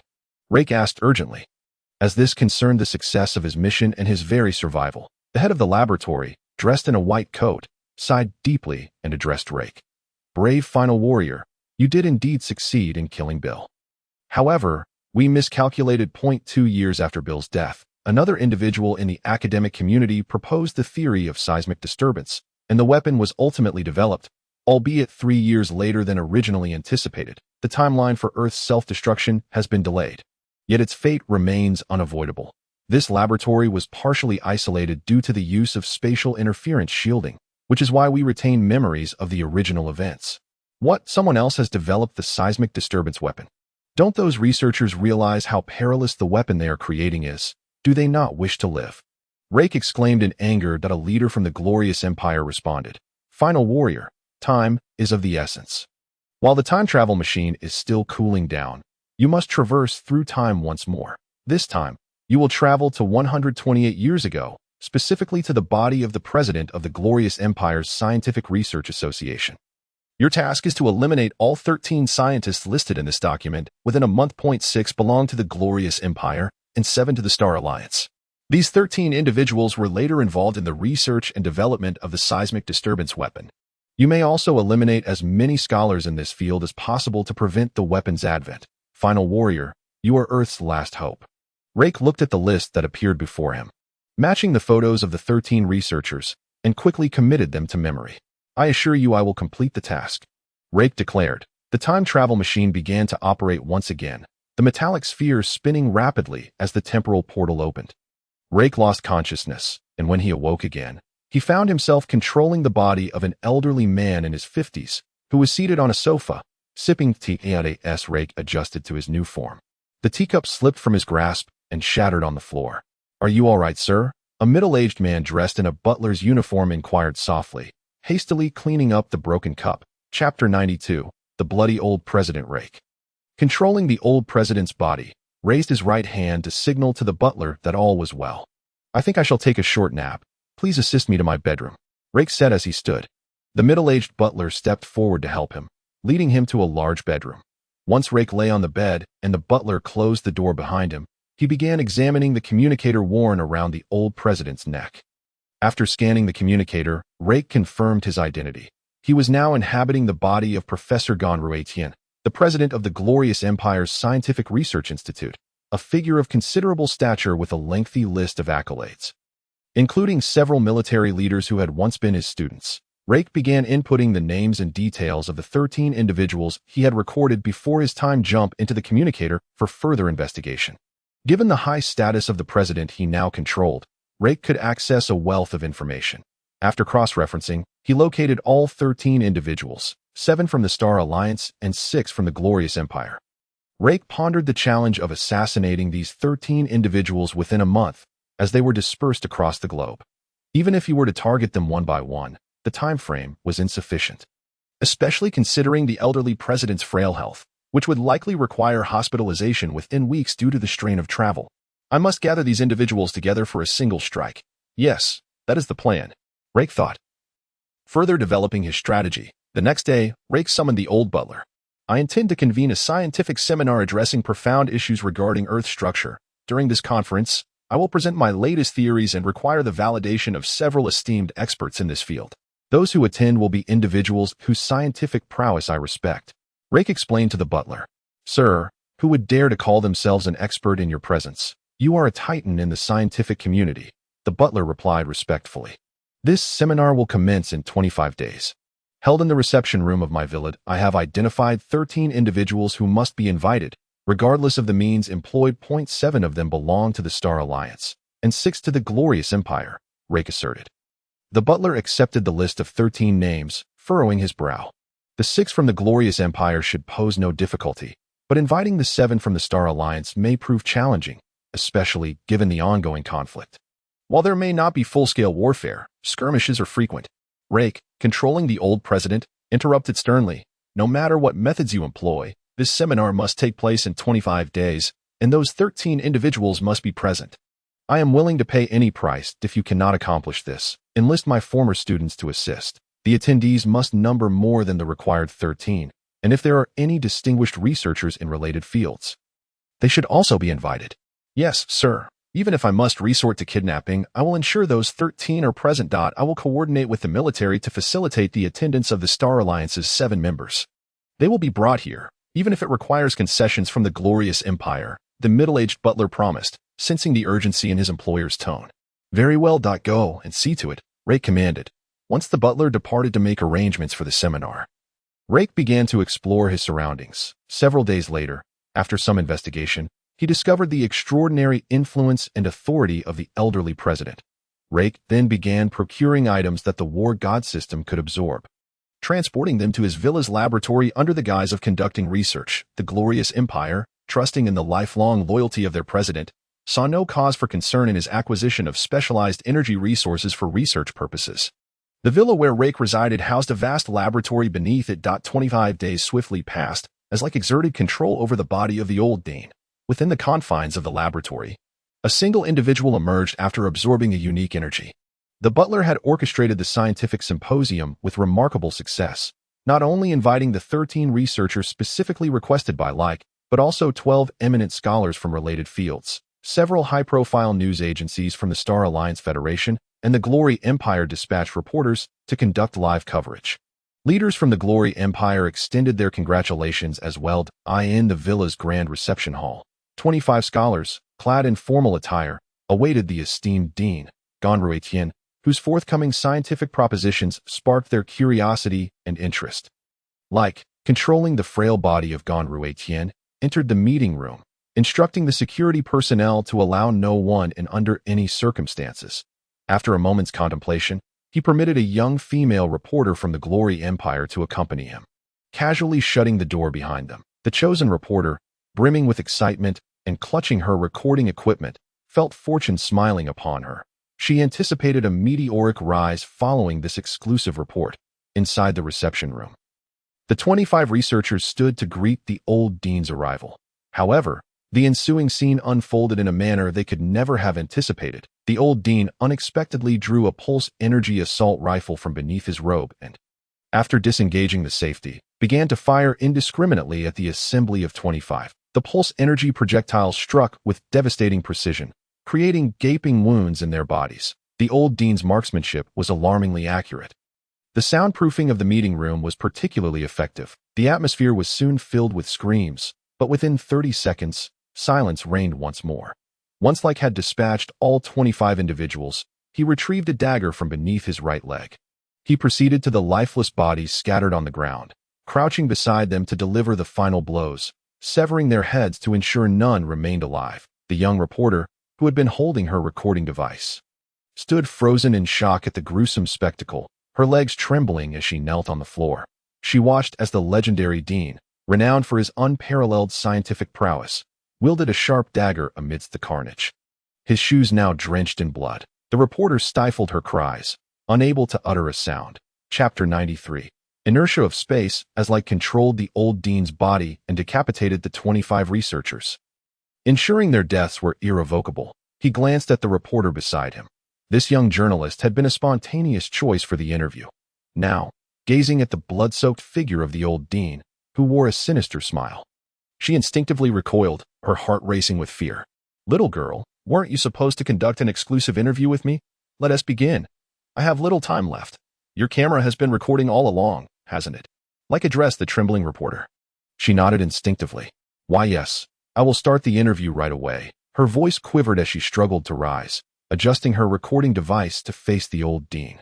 "Honorable Dean of the Glory Empire Research Institute, what remarks do you have regarding today's scientific symposium?" she cautiously inquired. Leyke stood, one hand gripping a sharp dagger, the other holding a severed head, and addressed the camera. "The advancement of science has surpassed the limits that Earth should bear. As a leading figure in the realm of scientific research, I refuse to allow the continued development of weapons capable of annihilating our planet. There is only one Earth. Once lost, it cannot be regained. I wish to convey to future generations, to those scholars engaged in the development of technological weapons, that they must not only contemplate the potency and might of the weapons they create, but also consider the horrifying destruction these weapons may wreak upon our beloved Earth, whether they will obliterate the very foundation of our existence. Today, I offer the lives of 25 researchers, along with my own, as penance for the devastation wrought by our technological endeavors upon countless families and the Earth itself." With that, he cast aside the severed head and plunged the dagger into his own neck. The blade, crafted from a peculiar material, effortlessly severed the old dean's head from his body. The old dean had taken his own life. "Ah!" The reporter screamed in terror, unable to fathom the conclusion of this horrific chain of events. She retched violently, on the verge of expelling her bile. Summoning her last reserves of strength, she gathered her recording equipment and approached the door, opening it from within. As the door swung wide, a barrage of flashbulbs erupted in her direction. The reporter now appeared disheveled, her face pale. "Has the symposium concluded? What research topic did the dean propose? What implications does the gathering of top researchers hold for the Star Alliance and the Glory Empire?" Outside, the reporters who had not entered clamored with inquiries. Yet the young journalist remained silent, unable to voice her thoughts. The middle-aged butler and a military officer dispatched to ensure security peered into the meeting room. Their eyes widened at the sight of blood-soaked bodies and scattered heads. The military officer's heart sank, understanding that a grave incident had transpired, and he silently prayed that the old dean had not perished. "Seal the area immediately. I need a platoon of soldiers to accompany me inside. Reporter, you will return with me to the meeting room for questioning." The military swiftly ushered the reporters away, temporarily detaining them. A platoon of soldiers entered the meeting room, and the reporter was forcibly drawn back inside. The middle-aged butler and the Glory Empire officer entered to behold the shocking scene, their expressions frozen in disbelief. "What has transpired? Who has harmed my master?" the butler lamented, directing his anguish at the reporter. The military officer began examining the old dean's remains, confirming that he was indeed lifeless, his head severed from his body. The magnitude of the incident was staggering. He regretted having come here to maintain order. "Tell me everything that transpired here," he bellowed at the reporter. The young journalist, trembling, raised a frail hand to indicate her recording device and stammered, "They're all dead. The old dean killed everyone, then took his own life. He didn't discover any new research topic. He merely sought to protect the Earth. He's gone mad. They're all mad." The reporter's psyche had been severely shaken. The military officer grasped the essence of her words, at least understanding that the recording device likely contained the answers he sought. He commanded his subordinates to activate the playback function, the footage revealing the old dean's massacre. His frenzied interview and subsequent suicide unfolded before them. After viewing the horrifying scenes, the military officer remained speechless, ordering his men to take the reporter and the recording, along with the middle-aged butler, away, sealing the area. The subsequent actions would be beyond the military officer's jurisdiction. Matters concerning the old dean, a towering figure in Glory Empire research and mentor to several military leaders, demanded escalation to higher authorities for resolution. 3 days later, a brief press conference was convened by the Glory Empire. During the scientific symposium led by the dean of the Glory Empire Research Institute, a horrific attack occurred, resulting in the deaths of the dean and all 25 researchers present. The perpetrators are currently under investigation, with known suspects including the dean's butler and a young female reporter. Both assailants were killed on the spot. The Glory Empire concealed the truth of the old dean's murderous rampage, forever classifying Leyke's final address as a state secret, archived within their database. Those privy to the facts were subsequently dealt with and reassigned. Leyke opened his eyes once more, finding himself back within the metallic sphere. His body bare. However, the number of personnel clad in white lab coats surrounding him had significantly diminished, now numbering fewer than 10 that Leyke had returned to his body over a century later. Have I succeeded? The Earth won't self-destruct, will it? Leyke ventured to inquire aloud. Within the laboratory, an elderly figure responsible for the research addressed him. Regrettably, while you performed admirably, you ultimately failed. We underestimated the inherent inertia of space. Events destined to occur are exceedingly difficult to alter. Space may possess its own mysterious laws to safeguard those events that are fated. The Glory Empire's Research Institute has suffered a significant blow from the massacre of the dean and the researchers. Yet, in 10 years, the tectonic shockwave weapon will be developed by Star Alliance researchers, even more potent than before. Subsequently, the Glory Empire, after several years, will also create a tectonic shockwave weapon, and both empires will covertly employ these weapons in their assaults. The timeline for Earth's self-destruction remains 5 years hence. Inevitable. Some researchers in this laboratory, impacted by the historical alterations you initiated, had already perished before your return. The remaining personnel, sustaining their memories, barely survived thanks to the temporal barrier activated by the time travel device. Perhaps our plan is fundamentally flawed. The destruction of Earth is unavoidable, destined to happen. For us, the final warriors, hope has eluded us. Upon hearing this, Leyke's heart sank in despair. Chapter 94. Turning the future, Leyke resolutely declared, "No, we cannot give up. You once informed me that I am the ultimate warrior, the last hope for humanity and the Earth. With 3 opportunities for time travel, I still possess 1 chance left. Even if I must concede, I shall only do so after this failure. This time, I shall choose the time to traverse. Given that the development of the crustal shockwave weapon is inevitable, I will find a way to prevent its deployment. My intention is to travel back over a century, to a time just 1 month prior to the signing of the peace treaty between the Glorious Empire and the Star Alliance. Just before the Star Alliance's inaugural use of the crustal shockwave weapon. Upon my arrival, I must inhabit the body of the highest-ranking military officer of the Star Alliance, someone wielding genuine power. I have 1 month to convince the Star Alliance to abandon the use of the crustal shockwave weapon." Upon hearing Leyke's determination, the individuals within the laboratory conferred amongst themselves before commencing the reconfiguration of the time travel machine's settings. Ultimate Warrior, this is your final journey. You will return to Earth a century ago, taking control of the body of the esteemed Elder Xingyao, the highest military commander of the Star Alliance during that era. Your time of travel will span 1 month, commencing 15 days prior to the historic signing of the peace treaty between the Star Alliance Federation and the Glorious Empire. We hope that this time you will succeed, sparing Earth from self-destruction and allowing humanity to atone for its sins. The elderly head of the laboratory addressed Leyke. Leyke nodded in agreement as the metallic sphere began to spin rapidly once more. Initiating the operation of the time machine, in the whirl of motion, Leyke succumbed to unconsciousness once again. When Leyke awakened, he discovered that he was controlling the body of an elderly man adorned in the military uniform of the Star Alliance. Embellished with several commendation medals, Leyke realized that he had successfully traversed back a century, becoming the legendary Elder Xingyao of the Star Alliance. Currently seated before a desk, he found various documents awaiting his attention. In his mind, he pondered that this was his final opportunity. Should he fail to prevent the widespread use of the crustal shockwave weapon, Earth would self-destruct a century later, and he would perish in this parallel realm due to his failure. As he contemplated how to ensure the crustal shockwave weapon would not be utilized, his gaze fell upon an electronic military newspaper on the desk. To his astonishment, the cover featured a man clad in Special Forces attire, an image Leyke recognized all too well, for it was a likeness of himself during his previous mission on the front lines of the Star Alliance. Swiftly, he seized the newspaper and began to read. The headline proclaimed, "Rising Star of the Star Alliance Frontline Military, Special Forces Squad Leader Leyke, controlling the body of Elder Xingyao." Leyke gazed at the newspaper in astonishment. After several moments of contemplation, he queried the war god's system in his mind. System, what is the meaning of this?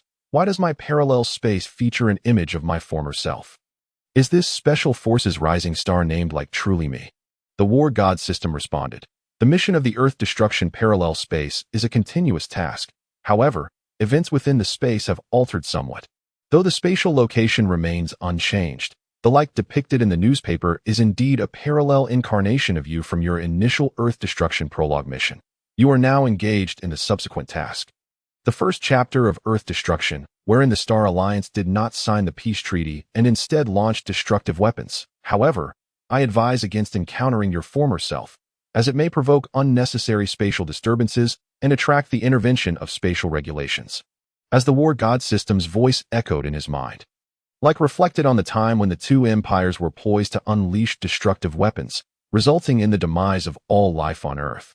During that time, he had fought valiantly on the front lines, initially seeking refuge in a bomb shelter, ultimately surviving alongside two sisters from the glorious empire in outer space. Suddenly, an epiphany struck Leyke as he smacked his thigh, realizing the solution to his current mission.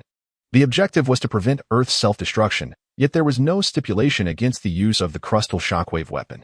The self-destruction stemmed from the clandestine deployment of the crustal shockwave weapon by both empires after the signing of the peace treaty. However, if they were to activate the ultimate weapon during the signing of the peace treaty, it would lead to the premature annihilation of civilization, thus averting Earth's self-destruction a century later. Could it be that he himself was the root cause of the catastrophic events that ignited the prologue mission between the two empires? Leyke had a vague sense that the general who had instigated the Star Alliance's attack with the shockwave weapon was none other than his current self. Now that he had devised a plan, Leyke promptly began to investigate the status of the Pioneer spacecraft. As anticipated, the Pioneer did indeed exist, yet the Star Alliance had 3 healthy reserve pilots, making it unnecessary to involve the Leyke from the prologue mission, who was still on the front lines. Assuming control of Elder Xingyao, Leyke issued a series of commands, appointing the 3 reserve pilots of the Pioneer to the most perilous frontline engagements under the pretext of gaining battlefield experience. He also maneuvered military forces to ensure that formidable units from the Glorious Empire would not be present near the Special Forces team, where his original self was stationed during the prologue mission. Leyke then contacted other influential figures within the Star Alliance, proposing a scheme to deploy all crustal shockwave weapons against the Glorious Empire during the signing of the peace treaty, thereby obliterating the empire in one fell swoop. As Elder Xingyao advocated for this plan of annihilation with unwavering resolve, the other leaders of the Star Alliance, though initially hesitant, ultimately succumbed to the allure of the rewards that would follow the potential eradication of the Glorious Empire. Bolstered by Elder Xingyao's long-standing influence, consequently, the plan to destroy the Glorious Empire during the signing of the peace treaty was approved. Days later, 2 of the 3 Pioneer pilots perished on the battlefield, while one sustained severe injuries, leaving only one to survive. However, this survivor belonged to the family of another military leader, complicating Leyke's intentions of eliminating him. Leyke discreetly informed the sole surviving pilot of the true nature of the upcoming Pioneer mission, framing it as a lethal endeavor from which none would return, thus persuading the pilot to withdraw. As the Star Alliance prepared for the imminent Pioneer exploration mission, it became increasingly urgent, for the Glorious Empire had already supplied 2 pilots, while the Star Alliance had none. Consequently, the Star Alliance resolved to reselect the Pioneer pilots. Leyke, controlling Elder Xingyao's body, issued a military directive to summon the promising young hero Leyke back from the front lines to witness the signing of the peace treaty. While controlling Elder Xingyao's form, Leyke summoned his capable middle-aged female aide. I recently perused the military reports and noted a new recruit named Leyke on the front lines, whose performance has been commendable. I find him reminiscent of my younger self. With the Pioneer set for launch, we must re-evaluate our selection of astronauts. Were I still youthful, I would eagerly volunteer for this mission. The Pioneer is vital for the Star Alliance, promising a future refuge, and we should promote new talent, Elder Xingyao remarked to his aide, his gaze fixed upon a prominent photograph of Leyke in the military report. This battlefield novice, Leyke, is well suited for the Pioneer mission. He will undoubtedly excel, the aide replied respectfully. Subsequently updating Elder Xingyao on recent military developments, the determined aide resolved to advocate for the new recruit Leyke's selection as a Pioneer astronaut upon her return. Elder Xingyao had not issued such direct orders in years. His previous communications had always been veiled, Now, with the highest authority of the Star Alliance covertly supporting Leyke, the decision-making power of Elder Xingyao carried significant weight. With Elder Xingyao's endorsement, the selection process for the pioneer pilots became remarkably straightforward. The frontline Leyke was effectively designated for the role, for even the most distinguished achievements of a mere recruit would not suffice to secure a position without the necessary backing. Ultimately, with Elder Xingyao's clandestine support, the coveted pilot slot for the Pioneer spacecraft was awarded to Leyke, who had recently returned from the front lines. With only 8 hours remaining until the signing of the peace treaty between the Glorious Empire and the Star Alliance, Leyke, in the guise of Elder Xingyao, descended into one of the Star Alliance's most fortified underground bunkers, constructed from heavy lead alloy, deeply embedded in the earth, surrounded by formidable protective barriers. An elevator transported Elder Xingyao down to the depths of the subterranean facility, akin to a vast well cover.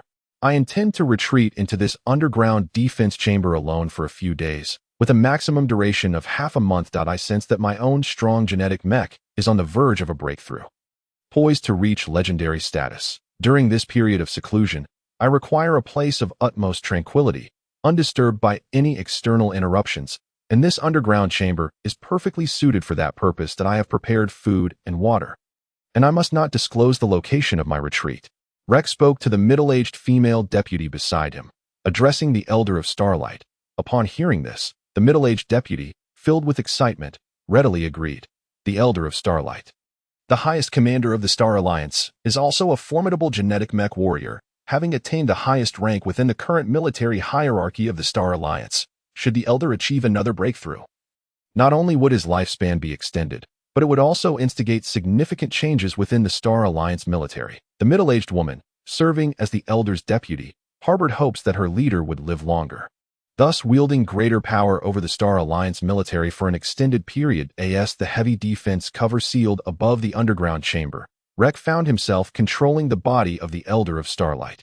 Encased within what resembled a deep underground well, the spacious confines of this air-raid shelter provided some comfort. It contained an independent water purification device and an array of high-energy, delectable food.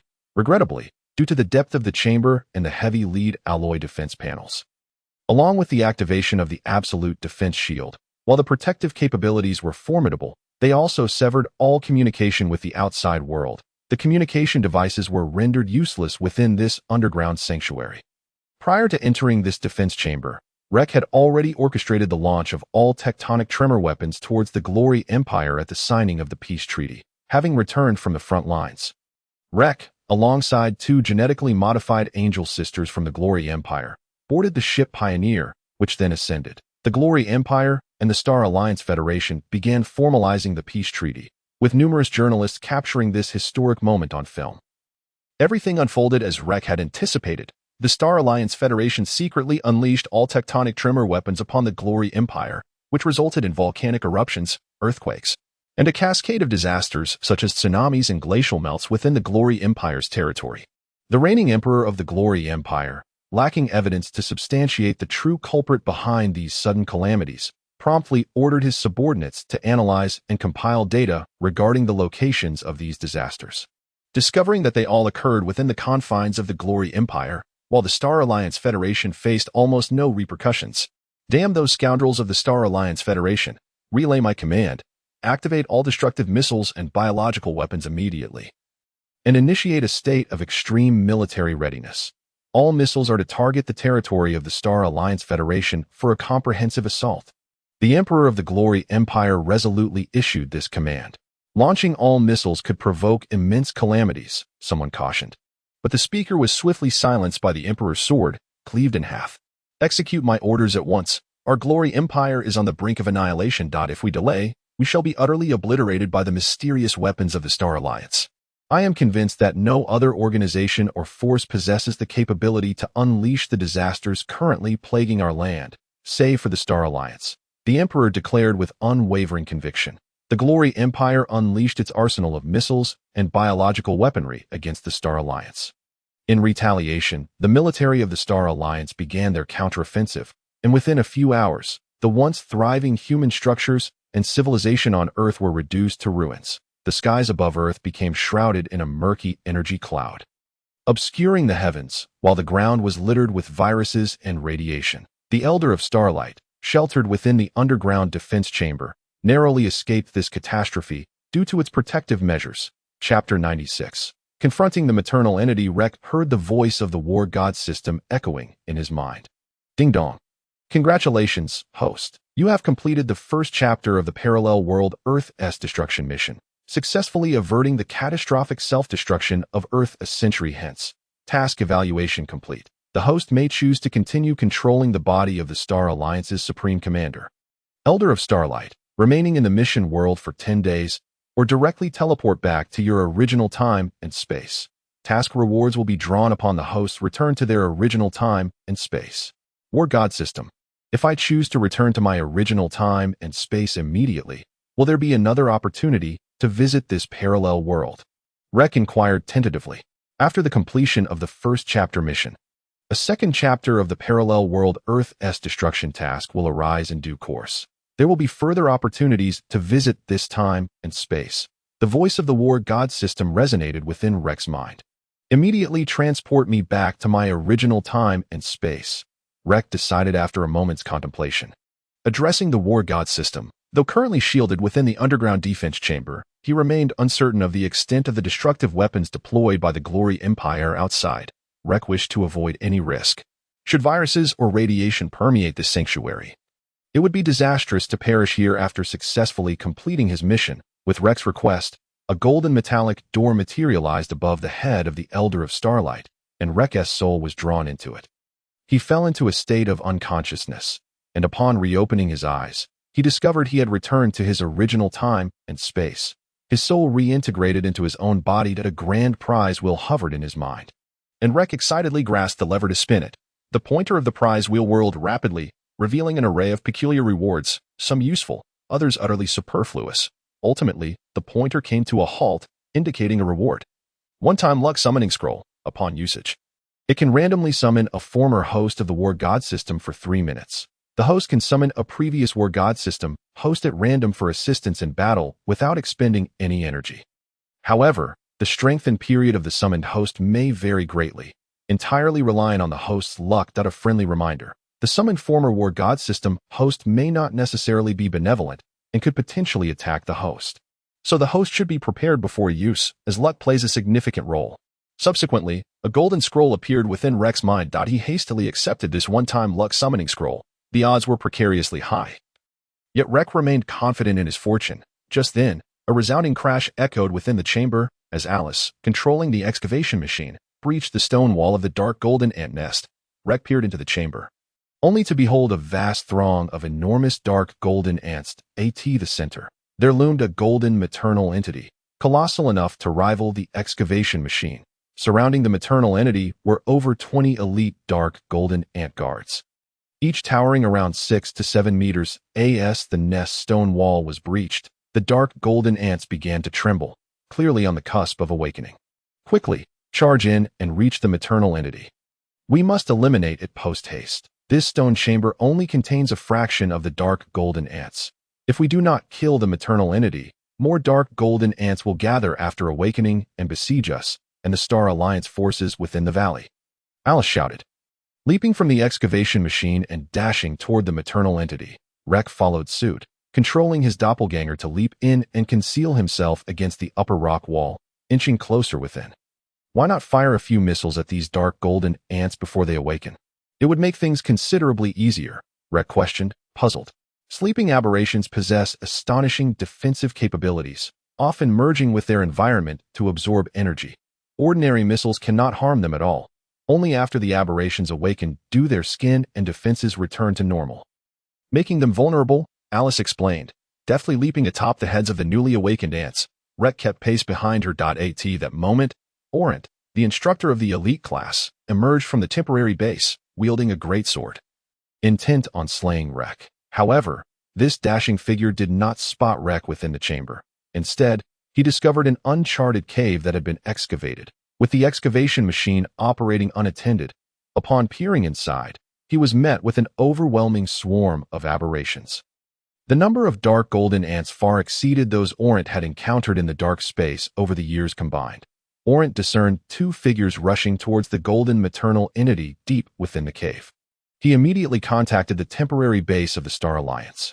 Alert! A massive swarm of aberrations has been detected within the mine cave, currently in an awakened state. Coordinates 23, 399, 23. Alert. Immediate evacuation and deployment of troops to intercept this swarm are recommended. Orent hastily transmitted the warning and activated the genetic mech to capture footage of the scene. Relaying it back at that moment, the nearest dozens of dark golden ants had already awakened. Having sensed the air outside the cave, they were quicker to awaken than their counterparts still within. These newly awakened dark golden ants surged towards the cave entrance. Orent, in despair, realized that a horde of ant-like aberrations, towering over him, was charging swiftly his way, their mouths agape and limbs poised to strike. He quickly retreated from the cave entrance, brandishing his great sword. Striking down the aberrations that emerged from the cave in the initial moments. For the first 10 or so seconds, Orent found it relatively easy to slay the dark gold ants at the cave entrance. However, it soon became apparent that these aberrant creatures could consume the thick stone walls with alarming speed, rapidly enlarging the opening. Within less than a minute, the entrance had expanded 3 to 5 times its original size. And Orent was now encircled by the dark gold ants, forced to fight desperately with his long sword against the swarm surrounding him. Trapped amidst the ant horde, escape seemed nearly impossible. With every step he took, he left a trail of dark gold ant carcasses. Yet despite the high level of his enhanced mech, he was continuously struck by the relentless onslaught of the dark gold ants from all directions. The mech was beginning to show signs of damage, and in under a minute, Orent had already sustained injuries and was coughing up blood. Chapter 97. Summoning the former host. I should not have come to this wretched rendezvous set by that scoundrel. Rake thought he is nothing but a calamity, Orent lamented internally, praying for the swift arrival of reinforcements, for otherwise, he would meet his demise amidst the countless dark gold ants. At this point, Orent could no longer discern the situation at the cave's entrance. Meanwhile, Rake and Alice had approached the colossal dark gold ant matriarch. After awakening, over 20 elite dark gold ant guardians obstructed their path, surrounding them completely. Rake noticed that Alice had, unbeknownst to him, drawn 2 dark red slender swords. One long and one short. With swift movements, she wielded the swords, creating a bloody path through the elite guardians, severing one of them into pieces, its flesh scattering in the air. Hurry, charge ahead. I'll hold off these elite guardians, Alice urged. Brandishing her swords, Rake, steeling himself, grasped his bone blade and lunged towards the matriarch. Alice defended against the elite guardians attempting to intercept Rake. After sprinting over 50 meters, Rake closed in on the massive golden matriarch. With all his strength, he leaped and struck at the matriarch's abdomen, intending to cleave her in 2. However, contrary to his expectations, the matriarch's defenses were incredibly robust, akin to the dark gold mines themselves. Rake's sharp bone blade merely produced sparks upon impact, failing to inflict any wounds. Realizing he could not breach the matriarch's defenses, Rake found himself in a precarious situation. Despite her enormous size, the matriarch moved with surprising agility. Her 4 forelimbs launching rapid assaults towards Rake's position that he evaded, but the ground beneath him was left with deep gouges where the matriarch's limbs struck. Rake began to leap around the matriarch, persistently attacking with his bone blade, searching for a weakness in her formidable exterior. Observing that Rake had not succeeded in vanquishing the matriarch, Alice displayed a look of obvious concern. Go, sacred monkey, to the rear of the dark gold ant matriarch, Alice instructed softly. The sacred monkey attempted to circumvent the dark gold ants and stealthily made its way into the depths of the cave. Rake, however, was not pleased. He was aware from his previous reconnaissance that high-energy elite dark gold or innumerous dark gold ant eggs lay deep within the cave behind the matriarch. Should the sacred monkey reach that area, it would absorb all the energy. Quickly, Rake purposefully redirected the matriarch's attacks to intercept the sacred monkey in an instant. The matriarch noticed the intruder, and with a furious assault of her sharp forelimbs, she repelled the sacred monkey. Realizing it could not break through, the sacred monkey glared at Rake with bared teeth before turning to aid Alice in the fight, leaving Rake to contend with the matriarch alone. While Rake was engaged with the matriarch, he directed his clone to slip past it along the wall, deliberately diverting the matriarch's attention. The stealthy clone managed to reach the depths of the cave, where it discovered an astonishing number of milky white eggs, tens of thousands of them. Beneath these eggs lay heaps of elite dark gold ore, presumably excavated by matured dark gold ants to provide energy for the larvae. The clone transmitted this sight to Leyke, who promptly instructed it to activate its devouring ability. Wargot system, the clone has discovered numerous elite dark gold ores. Can you swiftly consume them? If you delay, the sacred monkey behind us might seize them. That monkey and Alice are currently working together to eliminate the elite dark gold ants. And once they dispatch the guardians, they will undoubtedly claim the energy. Leyke communicated with the war god system in his mind. The hostess clone is equivalent to a part of the host's body. The war god system can directly consume energy through the clone. All energy in the universe belongs to the war god. No creature may lay claim to it. The war god system proclaimed authoritatively. Without delay, the system set to work, and the clone began rapidly consuming the energy and dark gold ant eggs deep within the cave. The clone's enhanced mech extended hundreds of tendrils, penetrating the eggs and swiftly breaking them, continuously branching out. This moment, the clone's mech resembled a creature capable of division. The war god system also absorbed the elite dark gold ore at an astonishing rate, visibly depleting the supply. Despite being unable to see the depths of the cave, the dark gold ant matriarch sensed the slaughter of her young. With a piercing shriek, she unleashed several acidic projectiles at Leyke. He barely managed to evade them, as contact with the ground resulted in deep pits forming in the stone. Ignoring Leyke, the matriarch began to retreat towards the cave's depths, driven by a protective instinct for her offspring.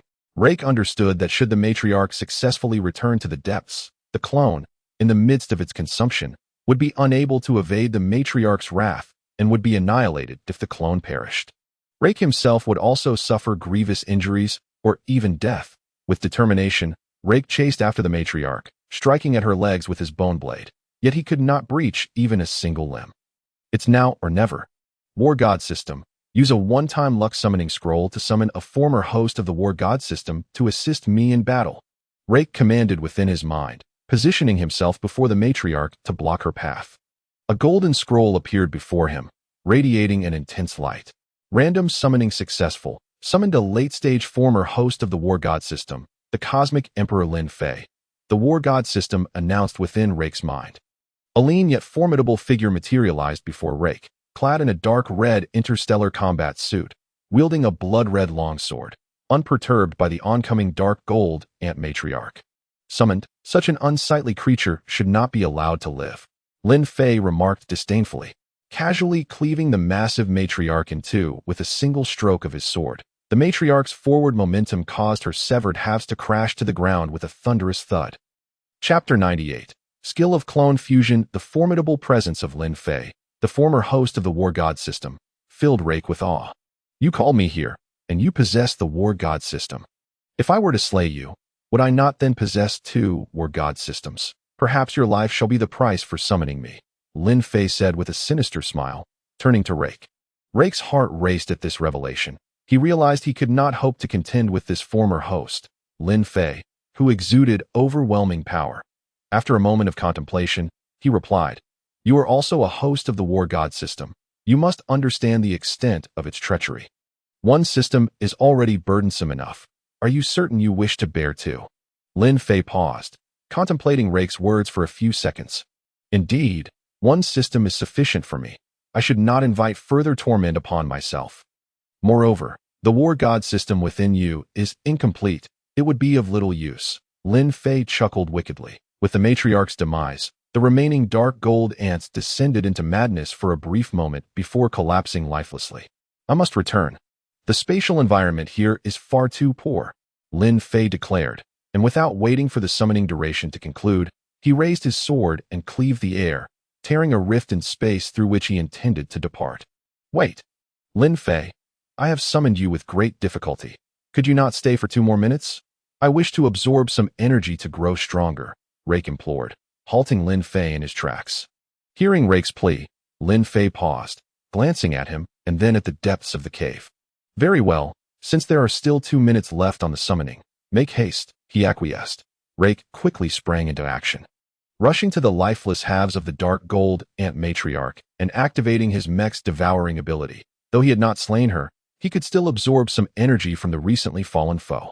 In the distance, Alice and the sacred monkey stood victorious over the elite dark gold ants, their attention drawn to the mysterious figure before Leyke, though both individuals aspired to delve deep into the cavern to absorb energy. Neither dared to act at that moment, for the mysterious man possessed overwhelming strength, effortlessly slaying the mother entity with a single stroke and easily rending the fabric of space. The 2 minutes swiftly elapsed. Lin Fei vanished. And Leyke had finished absorbing the energy from the corpse of the dark gold ant mothered AS for Leyke's doppelganger. It too had successfully absorbed the energy from the cavern's depths.